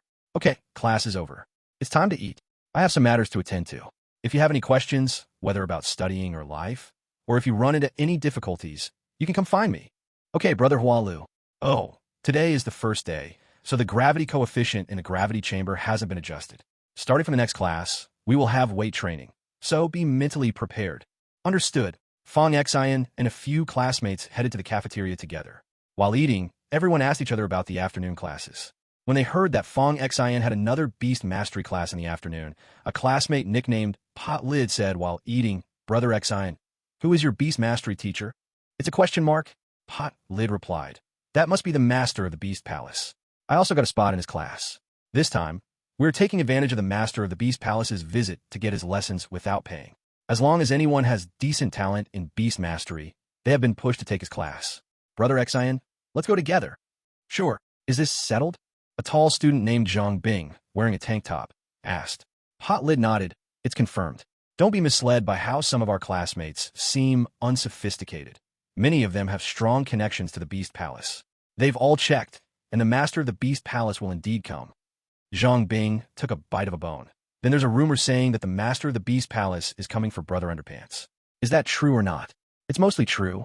Some people have confidently said that Brother Underpants' family has connections, and they also have ties with the Beast Palace. Others have heard him on the phone with the master of the Beast Palace, calling him uncle. Zhang Bing took a sip of his drink, but Brother Underpants seems never to have directly said he has a relationship with the master of the Beast Palace, right? Pot Lid sucked on a fish bone. Though he hasn't said it, what's the difference from being open about it? That's true. But to be honest, every time I see that arrogant Brother Underpants, I get angry. I don't know why. Me too, huh? Fong Xian took a sip of his drink, feeling a bit guilty. After all, he had tricked Shang Tianke yesterday. But this was Tian Dun Academy. Surely, this old pervert would not come looking for trouble with him, right? Time soon turned to the afternoon. Fong Xian and Pot Lid walked into the classroom together. As soon as they entered, they saw Brother Underpants already there. He was sitting in the front row, dressed flamboyantly, making it hard not to notice. Surrounding him were many people, flattering him with strong brother, as they fawned over Brother Underpants, Zhang Chong. Clearly, Brother Underpants, Zhang Chong, was enjoying this attention. The supporters around Zhang Chong are basically those who agree with what he said yesterday at the freshman meeting, that the initial tests do not determine the future, and that others with less than ideal scores but good talent will definitely surpass him. Seeing Fong Xian come in, as a hot figure among the freshmen, Fong Xian is now considered a top celebrity. Why is he here? Someone sitting around Zhang Chong asked in confusion. The others followed with the same confusion. Yeah, what's he doing here? A chubby boy with pimples and a permed hairstyle, sitting next to Zhang Chong, sneered and said, what else could he be here for? With so many people today, isn't it obvious? They're all here to bask in our Brother Chong's glory. The master of the Beast Palace is here for our Brother Chong, and now the higher-ups of the Heaven Shield Bureau want to take advantage of it. Many students have been stuffed in here. Damn, these people are really riding on Brother Chong's coattails. Some even argue with us. They should be charged extra tuition for being such leeches. Imitation boxer Brother Zhang Chong cleared his throat. No need to worry. Uncle Shang is here to teach and contribute to the Heaven Shield Bureau, which is also a form of networking. Since everyone is here, Uncle Shang will definitely teach. The pimple-faced chubby boy clapped and flattered. It's our Brother Chong who has the big vision, but he just looks down on these people. Exactly. Look at that Fong Xian. After he came in, everyone surrounded him. It's so funny. They don't even know whose glory they are basking in. Just sit there. When our Brother Chong accumulates strength and bursts forth, we'll slap these people's faces hard, just to let them know that having good grades in the entrance assessment doesn't mean they'll always be good. Some students spoke without considering, even deliberately raising their voices, so Fong Xian could hear. The Pot Lid glanced at Fong Xian's side profile and comforted, Brother Xian, don't mind these idiots. They just envy you. It's just because of the connection to the master of the Beast Palace. That connection isn't theirs. It belongs to Zhang Chong. Why are they barking like this? A bunch of eunuchs acting like they're the emperor. Fong Xian was thinking about other things and just smiled in response. Just as everyone was chatting away, a figure walked in from outside the door. Everyone's eyes turned to look. The newcomer had a big beard and looked exactly like the photos found online. Master Shang. It's really Master Shang. The huge classroom erupted in excitement. Boxer Brother is amazing. I have to say, it's still Boxer Brother. He could even bring such a person to teach us. I must say, everyone present is benefiting from Boxer Brother's glory. We really must learn to be grateful. Exactly, some people are real ingrates, still bad-mouthing Brother Chong. From now on, I'm a loyal fan of Boxer Brother. The classroom was abuzz with discussion. Unexpectedly, the imitation Boxer Brother who was sitting in the front row suddenly stood up. Stand up, clatter. The sound of desks and chairs moving made everyone instinctively stand up. Hello, teacher. Everyone sit down. Shang Tianke responded, his eyes scanning below. The imitation Boxer Brother smiled. Teacher Shang, everyone warmly welcomes your arrival. Shang Tiang's eyes swept over the imitation Boxer Brother Zhang Chong's face, and he smiled at Zhang Chong. It's you, sit down. This remark immediately drew a lot of discussion. What the hell? I said, he really knows him. No wonder it's Boxer Brother. I'm tired of saying it. Boxer Brother is amazing.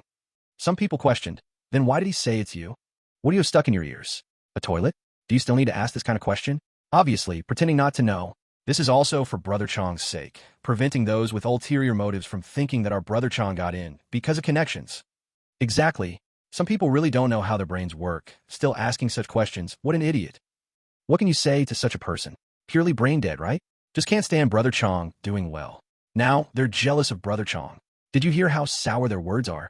As the discussions below grew lively, Shang Tiang's gaze fixed on Fong Xian sitting in the back row. Fong Xian. Shang Tiang's sudden call made the entire classroom fall silent. Everyone looked over. Why call Fong Xian? Maybe he knows that he's ranked first in the entrance exam. Just wanted to see what he looks like. That's pretty normal. Fong Xian stood up, his smile endearingly innocent. Hello, Minter Shang. Shang Tianke smiled. Come sit up front. Fong Xian beamed back. There's no space in the front. I'm quite comfortable here. Shang Tianke suddenly pointed at the counterfeit underwear guy, Zhang Chong, sitting in the front row. You move back a bit, let him sit here. Zhang Chong was dumbfounded, his face going white at once. Everyone in the classroom was stunned, thinking they had misheard. Fong Xian noticed the old dude was upset and again smiled innocently. Minter Shang, everyone is seated now. Class has started. There's no need to move around. You can start teaching. Seeing Fong Xian smile, and remembering the awkwardness from being tricked by this kid yesterday, Shang Tianke wanted nothing more than to kick him a couple of times. He grinned and beckoned with his finger. I'm here for you, kid. The rest are just here to audit the class. Why are you hiding in the back? Come sit up front. Chapter 51. Scare me to death. The large classroom was completely quiet. Silence, so quiet that a pin dropping could be heard. All the students attending class were looking in Fong Xian's direction. The words from just now by the Palace Master Shang were deafening. No one expected that the Grand Palace Master Shang was actually here for Fong Xian. And anyone not blind could see that Fong Xian and Palace Master Shang knew each other. But soon everyone reacted. Aren't you a power-type talent? How could you make the Palace Master of 10,000 beasts come here to teach you a beast control talent? Could it be a dual master talent? Everyone inhaled sharply, looking at Fong Xian with utmost shock. Those who had mocked Fong Xian just moments ago now felt as if Fong Xian was slapping their faces hard. They had desperately tried to curry favor with Zhang Chong, kissing up to him, saying they were riding on his coattails, claiming Fong Xian had no face at all coming to audit the class without even a word of thanks. Now it seemed like they were the shameless ones. They were riding on Fong Xian's coattails. At this moment, Zhang Chong's face was the paling of all. Before school even started, he had snatched the title of Red Underwear Battle God, but he didn't admit it, merely flaunting his style to stand out among his peers. His entrance exam results were also decent. Moreover, he was also the excellent representative for freshmen and had even spoken up for those who did poorly in the entrance tests. As soon as he learned that Palace Master Shang was coming to teach, he started to scheme, dreaming of becoming the center of attention. So he deliberately let people know he was acquainted with Palace Master Shang, even pretending to let them overhear him call Shang Uncle Shang, all to gain their admiration. Yet he knew that Palace Master Shang was not here for him, so he never admitted it, giving hints for everyone to guess. He was betting that Palace Master Shang wouldn't publicly reveal whom he was here for. Clearly, betting requires caution. Beside Fong Xian, the pot lid, and those new students supporting Fong Xian all let out shocked exclamations. The classroom instantly erupted into a noise that seemed ready to lift the roof off. Brother Xian is amazing, Pot Lid exclaimed in admiration. Turns out Brother Xian is the hidden boss. Zhang Chong is just a joke. I thought the Palace Master was coming for him. Almost made me believe it, only to find out he was a fake. Where are those who were licking Zhang Chong just now? Keep barking. Let your master keep pretending. I'm dying of laughter. The higher you fly, the harder you fall. The virtuous descendants of Brother Underpants can finally keep quiet now. His entrance scores are terrible. He's not a good person, and he still wants to surpass new brother? Go dream your dreams. Mockery echoed back and forth. Zhang Chong looked pale, but tried to remain calm. The pimpled paper perm, puzzled, asked, Brother Chong, what's going on? Wasn't the Palace Master coming for you? Zhang Chong feigned calmness and said, Did I ever say that? Did I ever admit it? The paper perm was stunned, as if it was just Zhang Chong giving some hints. The rest was all made up by everyone.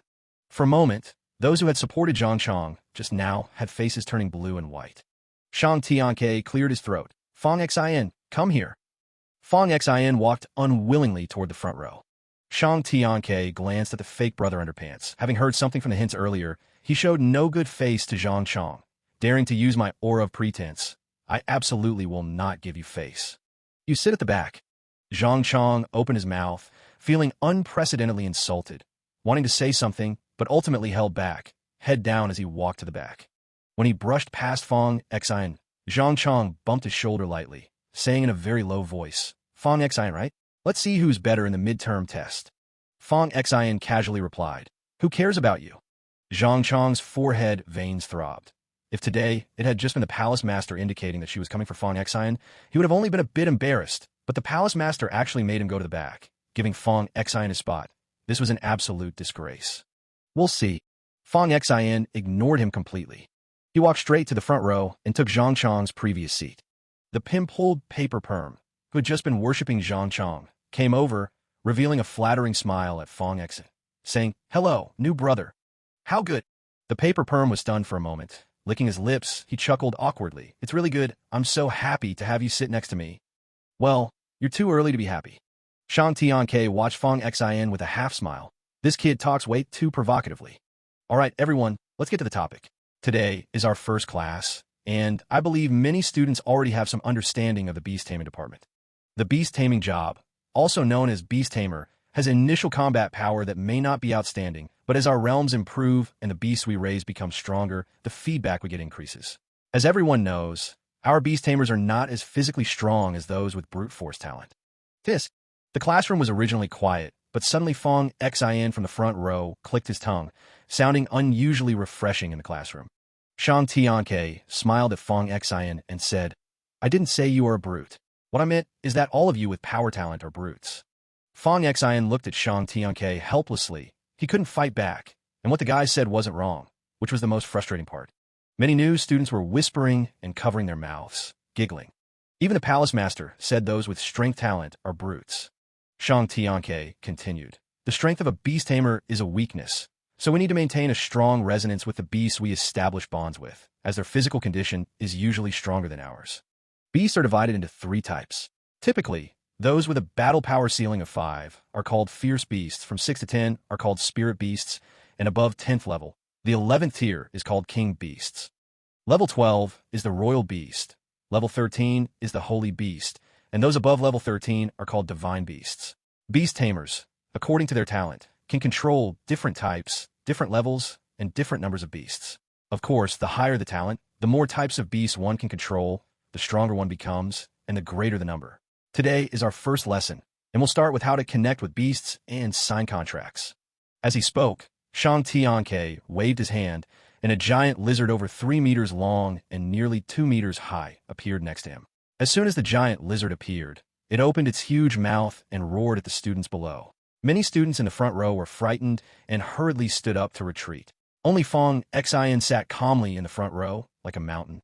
Fong Xian looked to his left and right, noticing the chaos behind him. Students from the first, second, and third rows had all stood up and fled backward in a frenzy, while only he sat alone at the front. Fong Xian stood up, stepped over the desks and chairs, and joined the other students at the back, patting his chest. Wow, that scared me to death. Chapter 52. What kind of students are you looking for? Shang Tiang's face was darker than a pot bottom. He wished he could go up and give his kid a good beating. Initially, the new students were quite scared, but after seeing Fong Xian, they were at a loss for how to react. Shang Tianke pointed at Fong Xian, gritting his teeth. You come here. Sit properly. Fong Xian forced a laugh and returned to his seat in the front row.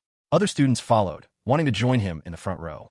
However, Shang Tianke said, except for Fong Xian, the rest of you in the front row, go sit in the back. The students all thought Shang Tianke was angry, and some even believed he was being preferential. But then Shang Tianke added, this fire-scale giant lizard is very aggressive. Sitting in the front row could lead to accidental injury. The new students, who had been frowning, immediately burst into laughter upon hearing this.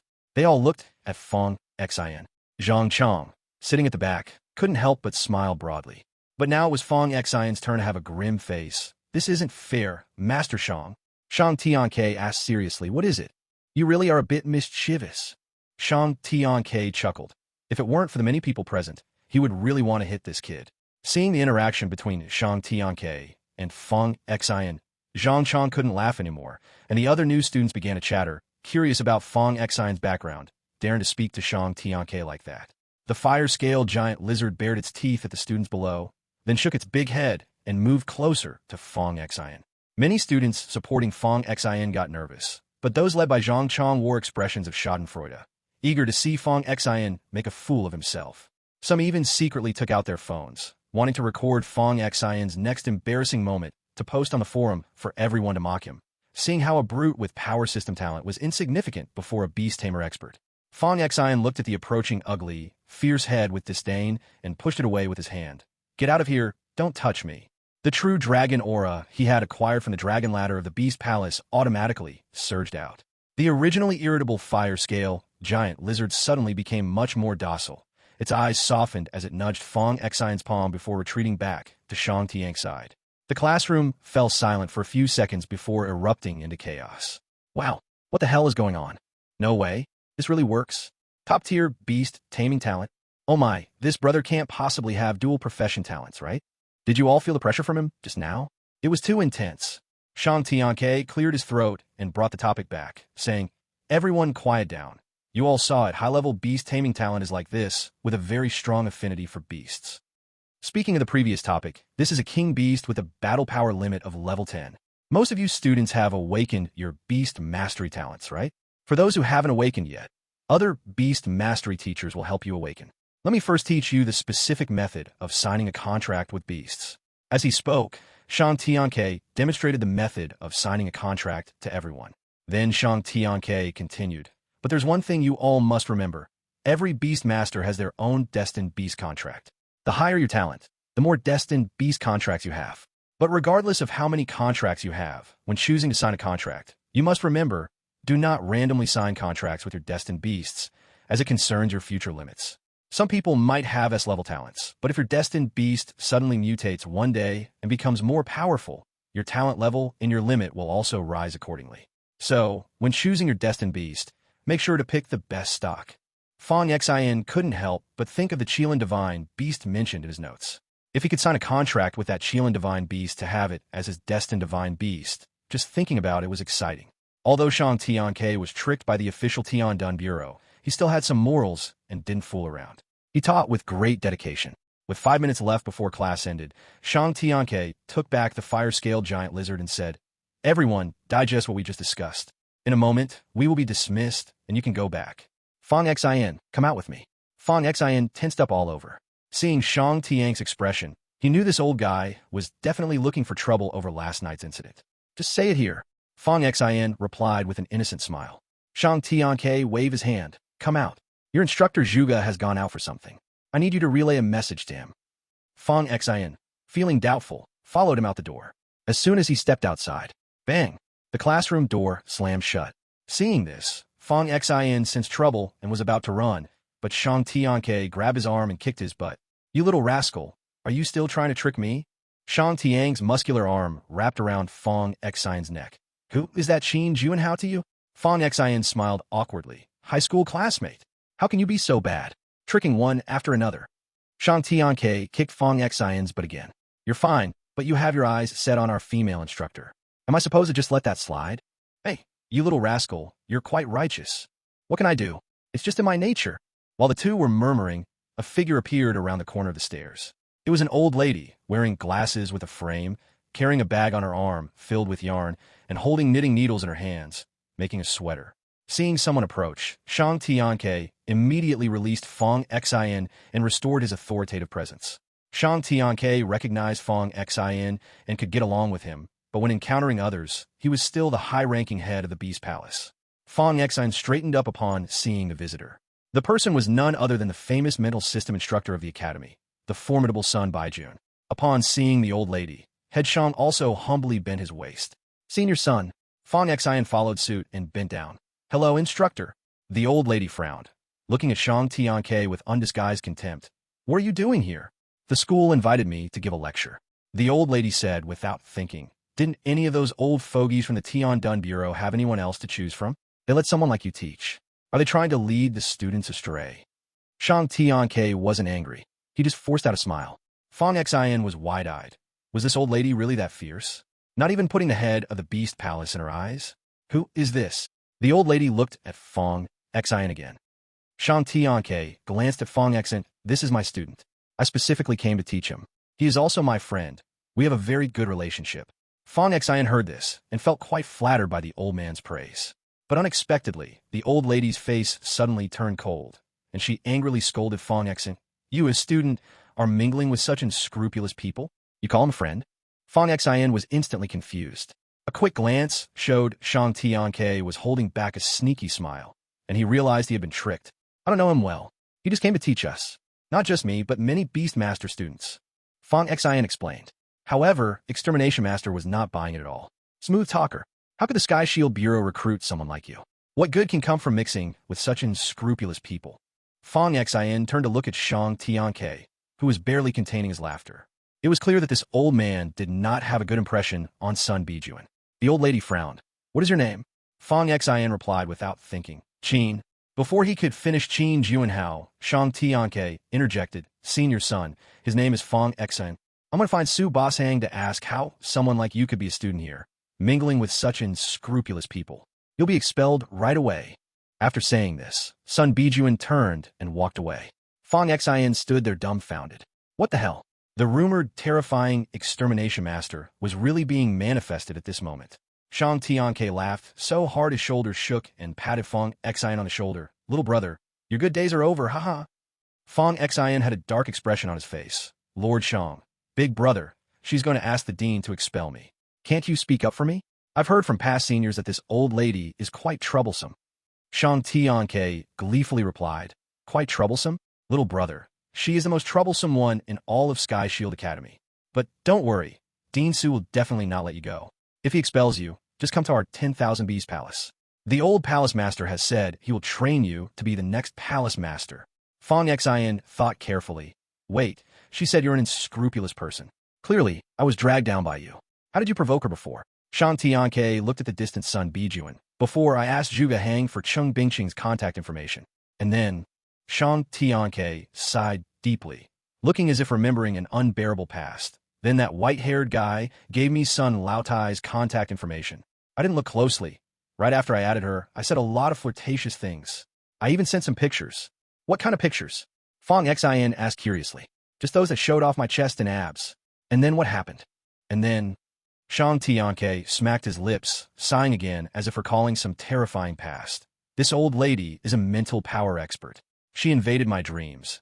And for a whole month, whenever I closed my eyes, I saw a group of old men dancing in front of me in swimsuits, asking if I wanted to date. If I wanted to kiss. Fong Xian looked utterly disgusted. Shang Tianke patted Fong Xian on the shoulder, gleefully stating, This old lady has a very bad impression of me. You better take care of yourself. In the dean's office, Su Bashang was sipping tea. Suddenly, the office door burst open with a bang. The old lady knitting a sweater stormed in, looking furious. Su Bashang, what kind of students are you recruiting? In the middle of drinking tea, Su Bashang's hand trembled. Tea spilled all over his pants. He hurriedly put down the cup and grabbed a tissue to wipe it off. Sister-in-law, what's wrong with you?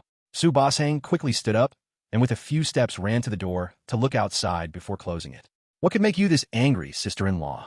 Sun Bijuan sat down. Su Bashang quickly poured her another cup of tea. Why let someone like Shang Tianke teach the new trainees? Su Bashang explained, This matter, sister-in-law, among this year's new trainees, a promising talent in beast mastery has emerged. As the saying goes, specialization is key, so we invited the master from the Beast Palace to teach our new trainees. It's all for their benefit. In the beginning, it was agreed he would only teach that promising talent. But as you might have seen, many new trainees with potential in beast mastery are now attending the classes. After all, this is his livelihood. The more he studies, the better for our new trainees. Learning more now means less pain for them in the future. Someone like Shang Tianke, who is so untrustworthy, can suffer this kind of silent loss. Sun Biyun said coldly. Su Bashang smiled. The details were negotiated by Zhuge Hang. Sun Biyun snorted again. A good-for-nothing slacker, a shady little thug. They really are cut from the same cloth. What could Su Bashang say? He could only force a smile. There's one more thing. There's a new trainee named Fong Xian. I want him expelled. Mixing with someone like Shang Tianke is a bad influence. Su Bashang was taken aback. Sister-in-law, your words are a bit biased. I can consider expelling others, but Fong Xian is different. Why not? People like him are a disaster for the Sky Shield Bureau. Sun Biyun's voice turned cold, perfectly displaying the stubbornness of an old woman. Su Basang forced a smile and hastily walked to the door, glanced outside, then closed it again, just in case, setting up a soundproof barrier casually. Sister-in-law, we really can't expel Fong Xin. You might not know that he broke the school record during the entrance test, clearing the checkpoint in just over 3 minutes, ranking first in a landslide. Sun Biyun frowned, pausing her actions slightly. It's him? Good talent, but what does it matter if he's a bad person? Sister-in-law, he's under the protection of old Yi. Sun Biyun was stunned for a moment, but then frowned. I hate this kind of nepotism. So what if old Yi is backing him? Su Basang quickly said, Sister-in-law, there's one more thing I must tell you. You shouldn't tell anyone. Sun Biyun remained silent, just adjusting her sweater and waiting for Su Basang to continue. Su Basang leaned in closer, even with the soundproof barrier. He lowered his voice. Sister-in-law, his parents were that couple who were killed by a car at the research institute. Fang Zhengping and Yi Rijia.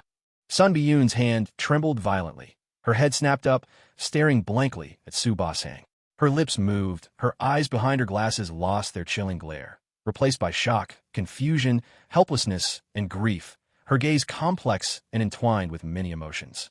He is the child of Xiao Fong and Xiao Yi. Yes, the old woman, who had been so domineering, suddenly deflated, her head hanging low as if awash in memories, slowly sinking into the sofa like a wilted plant. She murmured softly, repeating the previous words, he is the child of Xiao Fong and Xiao Yi. Yes, sister-in-law. Su Basang reassured her once more. Drooping her head, after a long pause, she laughed bitterly yet softly. Back then, we owed that couple a huge favor. After that incident, I never expected to meet their child here. Su Basang joked, Sister-in-law, do you still want to expel this kid? If you want to expel him, I can process the paperwork right now. Sun Biyun returned to her icy demeanor, glancing at Su Basang lightly. He immediately sat up straighter. Just joking, just joking. Tell that kid. Stay away from Shang Tianke in the future. He is not a good person, so don't lead this child astray. After saying that, she started to walk out. Su Bashan quickly stood up to send her off. Sister-in-law, there's one more thing. This kid's identity information is encrypted, and his parents' matters are quite complicated. What you hear here today, you must never. Sun Bijun scoffed dismissively. I'm not the kind of old woman who talks too much like a loose-fitting waistband. Su Bashan smiled and was about to open the soundproof barrier, but the barrier melted away into a hole as Sun Bijun casually tugged at her sweater and strolled out. Seeing this, Su Bashan could only smile helplessly. After sending off Sun Bijun, Su Bashan sighed, closed the door, and went back to his chair. He took out a document from a folder. It was exactly Fong Xin's information. Su Bashan tapped the information with his fingers. Fong Xin, Fong Zhengping, Fong Yingtai, someone whom old Yi wants to protect. This kid's true identity. TSK, not simple at all. Fong Xin was feeling anxious inside right now. Shang Tianke was grinning from ear to ear, holding on to Fong Xin, wanted to have a meal together, and also letting Fong Xin invite Qin Junhao out to clear Qin Junhao's memory. When Fong Xin wanted to message Zhuge Hang, Shang Tianke said, You're looking for Zhuge Hang? That would be counterproductive, you know? Did you forget who gave me the old lady's contact information? Zhuge Hang avoids this old lady like the plague. No worries. Think of it this way. If the Tiandun Bureau doesn't want you, you can come to our Wan Shou Palace. Then you'll be the young master. How prestigious. Fong Xin helplessly said, I have a secure job with guaranteed pay. Your place is a private enterprise. How can it be the same? Hey, you lad are quite picky. If you come here, my position will be yours. In the Tiandun Bureau, without a background, even if you are capable and outstanding, you can only be a team leader at most in the 9th Division or a deputy director in another division. Without a background, you can only be a lackey for a superior with a background. I have always kept the position of young master for you. As long as the Tiandun Bureau dares to give you up today, I'll take you away. Shang Tianke wrapped his arm around Fong Xin, patting his chest boastfully. As they walked toward the restaurant, they saw Sun Bijun walking out of the administrative building. Fong Xin looked at the old lady from a distance, feeling a sudden pressure, his heart racing. Shang Tianke also saw Sun Bijun, slapped Fong Xin's shoulder, and grinned. With this old lady's personality, even if they can't fire you, you won't have it easy. Fong Xin elbowed Shang Tianke. You're the one sending stupid messages and photos, but I'm the one getting penalized. That's unfair. Shang Tianke was delighted. This old man and Fong Xin had a good rapport, so he was very easygoing in front of Fong Xin. Now they were totally on the same page, gleefully saying, What is there for a big man like you to be afraid of? If they fire you, so what? I'll have you back. Huh. Look, this old lady is coming towards us. Fong Xian quickly distanced himself from Shang Tianke, but this old boy just clung to him, deliberately putting on a display of closeness in front of the old lady. Sure enough, they saw the old lady walking over with a stern face. Shang Tianke bent down to greet. Senior son? Out of the corner of his eye, he glanced at Fong Xian, already prepared to laugh. Sun Bijuan ignored Shang Tianke and looked at Fong Xian, her cold gaze oddly softened. Fong Xian elbowed Shang Tianke, revealing what he thought was a humble smile towards Sun Bijuan. Hello, Minter. MHM. Sun Bijuan's gaze was gentle. He raised his hand and rubbed Fong Xian's head. If you have any difficulties in the future, just find me. I'm in the Minter's apartment, building 26. Fong Xian was stunned. Shang Tianke was also taken aback, feeling something was off with the script. What happened to this old lady? Did she go to the administrative building and come out as a different person, as if someone had cursed her? To his surprise, Sun Bijuan pointed at Shang Tianke and said to Fong Xian, in the future, stay away from this kind of person. Their character is corrupt, their temperament is bad, and their lifestyle is a complete mess. Don't get too close to this kind of people. Although Fong Xian didn't understand, he still nodded. Okay, Minter's son. Shang Tianke was dumbfounded. Old lady, is your assessment a bit? Get lost. Chapter 54. Just don't have a dirty heart. Shang Tianke's expression froze. He watched Sun Bijuan walk away. Shang Tianke turned to Fong Xian. What happened to this old woman? What did she hear at the administrative building? How did her attitude do a complete 180? Fong Xian sighed, finally relaxing his tense heart. She must have gone to the dean and realized how excellent I am. Shang Tianke thought for a moment. This reason seemed reasonable enough. Just now, he was trying to think of ways to make things difficult for Fong Xian, only to find that the one who ended up hurt was himself. Shang Tianke was coming for news about Fong Xian, and it had already spread among the new students. Fong Xian was already in the spotlight, and now the light was even brighter. Fortunately, Brother Huang mentioned it casually, so the classmates from the power department didn't spill the beans about Fong Xian already reaching level 4 combat power. Otherwise, the new students this year would definitely be in an uproar. Fong Xian scheduled a meeting with Qin Juanhao and casually mentioned that a big shot wanted to see him, asking him not to tell anyone. Qin Juanhao was still in a daze, but now knowing that Shang Tianke was after Fong Xian, he immediately guessed that the big shot Fong Xian mentioned was Shang Tianke. Now, Qin Juanhao felt both excited and envious. He couldn't compete with Fong Xian back in school and tried everything to step on Fong Xian's toes, but never succeeded. Now, he had been left further and further behind. The terrifying existence he looked up to was actually coming for Fong Xian. But thankfully, the master of the Beast Palace wanted to find him. That was also a chance to meet a big shot. Though he already had some idea of the situation, he still carried an excited heart as he made his way to the place Fong Xian designated. As soon as they met, Shang Tianke cut straight to the point and questioned Qin Juanhao, finding out that Qin Juanhao hadn't told anyone the specifics, which eased his mind. However, when Qin Juanhao informed him that the master of the Beast Palace added him as a friend, Shang Tianke checked their chat records, finding nothing suspicious within words. Then he took out a bead and waved it in front of Qin Juanhao, causing Qin Juanhao's eyes to glaze over before he collapsed to the ground. Shang Tianke patted Fong Xian's shoulder. I'm leaving now. Once he wakes up, you'll deal with him. Fong Xian looked curiously at the bead in Shang Tianke's hand. What is this thing called? Shang Tianke glanced at the bead and casually tossed it to Fong Xian. This is called the Zeroing Bead, just a level 5 treasure. If you like it, I'll give it to you. It can erase part of the memories of those below level 5 combat power, but it consumes a lot of mental strength when used. Fong Xian played with the Zeroing Bead. Thanks. Shang Tianke waved his hand. Why are you being polite with me?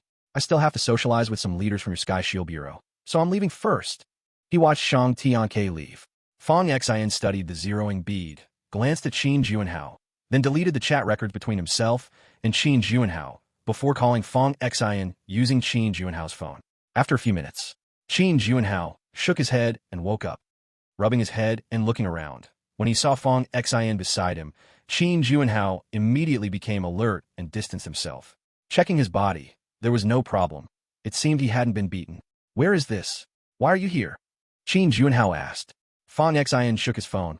You called me here, saying you had something to tell me. When I arrived, you're just lying here. I wanted to ask you what you needed from me. Qin Juanhao hit his head, feeling as if he had lost his memory. He vaguely remembered contacting Fong Xian, but the rest of his memory was a blur, his mind a complete blank. Fong Xin glanced at the time. What did you want to find me for? Qin Juanhao rubbed his head, looking at Fong Xin, jealousy flashing in his eyes, then watching Fong Xin warily. I forgot what the matter was. Why did I faint? You call me here and then just lay down. I've been watching over you until now, and you can't even say thank you? Now you want to ask me why you fainted? Are you trying to play games with me? Qin Juanhao choked up. I truly forgot why I called you. Well, think carefully before contacting me. I have things to do, so I am leaving. Originally, Fong Xin didn't want to deal with the mess left by that old pervert Shang Tianke, but taking advantage of others made him soft, so he finally agreed. Now Qin Juanhao had no memory of meeting Shang Tianke. Guided by Fong Xin, he only remembered contacting. We are going to the multifunctional training hall. Are you coming along? Sure, I will change my clothes and we can go. Fong Xin just wanted to practice the 2 martial arts skills that Hua Chang gave today, and also the 2 light system skills from Zhuge Hang. Sure Tailing glanced at the time.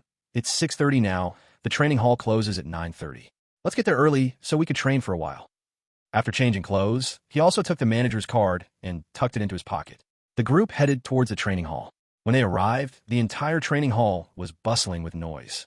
Many people had already come. Fong Xin's gaze turned and landed on a familiar figure. The other person also noticed Fong Xin. She turned back and smiled sweetly at Fong Xin. Fong Xin waved his hand.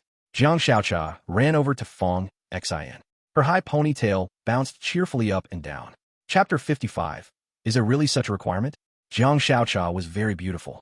She had an oval face, delicate features, and a tall figure. Although she always wore loose clothes, sometimes it was still hard to hide her gradually developing figure at this age. In front of outsiders, Jiang Xiaocha always maintained a cold and aloof goddess image. But when she saw Fong Xin, she would always show a sweet smile. As the training camp started, many classmates set up a Tianxiang list on the internal forum. They voted for the most beautiful classmates this time. Jiang Xiaocha was also listed, ranking 3rd. Li Baoer, who was in the same team as Fong Xin, was also on the list, though her outfit made her look like a girl version of Pan Jun with a slightly lower score. But with her strong looks and excellent combat skills as bonus points, she still squeezed into the top 10. Seeing Jiang Xiaocha come here, many classmates' gazes were attracted. Fong Xin raised his hand and flicked Jiang Xiaocha's fair forehead. When many classmates saw Jiang Xiaocha walking towards Fong Xin, they were all envious and filled with jealousy. They didn't expect that the 3rd place of the Tianxiang list, Jiang Xiaocha, will be so close to Fong Xin. Shi Tailang came over with a playful grin. Xin Gu, let me introduce you. Fong Xin said, this is my sister, Jiang Xiaocha. Xiaocha, this is Shi Tailang. Hello, Jiang Xiaocha said lightly. Shi Tailang smiled with a silly grin. Hello, little T sister, just call me Tailang Gu. Fong Xin then introduced Jiang Xiaocha to a few other people beside him. In the future, they would all be colleagues at the Tian Shield Bureau. Seeing each other often, more friends make more paths. After everyone was introduced, Bai Yulin shouted in a rough voice, everyone should make good use of their training time. Don't waste it on unnecessary things. Fong Xin, these ways folks all say you are very strong. I want to have a match with you. Let's settle this. Fong Xin replied, if it's to determine strength, that's fine, but if it's to settle gender roles, I think you are just using a bug. Bai Yulin was taken aback, and a few companions nearby burst out laughing. Just let me see how strong you really are. Bai Yu, Bai Lin, and Bai Yulin all say you are very strong, but I don't believe it. As long as you beat me, I will give you an unconditional vote for team leader. Fong Xin looked at Bai Yulin in front of him, feeling he might be a little insane, even insulting himself. Zhang Yaozu sniffed. Xin Gu, he's the only one in our team who is not convinced. Make him cry later. All right. Bai Yulin's fists collided, eager and grinning. My fists are already itching. Perfect. There's a team simulation training hall over there. We can compare inside. Shi Tailang pointed to the side. Fong Xin had noticed before when moving the equipment that this multifunctional training hall was quite magical. It had individual and team sections. The individual area focused on solo combat practice, while the team area worked on collaboration. Each training hall could adjust the corresponding training mode for different talents, and various simulation scenarios for actual combat could be selected, offering numerous functions. The group walked into a team training hall. Bai Yulin's fists collided once more. Then let's start. Let's see if we are mules or horses. As he spoke, a red and black aura twisted around Bai Yulin, and his eyes were filled with blood. Shi Tailing gasped, furious talent. No wonder Bai Yulin's brother is always so short-tempered. Bai Yulin grinned, launched himself forward with a violent surge of energy, and shot towards Fong Xin like a cannonball. In the blink of an eye, he was in front of Fong Xin, throwing a punch straight at Fangxin's face. Fangxin tilted his head slightly. Hai Yulin's fist grazed past Fangxin's cheek, the wind from the punch rustling Fangxin's hair, and Fangxin raised one hand. Slap! Fangxin grabbed Hai Yulin by the neck and lifted him up directly. The surge of blood and energy rushed like a tidal wave.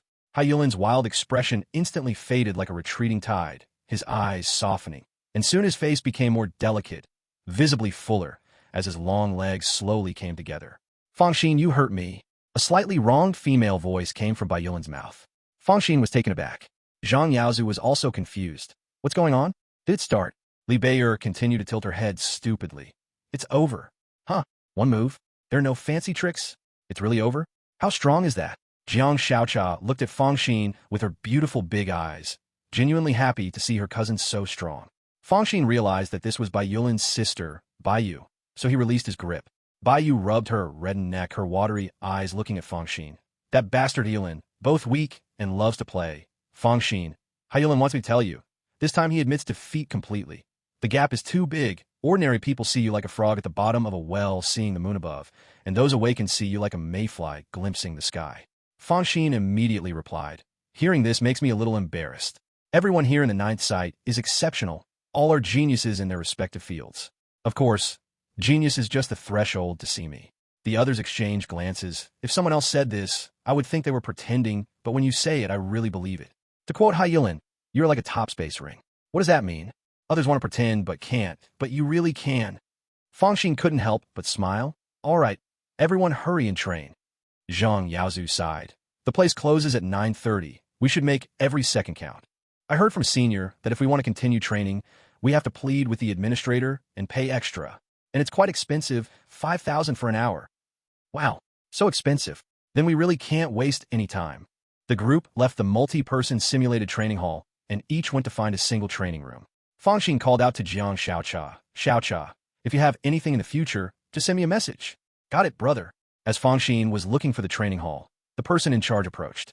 He was a friendly uncle named Ren Lianqing, who had met Fangxin before. Fangxin, Ren Lianqing walked over. Teacher Ren. Fangxin greeted him. Did you bring your ID? I brought it. Fangxin shook the administrator's ID. Ren Lianqing checked the time. I have to step out for a while. Just keep an eye on things here. Make sure everyone follows the rules. If there's a special situation, like someone causing trouble, you can punish them, barring them from the training hall for 3 days to a month. You can handle it with your Jillian device. Of course, usually, no one has the guts to break the rules here. I'm just reminding you to keep an eye on it after 9:30. If anyone wants to stay longer, you can collect a fee of 5,000 per person. The fee will automatically withdraw 10% and be credited to your card, considered your administrator's commission. Of course, you also have a right to bring people in for free, but just be mindful of the limit. No more than 10 people. Got it, Teacher Ren. Ren Lianqing patted Fang Xian's shoulder. I'll be leaving now.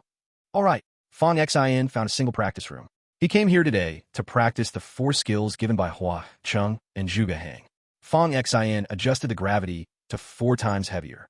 Having experienced dark energy once already today, unleashing the 9-fold opening sky force became much easier.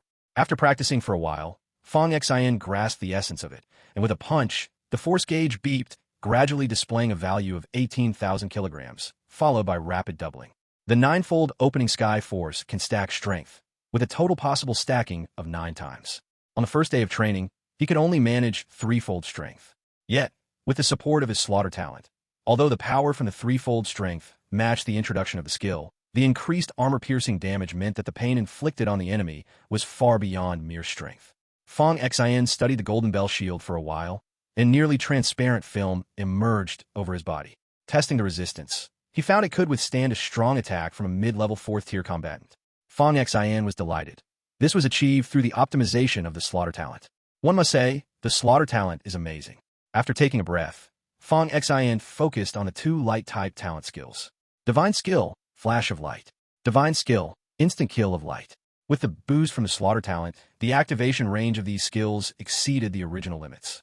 Fang Xian switched the practice room to a light-type talent combat environment. The skylight opened, and the moonlight poured through.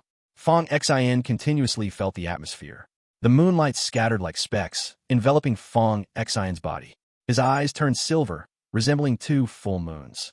His body gradually became blurred, like an eraser wiping away his form. In the next second, Fong Xin appeared 30 meters away. He took a breath, bent over with his hands on his knees, gasping intensely. Excitement filled his eyes. He actually succeeded all at once. However, the stored moonlight within him was too little, leaving him somewhat exhausted. It's easy to store this moonlight, as one only needs to bask in a moon. Taking a breath, Fong Xin absorbed the moonlight once more. A few minutes later, Fong Xin raised his hand and grabbed at the moonlight. A cross sword formed from condensed moonlight appeared in his hand. In the practice room, a training dummy appeared. Fong Xin slashed at the dummy with his sword. The moonlight sword light reached the dummy in a breath, slicing through it, turning the dummy into tiny, sparkling shards. Fong Xin gasped again. The moonlight inside him was still insufficient, and his light-type talent was not peak, so there was a limit to the moonlight he could store, only able to unleash the skill 3 times. Calculating, without using any potions, his true strength was merely S-grade light talent. To raise his limits, the simplest and most brutal method is to kill some awakened light talent users for plunder. Fong Xin glanced at the time. A lot of time had passed, and it was already 9:26. He left the practice room. At this time, many students had already left. After practicing for so long, they were all tired, but there were still some who were more diligent. As Fong Xin turned his gaze, he saw Jiang Xiaocha also coming out of the practice room, wiping away sweat. Seeing Fong Xin also out, Jiang Xiaocha waved her hand and walked over towards him. Unexpectedly, a group of people blocked the way. The leader held a bouquet of flowers in his arms. Xiaocha, from the first moment I saw you, I fell in love with you. Will you be my girlfriend? The crowd behind him cheered. Agree to him. Agree to him. The commotion attracted a lot of attention. Jiang Xiaocha frowned. Sorry, please let me by. But the man refused to leave, and had others surround Jiang Xiaocha. Xiaocha, my name is Yang Hao Si, a new student in the 2nd department. I saw you on the day of enrollment. When I saw you, I knew you were my destined girl. Xiaocha, I really like you. Will you be my girlfriend? Jiang Xiaocha's face was cold. Get out of the way. Yang Hao Si grinned devilishly. Not a chance. If you don't agree to be my girlfriend, I won't let you go today. Jiang Xiaocha frowned and tried to walk past, but Yang Hao Si blocked her again, grinning wickedly, and casually snatched Jiang Xiaocha's towel, smelling it in front of his nose. Wow, Xiaocha, what shower gel do you use? It smells so good. Can you not be so disgusting? Move aside. Yang Hao Si shamelessly blocked her path again, casually taking Jiang Xiaocha's glasses and putting them on himself.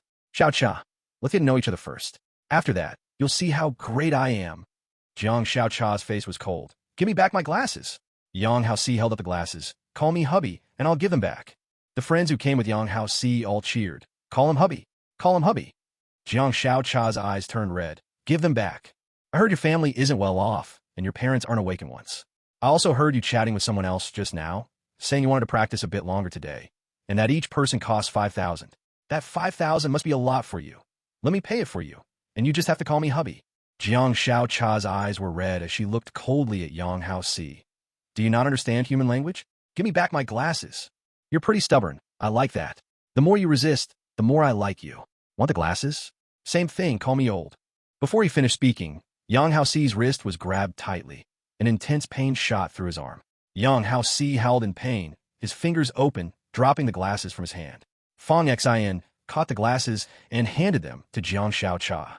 Slap, slap, slap. Fong Xin slapped Yang Hao Si's cheek. If you can't speak properly, just keep your mouth shut. Yang Hao Si rubbed his arm, but was unafraid of Fong Xin. He pointed at Fong Xin's chest. What do you want? A hero saving a beauty? What's it to you if I confess to her? Why the rush? Fong Xin smiled slightly at Yang Hao Si. This is my sister. Stay away from her. This is your first and last warning. Yang Hao Si suddenly laughed and turned to look at the people who came with him. Those people all laughed along. Young Master Yang, this jerk is pretty full of himself. Let's get him. Yang Hao Si poked Fong Xin's chest with his finger, laughing. Warning me? You're pretty bold, huh? So what if she's your sister? Even if she's your mom, if I like her, I'll find a way to get her. No matter how talented you are or how strong you are. So what? Being tough doesn't matter in this world. A young man nearby said, Bastard, do you know who young Master Yang is, and still barking? Who the hell do you think you are warning young Master Yang? You got some serious guts. Yang Hao Si rubbed his head against Fong Xin's face and pointed at his own head. Want to hit me? Come on, try it. Fong Xin grinned. Is that a request? Fine. Fong Xin made a fist with his 5 fingers.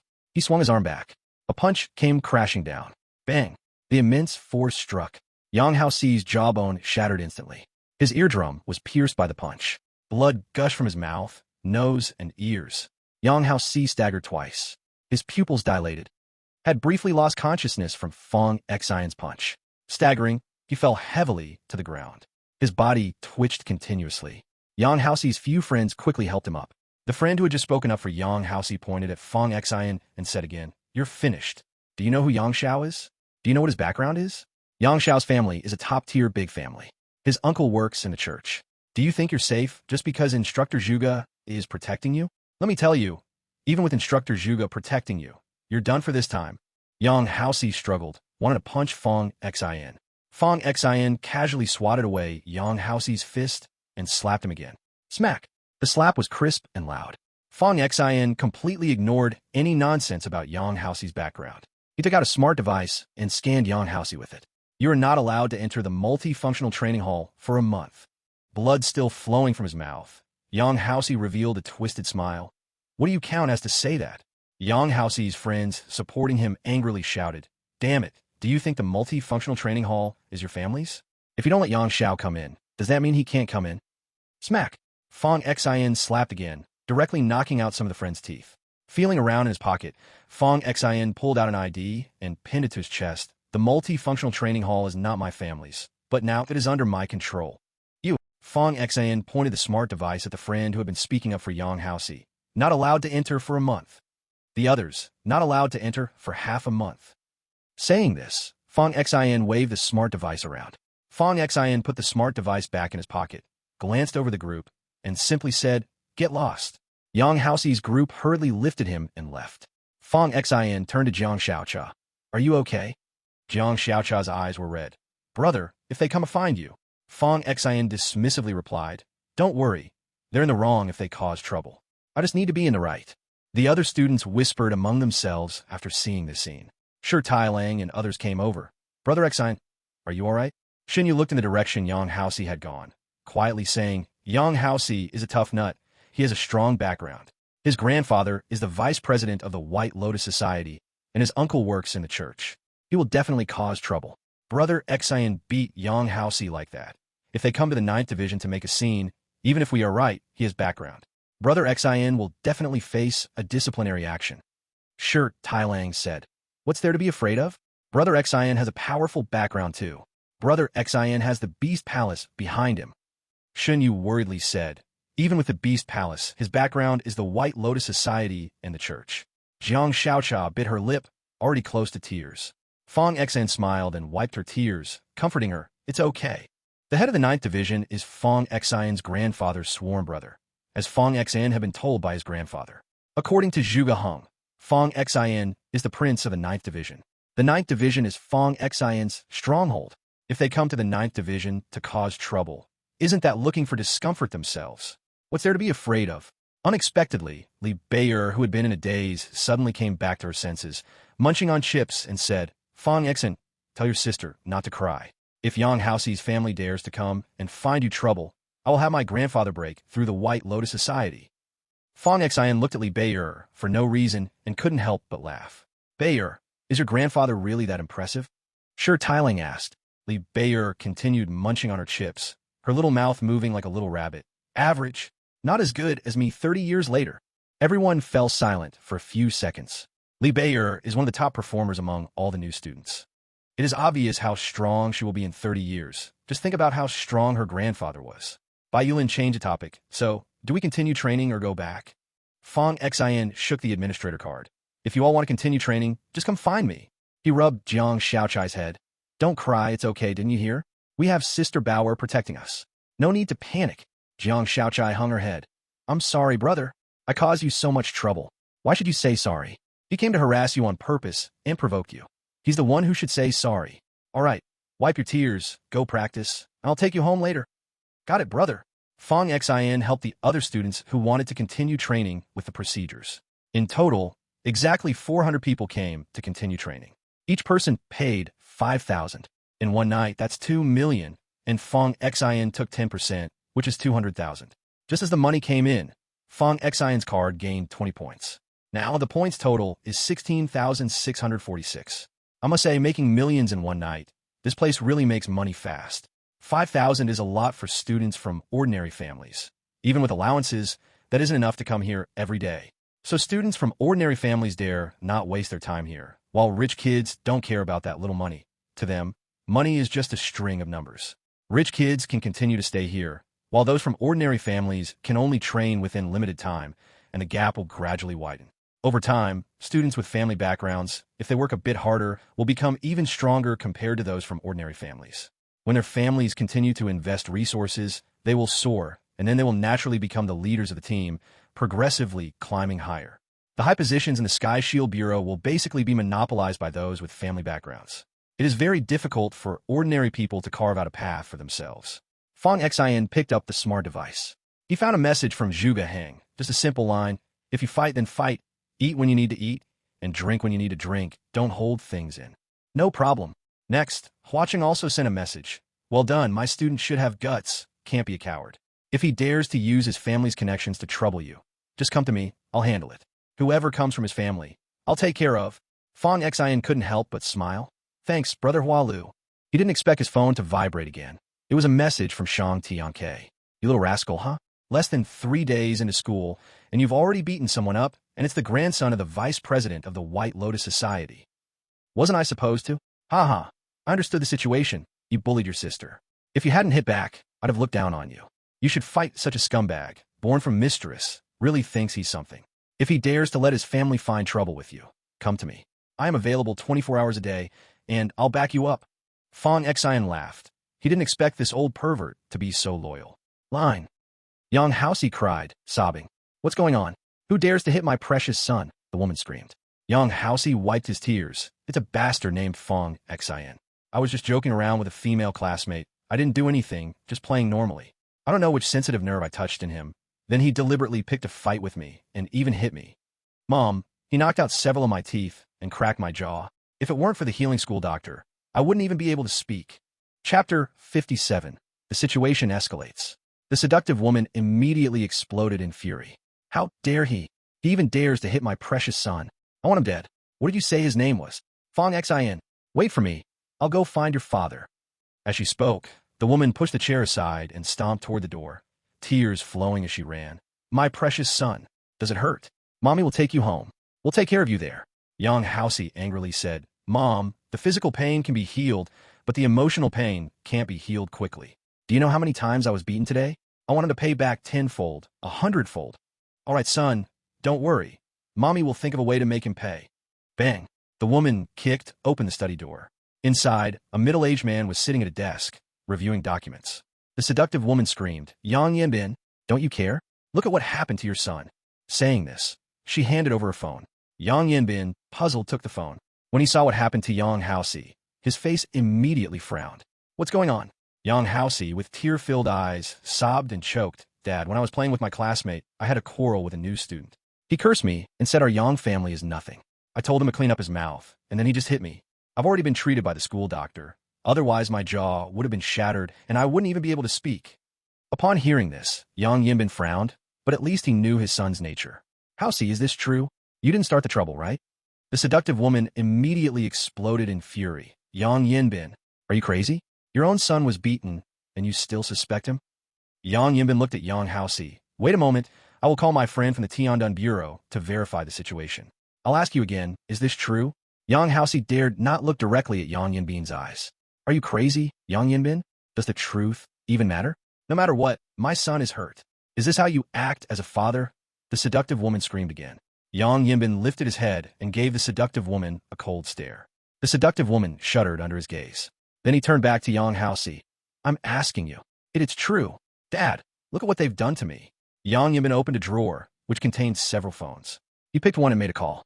After hanging up the phone, Yang Yanbin's face became completely dark. He grabbed the phone and stared angrily at the image of Yang Haoxi on the screen, flirting with a female classmate, and even doing it in front of her older brother. And she's a new student from the 9th section. How dare you not get beaten to death?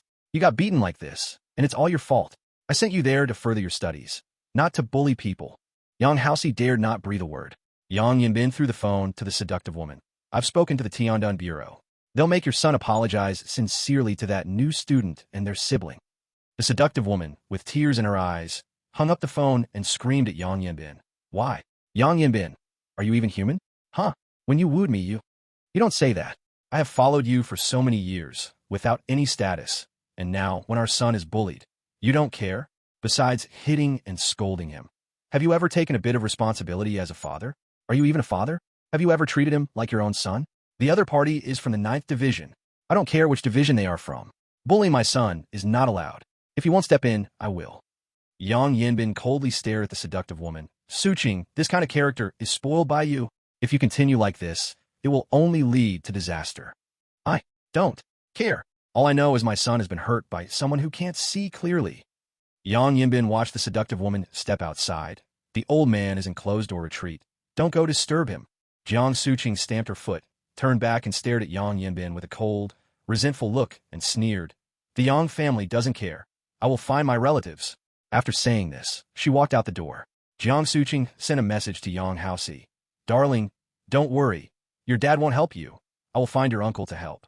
After sending the message, she called right away. As soon as the call connected, Jiang Suqing burst into tears. Brother, your nephew has been bullied. He was almost beaten to death. Who did it? Yang Yanbin. No, he was beaten by a new student in the training camp. What's his name? Fang Xin. There was a moment of silence on the other end of the line. Fang, exit. Yes, what's wrong, brother? Just right. The church is investigating someone, and the person is exactly a new student named Fang Xin from Tiandun Academy. There's only one student with that name. It should be him. Don't worry, I will arrange this matter. If even my nephew is dared to be hit by an ant that has no background, just because of some talent, he thinks he can act so arrogantly, I'll show him that without a background, no matter how good the talent, he can only be stepped upon. I'll have someone lock him up, and let Haoxi go over to take revenge personally. Jiang Suqing wiped her tears. Okay, brother. Only relatives can be counted on. After hanging up, Jiang Suqing called Yang Haoxi again. Darling, Mom just called your uncle. He said that the church is going to investigate that Fang Xin. He won't have good days ahead. Just wait. Your uncle promised he will capture him and lock him up, so you can take revenge yourself. When Yang Haoxi heard this news, his face was twisted with rage, and after hanging up, he excitedly waved his fists. A few friends gathered around. What's up, young Master Yang? Yang Haoxi grinned savagely. My uncle from the church said he would help me take revenge. This jerk won't have good days remaining. Wu Zhishuan, who had been speaking for Yang Haoxi, covered his previously beaten mouth. Young Master Yang is mighty. No man is more manly than one who takes no poison. You have to show this jerk some consequences. So what if he has good talent and good baseline scores? He's just garbage without any background. Useless. As Fang Xin moved to beat Yang Haoxi, this matter instantly began to ferment. Fang Xin was once again pushed to the forefront, and he lamented helplessly how he really was destined to be a top-tier figure. At first, many new students were cheering, thinking Yang Haoxi was doing well. But as time passed, gradually many other voices began to emerge. Fang Xin is in trouble. Yang Deshao has not only the Yang family behind him, but he also has the support of the other two major organizations. How many heads does Fang Xin have to move to strike at young Master Yang? Doesn't Xin go have a background too? The Lord of 10,000 Beasts is coming for him. Don't joke. Your Xin Gu has a background? He's just talented and was helped by instructor Zhuge. That's why he got connected to the Lord of 10,000 Beasts. If the forces behind young Master Yang come knocking, do you think the Lord of 10,000 Beasts would offend the two major organizations for a new student from the 9th Division? Your Xin Gu will be in deep trouble now. Fang Xin is at least the first in the entrance test, so... At the 9th place, the people of Yangshao have come. The 9th place cannot just stand by, right? Is the upstairs person out of their mind? Have you ever seen the church people afraid of anyone? They act unilaterally and would never give a 9th place face. Moreover, how many times do I have to say it? The entrance test results mean nothing for the future. Fang Xin has no background at all. Even if he survives this time, he will still be stripped of a layer of skin. Chapter 58. Feel free to ask me if you don't understand. Fang Xin just glanced through those comments. He didn't take them to heart at all. With Zhuge Heng, Hua Cheng, and Shang Tianke bearing the brunt in front, Fang Xin was not afraid at all. Besides, there was also the old Yi behind the 9th place. Fang Xin felt even less afraid. When he was sending Jiang Xiaocha home, her eyes were still red and swollen. To comfort Jiang Xiaocha, Fang Xin showed her the message from Zhuge Heng. Only then did Jiang Xiaocha breathe a sigh of relief. As they returned to the dorm, they happened to run into the fake brother pants, Zhang Chang. Zhang Chang brushed past Fang Xin. As he passed by Fang Xin, Zhang Chang smiled. I was still thinking about having a showdown with you in the midterm test, but now it seems like whether you can survive to the midterm test is another matter. Fong Xian gave Zhang Chang a calm glance. If you keep barking like a brainless villain, don't talk about surviving the midterm test. You might not even make it through tonight. Zhang Chang sensed the aura emanating from Fong Xian. His hair stood on end. He had experienced life and death battles in previous executions, and he clearly felt that in that instant, Fong Xian's aura was identical to those bloody characters he had met before. Zhang Chang swallowed hard, not daring to stay any longer. He feared that before Yang Haoxi could punish Fong Xian might send him away first, so he hurriedly ran downstairs. Just as Fong Xian sat down in the dorm, Shi Tailang, Bai Yulin, Shun Yu, Zhang Yaozu, and Li Baoer walked in from outside. What happened? Shi Tailang chuckled. New brother, we just called home. If that scoundrel Yang Haoxi dares to trouble you, our families will step in to help. Especially my dad. He has only one son. If he dares not help, I will smash my 2 joy beans and make him lose the joy of being a grandpa. Fong Xian smiled lightly, feeling a wave of inexplicable emotion. Thank you, everyone. Shi Tailang patted his chest. We are all comrades in a small squad. It's the most normal thing for everyone to support each other in difficulties. We are your backing. Fong Xian stood up, and several people opened their arms and hugged each other. I won't say anything mushy. We'll meet for business in the future. Okay, new brother. After seeing off a few people, Fong Xian sat back down. Scenes of Yang Haoxi and his gang flashed continuously in his mind today. Although Zhuge Heng, Hua Cheng, and Shang Tianke had all clearly stated they would help Fong Xian, Fong Xian knew very well. That was because Fong Xian's talent was strong and his strength promising for the future. So anyway, he must enhance his own strength. Fong Xian flipped his hand, holding a small space orb, which was the meeting gift given to him by the old master of Wanshou Palace. He flicked it casually. The space orb shattered. The bear appeared before Fong Xian. The huge white bear fiercely pounded its chest. Fong Xian immediately released his true dragon aura. The white bear stopped being ferocious and instead looked very gentle, lowering its head and approaching Fong Xian. Fong Xian placed his hand on it.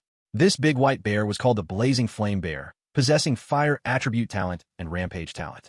In battle, it was covered in flames, and the lower its health, the stronger its fighting power. It was currently at the peak of the 4th tier. Fong Xian signed a contract with the big white bear. The big white bear affectionately rubbed against Fong Xian's palm. With the signing of the contract, a flash of crimson appeared in the big white bear's eyes. Fong Xian was taken aback. He hadn't activated his killing talent. Yet during the contract signing, this big white bear had somehow gained a simplified version of the killing talent. He gently stroked the bear's soft fur. With the big white bear, Fong Xian also gained a powerful ally in battle. Next, he needed to find ways to strengthen his own power. He had to enhance his own value. As long as his abilities were strong enough, he could gain sufficient protection. The simplest way to enhance strength was through killing. However, committing murder at the Tian Shield Academy was a fantasy. The easiest method was to take on some tasks. In the blink of an eye, the next day arrived. Early in the morning, Bai Yulin came knocking on the door. Xinggu, it's time for Extinction Teacher's class in the morning. Don't sleep. We need to enter the classroom 5 minutes early to grab seats at the back. If we're late, we'll have to sit in the front row. Fong Xian, who had been practicing the Golden Bell Shield, opened his eyes. He changed his shoes and opened the door. Let's go. Bai Yulin stood at the door with a look as if he was about to head into battle. And Shi Tailang, with a toothbrush in his mouth, leaned against the door and said gleefully, You too. Have a good trip. I will remember you. Zhang Yaozu and Li Baoer returned after breakfast and heard that Bai Yulin and Fong Xian were going to attend Extinction Teacher's class. Meichio drew a cross on her chest, then clasped her hands together. Ba, I bid farewell to the 2 brave practitioners heading to the west. The Lord will bless you. Amen. Bai Yulin impatiently flicked Meichio's forehead and said weakly, Get lost, get lost. On the way to the classroom, Bai Yulin handed Fong Xian a small wooden plaque. What's this? Bai Yulin shoved the wooden plaque into Fong Xian's hands. I got this blessed wooden plaque from a senior with a voodoo talent. With this, the risk of being called up to answer questions by Extinction Teacher will be greatly reduced. You know, if Extinction Teacher calls you up to answer and you fail, you can forget about having a good semester. Fong Xian played with the wooden plaque and casually tucked it into his pocket. He remembered how he met Sun Bijun yesterday. She was indeed a bit fierce at first, but when he saw her a second time, she seemed a bit gentler. Teacher Sun is quite terrifying, but she should have a gentle side too. Bai Yulin turned back and looked at Fong Xian. Xinggu, what's wrong? Are you shocked? Can Extinction Teacher have a gentle side? If Extinction Teacher can be gentle, pigs can climb trees. The two chatted as they entered the classroom. Once inside, they saw the large lecture hall, with the first 3 rows completely empty. Everyone else was gathered behind the 3rd row, and those who arrived early occupied all the back seats, leaving the latecomers to sit in the front. It was quite a spectacle. There was no second place like it in the entire Tian Shield Academy. As the saying goes, a person's fame casts a shadow. Sun Laotai's reputation was indeed terrifying. Being top tier at Tian Shield, as soon as Fong Xian appeared, he immediately drew the attention of many. Wow, isn't that Fong Xian? Why is he also here for this class? How many talents does this guy have? I heard he awakened 5 talents. The worst seems to be an S-level psychic talent. Oh my, people make others die from jealousy. What's the use of having several talents? He provoked young Master Yang. He should be ready to wait for his death. He looks so calm, as if nothing is wrong. Do you expect him to cry in public? He must be putting on a brave face. By the time young Master Yang's family comes to find him, he'll probably be wetting himself. I asked young Master Yang. The earliest is this afternoon, and the latest is tomorrow morning. His uncle sent someone to trouble Fong Xian. I can't wait to see Fong Xian get taught a lesson. Are you sick? Why are you eager to see Fong Xian get taught a lesson? Sorry, the gun shoots the bird that stands out. Who told him to be so showy? Plus, those who talked about good admission test scores are all supporting him. Seeing him now makes me furious. I wish he would be beaten to tears by Yang Xiao's family. While the discussions were buzzing below, a figure walked in from the classroom door, wearing square glasses with a knitted sweater. As soon as she entered, the whole classroom fell silent instantly. Old Lady Sun walked up to the podium and took out the attendance sheet from her briefcase hanging on her arm. Close the front and back doors. Let's take attendance. Students sitting at the front and back immediately went to close the doors. All the students straightened up and dared not even breathe. The pressure brought by this old lady was simply too strong. Old Lady Sun began calling out names one by one. When she called out Fong Xian's name, Fong Xian raised his hand to respond. Old Lady Sun looked up in Fong Xian's direction and spoke softly. Don't sit at the back. Come sit in the front row. As soon as these words came out, all the classmates' eyes focused on Fong Xian. Bai Yulin lowered his head. Damn, the little wooden sign is useless now. Other classmates began to whisper, resulting in a buzzing noise throughout the classroom. Why is he being called? Because his entrance exam scores were good. Don't joke around. In front of the old witch, she doesn't care how well you did on your entrance exam. This old lady hates students who break the rules the most. It doesn't matter if you are right or wrong. As long as you fight in school, she despises you. Fong Xian beat Yang Xiao yesterday. Who else would she target if not Fong Xian? Haha, Fong Xian is done for. Fong Xian is completely finished. He won't even have to wait for Yang Xiao to punish him. The old witch has already taken action. Fong Xian stood up. Unexpectedly, this old lady played such a trick on Fong Xian again. Fong Xian felt a bit anxious inside. Although the old lady's tone had improved when she left the administrative building yesterday, her previous records were undeniable. It was impossible not to feel uneasy.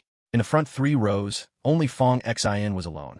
Just as Fong Xian was about to sit down, unexpectedly, the old lady's gaze softened, like an elder looking at an excellent younger relative, and in a gentle tone, she said to Fong Xian, "The mental system has some difficult things.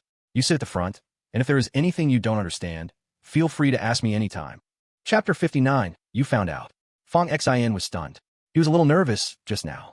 He didn't expect to be so nervous for no reason. Though he didn't know what this old lady heard the dean say in the administrative building before, her current attitude toward Fong Xian had indeed made a complete turnaround. Old Lady Sun suddenly spoke so gently. It made many classmates below begin to wonder why Old Lady Sun treated Fong Xian this way. What else could it be? New GE's grades are good. Do we need to guess? Outstanding people are always being noticed wherever they go. Even the old, which pays attention. What about those who were gloating and hoping new Ge would be punished earlier? Keep barking. Some people are just jealous of our new Ge. They are worthless their whole lives. Those who were just relishing the misfortune felt as if they were hit hard by an invisible hand. Their faces burned with shame. Bai Yulin originally had his head down, but now seeing Fong Xian receive special attention, he immediately clutched his little wooden sign. Haha, I was scared for a moment.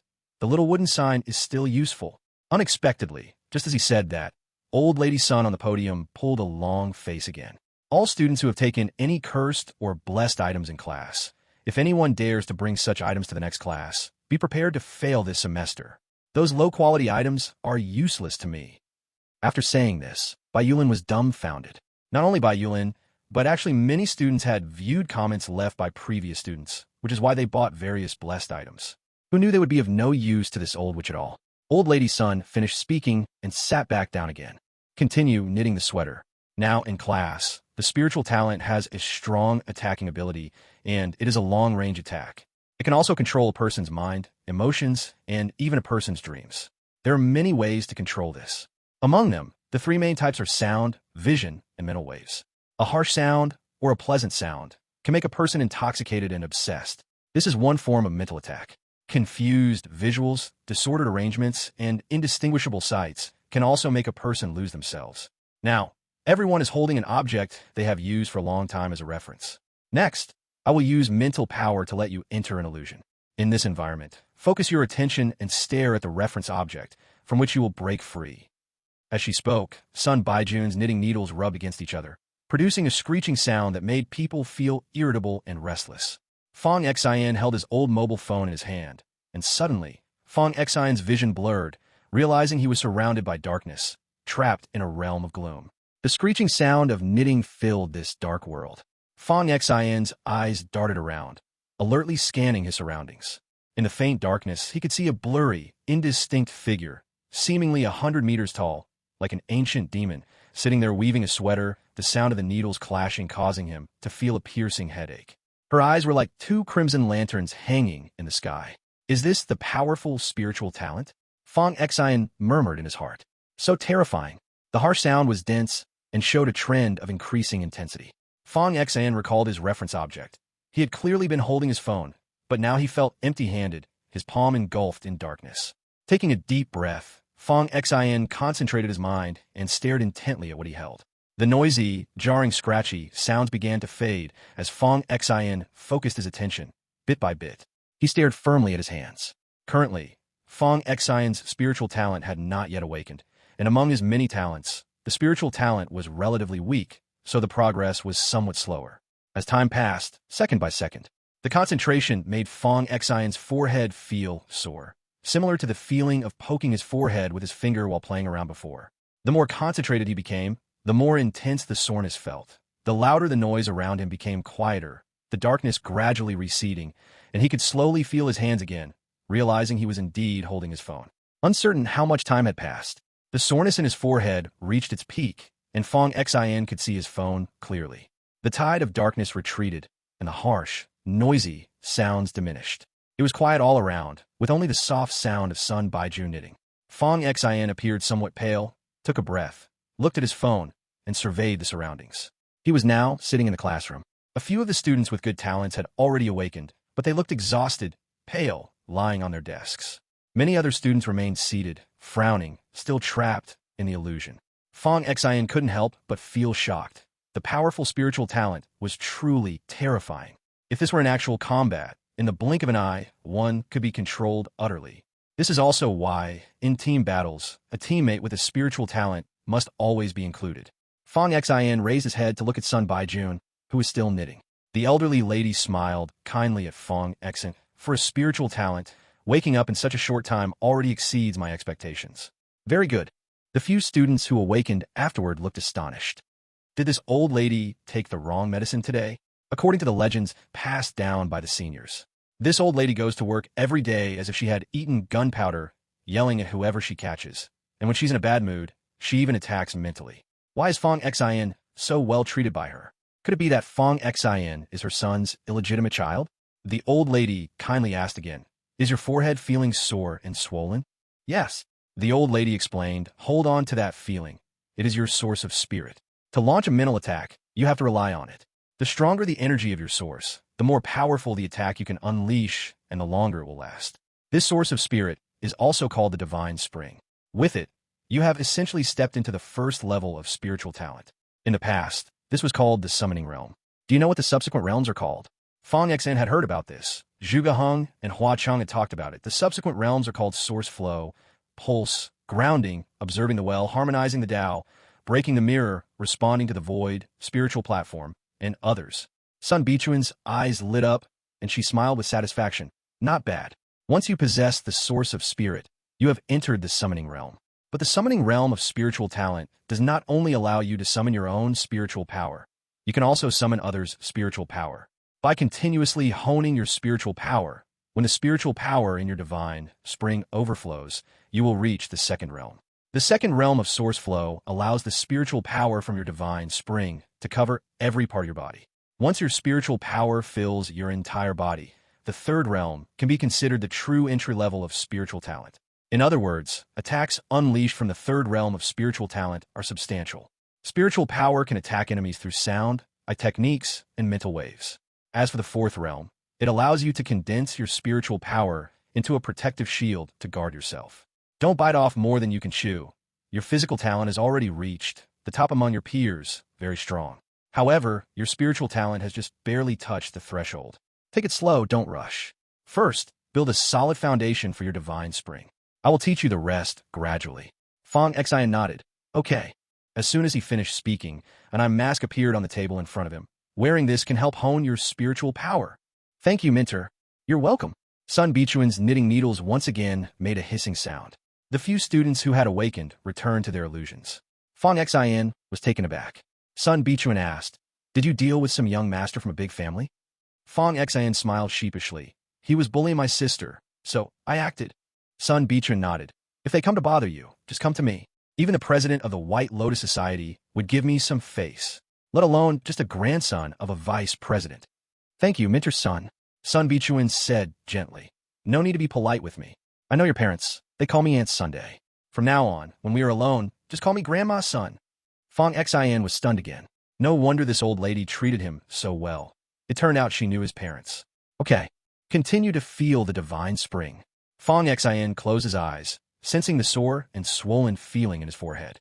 As time passed, Fong Xian seemed to be in a strange space, where a spring appeared before him, slowly exuding strands of spiritual power. In the blink of an eye, it was time for class to end. Sun Bichuan packed up her things and turned to leave. Almost everyone's face was pale to varying degrees. Bai Yulin came forward. "Brother Xian, let's go." Fong Xian stood up, and the two walked out together. Many classmates looked at Fong Xian's back with varying degrees of envy and jealousy. "Brother Xian, why is the extermination master so biased?" Bai Yulin rubbed his head and asked. Fong Xian thought for a moment. "Maybe it's because my name is Fong Xian, so it's biased to Xian." Bai Yulin rubbed his forehead. "Damn, then I'll change my name to Bai Yu Xian. What class do you have this afternoon?" "Perception." "Wow, it's the class of the goddess of heaven shield, Teacher Chung." Bai Yulin's eyes sparkled. "Xian Ge. You don't know, I saw her in person at the beginning of school. She's super beautiful, the most beautiful among all the people I've ever seen." "How beautiful can she be?" "Let me put it this way. In my brother Hyulin's words, if Goddess Chung spits, my brother would drink it mixed with water for half a year." Fong Xian looked at Bai Yulin with curiosity. "Old Bai, are you making mistakes or saying the wrong things, so you can blame your brother or sister?" Bai Yulin smiled awkwardly. "You caught me." While they were eating in the cafeteria, many classmates pointed and whispered in this direction, some sympathizing, while others took pleasure in misfortune. Some voices even deliberately raised their tone. Try to let Fong Xian hear. "Someone is going to be sent off this afternoon. Young Master Yang's family is coming this afternoon. Those from the church. There's going to be a spectacle this afternoon." Chapter 60, Meeting Again. The noise was chaotic. So much so that Fong Xian became the center of attention in the cafeteria. Bai Yulin turned his head and glared fiercely at the loudest student nearby. "Xian Ge, don't pay attention to them." Bai Yulin comforted. Fong Xian took a bite of food and said casually, "I just wanted to be an ordinary nobody, but unexpectedly, again and again, I've become the hottest topic among the freshmen. Those stars are nothing compared to this." Seeing Fong Xian so relaxed, Bai Yulin also sighed in relief. As the two finished their meal and walked back, the new students were still staring and discussing Fong Xian. Fong Xian exhaled, thinking of what Zhuge Hang said, reminding Fong Xian to be a bit restrained. Otherwise, it would be easy to attract attention. The saying goes, the bird that sticks its head out gets shot. Hence, Fong Xian secretly decided that when the midterm test came, he must not stand out too much, just lay low a little. Back at the dorm, Fong Xian lay on the bed. Not hearing what was happening outside, he took out the eye mask that Sun Bijuan had given him from the spatial ring and put it on. Fong Xian adjusted the eye mask as a reference. As soon as he put it on, he entered a pitch-black darkness. Using today's experience from class, Fong Xian focused his attention. His forehead felt sore and swollen, but he could sense that a small amount of mental energy was neutralizing the harsh sounds and the darkness. With experience and a bit of mental energy, Fong Xian gradually became aware of the eye mask. He woke up from the illusion, the sore and swollen feeling in his forehead still lingering. Fong Xin closed his eyes. Within his conscious space, the nearly transparent mental energy emanating from the divine spring seemed to be a bit more than before. But just as Fong Xin was about to take off the eye mask, he discovered that the originally transparent mental energy in the spring suddenly turned blood red, making the spring appear more like a divine demonic eye at that moment. Fong Xin was startled. This was influenced by the killing talent. He took off the eye mask and slowly sat up. The talents he had already awakened, strength talent, light talent, perception talent, mental talent, beast control talent, were all influenced by the killing talent, enhancing their original strength. Rather than an enhancement, it felt more like a mutation. Although, besides the strength talent, the other talents are not SSS level. In the future, if he kills others with similar talents, they will also be enhanced. Just like Fong Xion's beast control talent, now recalling, the reason he could step on the 9th level of the Dragon platform in the Beast Palace was partly due to his strong foundation, and partly because before going to the Beast Palace, he had killed an old master of beast control and devoured that person's talent. Looking at the time, he realized it was almost time for afternoon class. Fong Xian walked down the road, and the students coming and going pointed at him, some with sympathy, others with glee. Outside the classroom door stood a beautiful woman with long, straight black hair cascading over her shoulders, quiet and sweet, her lovely eyes blinking gently, captivating people's hearts. Her long legs wrapped in black stockings were straight and slender, drawing a lot of attention as she stood there. The students in the classroom were scrambling to sit up front, each one acting like livestock, eager to sit at the teacher's desk. It was a completely different world from Grandma's Son by Jun's class. Fong Xian? The long-haired beauty suddenly called out. Fong Xian was taken aback and looked at her. Hello, Instructor Chung. Chung Bingqing smiled back. Have you seen Xiao Bai? Xiao Bai? Bai Yulin? He went to that shooting talent class. Chung Bingqing shook her head. Not Bai Yulin, it's Zhuge Hang. I call him Xiao Bai. Do you know where he is? I don't know. I haven't seen him these past 2 days. Chung Bingqing had her hands behind her back. Can you help me ask where he is? Fong Xian felt puzzled. Why don't you just ask him yourself? He doesn't pay attention to me. Seeing Fong Xian's expression, Chung Bingqing bluntly stated, Haven't you heard the gossip about us? I'm his loyal fan. Everyone in the 9th district knows I've been pursuing him since I was a teenager, still chasing him to this day. But he always ignores me. This is an open secret in the 9th district. Fong Xian's expression was strange. He didn't expect such gossip. He didn't think that the white-haired boy would have such a beautiful woman chasing after him. No wonder that old lecher Shang Tianke wanted Chung Bingqing's contact information. The white-haired boy not only didn't give Chung Bingqing's number, but also gave it to Sun Bai Jun instead. So this was the root of it all. Chung Bingqing looked at Fong Xian eagerly, hands clasped her chest. Can you please help me ask where he is? Fong Xian hesitated, but then sent a message to Zhuge Hang. Where are you, big brother? Did your teacher Cheng ask you to find out? Fong Xian felt a bit awkward. That white-haired boy really had sharp intuition. Chung Bingqing blinked her big, charming eyes. Can I send him a message? Fong Xian handed over his communicator, and Chung Bingqing felt a little nervous. After a moment to gather her thoughts, she sent a voice message. Xiao Bai, please don't hide from me, okay? It's cold outside, and I bought you some clothes. Can I come to your place later to give them to you? After sending the message, Chung Bingqing waited eagerly for a response. A few seconds later, her communicator vibrated. She quickly pulled it out to check. After seeing the message, Chung Bingqing's expression showed a mix of joy, grievance, helplessness, and a touch of resilience. Fong Xian couldn't help but sigh. A goddess admired by past and present students could be so humble in front of the white-haired boy Zhuge Hang. Returning Fong Xian's communicator, Chung Bingqing smiled softly. All right, time to get ready for class. As Fong Xian. Isn't that just like using a lantern in a toilet to seek death? If not him, then who? If a normal person heard about someone's strong background, who wouldn't bend a little? What about him? No background. And on top of that, he's reckless, truly believing that just because his grades are good he can do whatever he wants. No matter how good his grades are, they're useless. To survive out here, you need a background. Even if he has Instructor Zhuge backing him, he can't be saved this time.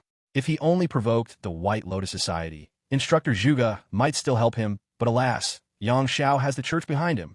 Isn't there also the Master of the Beast Palace? Don't joke. The Master of the Beast Palace is connected through Instructor Zhuge. Do you really think he would act for a new recruit from the 9th section? Think before you speak, okay? The big man, Zhang Bing, turned his head back. Damn it, these guys are despicable. Fong Xian shrugged. It's normal. Chung Bingqing gently tapped on the lectern. All right, everyone be quiet. Today is our first class in the perception department. Before we start, Let me introduce myself. My name is Chung Bingqing, and I will be leading your perception courses. The perception ability is one of the rare talents that lacks offensive power, but no team can do without a teammate with perception talent.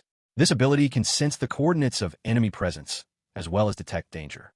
As your level increases, you may even be able to perceive a person's past and future, and maybe even the past and future of this world. Before she could finish, Chung Bingqing frowned and looked towards the door. Almost in the next second, bang! The sudden, loud, and piercing sound of the door being pushed open interrupted Chung Bingqing's words. A few people stood at the door. Each person wore a distinctive uniform. On each person's chest was a badge. The badge bore a totem. In the shape of an eye, the pupil was a sun. People from a church. These individuals were all arrogant, looking down on everyone, seemingly possessing an innate superiority complex. The leader was a middle-aged man with slanted eyes. He tilted his head slightly. A blond young man stepped out from behind him. Fong Xian instantly recognized the blond youth as none other than the lion dog he had seen at Chu Xingyao's house, Huoshi. Huoshi took out something similar to a smart device and scanned it across the classroom. A series of beeping sounds filled the air. It was aimed right at Fong Xian. Everyone in the classroom looked towards Fong Xian. Realizing this was directed at Fong Xian. Yang Haoxi in the back row crossed his arms, displaying a triumphant smile.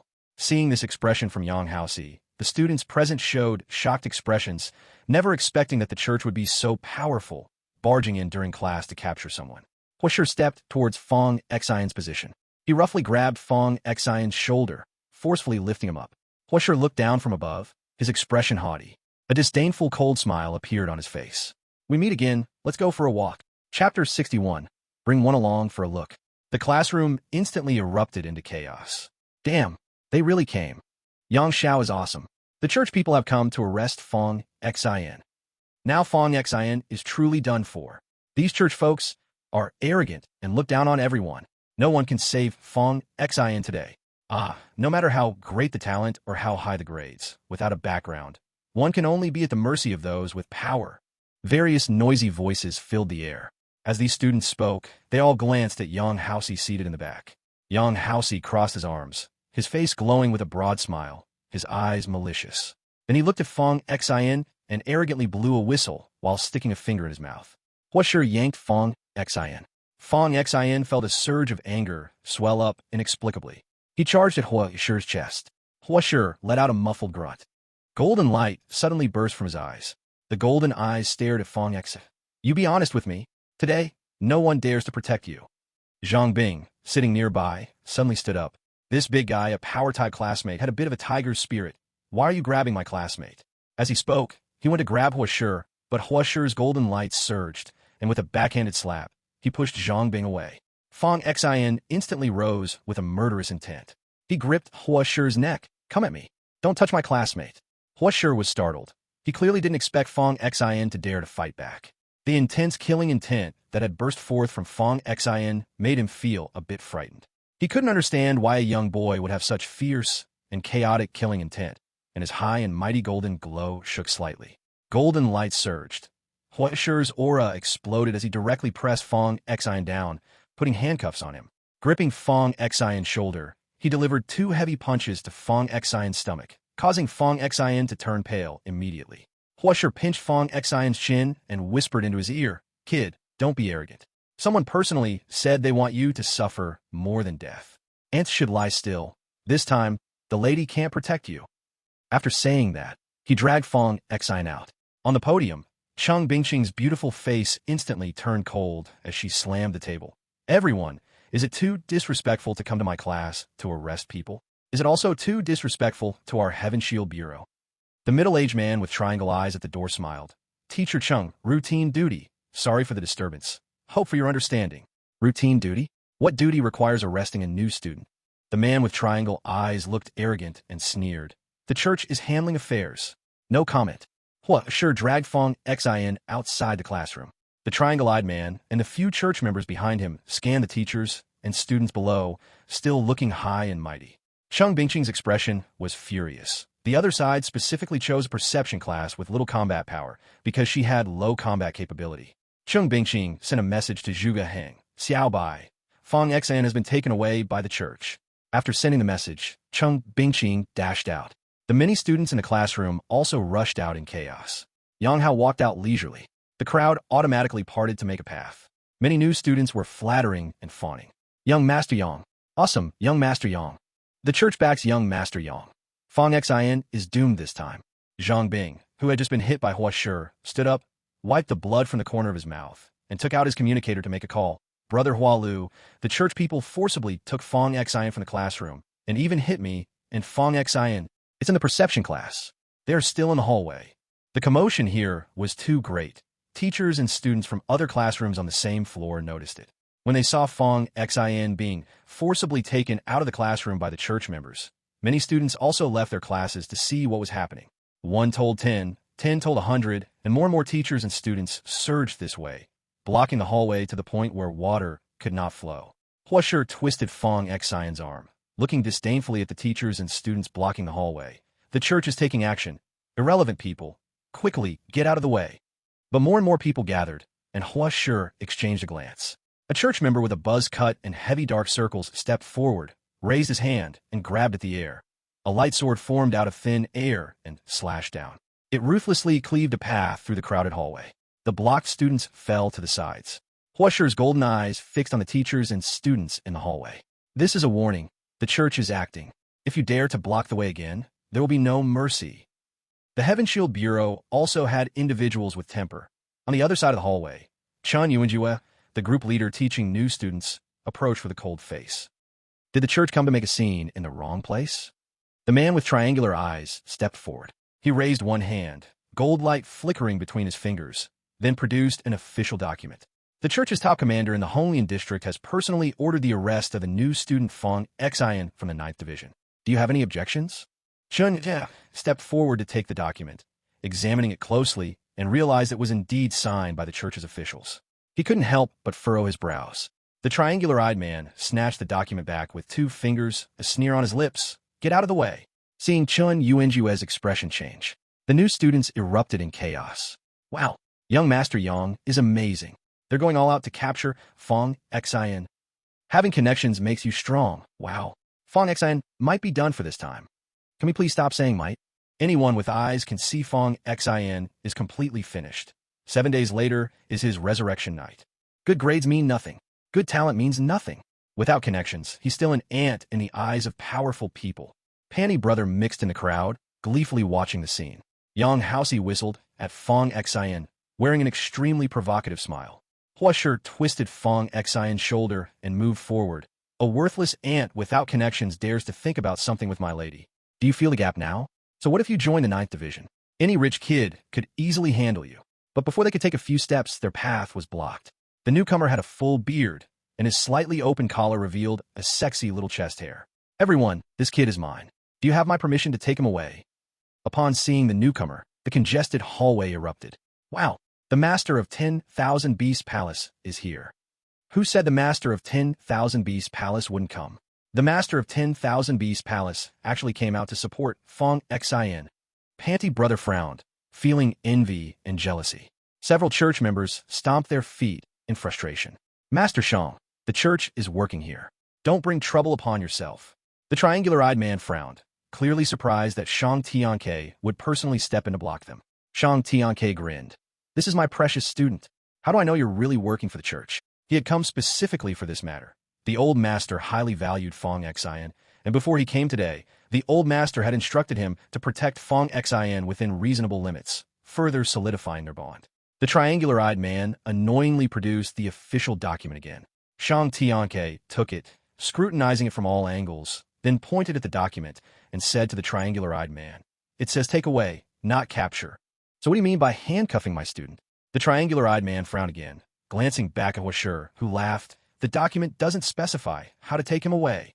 Shang Tiang's face turned cold. The terrifying aura from his body suddenly burst forth. And then dark energy rose, a giant one-horned python appearing out of thin air, its massive form coiling behind Shang Tianke. Who do you think you're talking to? This scene once again drew gasps of shock. Hua Shi unconsciously swallowed hard, stepping back 2 paces in fear. The triangular-eyed man's expression darkened as he glared at Hua Shi. Unlock the handcuffs. Hua Shi, upon hearing this, hesitated for a moment. Though extremely reluctant, he finally unlocked the handcuffs. The triangular-eyed man and Shang Tianke stood shoulder to shoulder, facing each other. Master Shang, I've given you face, but enough is enough. I must take him away. It doesn't matter who comes today. But unexpectedly, just as he finished speaking, a sharp whistling sound came, and a chair flew directly at Hua Shi's face, instantly smashing his face, causing blood to flow everywhere. Hua Cheng, the sixth master. Jiang Weiqi, he is my man. Let me see you bring one. Chapter 62, Dizziness. With the appearance of Hua Chengwu Liuya, the scene erupted in loud chaos again. Damn, Ninth Bureau's Huajingang Liuya is here. Is Liuya so famous? Famous? How stupid can someone be to say that? This gentleman is strong. And do you know who his grandfather is? Wamohi, a terrifying figure introduced in our history textbooks, holding military power. One of the distinguished figures in the Gods' War. Wow, how powerful. Why is he here to protect Fong Xian? Fong Xian's main ability is in strength, and Liuya is also a strength instructor. Besides, Liuya is known to be protective. If Fong Xian is to be taken, how can he not come out? Liuya isn't even afraid of the church. Facing hard against hard is certainly taboo, but the church won't dare to act against Liuya without orders. He comes from a legitimate big family, and the Huajia army is known for sticking together. Touch one is like touching the whole nest. Looking at this, Fong Xian is not without background. He has two big bosses backing him up. It seems Yang Shao's revenge isn't that easy. Not necessarily. After all, the church doesn't place anyone in their eyes, and this time, they're acting on official business. The noisy voices fill the air. Yang Hao seemed mixed in the crowd, with a grim face, never expected that the church would intervene and someone would come stop them. Not just anyone, but two heavyweight guests. With a sullen face, Jiang Weiqi's triangular eyes appeared icy, his expression dark to the extreme. Hua Lao Lu, I am handling official business. Don't go too far. Hua Cheng laughed. Official business? What official business? Jiang Weiqi stepped forward and whispered, Hua Lao Lu, this kid has been personally ordered to be taken back for questioning. If things go wrong, your old man may not be able to protect you. Saying this made Hua Cheng immediately furious. I'll stop him today. What can you do about it? Jiang Weiqi's triangular eyes shone with fierce light, but he was helpless against Hua Cheng, having no choice but to shake his wrist and take out the official document, handing it to Hua Cheng. Open your eyes and see clearly. Is this not a document signed by the higher-ups? Is this not official business? Hua Cheng was about to speak when a voice came. Official business? Is it really just official business? Following the voice, everyone looked over. They saw an old lady wearing square glasses walking over with a sweater. With the appearance of the old lady, all the people at the scene retreated like the tide. It seemed that this old lady's aura was more formidable than some fierce beasts. Shang Tianke awkwardly adjusted his clothes, covering his enticing chest hair, respectfully stepping aside. Senior son, Hua Cheng, this stubborn one, also reigned in his arrogance, bending down. Aunt's son. Sun Bijuan walked through the crowd and stood in front of Jiang Weiqi. Using the name of official duty to serve your own interests, who gives you the right? Jiang Weiqi's tone softened for once, as if he recognized the status of this old lady in the Tianqi Bureau. Old lady's son, this matter seems to have nothing to do with you, right? This child is my student. You come to arrest my student. Can you say it has nothing to do with me? As soon as this was said, the scene erupted into chaos. Damn, the merciless master of obliteration is here to rescue someone? An unprecedented event. I thought it was unbelievable that Princess Shang and Liuya came to rescue someone. But how did she come out too? Heavens, is this still my impression of the iron-faced and unfeeling master of obliteration? Feeling completely safe. After this battle, my view of the master of obliteration went from dark to slightly less dark. Yang Shao is in trouble. Initially thought Yang Shao could do something to Fong Xian, but in the end, Fong Xian blew up with these big bosses. Were those who were gloating that brother Xian was finished just now? Keep barking, you dogs. A group of sewer rats just keeps squeaking all day long. They're just jealous of our new brother. These people have issues, so bitter they can't stand it. Did Fong Xian slap them in the face? The group that was just gloating now fell silent. Things had taken an unexpected turn. Brother Underwear stood with his mouth open, clearly not expecting 3 big shots to come to the rescue, and even the great Extinction Master showed up. Jiang Shaocha also stood in the crowd, nervously and angrily watching the scene unfold. Yang Haosi in the crowd had a grimace on his face, his eyes almost murderous. He had skipped class today to come watch the drama, with Fong Xian planning to go to the interrogation room later to deal with Fong Xian with some dirty tricks. But now, 3 obstacles had appeared in his way. Jiang Weiqi squinted his triangular eyes again, shaking the document in his hand. Old lady's son, even if he is your student, the higher-ups have said, we have to take him. Please cooperate. It's really official business? Sun Bijun asked. Jiang Weiqi smiled. Old lady's son, I assure you, it's absolutely official. Sun Bijun's hand, that was knitting the sweater, suddenly paused, and she turned to look at Yang Haosi in the crowd. The elderly lady's cold eyes behind the framed glasses locked onto Yang Haosi as she said calmly, speak the truth. Yang Haosi's pupils began to dilate. I harassed Fong Xian's sister, and Fong Xian hit me. I went to my mom, and my mom contacted my uncle. My uncle promised me that their church was looking for Fong Xian. Later, my uncle would send people to take Fong Xian and lock him in a secret room, where I could punish him however I wanted. After he finished speaking, Yang Haosi's pupils slowly focused, his face turning pale, and beads of sweat began to form on his forehead. As the words fell, Jiang Weiqi's face turned pale, and the few church members behind him also looked shocked. The onlookers were in an uproar. Sun Bijun's hands knitting the sweater grew faster, and her eyes behind the glasses emitted a chilling, terrifying aura. Say it again to me. Is this really official business? Hua Cheng's finger pointed at the air, his voice full of righteous indignation. What the hell is this? Jiang Weiqi, come here and explain to me. Does your damn church have the last name Jiang? Using the church's name to bully people from the Tiandun Bureau. What else do you want to do? If today you dare use the church's name to take our student, tomorrow you'll use the church's name to take our instructors. Are you trying to provoke a conflict between the church and our Tiandun Bureau?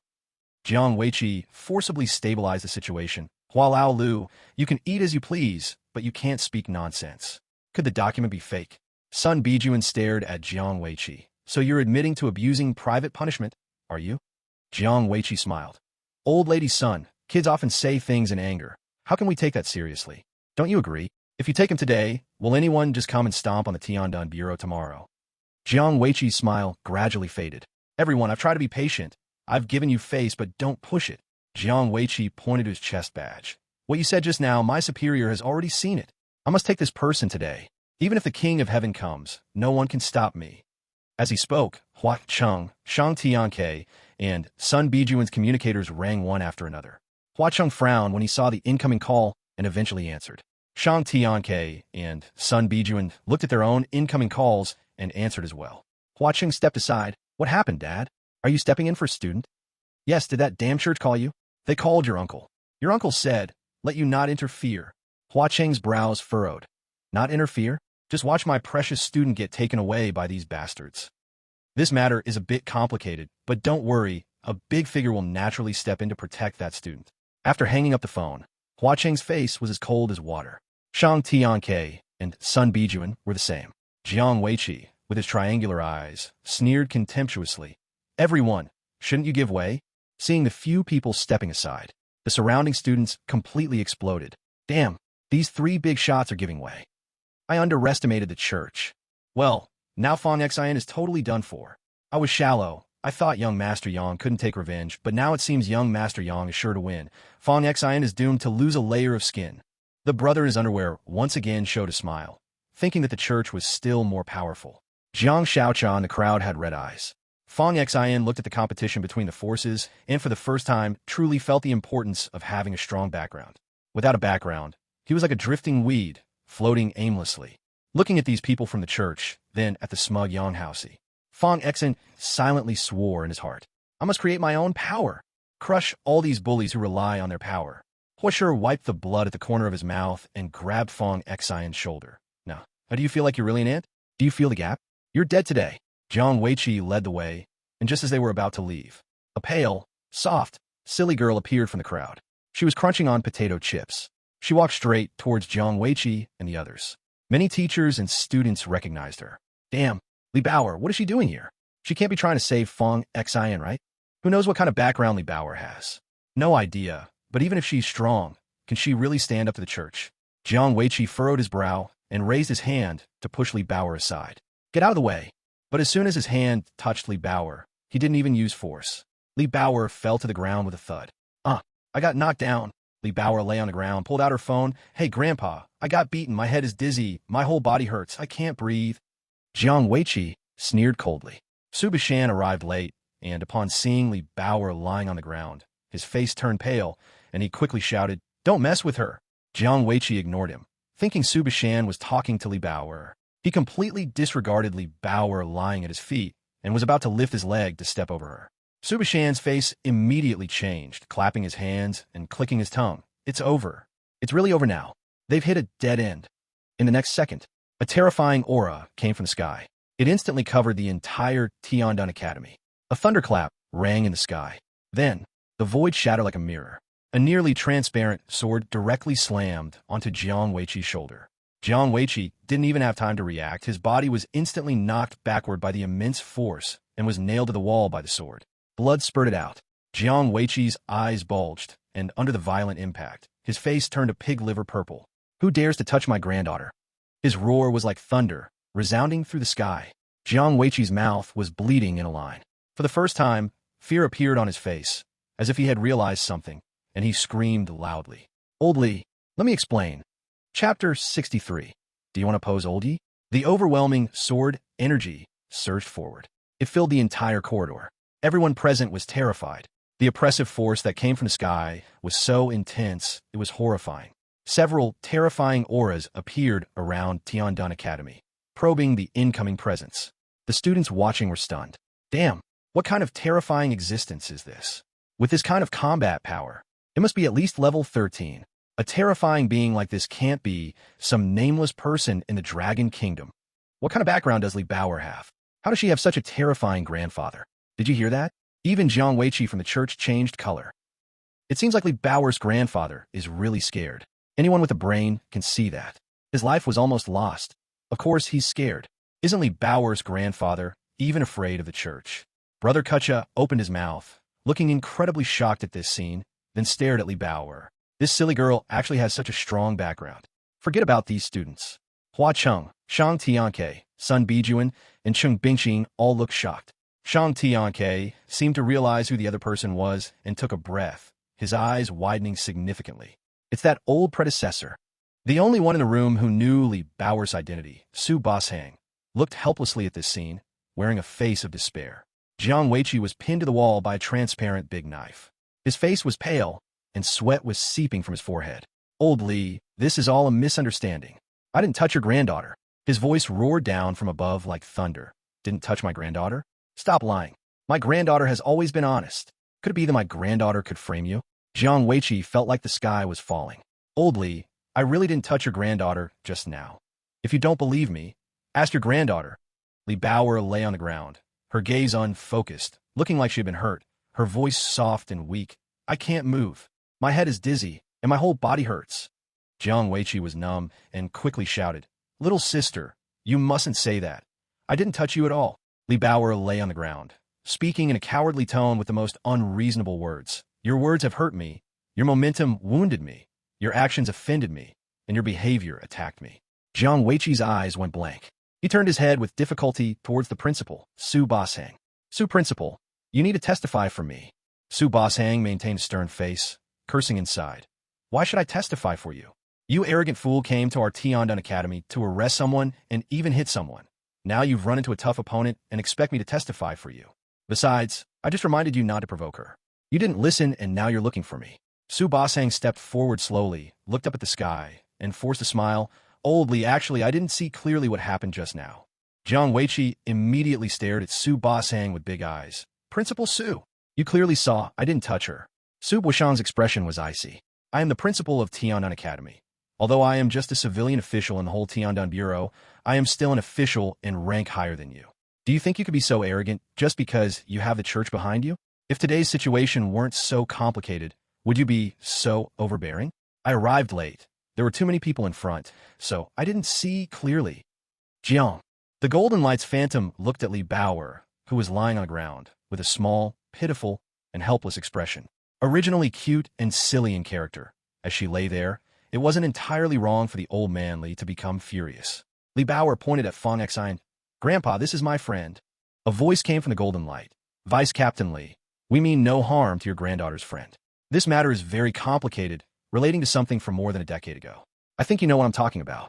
For the first time, Vice Captain Li fell silent. After a long pause, he said, You must promise me you cannot harm him in the slightest. No problem.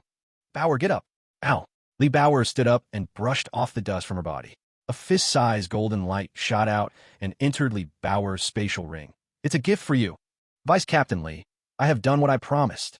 The knife that pinned Jiang Weiqi suddenly dispersed, and Jiang Weiqi sat on the ground against the wall, leaving a thick, crimson line on the wall. A cold voice came from the golden light. Take him away. Jiang Weiqi struggled to stand up, took out a vial of potion from his spatial ring, and swallowed it without a word, giving Hua Shi a glance. Hua Shi rudely grabbed Fang Xian by the shoulder and started to leave. Hua Cheng's angry expression appeared, and in a flash, he stepped forward, his arm filled with energy, which enveloped his thick arm and transformed into dragon scales, unleashing an explosive punch to Hua Shi's abdomen. Hua Shi instinctively activated his golden protective shield, but it was instantly shattered by Hua Cheng's punch, and his body was sent flying backward. He crashed against the wall and then bounced back to the ground, spitting out a mouthful of fresh blood. You Hua family brat, do you know what you're doing? An angry voice came from the golden light. Hua Cheng shook his wrist nonchalantly. The documents said to take him away, and you also said to take him away. Does this look like taking him away? The golden figure in the light glanced at Hua Shi, and under its powerful aura, Hua Shi immediately lowered his head, too afraid to breathe. Hua Shi struggled to get up. His abdomen throbbed with tearing pain. Hua Shi stood behind Fang Xian, this time not daring to be rough again. Let's go. Just as Fang Xian was about to leave, Hua Shi's voice suddenly rang in his mind. Lowly insect, you won't even need the young Master Yang to intervene. Just wait and see how I torment you. I will make you wish you were dead. Once you are half tormented, I will find a healer to fix you. This will repeat until you understand how desperate it is to offend the powerful. The spectator students looked at Fang Xian. Although many big shots had come to help, ultimately, he would still be taken away. Once taken away, who would believe the verbal promises? Fang Xian would still be tortured, and later a healer would come to save him as if nothing had happened. But just a few steps later, ripples in the air stirred, and a figure stepped out. With a head of white hair and hands in his pockets, he grinned, revealing small white teeth. Good afternoon, everyone. As the white-haired guy appeared, the scene erupted again. Wow, the monster from a 9th district has come out too. One Fang Xian has brought out so many big shots. Who still dares to say Fang Xian has no background? A voice came from the golden light. Zhuge Heng, are you also going to block the way? Zhuge Heng stood in midair with his hands in his pockets. I won't block, but you cannot take him away. You can only question him at the Heaven Shield Academy. Do you really want to oppose our church? An angry voice shouted from the golden light. The golden light intensified, the air trembled, and the windows roared. Zhuge Heng leisurely raised his hand, pinching a token between two fingers. Old Yi said, nobody can be taken away. Are you going against Elder Yi? Chapter 64. Do you want to take on Hua Shi? The token hovered in midair. A vast and terrifying wave emanated from it, chilling to the bone. It was evident how powerful the one behind this token was. The shadow within the golden light remained silent. It just floated in the air as if it was on autopilot. At that moment, the air seemed to have come to a standstill. Before, several auras from the Heavenly Shield Academy had swept over here. The reason the church hadn't acted was that the higher-ups had not given orders. Now that the one behind the 9th district had spoken, they had no need to hold back anymore. These people from the church had truly gone too far. The auras were powerful enough to crush the church members into mush. Time seemed to have frozen. After several seconds, a voice came from within the golden light. Then let's listen to Elder Yi. Unexpectedly, Zhuge Heng continued. There's one more thing. Your church ignored the rules of Heavenly Shield Academy today, breaking the treaty signed between our organizations, and even beat our new recruit from the Heavenly Shield Bureau in front of so many new students. Shouldn't you express something? What do you want? Donate about 10 advanced skills from your Holy Light Church to us. A mocking voice came from the golden light. 10? You dare to open your mouth. Then you can negotiate. 1 skill. Zhuge Heng shook his head. 10 advanced skills. Angry shouts came from the golden light. White-haired brat, don't go too far. Our personal grudges have not been settled yet. The white-haired person showed no signs of fear, still grinning with his small white teeth. Mr. Wu, it's work hours now. Please address me as Instructor Zhuge, as I am the Chief Instructor of Heavenly Shield Academy. The figure in the golden light slightly trembled, seemingly very angry. After a few seconds of silence, he said, 3. If that works, fine. If not, we'll just have to drag it out and fight in court. No problem, skills. Zhuge Heng agreed readily. But I have 2 more conditions. Go ahead. The skills must not be circulated outside. That's the first point. And the second point is Heavenly Shield Academy must not make things difficult for him afterwards. The figure in golden light pointed in Yang Haoxi's direction. No problem. 3 light spheres flew out of the golden light. After checking, Zhuge Hang said, "The conference room is ready. Let's go over now." Snap! Zhuge Hang snapped his fingers. The few of them vanished into thin air. This spectacle left many new students dumbfounded. Many new recruits had heard of a powerful white-haired trickster from the 9th District, but didn't know just how strong he was. The super cool snap had them completely captivated. Many female students let out awestruck gasps, their eyes sparkling with admiration.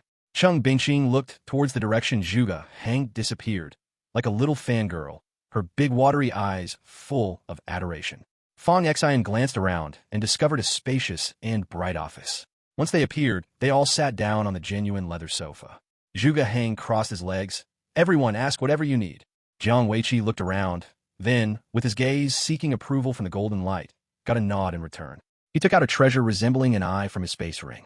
He gently tossed it, and the eye-shaped treasure hovered in midair. A beam of light shot out from it, enveloping Fang Xian. Jiang Weiqi coldly stared at Fang Xian. "You answer what I say. Did you hear?"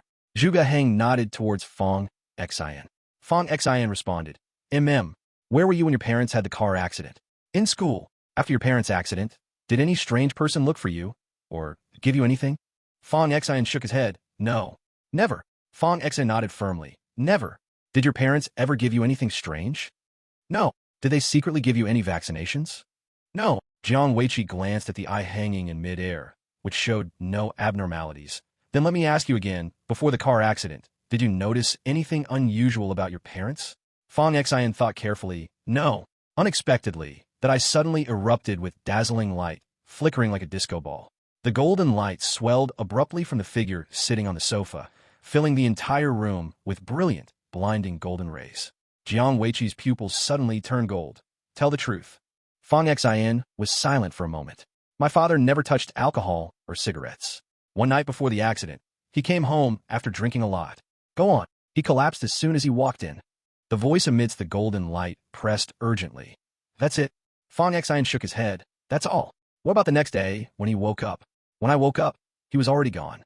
There was a sticky note on the table, saying he had a very important seminar with my mother in the morning, and told me to eat outside. Then I never heard from him again until the police notified me to go to the morgue. After a moment of silence in the interrogation, Jiang Weiqi continued. "After your parents left, did any strangers come to you and say something, or did strangers deliberately pick a fight or try to harm you?" "Yes." This made the church members stare closely at Fang Xian again. "Who? What do they look like? Do you remember their names?" As he spoke, a brush and a canvas flew out from Jiang Weiqi's spatial ring. Fang Xian described, gold hair, long hair, square face, slightly light brown eyebrows, pretty big eyes, a high-nosed bridge, a bit fleshy nostrils, thick lips, overall a weirdly handsome but ugly look. As Fang Xian described, the brush painted swiftly, and the portrait gradually took form, lifelike. Looking at the portrait, Jiang Weiqi frowned and couldn't help but turn a look to the side. As the portrait took shape, Fang Xian added, "His name is Hua Shi, the one sitting next to you." Hua Shi's face darkened, glaring at Fang Xian with hatred, wishing he could tear him apart. Bang! Jiang Weiqi slammed his fist on the table. "Are you messing with me?" Fang Xian replied honestly, "Didn't you ask me?" Jiang Weiqi paused for a moment, suppressing his anger, and said, "Is there anyone else?" "There's one more." "What's his name? What does he look like?" "Yang Haoxi." Jiang Weiqi was once again left speechless, putting away the brush and canvas, his eyes filled with fury. If it weren't for Zhuge Hang being here, he would have already started administering punishment. "Everyone, are we done asking? If we're done, can we leave now?" Zhuge Hang interjected. Jiang Weiqi stared at Fang Xian and then glanced at the golden figure, which shrank and quickly disappeared into Jiang Weiqi's badge. Before leaving, he left a sentence. "Let's go. It seems he knows nothing." Jiang Weiqi got up, and Zhuge Hang leisurely stood up too. "I'll see you off." Before Jiang Weiqi could say anything, snap! With the snap of fingers, Jiang Weiqi, Hua Shi, and many church members vanished. Zhuge Hang put his arm around Fang Xian's shoulder. "Today's lesson was really educational. Did you feel your own insignificance?" "I felt it." "Since you felt it, find a way to improve your strength. This world is like that. From the day humanity was born, the law of the jungle has been imprinted in our bones. No matter how civilization updates and iterates, the law of the jungle just takes on different forms." At this point, Zhuge Hang changed the subject. "Do you want to take down that Hua Shi?" Fang Xian grinned. "I want to." Zhuge Hang embraced Fang Xian. "Did you see that punch Hu Lao Lu threw at Hua Shi today?" Fang Xian recalled Hu Qing's punch at Huashi, who didn't avoid it at all, having all his golden protective barriers shattered by Hu Qing in one blow. Though it was because of a difference in realm, Hu Qing's punch left Huashi utterly defenseless. I see it. That technique is called the Tai Rising Dragon technique, specifically designed to counter Huashi. Once mastered, it can even specially target the light system. You got embarrassed at the church today, and with Hua Lao Lu's temper, he will definitely teach you the Tai Rising Dragon technique to take on the church. For the midterm test, we will go to the demon and god ruins, and the church will go too. Anyone entering the ruins with a combat power above level 5 will be suppressed. Huashi will also go to the ruins, and he can only exert level 5 combat power there. Whether you can kill him depends on your skills. Chapter 65. Terrifying Unknown. Fang Xian was stunned. Won't killing church members have consequences? When the demon and god ruins open, besides many so-called righteous organizations, remnants of the Eternal Night Army, and various other organizations will also go in. By then, it will be chaos inside. As long as you don't kill the Tiandun Bureau comrades inside, you can team up or hunt each other, including hunting church members. Killing intent flickered in Fang Xian's eyes. During the test, he can go in even if he's not a student? Yes, the demon and god ruins have many treasures, and there are plenty of rare materials. So aside from the students going for tests, others will also risk going inside to seek treasures. Fang Xian paused. Can we choose which demon and god ruins to go to? Zhuge Hang smiled. Yes, we can. Do you have a place in mind? I want to go to the number 9 demon and god ruins. Zhuge Hang tilted his head to look at Fang Xian. With so many ruins, why do you want to go number 9? My lucky number is 9. Fang Xian answered evasively. No problem. Is Huashi definitely going? Zhuge Hang made an okay gesture. Absolutely. Do you have any other questions? Aren't you the chief instructor? Why haven't I seen you teach anyone? Fang Xian asked a side question. Zhuge Hang put his hands in his pockets and smiled with his white teeth. Because, my brother, I'm just a ruffian from the number 9 division. This answer was flawless. Here are 3 techniques for you to take a look at. After you finish, remember to return them to me. I need to submit them to the Tiandun Bureau. 3 groups of light flew in front of Fang Xian, and he stored them all in his space ring. Thank you. No problem, go back to class. Snap! Zhuge Hang snapped his fingers. Fang Xian vanished on the spot. The new students were still discussing among themselves. So many big shots came out to support Fang Xian today. Even the one behind the number 9 division sent a message. This shows the importance placed on Fang Xian. Initially, they thought Yang Haoxi could take Fang Xian away, but unexpectedly, they kicked against iron plates. Those students who had flatteringly praised Yang Haoxi were now met with a counterattack from Fang Xian supporters. We're the ones who were just flattering Yang Haoxi.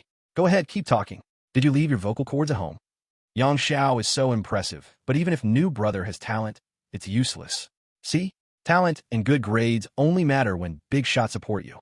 They're just rats in a stinking cesspool, unable to tolerate other success. Spouting all that sour talk just shows their jealousy of new brother. Now this is good. Those who flattered Yang Haoxi must be dying of envy. Calm down. New brother being supported by so many big shots shows he really has a background. I heard from someone in the number 7 division that when new brother enrolled, he had over 10,000 points in his account, which is equivalent to over $1 billion in cash. Under various criticisms, those who had once praised Yang Haoxi didn't dare to speak a word. Now everyone could see that the number 9 division was firmly supporting Fang Xian. When the church people left earlier, Yang Haoxi walked away with a few sycophants, looking dejected. Cheng Bingqing stared blankly in the direction Yang Haoxi left. Her eyes were hollow, as if she were in a trance. Shang Tianke, like a fly, approached him. Before he could finish, Sun Bijuan raised her eyes and gave him a cold glance, clearly and firmly stating, "Get lost." All right. Shang Tianke forced a smile and rolled away a few meters. Sun Bijuan glanced at Cheng Bingqing. A few minutes later, Cheng Bingqing's eyes regained their sparkle, her face a bit pale, and she was gasping for breath. What did you see? Sun Bijuan asked, pulling at her sweater. Cheng Bingqing looked towards the direction where Yang Haoxi had left. He still wants Fang Xian to strike dead, on the death platform, using someone else's power, displaying at least mid-level 4 strength. Sun Bijuan, the old lady, paused slightly in her actions, then continued to ask, and then? Then it became unclear. I only saw someone die, but I don't know who specifically died. Sun Bijuan raised her brow in rare astonishment. You couldn't see clearly? Cheng Bingqing nodded. If a prophecy talent can't see clearly, it could mean that the other party's realm is very high, or there is a higher level prophet obscuring the heavenly secrets, or the person being investigated has an unknown existence protecting them. Sun Bichuan replied, so you mean someone is obscuring the heavenly secrets, or an unknown existence is protecting that Yang Haoxi? If there is a prophet obscuring the heavenly secrets, I would sense it. That only leaves one possibility. Either Fong Xian or Yang Haoxi is being protected by an unknown existence. This unknown being is terrifying. A person under the protection of such an existence, if they do not perish early, can reach their peak and stand shoulder to shoulder with gods. These words moved Sun Bichuan unexpectedly. Her hands froze in their actions, and the motion of pulling at her sweater stopped. You can't tell which of the two it is. Just as Cheng Bingqing was about to speak, the crowd erupted into chaos. Fong Xian appeared out of nowhere in the hallway. Cheng Bingqing stared at Fong Xian. A few seconds later, Cheng Bingqing let out a muffled grunt, her eyes turning red, filled with blood vessels, and her already pale complexion turned ghostly white, swaying and almost falling. Sun Bichuan quickly supported Cheng Bingqing. What did you see? Cheng Bingqing's forehead glistened with sweat. Her long legs, wrapped in tight stockings, trembled slightly. I saw nothing. The one protected by an unknown being is Fong Xian. Sun Bichuan stared at Fong Xian in astonishment. She was stunned. Cheng Bingqing adjusted her breathing, took out a small fruit from her spatial ring, and swallowed it in one bite. Her complexion improved a lot, but her eyes were still filled with blood vessels, fiercely red. She took out a pair of sunglasses from the spatial ring and put them on. If looked at closely, the sunglasses resembled a couple style, like Zhuge Heng's. Everyone back to the classroom, a mentor shouted. Many students hurriedly made their way back to their respective classrooms. As Fong Xian headed back to the classroom, Hua Cheng emerged from the crowd, hugging Fong Xian. Come find me in the gravity room after class. Recalling what Zhuge Heng had said earlier, Fong Xian nodded. Okay. When they got to the classroom, not long after, Cheng Bingqing walked in from outside. Cheng Bingqing succinctly said, class will be over soon, so I'll keep it brief. Anyone with perception talent only needs one perception fruit, so I won't elaborate further on that. Our perception talent consumes the same as the mental system, both using mental strength. The two talents have similarities to an extent, but the mental system focuses more on attack. The first realm of perception talent, the summoning realm, is about using one's vision, hearing, smell, touch, and feeling to judge the safety within a certain range. The second realm, the source flow, involves using unique methods to condense mental strength, opening a spiritual spring, enhancing sensitivity and range of perception. The third realm, the pulsation, is about resonating mental strength pulses with external air currents, merging them, enhancing the sixth sense and sensitivity in detecting danger. The fourth realm, the foundation, weaves mental strength into a massive web, like a spider's web. Within a certain range, any approaching danger will be captured. Since you are beginners, I will only cover these four realms for now. Don't underestimate our perception system. No team can be without us. With our insight, the team's chances of winning will multiply. No matter how strong you are, if you can't sense the enemy, it's all in vain. Fong Xian clicked his tongue. What's wrong with the power system? Why does everyone always bring it up? I'm so angry. When will our reckless ones stand up? Teacher, what level is needed to foresee someone's past and future? Cheng Bingqing smiled gently and said, you need to reach the fifth realm. Because Cheng Bingqing is beautiful, has a sweet voice, and a good temper, every minute in her class passes quickly. In the blink of an eye, the class was over. Everyone left, but many turned back to look at Fong Xian. Today, Yang Haoxi used his church connections to target Fong Xian. Everyone thought Fong Xian was doomed, but the outcome was unexpected. This also showed everyone how much the 9th Division valued Fong Xian. Those who flattered Yang Haoxi were met with ridicule. Fong Xian didn't rush back to the dormitory. Instead, following Hua Cheng's instructions, he went to the gravity chamber. When he entered, Chapter 66, your uncle agreed. Bang, bang, bang. Hua Cheng was practicing boxing against a high-level puppet. He was shirtless, his muscle lines prominent, and every inch of him exuded explosive power. Hua Cheng's body was covered in dragon scales, formed from his energy. It was like wearing a suit of dragon scale armor. This dragon scale armor not only increased defense, but also boosted attack power. Hearing footsteps, Hua Cheng twisted his arm. The muscles moved like writhing dragons, and the dragon scales on his arm pulsed, eventually turning into 9 small dragons attaching to his arm. With a punch, boom, the air was smashed with a huge sonic boom from the punch. Following the sonic boom, a deafening dragon roar sounded. The high-level puppet was instantly punched back. In mid-air, the puppet seemed to be hit again by residual force, continually propelled upward as if skipping across water. Hua Cheng turned around and waved his fist. Did you see that? I saw it. Do you want to learn? Yes. Hua Cheng grinned. That's good. If you don't learn, I will beat you up. Those bastards from the church made my people suffer so much today. We must find a way to release this anger. This technique is called Tai Ascending Dragon Technique. It was obtained accidentally by my grandfather. Before I teach you, you must promise me never to use this technique to bully the weak, never to harm the innocent, and never to harm comrades. Fong Xan nodded. I promise. I won't use Tai Ascending Dragon Technique to bully the weak. I won't harm the innocent. I won't harm comrades. Good. Hua Cheng patted Fong Xian on the shoulder. As he spoke, he took out a bamboo slip. From today on, set aside 2 hours every day to focus on practicing this technique. When you face the church members in the midterm exam, give them a beating. Fong Xian closely studied the Tai Ascending Dragon Technique. After reading it, he was filled with excitement. Hua Cheng was truly straightforward. The 13th level technique was taught without reservation. This technique balanced offense and defense by condensing energy into dragon scales, and when mastered, could match the strength of a true dragon. Moreover, the dragon scale armor created by this technique could withstand light-type attacks, have penetration and critical strike bonuses against light-type shields.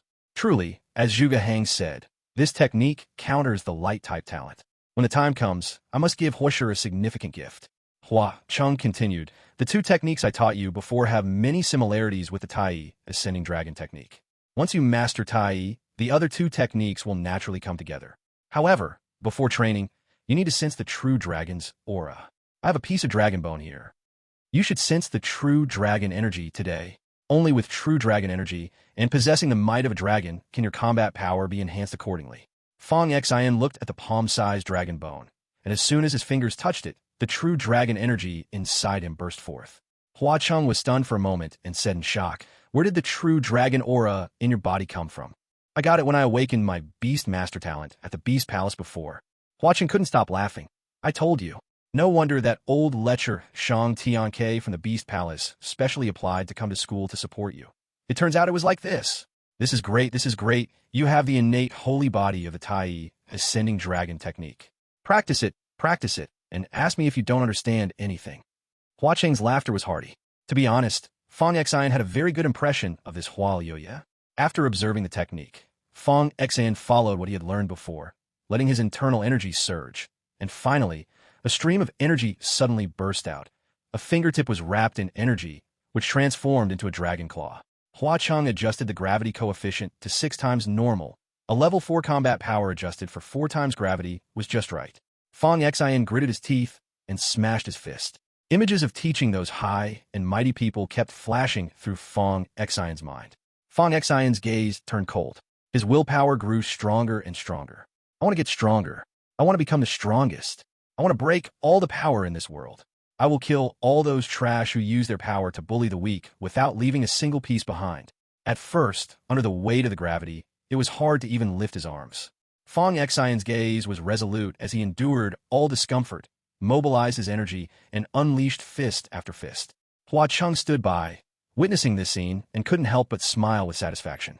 If this perseverance continues, it seems quite possible to achieve level 5 combat power during the midterm test. On the other side, Yang Hao Si dialed the phone. Mom, that Fong Xian is still fine. Not only did he fail to take revenge, but now I've become the laughingstock of the entire school. Everyone points at me and says such ugly things, and some even call me a clown. If this goes on, I might fall into depression. On the other end of the line, Jiang Suqing quickly replied, Honey, listen to your mom. I asked your uncle, and it's not that the people from the Heavenly Shield Bureau are protecting Fong Xian. It's because Fong Xian is involved in some secrets. Your uncle said that the one behind the Ninth Bureau is keeping Fong Xian because he has value. But a person without a background, once he loses his value, no one will care if he lives or dies. Yang Hao Si clenched his phone and shouted, But I just want him dead right now. Jiang Suqing said, Son, don't rush. Let me tell you a secret. This is what your uncle told me. What secret? This time the Ninth Bureau is favoring that Fong Xian, which has made some people very angry at the church. And I've heard that Fong Xian has decent talent. The Ninth Bureau already has a. Outside the school, there will be people with similar talent and combat power, transferring their strength over. In order not to reveal any clues, they will lay it out step by step, making the students' power seem to steadily increase. However, among the new students, the increase in combat power cannot be too exaggerated. It will be controlled at the level of level 4 power, but killing that Fong Xin is still easy. So son, hold on a little longer. You will definitely see Fong Xin being killed. Yang Haoxi's eyes were crazy. Mom, stop looking for new students. Let me go. I want to kill him with my own hands. Son, you are my heart's flesh. Such rough and tiring work should be done by others. Yang Haoxi said viciously, Mom, if I don't kill him with my own hands, I will always be laughed at as a clown by those students. I can't stand that kind of humiliation. I want to avenge myself. Son, Jiang Suqing was interrupted by Yang Haoxi before she could finish her sentence. I don't care. Go find my uncle and have him do it for me. I want to go to the death arena and kill Fong Xin with my own hands. If you don't help me, I won't live. Son, please don't be foolish. You are everything to me. I will go find your uncle right now. After hanging up the phone, Yang Haoxi kicked the chair beside him, his eyes dark and sinister. Soon, the phone rang again. Son, your uncle really loves you. He agreed. Chapter 67. Need to get stronger. Boom. Fong Xin punched the puppet. The puppet with level 4 mid-stage combat power was knocked back half a step. Hua Cheng's eyes lit up. Fong Xin was able to hit with 18,000 kilograms of force. The upper limit of level 4 combat power is 25,000 kilograms. This means Fong Xin's actual combat power is still in the early stage of level 4. A level 4 early stage can knock back a level 4 mid-stage puppet, showing his talent. Fong Xin learns this kind of thing almost instantly. After Hua Cheng taught it a few times, Fong Xin quickly grasped the key points. In just 2 hours, Fong Xin was already able to wrap his palm with energy. The energy outside his palm transformed into a dragon claw. With a sweep of his 5 fingers, several cracks appeared on the puppet's chest. This was still under 6 times the gravity. If it were outside, Fong Xin's combat power would double. During the training, Hua Cheng also acted as a sparring partner, pointing out some flaws in Fong Xin's combat skills. With countless real combat experiences, Fong Xin learned quickly. When Fong Xin and Hua Cheng came out of the gravity room, many female students looked over. Female students were much more lustful than male students, and with Fong Xin's current status in the Sky Shield Academy, he was already a prominent figure. This added buff made him the object of many female students' admiration. Hua Cheng glanced at the time. I'll head back now. Let's continue training at this time, every day. I've applied for the gravity room for you. It's yours alone. As long as you don't die, train as hard as you can. If I can't come due to something, send me a message if you have any issues. Okay, Hua Lu Ge. Hua Cheng squeezed Fong Xin's shoulder. Accent, remember, be decisive, have a firm will. Repay kindness and repay hatred. If you can't take revenge immediately, don't blame the heavens or people. Only trash does that. Everything unfair we see in this world comes from our weakness. Right and wrong in this world are based on strength and weakness. Only by becoming strong ourselves can we wipe out all those who oppress the weak. Fong Xin looked at Hua Cheng and liked his personality more and more. Got it, Hua Lu Ge. Hua Cheng smiled at Fong Xin. From now on, there's no need to be polite with me. I'm your mentor in class, but after class, we're brothers. Okay, I have things at home. I'll leave now. Waving goodbye, Fong Xin tugged at the clothes sticking to his body. He had to hurry back and take a shower, and also thank Li Bauer. Today, Li Bauer, this little fool, made an appearance with quite an abstract style, but indeed helped Fong Xin a lot. Fong Xin also thanked Zhuge Heng, Shang Tianke, Sun Bijuan, and Cheng Bingxing. Human feelings are not just about someone helping you. Treating them to a meal or giving them a gift is not enough to repay. This kind of relationship should be kept for the future. When they need Fong Xin, he would surely help with all his strength. On the way back, a crisp and familiar voice came from behind. Brother, go to eat together? Fong Xin turned around, and Jiang Xiaocha ran up, handing him a soft, fragrant towel. Fong Xin wiped his sweat. I need to go take a shower first. Then I'll tidy up your room.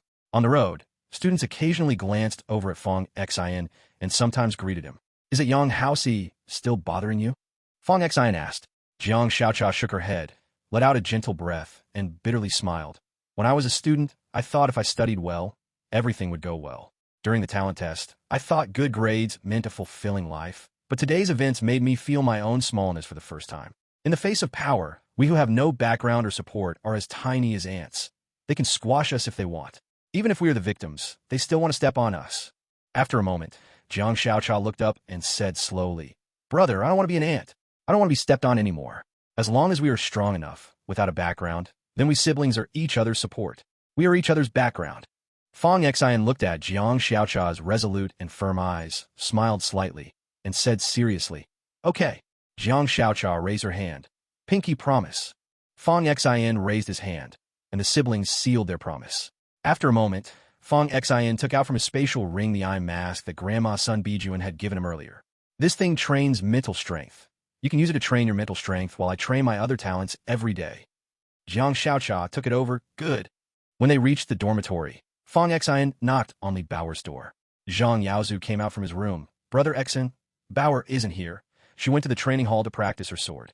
Before she left, she said that if you come back and want to thank her, just take her a month's worth of chips." "No problem."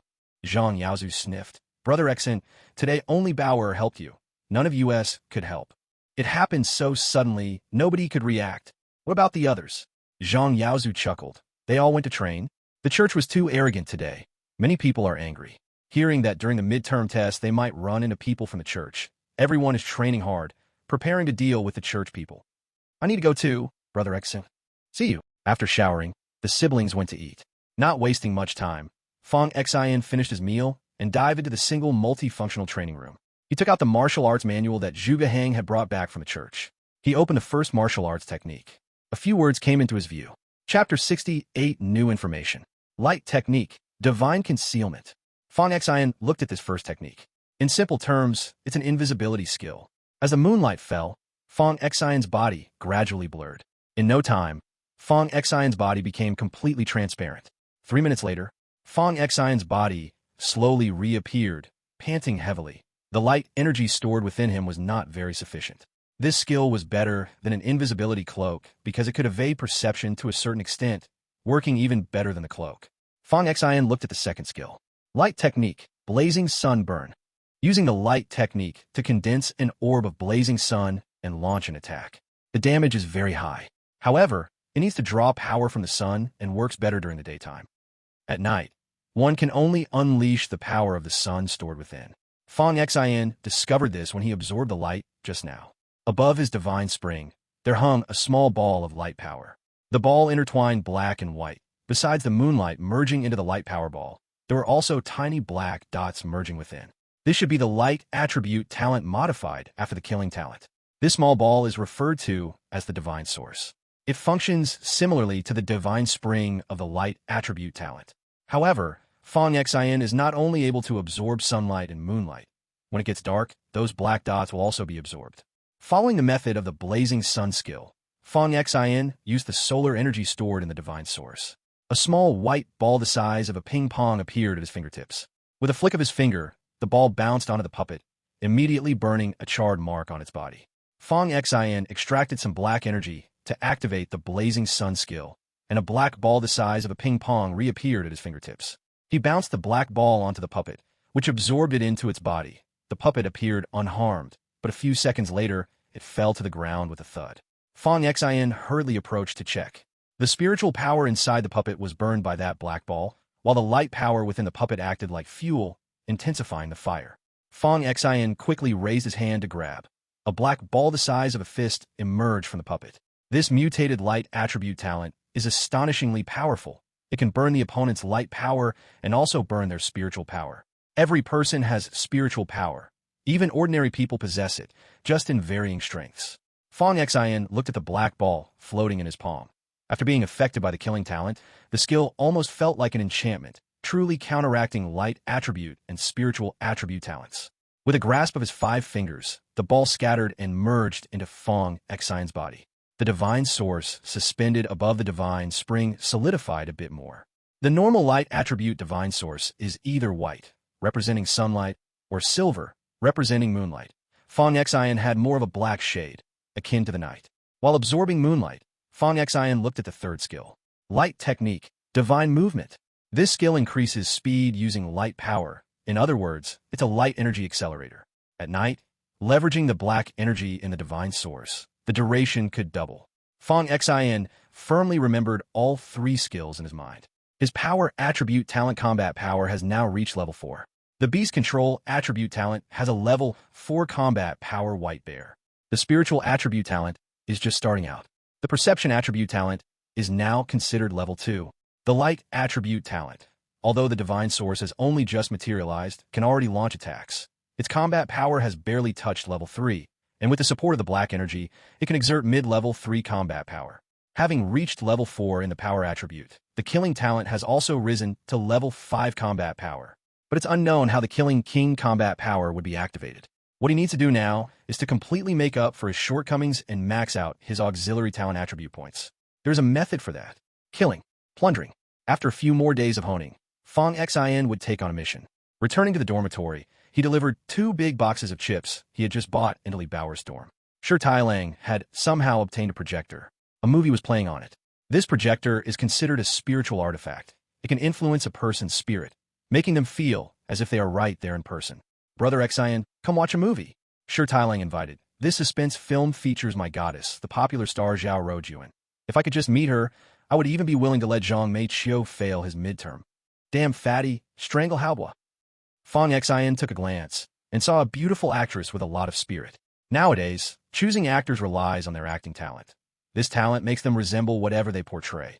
And as their popularity rises, they attract some awakened ones to become devoted fans and support them. I heard that a few hundred years ago, those star actors would just squint and count 1-2-3-4 to earn a hefty fee for their performances. If that happened today, if they dared to be careless, they would face an awakened audience with super masculine syndrome, who would directly hunt them down. Fong Xian greeted a few people and returned to his dormitory. After taking a shower, he lay on his bed. Fong Xian pulled out the phone his grandfather had sent him. He lit up the screen. When he saw the new message notification on the screen, Fong Xian sat up abruptly. Chapter 69, Mental Strength Training. Little Xian, if someone with the surname Ko comes to find you, do not be afraid. They are one of us. The message was simple, just that one sentence. Then, there was nothing more. Fong Xian flipped the phone over several times. He confirmed that there was only this one new message. The surname Ko? That surname is rather rare. But grandfather didn't say who this Ko was or what they did. Could it be someone from the 9th Bureau? But why does that surname Ko feel so familiar? Fong Xian was about to lie down. Suddenly, he remembered something and jumped up from the bed. He was even more emotionally uncontrolled than when he first received his grandfather's message. Finally, he recalled where he had heard the surname Ko. Previously, when he was taken to the Beast Palace by Zhuge Hang for the first time, Zhuge Hang had mentioned trading a good piece of news that would excite the Beast Palace so much that they couldn't sleep to awaken Fong Xian there. That news mentioned the primordial number 1, mentioned the Qilin, and talked about the old professor who developed the primordial number 1 and a living student who was extradited back from abroad by the church. As a result, there was power struggle within the church, and that student was taken away by the remnants of the Eternal Night Army in Dangyin Mountain. The leader of the remnants of the Eternal Night Army, who took that student away, had the surname Ko. Fong Xian couldn't help but mumble. Could it be that the Ko mentioned by his grandfather is the same Ko who took the professor's student, as mentioned by Zhuge Hang? But with all these clues intertwined, it's hard not to suspect. If this is true, then grandfather is mixed up with the remnants of the Eternal Night Army. The Tian Shield Bureau, where Fong Xian is located, has an endless feud with the remnants of the Eternal Night Army. Is it possible that they would have to put on a show of filial piety and pride for the world together? If it's true, how did grandfather become one of their own? Fong Xian gently tapped his temple with his phone. He went through all the clues in his mind. His grandfather left the Divine Court organization years ago and even wounded many of its elders. If he was angry and holding hands with the remnants of the Eternal Night Army, living freely and sharing the world's splendor, that's not impossible. Various thoughts lingered in his heart. Anyway, since grandfather said they are one of us, there's no need to get entangled in it. Improving his own strength is the top priority. Yang Hao is unbearably well-behaved, but this second-generation wealthy kid, spoiled since childhood, couldn't take it anymore after being labeled as clown brother. He could only be good for a few days, and the grudge formed between him and Fong Xian could never just end like that. Putting away his phone, Fong Xian lay down again. He put on a mask. Once again, he sank into darkness, focusing his mind to break through the dark. In the following days, the Tian Shield Academy became much calmer. Everyone returned to their normal study life. Fong Xian diligently practiced the Tai Ascending Dragon technique every day without fail. Then he stayed in the training hall until 11:30 every day. Hua Cheng was extremely strict with Fong Xian's training. New line every time, it's an overload of training. Line end.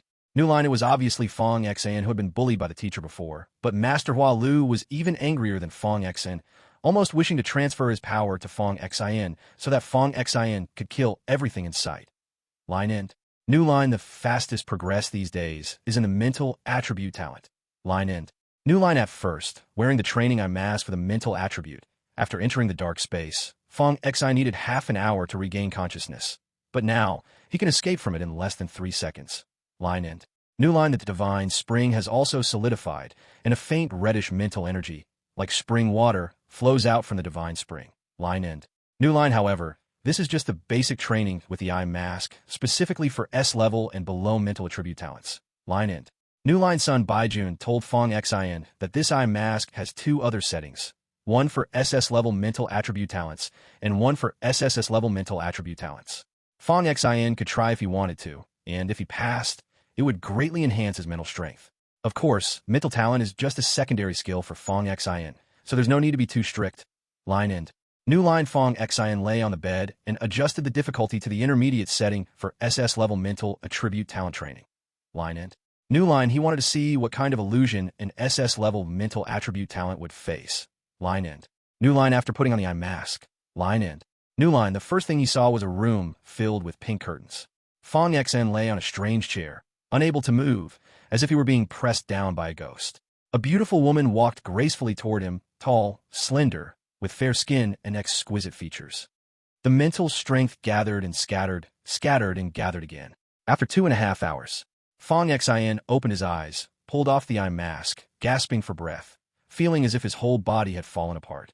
Soaked in sweat, the sheets had a human-shaped imprint soaked in sweat. He felt as if his body had been emptied. It was as if he had experienced several fierce battles. Lying on the bed for a long time to rest, Fong Xin rubbed his heavy head. The trial of the SS-level mental talent was indeed terrifying like this. If the SS-level mental talent trial was this difficult, who knows how hard the SSS level will be. Fong Xin checked his divine spring, wanted to see if he had made any progress. But when he looked, Fong Xin was stunned. He thought his eyes had been emptied in a gentle, soft place and had gone blurry. Quickly, he widened his eyes to look again. Chapter 73: Divine Springs. Next to Fong Xin's original divine spring, there actually appeared another divine spring. Fong Xin looked carefully several times.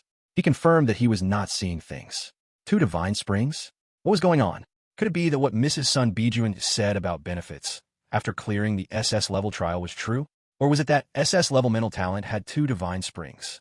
However, after this additional divine spring appeared, his mental strength had indeed made progress. Fong Xin used a smart device to check all the information regarding mental talents. He also checked what changes occurred if an S-level talent barely passed the SS-level trial. All the comments below were about divine spring expansion, and the mental strength pouring out of the divine springs would be more. He found no information regarding 2 divine springs. Fong Xin did not search too much. Querying too much on his smart device risked being monitored. Fong Xin logged into the largest Awakener website in the country using an account he had bought while playing games with a different IP. After some thought, he posted a question in the mental talent forum section. For Awakeners with mental talents, the mental strength stored and produced by 1 divine spring has limits. Is there any genius with 2 divine springs? He changed his bed sheets and pajamas.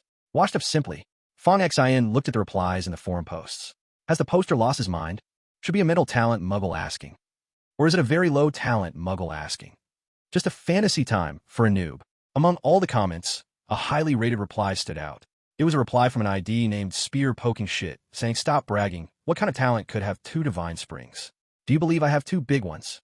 Below was another highly liked reply from an ID named Watergun Spraying Urine, saying, "Just because you haven't seen it doesn't mean it doesn't exist. I have." Spear Poking Shit replied, "Stop arguing, okay? If you really have 2 divine."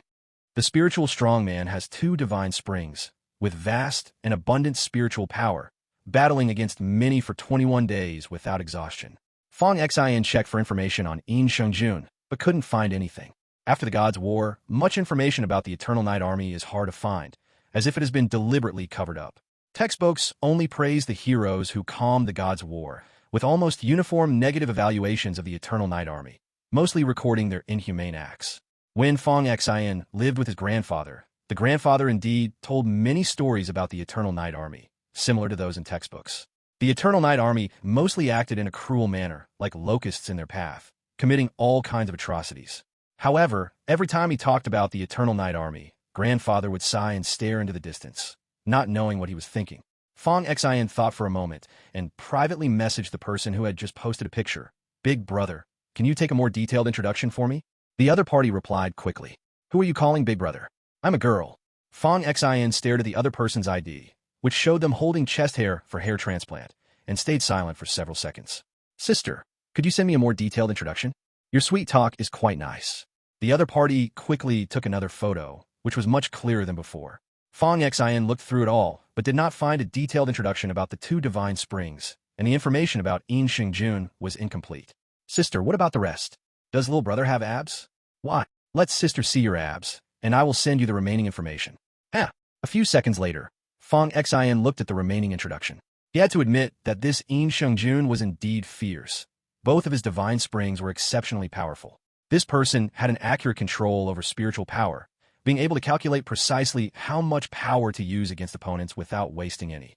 Moreover, he had two very strong divine springs. When one was in use, the other stored energy, which is equivalent to an ordinary person having 2 kidneys, while he had not only indestructible kidneys, but also 4 of them. The phone vibrated, and the person holding chest hair for hair transplant sent another message. Little brother's abs smell so good. Do you want to see any more character biographies? Sister can send them to you, as long as you show something nice to me. If you don't want to see biographies, we can also look at other things together. Fong Xin did not hesitate, and exited the forum with the attitude of leaving behind someone he didn't recognize. He was a terrifying existence who fought his way through the SS-level spiritual trials. A little flirtation with a girl dared to disturb his resolution. Fong Xin observed his second divine spring, noting that his spiritual power had indeed improved significantly. If he could pass the SS-level spiritual trials in under 3 seconds, his spiritual power would surely enhance further. Combined with the introduction of Yin Xingjun, he could establish an invincible position in the application of his spiritual talent. However, his talent was only at the S level, and the upper limit was still limited. To progress, he needed to kill and plunder. Moreover, his physical talent needed practical experience to break through better. It's time to accept a mission.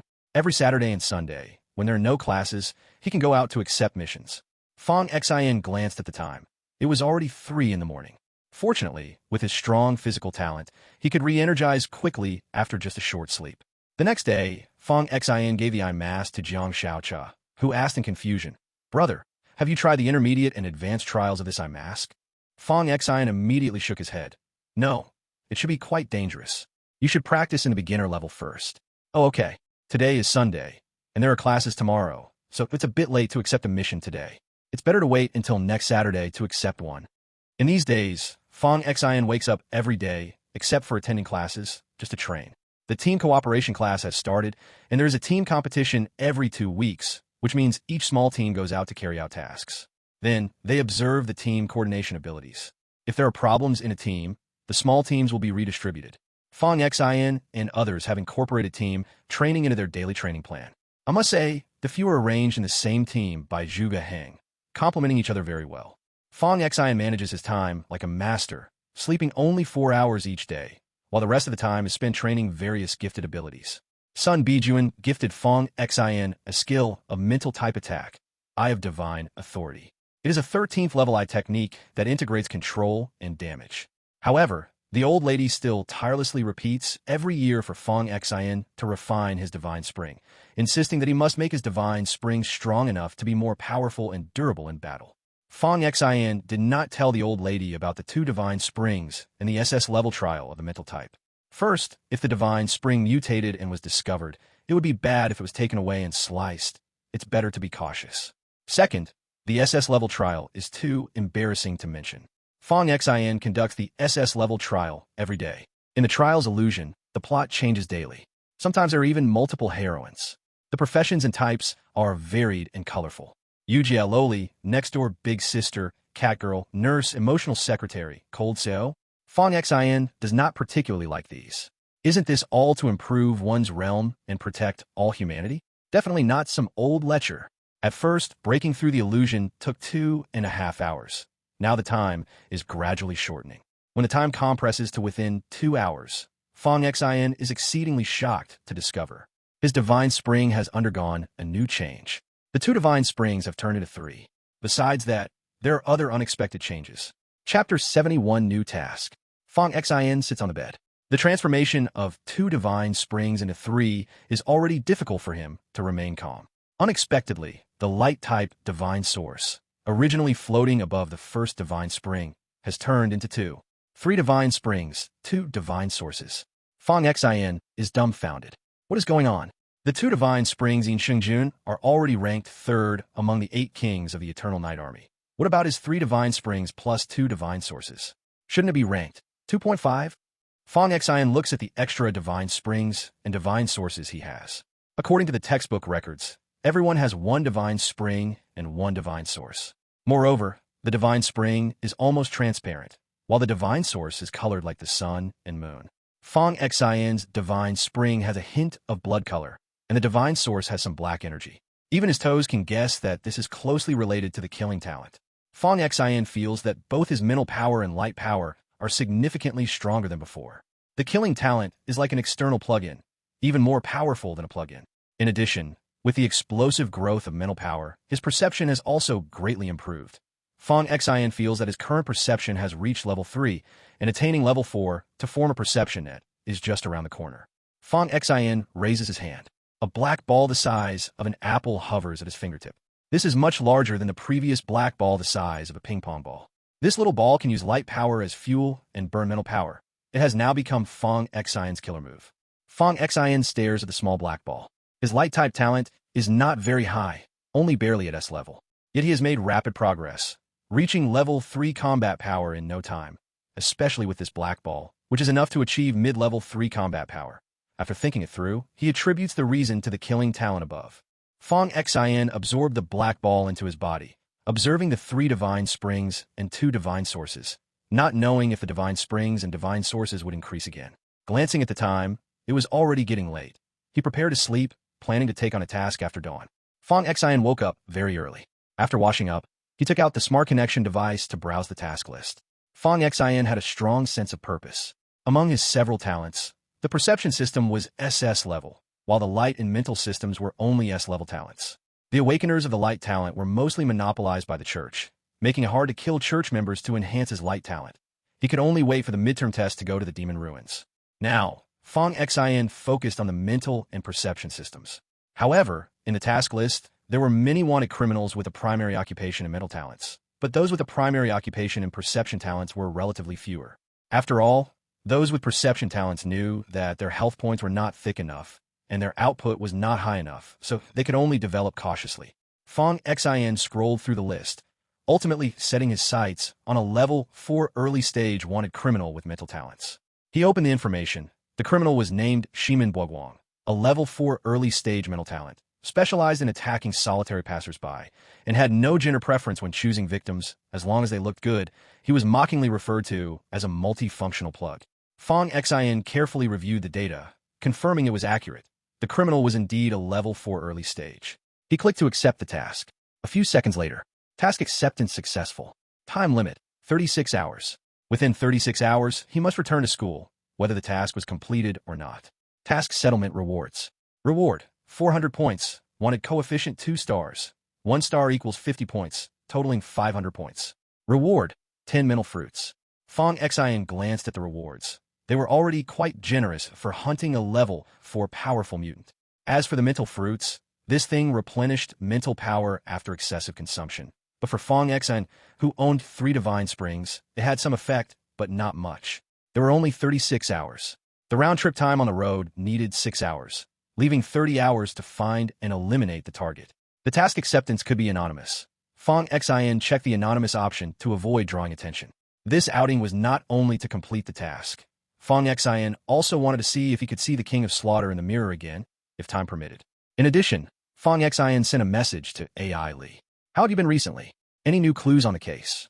AI Li quickly replied, I followed another clue before and caught someone. After questioning, the organization that took my sister back then is closely related to one called the Mudley Temple. But this Mudley Temple was infamous in the last century. The entire organization, thousands of people, was killed. AI Li replied. Fang Xin searched for this Mudley Temple on the smart connection device. Notorious human trafficking organization in the last century, later completely wiped out by the Great Pope. There wasn't much introduction. Fang Xin scrolled down and suddenly fixed his gaze on the end of the introduction. In the photo, the leader of the Mudley Temple was executed by hanging. Hanging high, dressed in white, he looked like a sunny day doll. A scene flashed instantly in Fong Xian's mind. In both the car that Fong Xian's parents had their accident in and the car that caused the accident for AI Lee's parents, there was a sunny day doll hanging. Fong Xian fell into a brief period of contemplation. Other information was simply untraceable, much of the data or various information before the chaos of the gods. It was as if everything had been erased by an invisible hand.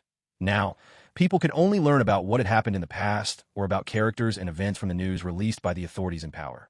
Combined with what the church had previously sought for itself and what Zhuge Hang had mentioned, Fong Xian felt that he was only seeing the tip of the iceberg in relation to his parents' case. He had not yet seen the towering, majestic iceberg that lay hidden below. Fong Xian replied with a message. I will also find a way to investigate. Thank you. AI Lee replied. No need to be polite. The two of them could be considered to have a mutual understanding. Helping AI Lee was like helping himself. To leave the school, he needed to find counselor. Fong Xian sent a message to Sister Xiao Lu, who replied quickly. Going out to take a task? Yes. If you need manpower, you can show your credentials and contact the local shield bureau. You can summon a small team from any special operations office except the 9th Bureau. Okay, Sister Xiao Lu. Oh, by the way, remember to disguise yourself. If Yang Haoxi finds out that you went out, it's hard to ensure that he won't cause you trouble. Got it. There were quite a few wealthy young men with backgrounds in the Shield Bureau. After all, they could eat government food and could hold power if they had military merit. In government agencies, having someone in power made things easier, and the higher-ups of the Shield Bureau often turn a blind eye. This also counted as a form of mutual benefit exchange with those large organizations, commonly known as PY trading. Sister Xiao Lu continued. If you can't complete the task, you can come back early. It's not shameful. Fong Xian initially wanted to reply with an OK emoji. However, he clicked too quickly and sent another emoji by mistake. Oh cat JB face K. He immediately retracted it and swapped it for another emoji. Xiao Lu replied with an emoji too. Husky pointing to manpower. Fong Xian left the Shield Academy and put on the disguise mask he had received from AI Lee. At noon that day, Fong Xian arrived in the city where Ximen Buguang was located. Xingqiuan City, a third-tier city. Legend had it that this place was one of the main battlefields during the God Wars back in the day. Ximen Buguang usually committed crimes at night. Nowadays, many places had curfews at night, and even if there was no curfew, very few people went out at night. Fong Xian planned to wait until nightfall to go out. Night fell. Tonight the moon was very round. Fewer and fewer people were on streets. Fong Xian glanced at the time. There was a curfew at 10 o'clock every night. Before 10 o'clock, local Shield Bureau members and police would come out to patrol. Thus, extraordinary individuals usually only came out after 10. Fong Xian walked along the street. Not many people were still out. Passers-by hurried by, lost in thought. Seeing Fong Xian walking alone on the street, an elderly lady who was rushing home paused and looked at Fong Xian. Child, why aren't you home so late? Fong Xian smiled politely. I'll head back soon. You should go home quickly. The elderly lady hesitated, nervously looking around, and said, It's very dangerous late at night, child. By your accent, you sound local. Is your home nearby? No, the elderly lady quickly replied. Child, hurry and find a hotel to stay. You're an outsider wandering here late at night. If the officers catch you, they might take you in for their achievements. Then they'll ask your family for money to bail you out. Fong Xian was taken aback. He did not expect the security in this place to be so poor. Got it, ma'am. My place is just ahead. I'll head back. The elderly lady took out her keys and walked toward a nearby store. Fong Xian had not taken a few steps. A few people in uniforms, wearing large hats, came around the corner. They were obviously police officers.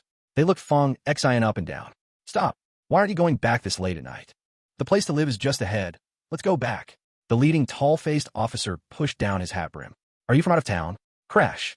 The small shop next door opened, and an old lady ran out. She grabbed Fong Xian's arm and gently patted him. You child, I've waited half a day for you. Why haven't you gone home? I'm sorry, this is my nephew. He's come from out of town. He's not familiar with the routes and got lost. The tall-faced officer nudged Fong Xian, smiling at the old lady. Lost? Out-of-towner? Your nephew, right? Come on, tell me his name. The old lady choked for a moment. The tall-faced officer pushed Fong Xian, reaching into Fong Xian's pocket to search for his ID. But Fong Xian grabbed his wrist in an instant. Chapter 72. Never let him die. Fong Xian's expression was icy. The tall-faced officer was caught by Fong Xian's grip on his wrist. He tried to pull back, but found that this young man had unusual strength. Hey, what the hell? You're an awakener. Are you trying to resist law enforcement? I now have reason to suspect you are an abnormal person. Hand over your ID. Several people nearby immediately surrounded Fong Xin. The old lady hurriedly said, Sheriff, this child is stubborn since he was little. He's not resisting law enforcement at all. Quickly, let go of the sheriff and apologize. Apologize my ass. I now have reason to suspect you are an accomplice of an abnormal person. I'm going to arrest you and take you back for interrogation. The tall-faced officer said coldly, ready to kick the old lady away. Fong Xin pulled out his smart device, scanning it towards the tall-faced officer. Yu Chong, sheriff of Xingchuan City Police Department, badge number. Before he finished, the tall-faced officer trembled in fright. When he saw the smart device in Fong Xin's hand and the Gungningji representing the 9th Division, he couldn't help but gulp, lick his lips, and snap to attention. I salute you, sir. The several police officers who were about to arrest Fong Xin and the old lady immediately stood at attention. The privileges of the Tian Shield Bureau are quite significant within the official system, and the 9th Division of the Tian Shield Bureau has even greater authority. Members of the police department have to bow low when they see someone from the Tian Shield Bureau. They never expected that this young man before them came from the 9th Division. The old lady nearby was also stunned. If the police took them away and labeled them as threats to public order, ordinary people would have a hard time and would have to go through layers of trouble, begging for favors and spending money to resolve the issue. So she wanted to help Fong Xin just now, but she never imagined this young man had such an official identity, and it was quite high. Fong Xin pointed the smart device at Yu Chong's chest. Is this how you maintain public order? Yu Chong forced a smile. Sir, you know how hateful abnormal people can be. We're just trying to protect public property. Being a bit more cautious isn't a bad thing. Apologize to the old lady. Yu Chong immediately led his men to bow 90 degrees to the old lady. Old lady, I'm sorry. The old lady quickly waved her hand to indicate it's okay. Fong Xin turned back to look at the old lady, smiling slightly. Old lady, you should go home now. The old lady was still a bit dazed, clearly not expecting this young man's identity to be so high that even the police had to bow and scrape. Watching the old lady leave, Yu Chong bowed. Sir, why are you alone? Are you unfamiliar with the area since you just arrived? Do you need me to contact the local Tian Shield Bureau's 2nd Division? I can guide you. No need. Yu Chong quickly bowed and said, So you are here on a mission? I understand. I won't ask anything I shouldn't ask. If you need anything, we are always on standby. Continue your patrol. Yes, sir. Looking at the few people in front of him, Fong Xin just shook his head. There are too many unfair things in this world. Those with power and authority are the ones who are respected.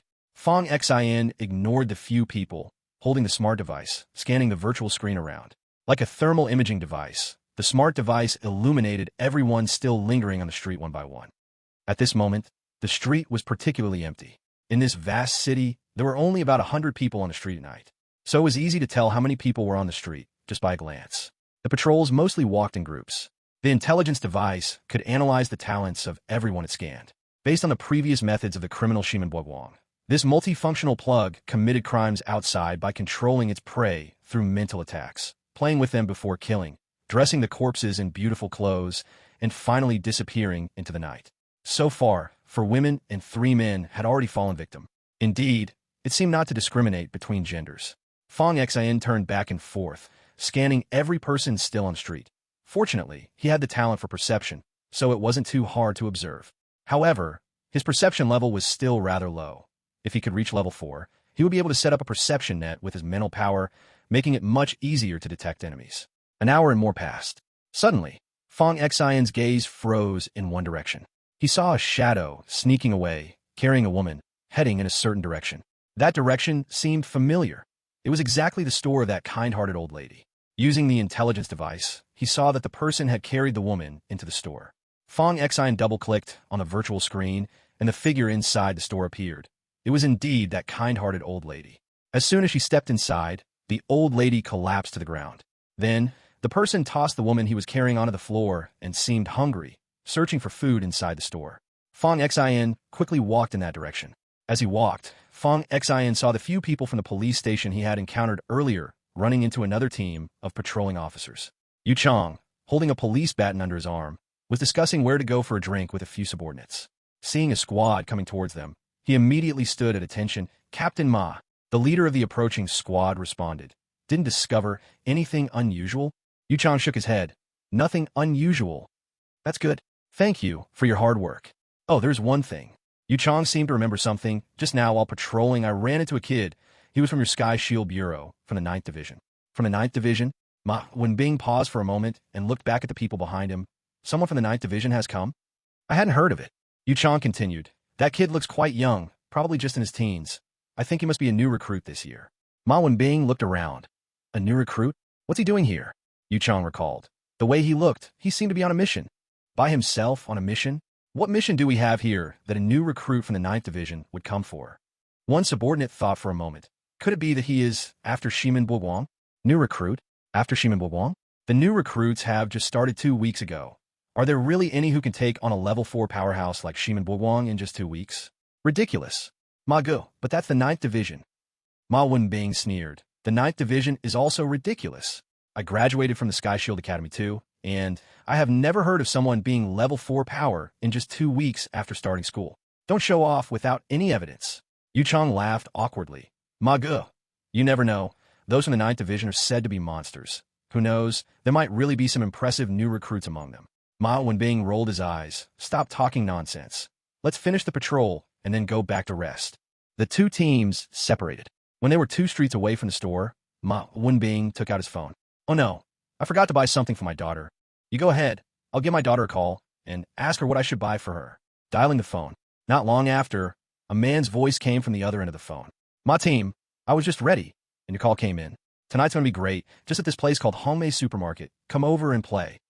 Not tonight. Someone down below said a new recruit from the 9th section is on a mission, probably coming after you. The voice on the other end paused for a moment before laughing. A new recruit? Coming for me? Are you kidding or serious? It's what the people below said.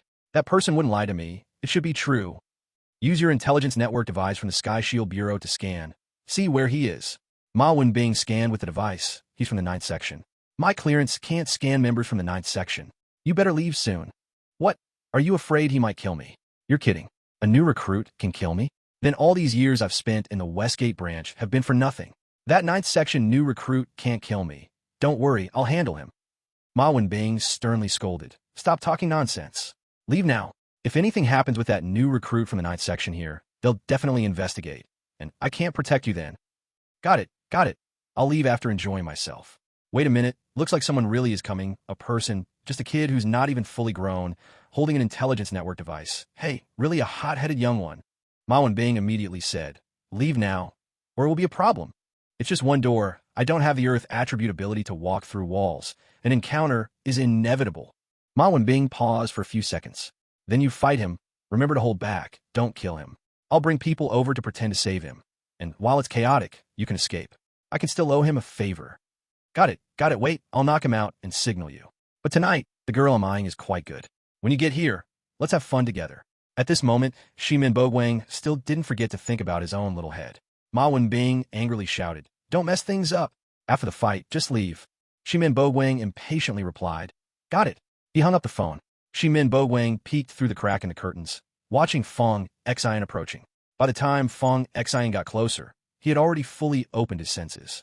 Inside the store, every move of Shimin Boguang was within Fong Xian's perception.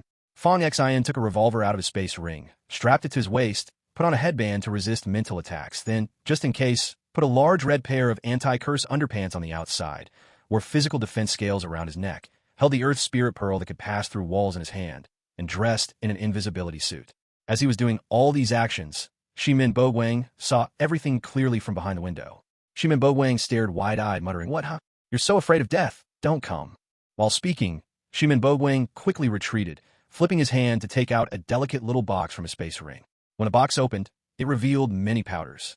He pursed his lips and blew, scattering a layer of powder on the ground and filling the air with dust.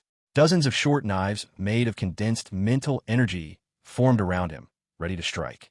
Shimin Boguang wore a coconut shell-like helmet and took out a small black curved dagger from his space ring, bending his body. A disdainful smile unconsciously formed at the corner of his mouth. His peripheral vision swept over a beautiful woman lying on the ground, wearing a dress. At this moment, her clothes were in disarray, and the hem of her skirt was lifted, exposing her long, flawless, and tender legs. Shimin Boguang licked his lips. In his eyes burned a fierce fire. He couldn't help but curse. Damn new recruits of the Sky Shield Bureau. Ruining my good work. I'll make you pay dearly. I'll have fun with you two together. will fly both on water and land tonight. Suddenly, Shi Minbo looked over his shoulder with a quick glance. The wall rippled with circles, and the floating dust in the air swayed, faintly revealing a shadow that flashed by.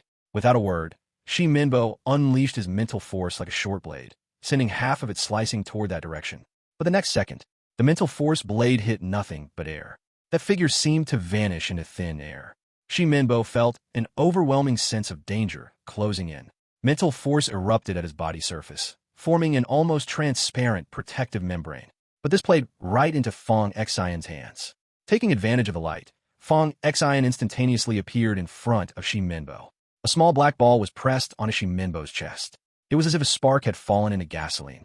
Shi Minbo's protective shield ignited instantly in black flames. The mental force blades surrounding him aimed to pierce the nearby Fong Xian, but under the scorching black flames, they twisted and melted away.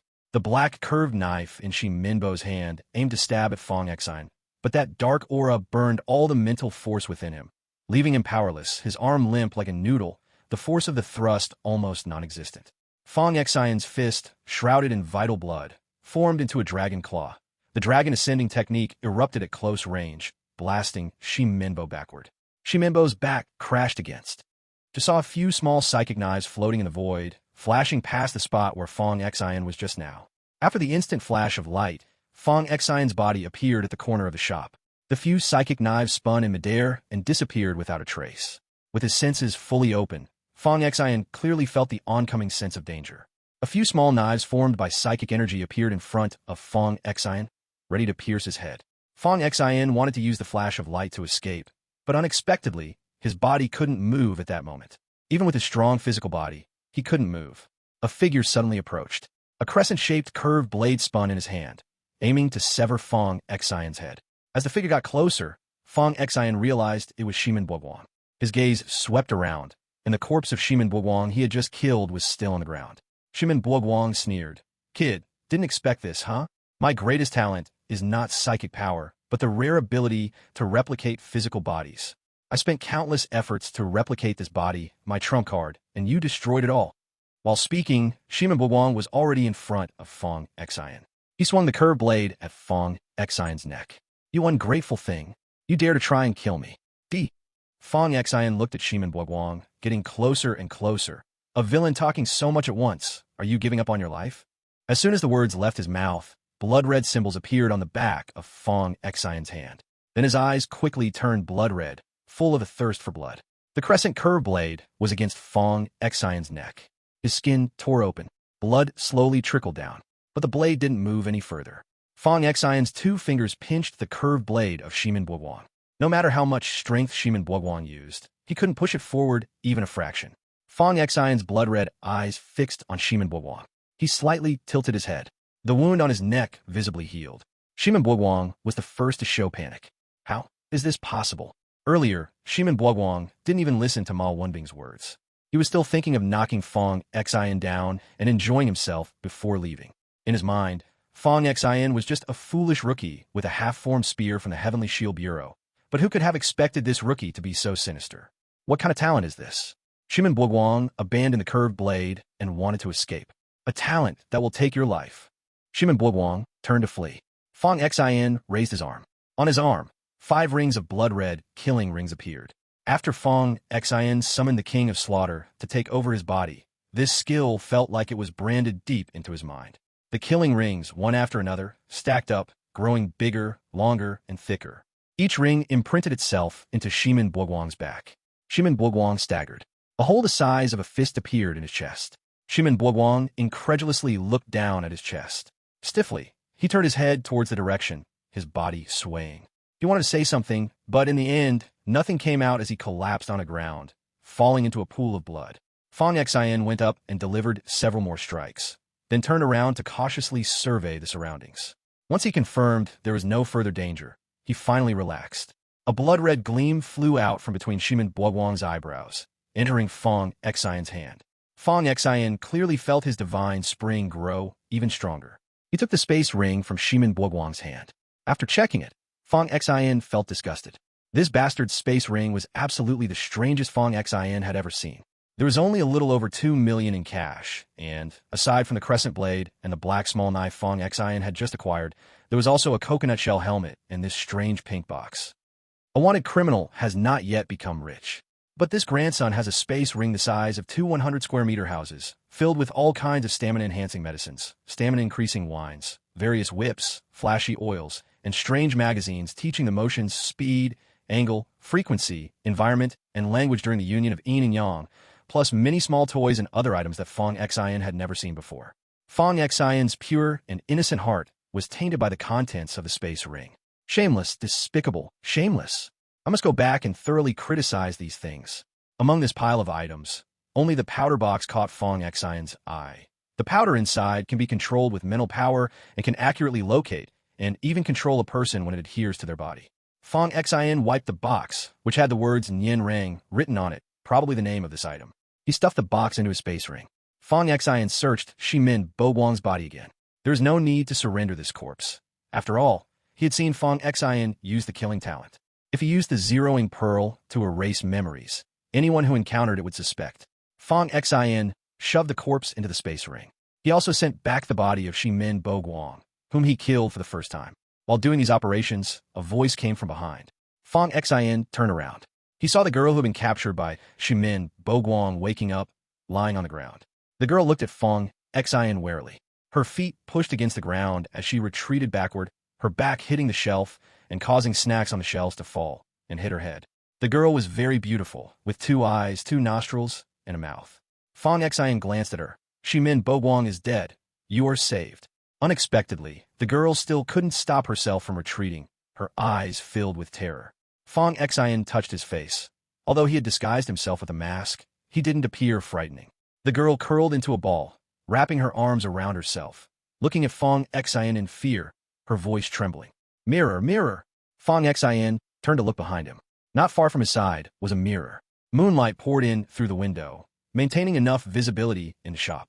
And in the mirror beside Fong Xian, he saw himself staring back at him. Suddenly seeing this at night was indeed a bit scary. Seeing the image in the mirror, Fong Xian was momentarily stunned. He did not expect to see the king of killing under such circumstances. A familiar voice echoed in his mind. Looking for me? Fong Xian glanced at the girl and realized she only maintained her terror and did not notice that the Fong Xian in the mirror was speaking. To prevent the girl from remembering these things, Fong Xian urged his mental power to activate the Divine Authority Eye, and the girl's expression became blank. Fong Xian took out the zeroing pearl and erased the girl's memories. After finishing this, she rolled her eyes and fainted. Fong Xian turned back to look at the mirror. Why do you appear in this form? On the full moon night. Is that it? Fong Xian was somewhat annoyed, realizing he had acted like a fool, watching Grandpa's videos every night, wasting so long in the bathroom that Fong Huilan became curious. And Zhang Weidong had to explain to Fong Huilan that young men go through these things at that age and shouldn't burst that bubble. It would be embarrassing. The Fong Xian in the mirror shrugged. What else would it be? You can't be so foolish as to wait in front of the mirror every night, right? Of course not. I would never do that, Fong Xian said. Unexpectedly, the Fong Xian in the mirror laughed. I am you, you are me. How could I not know what you did? Fong Xian was pondering. Then you ask you. In the mirror, Fong Xian seemed to smile and yet not smile. My mom is your mom. Think carefully before you speak. Fong Xian swallowed the latter half of the sentence. The Fong Xian in the mirror succinctly said, Raise your hand. Place it on the mirror. Your killing talent has reached level 5. It's time to awaken some skills. Fong Xian pressed his hand against it. The moment his hand touched the mirror, Fong Xian suddenly felt something more in his mind. This feeling was strange. It wasn't like being forcefully filled with something, but more like something that already existed was awakened, as if a childhood memory, long dusty, suddenly came to light at a certain point in time. It was 2 skills. These 2 skills immediately lit up Fong Xian's eyes. Wasn't this exactly what he needed now? Chapter 75. There's a traitor. Divine gift. The King of Slaughter grants the talent of killing to others. Those who receive the killing talent will become the generals of the King of Slaughter, after signing a contract between both parties. Once a general harbors even a hint of rebellion against the King of Slaughter, they will self-destruct and die. Of course, those who obtain the killing talent can also, like the King of Slaughter, enhance their talents and levels through killing. However, the limitation of this ability is that it can only control those of the same level as Fong Xian or lower. Fong Xin can currently unleash level 5 combat power through his killing talent. This means he can control those with level 5 combat power and below. Ever since witnessing the faces of those with powerful backgrounds, Fong Xin had a thought to build his own power. Just when he was sleepy, the pillow arrived. And the other skill, it was also a kind of talent. Summon spirits and command generals. To put it simply, it's channeling and summoning, from summoning the souls of the dead to summoning deities, signing contracts with the summoned beings. This was somewhat similar to that vengeful spirit talent Fong Xin had seen before. However, the vengeful spirit talent could only summon spirits who died with resentment. Fong Xin could summon both good and bad. Those summoned through the summoned spirits and command general skill were called soul generals. Furthermore, soul generals could devour each other for fusion. Xingqiuan City was one of the main battlefields of the once divine wars. This place had a high possibility of various undead. Perhaps he could strike luck. However, with the awakening of this skill, another idea sprang up in Fong Xin's mind. The summon spirits and command general skill could be used at the ruins of gods and demons, where better choices awaited. So it seemed that visiting the ruins of gods and demons was a must. Fong Xin digested these two skills one by one. His gaze shifted back to the mirror. When he saw the body of the King of Slaughter in the mirror beginning to twist, this was a sign of leaving again. Fong Xin hurriedly asked the question he had been holding in for a long time. You said before that I should be wary. Who should I be wary of? The Fong Xin in the mirror smiled ambiguously. Whoever stands in the light, holding the power of light, you should be wary of them. After saying this, the image in the mirror twisted and reflected a deep-in thought Fong Xin, combining what the previous old woman said, plus what the King of Slaughter in the mirror mentioned today. Fong Xin thought it over. In his mind, there was only one person, but Chu Xinyao had never done anything wrong. Why should he be wary of her? Huh? Is it Chu Xinyao? Finish your sentence. Damn it, I hate two kinds of people. The ones who don't finish their sentences. Fong Xin shook the mirror. A thought gradually emerged in his mind. The previous old woman could see the future. Chu Xinyao was a person of the church. Moreover, her father held a high position in the church. The enmity between the church and Fong Xin had already been formed. Fong Xin's subconscious had already stood on the opposite side of the church. Looking at it this way, it didn't seem unreasonable at all. The King of Slaughter spoke only one. Huh? It seems that scolding like this is almost like scolding oneself. Grandma Lee's jelly is fabulous. You think I'm stuck, huh? Fong Xin's thoughts returned, preparing to find a place to try out the two new skills learned tonight. Ma Wenbing pinched a cigarette. He glanced at the time and looked far towards Hongmei Supermarket. He threw the cigarette, but on the ground. His toes twisted to step on it, feeling a vague unease in his heart. So much time has passed, yet Shimen Buoguang has not come out from there. Ma Wenbing understood a bit about Shimen Buoguang. With Shimen Buoguang's temper, once he gets an addiction, he would be eager to try the lock. That boy from the 9th District is very likely to be knocked down by Shimen Buoguang right now, and if he experiences the whip entering the Valley of Heat, things could get serious. If there's an investigation from above, he would definitely be implicated since he is in charge of this area. Ma Wenbing's face twisted. That damned Shimen Buoguang, a little head controlling a big head. With this thought, Ma Wenbing quickly walked towards that direction. He must not let that boy fall victim to Shimen Buoguang's ruthless hands. As he thought about it, Ma Wenbing couldn't help but quicken his pace. As he got closer to Hongmei Supermarket, Ma Wenbing took out the smart device to look at the supermarket. But the screen showed only two women lying on the ground. He couldn't scan the people from the 9th District, and Shimen Buoguang was not inside. Ma Wenbing was startled. Where are the people? He didn't see Shimen Buoguang come out just now. Could it be that Shimen Buoguang took that 9th District student and jumped out through another window? The door was half open, and Ma Wenbing cautiously walked over, swinging the smart device to project a laser. As the door slowly opened, Ma Wenbing looked inside. Besides the two women lying on the ground, there was no one else. Ma Wenbing pressed his back against the wall as he walked in. After checking around, he didn't see anyone else. Ma Wenbing remained vigilant and walked towards the store lady on the ground and the woman kidnapped by Shimen Buoguang. Suddenly, Ma Wenbing's body stiffened. Something hard was pressed against his lower back. From a sensation at his lower back, what was pressing against him was a gun. A real gun. Ma Wenbing's peripheral vision swept over. Although he realized the person behind him was wearing an invisibility suit, he could still clearly sense their presence at such a close distance. "What are you called?" A voice came from behind. "Ma Wenbing, what do you want?" Someone reported from below that Shimen Buoguang was found nearby. "So, I came to take a look." "Who are you?" "The new student from a 9th District in the Tiandun Bureau." Fong Xin pushed the gun barrel forward again. Before engaging with Shimen Buoguang, He had fully sensed everything and clearly heard Shimin Boiwang talking on the phone outside the store. From Shimin Boiwang's conversation, it was not hard to tell. There was an insider. Fong Xin took out Shimin Boiwang's phone and dialed the last number Shimin Boiwang called. In the next second, Ma Wenbing's phone in his pocket rang. Gulp. Ma Wenbing's throat made a swallowing sound. Who reported to you? New line, the waistband loosened, and in the next second, the pants were pulled down to the ankles. Line end. New line, huh? Line end. New line, Ma Wenbing's chrysanthemum tightened. Line end. New line, wait. Line end. New line, this doesn't feel right, does it? Line end. New line, Ma Wenbing's throat rolled up and down, his speech stumbling. Brother, listen to me. I have money. I can give you money. I can explain about Shimin Boiwang. I have hemorrhoids. Brother. Line end. New line. Be honest. Fong Xin pushed the barrel harder, naturally having no interest in taking shortcuts. Pulling down the pants was just to prevent him from running. Line end. New line, I never expected there would be someone in the Shield Bureau colluding with a wanted criminal. Line end. New line, how to solve this? Fong Xin was ready to ask Zhuge Heng. Line end. New line, Ma Wenbing's peripheral vision scanned around, his chewing muscles twitching, and he bit his back teeth hard. Line end. New line in the next second. Line end. New line, Ma Wenbing's head actually turned 180 degrees. Line end. New line, he blew out a puff of smoke towards Fong Xin. Line end. New line, without saying a word. Fong Xin pulled the trigger, and his whole body activated the light flash, instantly appearing at the store entrance. Line end. New line, Ma Wenbing staggered and fell to the ground. Line end. New line, Fong Xin felt dizzy, his body swaying, nearly falling, and to be safe, he shot again, aiming at Ma Wenbing's back. Line end. New line, a sound came from the door. Line end. New line next. A pair of high heels appeared in Fong Xin's peripheral vision. Line end. New line, along with it came the scent of a woman. Line end. New line, Fong Xin focused his eyes and froze for a moment. Line end. New line, chapter 76. The second young Master Lenined. New line, the woman was tall. Line end.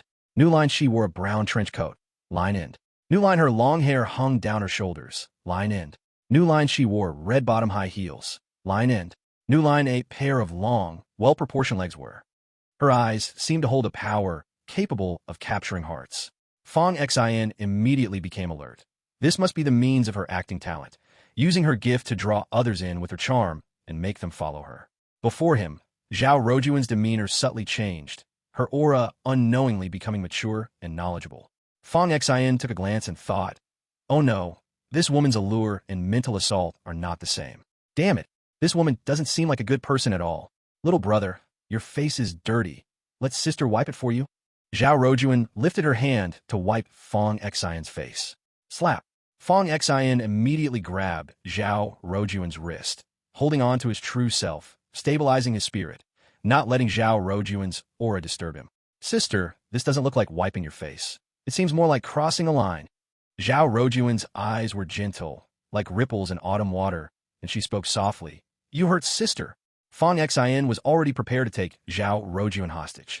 But the burly man with a rose tattoo on his head seemed to sense Fong Xin's thoughts, staring fiercely at Fong Xin, ready to attack. Let go of Miss Zhao. The burly man shouted angrily, clearly flaring up, his head reddening as if it would explode if he looked one more time. Fong Xin glanced at the rose-tattooed man. It seemed this was Zhao Rojuan's follower. Such people in hundreds of years ago seemed to be referred to as brain-dead fans. Fong Xin was curious and had done some research before. The opposite of brain-dead fans was called black fans. There seemed to be a very prosperous Kunmin back then, which was a typical representative of black fans. Zhao Rojuan pinched Fong Xin's face. Tell Brother Coair that we've caught a new student from the 9th Division. Ask him how to deal with it. The burly man with a rose tattoo behind her glared at Fong Xin fiercely and took a picture of him before sending it out. Fong Xin paused after hearing this. Just now, this woman mentioned sending a message to Brother Coair. Earlier, the message from his grandfather said that if someone with the surname Ko came looking for him, not to be afraid, they were one of their own. Fong Xin, after a moment of silence, asked to confirm, the Ko-air you mentioned, does his surname Ko? Of course, Brother Coair's surname is Ko, little brother. Zhao Rojuan pinched Fong Xin's face again. The one with the roof over the character Ko? Otherwise, Fong Xin was once again stunned. He didn't expect such a coincidence. Zhao Rojuan's voice was gentle. Little brother, would you like to follow sister? Sister is now in a rising career. Oh, following sister, I will definitely treat you well. Let's talk about it later. You bold. You must not be rude to Miss Zhao. The burly man with the rose tattoo immediately rebuked, looking ready to attack Fong Xin. Zhao Rojuan turned around and glared coldly at the rose-tattooed man. A bow. Who allowed you to speak like that? Kneel. Unexpectedly, this burly man actually knelt down with an excited expression, looking up at Zhao Rojuan like a devoted puppy. Miss Zhao, having you is enough for me. Don't look for other followers. I am willing to protect you with my life. Fong Xin was now awake, sizing up the burly man with the rose tattoo. He looked strong, but unexpectedly was such a devoted follower. Zhao Rojuan ignored the burly man called a bow and looked at Fong Xin with a smile. Little brother, if you follow. Fong Xin habitually folded his vest and said, yes. Unexpectedly, the voice on the other end of the phone responded quickly, then kill him. Huh? No, I'm Fong Xin. The person on the other end of the phone laughed. Let him take out the smart connector to prove his identity. Fong Xin took out the smart connector to prove his identity. Afterward, Zhao Rojuan said, Brother Ko, it really is Fong Xin. Take him to the hotel, treat him well, I'll be there soon. Zhao Rojuan paused, understood. She shook her wrist that Fong Xin was still holding. Little brother, you've been squeezing it for so long, it's really painful for me. How about you squeeze my feet instead? Fong Xin disdainfully released her wrist. Zhao Rojuan looked at Fong Xin in confusion, seemingly puzzled by Brother Ko's arrangement. Fong Xin glanced at Ma Wenbing. That so-called Brother Ko, the remnant of the Eternal Night Army. Zhao Rojuan was also a remnant of the Eternal Night Army. It seemed that Ma Wenbing was too. The infiltration of the Eternal Night Army seemed to be more extensive than Fong Xin had imagined. With Ma Wenbing around, checking into the hotel was easy. Zhao Rojuan took Fong Xin into the room, turned around, and sat down on the bed. The soft bed bounced slightly. Zhao Rojuan took off her high heels and massaged her feet wrapped in sheer stockings. She turned and asked Ah Bao to prepare food and drinks, and Ah Bao glared fiercely at Fong Xin. Zhao Rojuan snorted coldly through her nose. Are you deaf? Go prepare. Ah Bao nodded in satisfaction and ran out of the door. Seeing Ah Bao like that, Fong Xin felt disgusted. Zhao Rojuan tilted her head, smiling at Fong Xin, her feet wrapped in sheer stockings swaying slightly. Little brother, do you want? Fong Xin immediately interrupted. Go away and be annoying somewhere else. Zhao Rojuan looked stunned. Clearly, she didn't expect Fong Xin to not fall for her act. At this moment, a swirl of doubts filled Fong Xion's mind. He had just started a mission and bumped into someone named Ko. Was this a coincidence, or was someone behind this on purpose? If it was a coincidence, it was too perfect. But if it was intentional, that would be terrifying. Few people knew Fong Xin had left the Sky Shield Academy. More than an hour later, there was a knock on the door. Zhao Rojuan immediately ran to open the door. A man in a trench coat entered the room, tall and slender, looking neat and decisive. Seeing the newcomer, Ah Bao immediately stood straight, bowed respectfully. Second young master. The man entered and immediately fixed his gaze on Fong Xin, walking up and warmly smiling at him. You must be Fong Old Master's grandson, right? Chapter 77, In My Name. When Fong Xin heard the other person's opening line, it was clear that his grandfather had definitely interacted with the person before. How should I address you? Fong Xin asked. The man warmly introduced himself. My name is Ko Tianglin. On the streets, everyone calls me Second Young Master, but my own people call me Brother Ko. Since you're Fong Old Master's grandson, if you don't mind, just call me Brother Ko. Fong Xin sized up the man in front of him, walking with a sense of authority. Through his keen senses, he could tell the man harbored no ill intentions. However, beneath the seemingly straightforward demeanor, Fong Xin could clearly sense a strong murderous intent. Although the murderous intent wasn't directed at Fong Xin, he could feel that the man's hands were undoubtedly stained with blood. Brother Ko. Ko Tianlin squeezed Fong Xion's shoulder. Sit down, little Xin. Old Master Fong has kept a low profile for many years. Who would have thought that when he reappeared in the world, his grandson would be so grown up and so outstanding? Fong Xin responded calmly. You flatter me. After a pause, he continued. May I ask, when was the last time you saw my grandfather? About half a month ago, Old Master Fong met with my grandfather. Fortunately, I was present at the time. What did you talk about? Fong Xin asked again. Ko Tianlin straightforwardly replied. I heard a few words of greeting between them when they first met, but as for what they talked about afterward, I don't know. After Old Master Fong left, my grandfather told me that when the members of the Ko family army meet new recruits from the 9th Division in the future, they should ask clearly before acting. If there is someone named Fong Xin, do not kill him. If Fong Xin is willing to join our Ko family army, he is always welcome. Fong Xin was momentarily stunned. Do you know where my grandfather is gone? Ko Tianlin took out a cigarette and knocked two on the cigarette box. I don't know. He didn't say, and we don't dare to ask. After all, Your grandfather was the infamous general at the Divine Court back in the day. Do you want to smoke? Fong Xian shook his head. Do you mind if I smoke? Fong Xian replied softly. Zhao Ruojuan, who was standing by with her hands tied, hurried over to light a cigarette for Ko Tianlin. It was easy to see that her eyes were filled with admiration and awe as she looked at him. Ko Tianlin held the cigarette, glancing at Fong Xian. You don't smoke, do you drink? I don't drink. Still a virgin, huh? I run a film and television company and have many star artists under me. Sexy, pure, you can choose one, or take them all. I can help you break your virginity. Fong Xian was directly embarrassed. Ko ergo this. Ko Tianlin shrugged while holding the cigarette. For any awakened person, lust is a challenge that must be faced. Many people fall because of it, especially young boys like you, who are full of energy. Some boys can't control themselves at 11 or 12, filled with fantasies about the opposite sex. After awakening, it's easy for them to get SID. You are from the Eternal Night Army, right? Ko Tianlin flicked away the ashes and joked. Yes, I am a member of the Ko family army under the Eternal Night Army. My grandfather is the commander of the Ko family army. So, do you feel a bit uneasy sitting with the members of the Ninth Bureau? That's not it. I have a question. Are you wondering how I know you are here? Ko Tianlin asked, voicing Fong Xian's thought. Fong Xian nodded. Ko Tianlin exhaled a stream of straight smoke. Because Tian Shield Academy has our insider. I can't tell you who it is right now. Sure enough. Fong Xian leaned back slowly. So, you came to find me. You don't want me to be your insider, do you? Not necessarily. Your midterm test at Tian Shield Academy is at the Demon Artifact Ruins. The people from the Eternal Night Army will also go there. Take this thing with you. When you encounter people from the Eternal Night Army, just show this thing, and there won't be any conflict.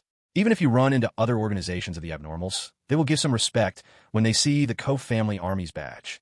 Ko Tianlin flicked his thumb, and a warm jade tablet flew over, engraved with the character Ko. Is that all? You have a power-type talent, right? Ko Tianlin suddenly asked. Yes. Ko Tianlin smiled. Then you found the right person. You should have heard that your realm will be suppressed when entering the Demon Artifact Ruins. I have heard of that. We have a senior who once went there and accidentally entered a forbidden area.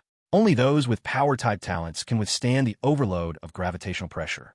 I know you want to ask if there's no one with power-type talent in the Eternal Night Army. It's easy to find those with awakened power-type talents, but finding an SSS-level power-type talent is quite rare. So, you mean for me to go rescue people? Is that what you mean? Ko Tianlin revealed the ultimate goal, not to rescue people. That senior has already fallen. We hope he will bring back his body. That senior's body is very useful to us. However, you must have thought of it. Bringing out a body is very difficult. Someone had estimated before entering that you need at least a level 5 combat power SSS level power type talent. You currently have level 4 combat power. It seems quite hard to reach level 5 in the midterm test, so this time you should go inside and just have a look around, familiarizing yourself with the environment. By the time of the final test, you should be able to reach level 5 combat power. Then you can bring the body out. Ko Tianlin stubbed out his cigarette in the ashtray. After saying so much, it seems I haven't heard you agree yet. So how about it? Fong Xian paused. What if I don't agree? If you can't stay in the Shield Bureau, the door of the Ko family army will always be open for you. Facing the olive branch extended by Ko Tianlin, Fong Xian replied neatly and decisively. All right. Ko Tianlin tilted his chin.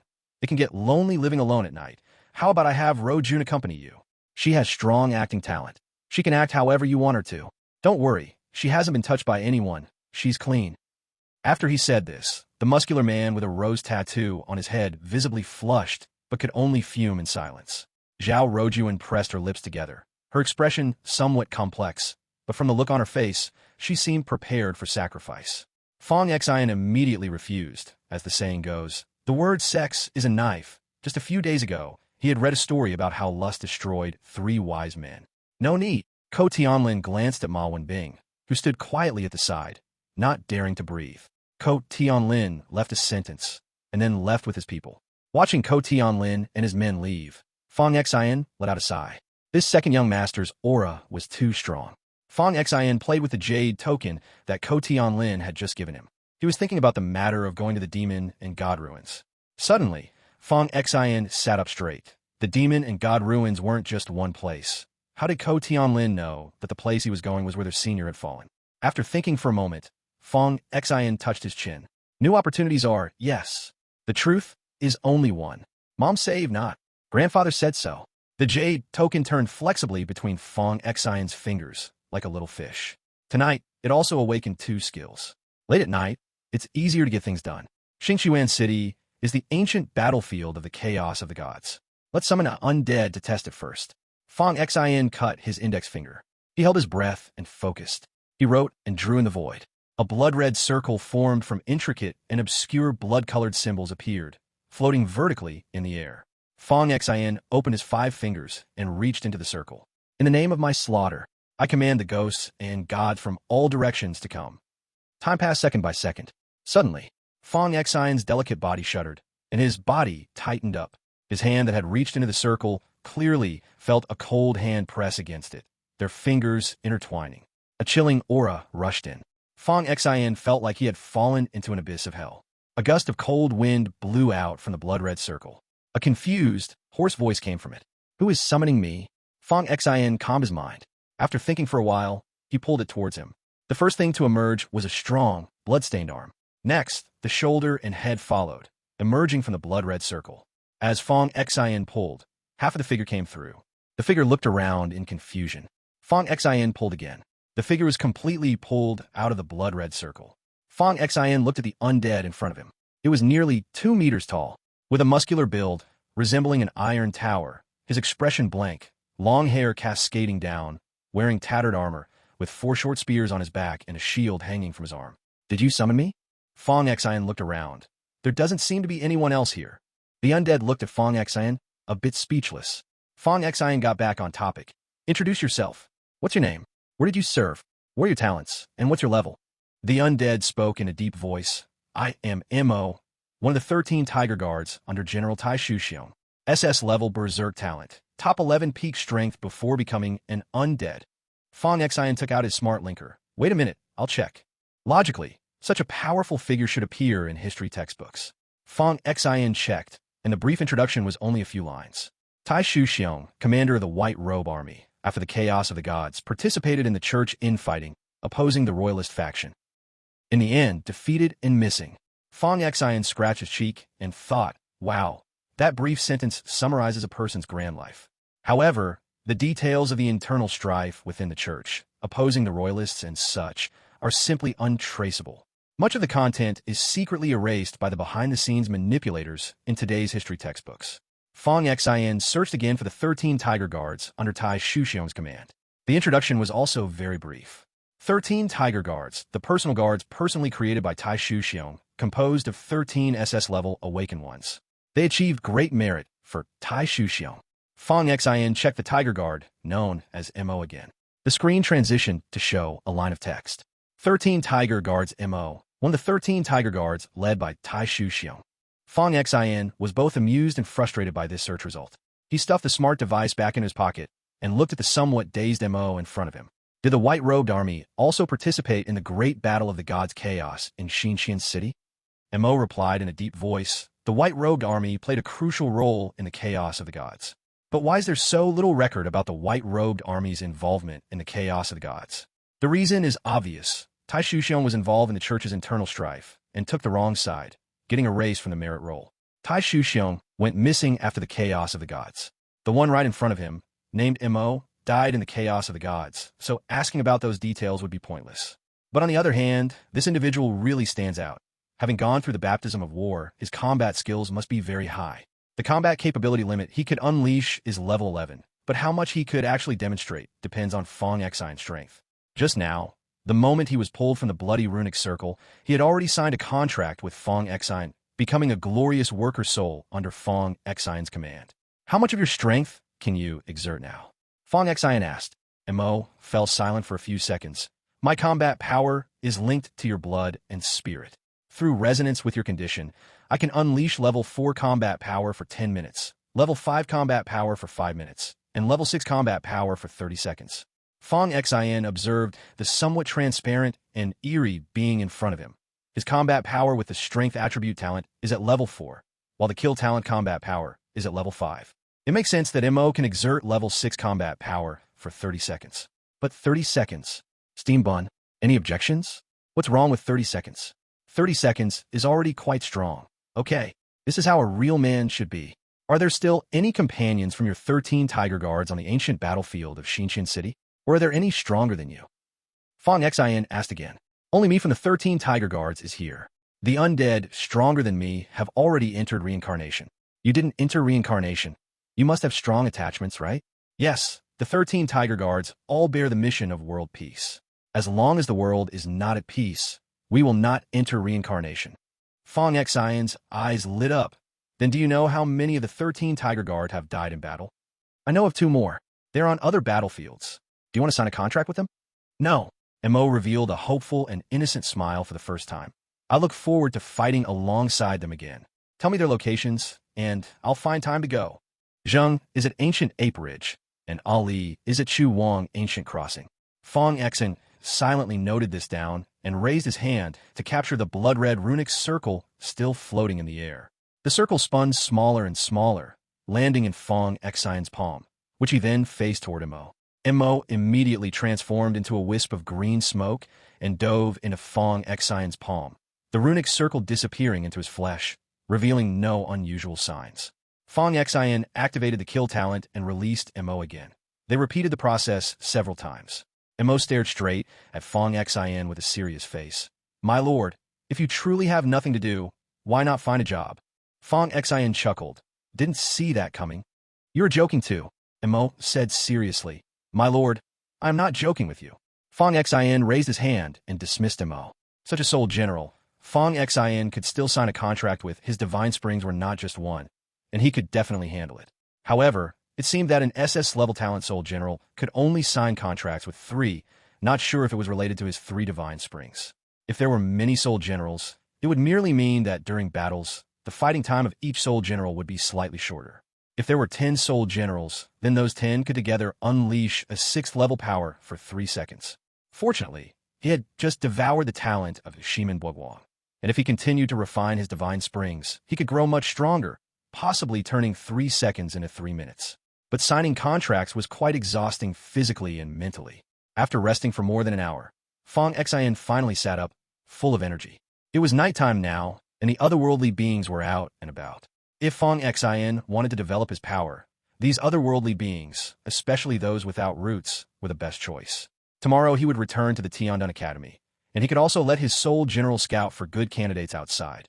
So the next time he came out, he could gather them all, making his power grow bigger and bigger like a snowball. Fong Xian left the hotel, walking on the street shrouded in darkness. Fong Xian scanned the area with his smart device, looking for suitable targets to strike. As he scanned, he found that the highest talent level among these otherworldly beings was just a B-level Beastmaster talent. This kind of talent could completely convert the energy of fierce beasts into one's own power.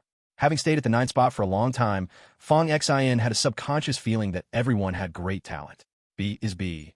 After all, even accepting a soul general from God would gain the talent for slaughter, quickly boosting their powers through fighting.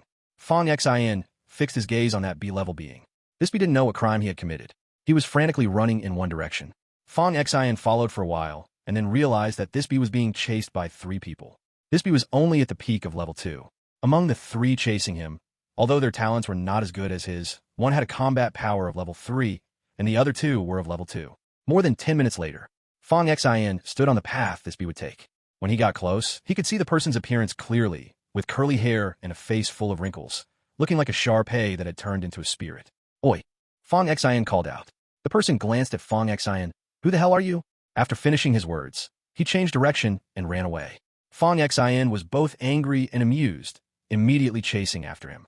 The person was holding something in his arms, running really fast, but in front of Fong Xian's divine movement skill, his speed slowed down somewhat, and his endurance was far worse. Fong Xian ran alongside him. I see you have a remarkable skeleton. You are a martial arts genius. If you follow me, I will help you solve your troubles, and those who are chasing you can follow you too.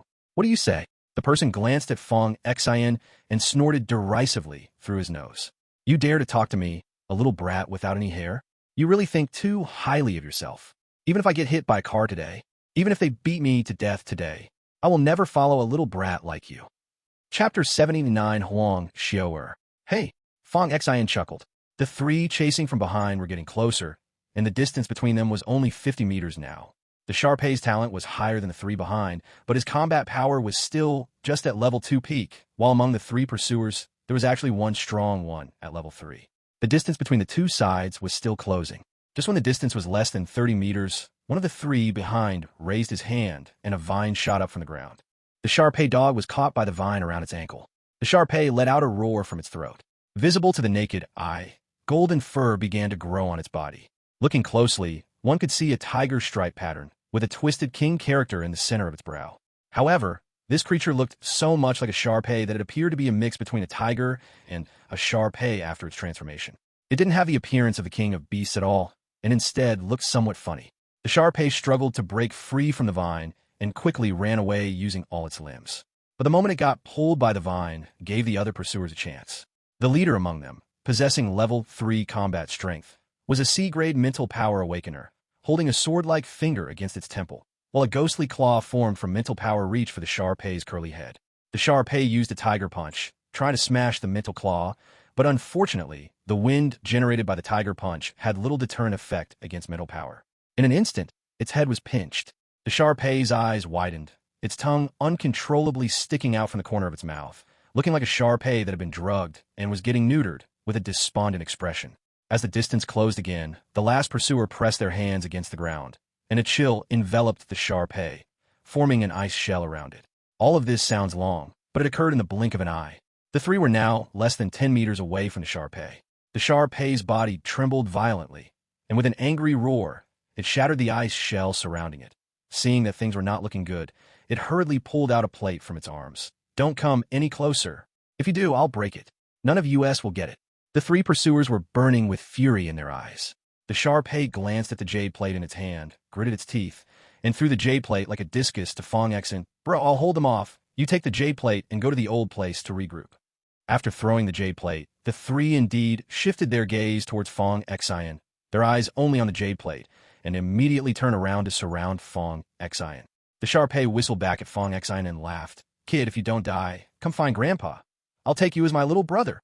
While saying this, it used all its limbs to run away. As it ran, it kept looking back at Fong Xen. But the next second, the Shar-Pei saw Fong Xen striking with a punch. In less than 3 seconds, the three surrounding him were knocked out and lying on the ground. Fong Xen flashed a smile at the Shar-Pei from afar, and in a blink, he had already closed the distance by several meters. The Shar-Pei was scared out of its wits, turning to see Fong Xen vanish again like a ghost. The Shar-Pei kept running but bumped into something. It quickly turned its head to look forward. To its horror, it realized it had run into Fong Xen's chest. Fong Xen wore a smile. "Watch where you're going." The Shar-Pei immediately changed direction and ran. But after running just a couple of steps, Fong Xen blocked its path again. Fong Xen was about to say something. Unexpectedly, the Shar-Pei knelt down before Fong Xen. "Brother, please allow your little brother to pay respect."